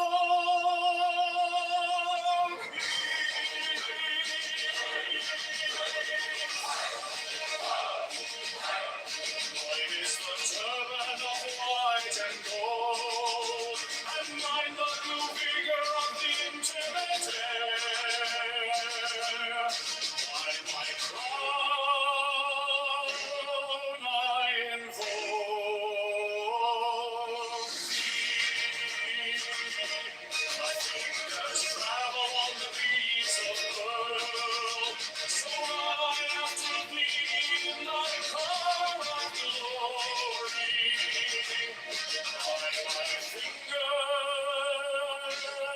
I invoke thee. I bear the wand of double power and the voice of the Master.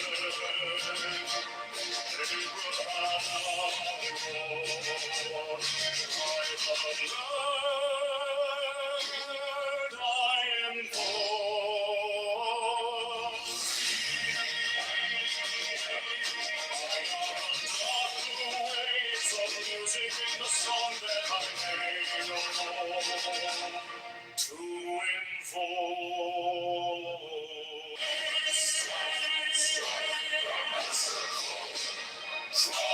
Draw the flaming sword, crown child and conquering Lord, Horus, Avenger. By the song I invoke thee. My hand is thy sword of revenge. Let it strike at thy bidding. By the sword I invoke thee. The voice of the fight, the voice of the saints, 11 are the voices ever held.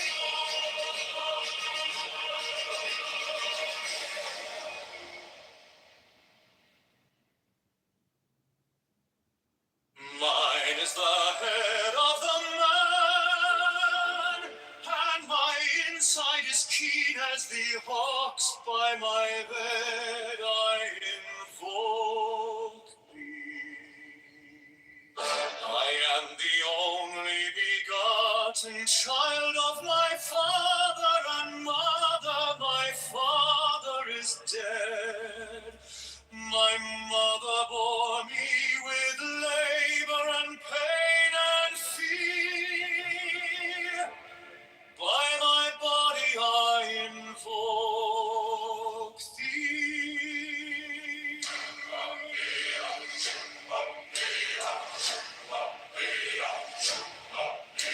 About me shine the dark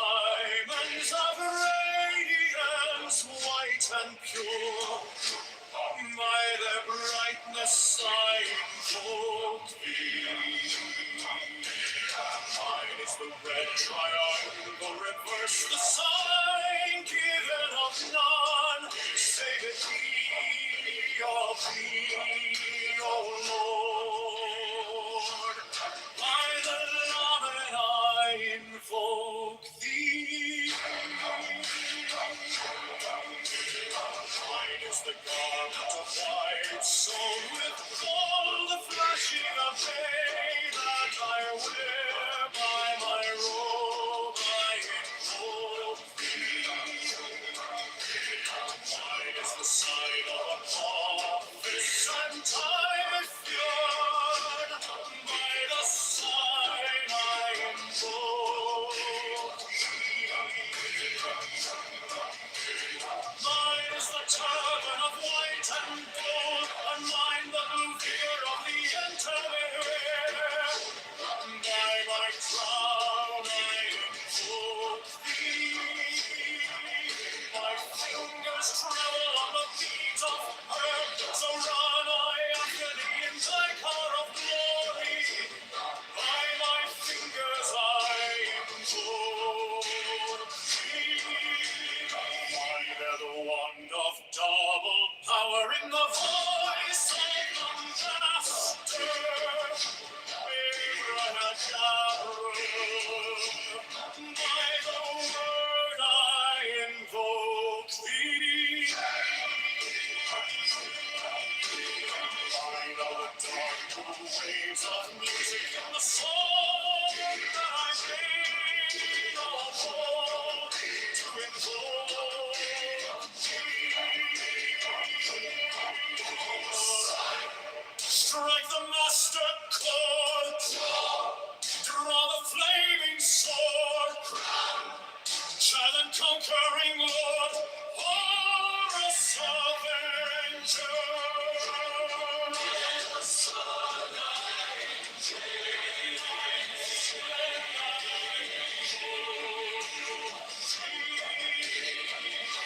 My hand is thy sword of revenge, and its strike with thy cheek.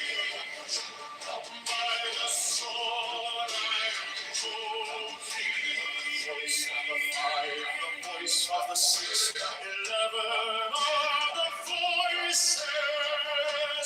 Abracadabra.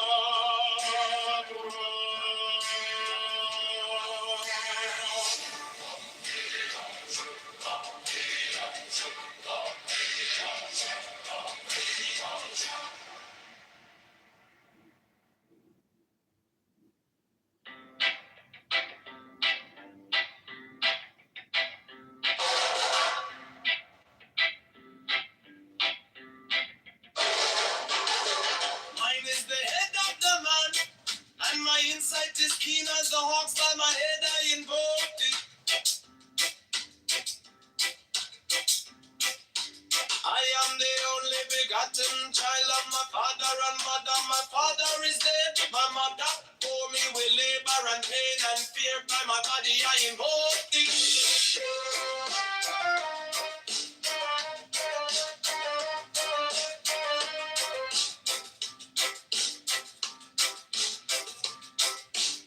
About me shine the diamonds are radiant, white and pure. By their brightness I invoke thee. Mine is the red triangle, reverse the sign given of none. Save it be of thee, O Lord. By the Lamb and I invoke thee.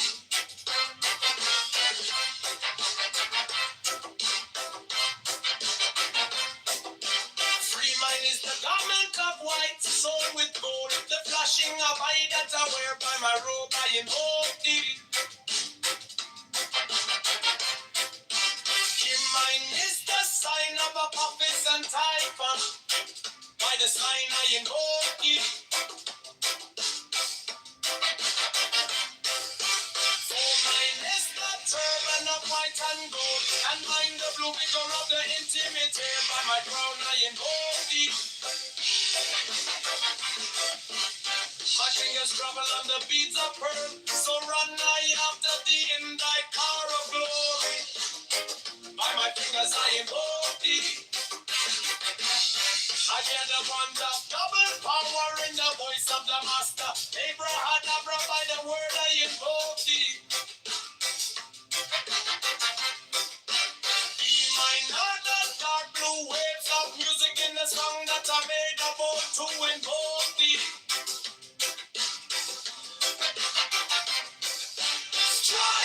Strike a master chord. Draw the flaming sword. Child and conquering Lord. I've been dropped by the song I invoke thee.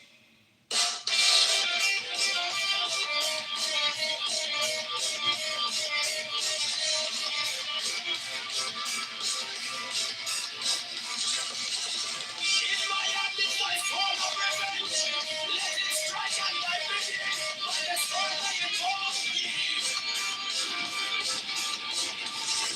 The voice of the fight, the voice of the 611, and the voices. Everyone of love.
Mine is the head of the man, and my insight is keen as the heart.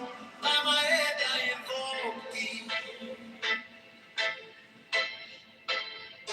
I am the only begotten child of my father and mother. My father is dead. My mother bore me with labor and pain and fear. By my body I invoke thee.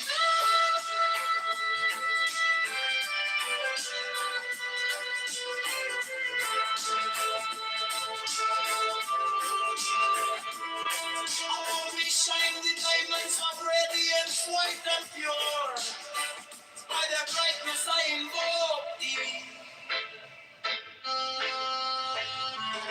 Mine is the red triangle reverse, the sign given of none. Save it be, oh be, oh Lord. By the Lamb and I invoke thee.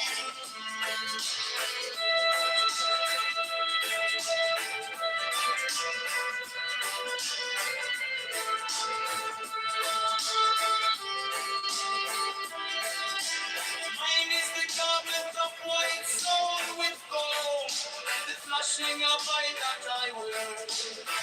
By my robe I invoke thee. Mine is the sign of a prophet and typhon. By the sign I invoke thee.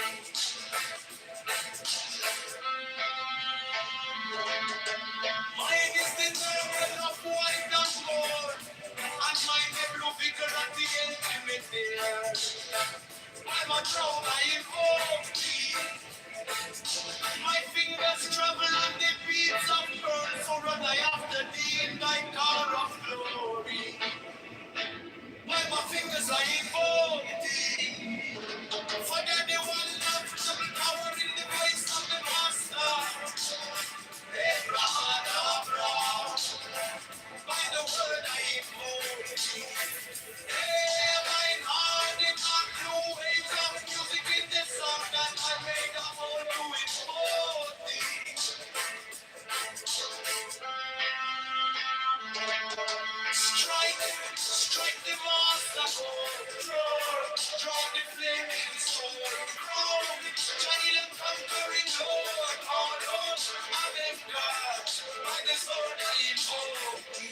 In my hand is the sword of revenge. Let it strike. I die beneath. By the sword I invoke. The voice of the fight. The voice of the six. 11 are the voices.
Mine is the head of the man, and my insight is keen as the ox. By my head I invoke thee.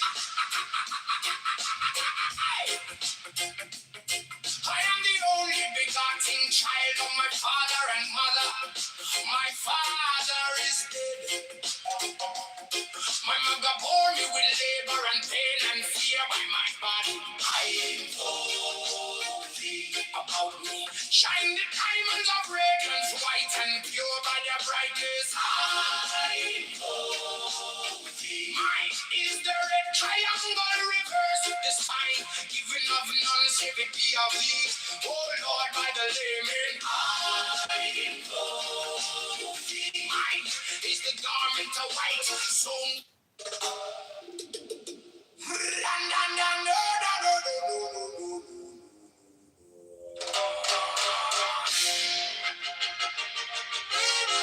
mine is the head of the man, and my insight is keen as the ox.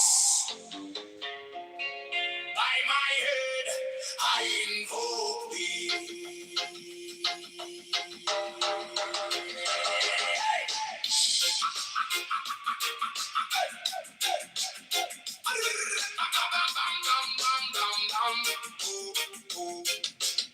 I am the only begotten child of my father and mother.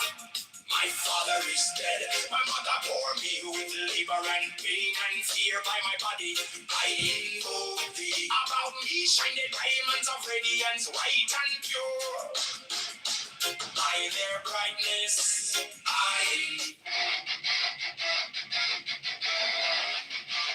mine is the head of the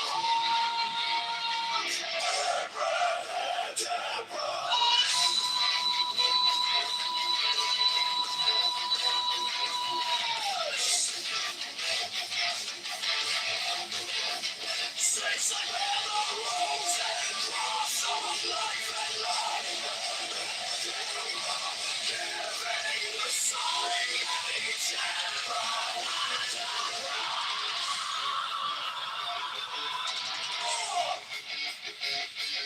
remaining in the sign, the invocation concludes. Therefore I say unto thee, come now forth and dwell in me, so that every spirit, whether of the firmament, or of the ether, or of the earth, or under the earth, on dry land, or in the air, of rolling air, or of rushing fire,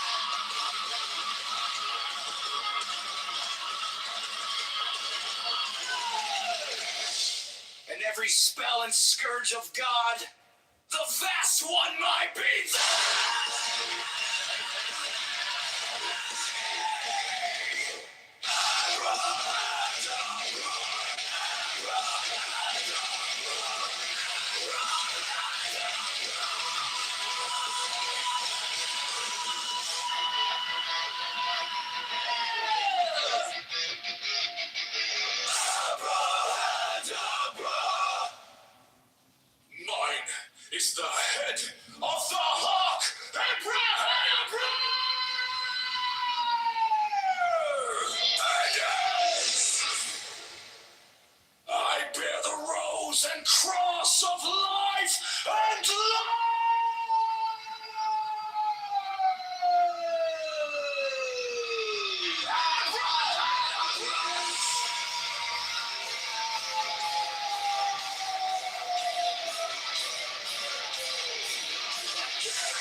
sign to the invocation to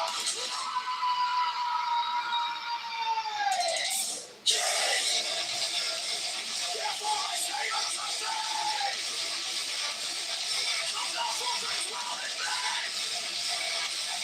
so that every spirit was the rule of firmament, or of the ether, or of the earth, or into the which will lead or in the water, or rolling air, or flashing fire, and every spell and scourge of God, the first one I gave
Mine is the head of the hawk. Six.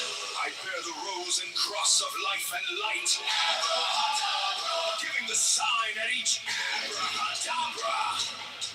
Remaining in the sign, the invocation concludes.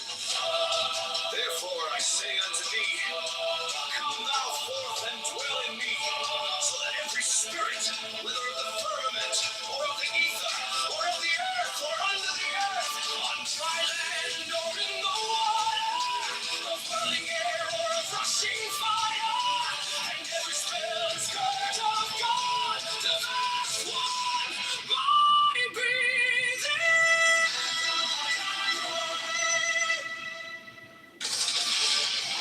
mine is the head of the hawk, abracadabra, and ends.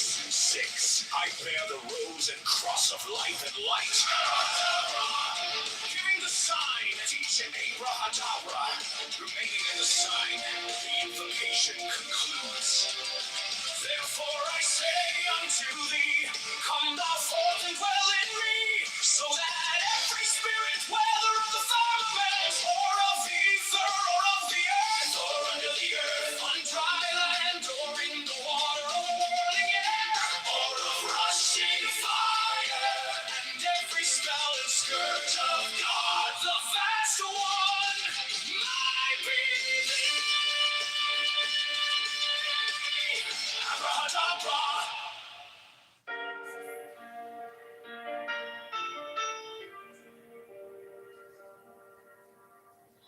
You came like dawn in my hands, soft but stronger than I knew.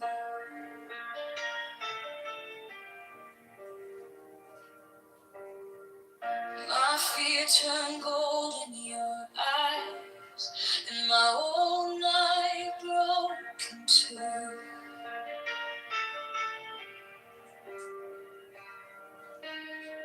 I was lost in the noise, now I'm learning how to stay close to your quiet night in the middle of the day. Stop thinking, let it fall.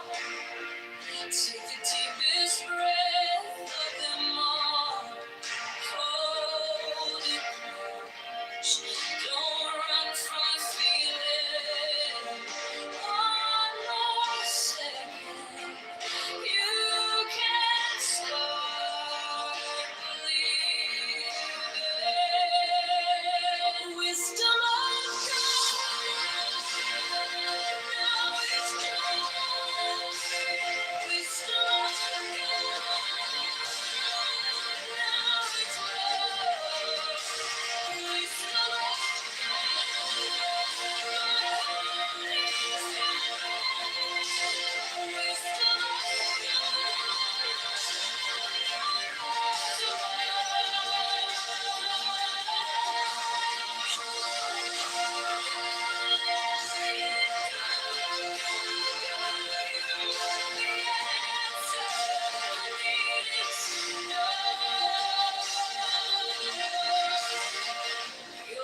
choose a steady rain on the dust of who I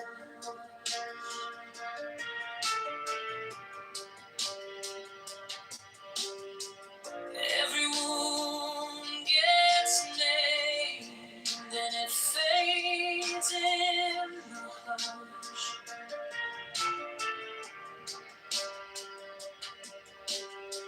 I don't need 1,000 signs when your name is in my chest. One deep breath, one brave step, and the rest can be blessed. Stop thinking, let it flow. Take the deepest breath of them all. Hold it close. Don't run from the feeling. One more second. You can't stop bleeding. Wisdom of God. Now it's true. Wisdom of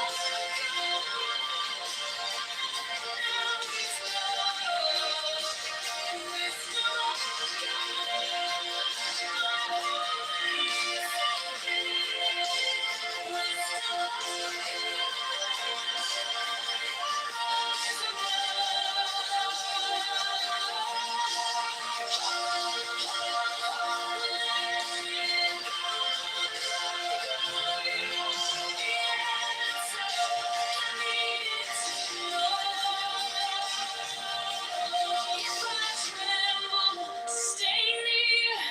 If I break, pull me through. Teach my hands to release what I cannot hold with you. 10, not 9, 10, not 11.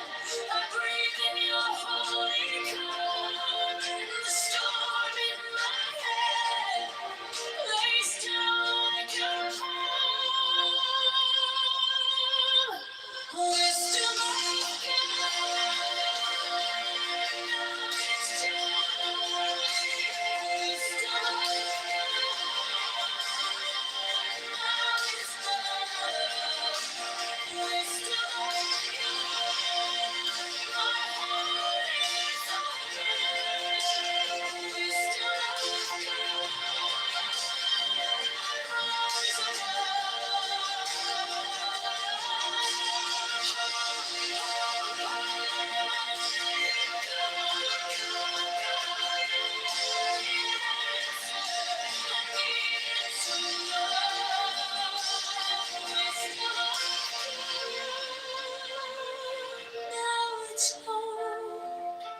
Wisdom of God,